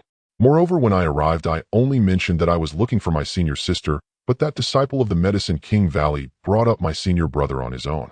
That's truly suspicious." Xiaozhuchen noticed the empty bowl on the table and said in a low voice, "Miss Sang, you drank that bowl of ginger soup. Do you feel any discomfort?" The ginger soup is fine. Sang Nian pointed at the incense burner, which had long gone out. The problem is this. Xiao Zhuochen was alarmed. Is the incense strange? Sang Nian said, don't worry, I extinguished it as soon as I closed the door. You can breathe now. Looking at her earnest expression, Xiao Zhuochen couldn't help but let a faint smile soften his usually cold demeanor. Thank you, Miss Sang. Dazzled by the bowtie's smile, Sang Nian nodded dumbly. You're welcome. Xie Chenzhou sneered coldly from the side. Miss Sang, pull yourself together. This place is nowhere near as safe as the Xiaoyao sect. Those words snapped Sang Nian back to reality. She tapped her head in chagrin and continued with the serious matter. Since our goals are the same, why don't we investigate the Medicine King Valley together? Xiao Zhuochen shook his head. This journey may be fraught with danger. It would be best if you left, Miss Sang. Xie Chenzhou finally found a chance to speak, a cold smile playing on his lips. Her safety is my concern. Young Master Xiao should just worry about himself. Xiao Zhuochen hesitated this. Sang Nian said, many hands make light work. Rest assured we won't hold you back. Xiao Zhuochen hesitated no more and clasped his hands in salute. Then I thank Miss Sang and young Master Xie for your assistance. Sang Nian smiled, don't mention it. As they were speaking, a sudden sound of footsteps came from outside. Xiao Zhuochen waved his sleeve to relight the incense, and the burner calmly formed a hand seal and summoned a puppet. The puppet bore Sang Nian's exact appearance and aura, lying asleep on the table. Exchanging glances, the group held their breath and concealed themselves. Creak. The door opened. It was the two Medicine King Valley disciples returning. Senior brother, why are we here? The younger boy asked nervously. The guests have already retired. The older man extinguished the incense and scolded. Shut up. Just do as I say. Oh. The man stepped forward to confirm the girl at the table was unconscious, then turned and called out. Lift her up. The boy clumsily complied, but sensed something was amiss. She seems to be sick. Are we taking her for treatment? He remarked with admiration. Senior brother, you're such a good person. The man's mouth twitched. Enough, leave this to me. Go inform the Valley Master. The boy took a few steps, then turned back looking confused. What am I supposed to tell the Valley Master? The man picked up Sang Nian's waist token, which she had casually left on the table. Give this to the Valley Master. Don't say anything else. All right. The boy scurried away. Sang Nian suddenly received a sound transmission. It was Xiao Zhuochuan's voice. She turned to look, and he gave her a slight nod. Miss Sang, I will follow him to the Valley Master's residence to investigate. Please be careful. Sang Nian replied via sound transmission. You be careful too. Xiao Zhuochuan left the room. Inside, the man hoisted the puppet onto his back with effort and hurried away as well. Sang Nian nudged Xie Chenzhou's hand, signaling him with her eyes. The two silently followed the man, keeping a steady distance. The valley was shrouded in profound silence. A few lanterns hanging under the eaves swayed unsteadily in the wind, casting a faint flickering light. As Sang Nian walked, she suddenly stopped in her tracks, as if struck by a thought. Xie Chenzhou asked via sound transmission, what's wrong? She said, were you on the beam in the guest room the whole time earlier? Xie Chenzhou was perplexed. I entered right behind you. Sang Nian slowly raised her hand to cover her burning cheeks and fell silent. Xie Chenzhou was about to ask further when ahead of them the man stopped in front of a rockery. In the blink of an eye, his figure vanished. Sang Nian rushed forward and said in a low voice, something's not right. She reached out to touch the rockery, but her hand passed straight through it. Xie Chenzhou also stepped forward. There's another space behind this rockery. This is the entrance. Sang Nian left a marker for Xiao Zhuochen, then pulled Xie Chenzhou forward. Let's go. Let's take a look inside. The next moment, the scene before them changed completely. Before them lay the entrance to an underground passage. Torches blazed on both sides, illuminating stone steps that descended one by one. Sang Nian glanced down. Shall we go down? Xie Chenzhou seemed lost in thought for a few seconds before replying. Yes. The passage was just wide enough for two to walk side by side. Sang Nian whispered a warning. You must stay close to me. Xie Chenzhou grabbed her sleeve and silently stepped ahead of her. Sang Nian blinked and quietly followed his lead. The tunnel was dug extremely deep. They walked downward for a while before finally hearing a faint sound of water. Sang Nian quickened her pace, rushed out of the opening ahead, and the view before her suddenly opened up. She caught her breath. A vast cavern. Countless iron cages hung in the air, filled with people. They were young and old, some sitting, some lying down. Their expressions were uniformly numb. This was a dungeon holding the missing persons. The further Sang Nian walked, the more her heart pounded with terror. So many people. Were they all captured by the Medicine King Valley? Xie Chenzhou's face was ghastly pale. Sang Nian accidentally touched his hand and felt a slight shock. He was trembling. In a flash of insight, a memory struck her. A dungeon. Iron cages. Could it be that the place where Xie Chenzhou was imprisoned back then was here? Up ahead, the Medicine King Valley disciple was walking towards them. Sang Nian had no time to think. She pulled Xie Chenzhou aside to avoid him. Fortunately, they were still in their concealed state. The disciple noticed nothing and soon disappeared into the depths of the passage. Just as Sang Nian was about to let go of Xie Chenzhou, he suddenly gripped her fingers back, his force incredibly strong. She turned her head to look at him. The young man's face was as pale as paper, his dark eyes fixed on the space ahead. His breathing was very, very slow, almost completely held. A pang of inexplicable tightness seized Sang Nian's heart. Xie Chenzhou, wait for me here. He'll go check over there and be right back. He shook his head and said in a low voice, Sang Nian, don't leave me alone here. Sang Nian held his hand with even greater strength, her voice steady. All right then, we'll go together.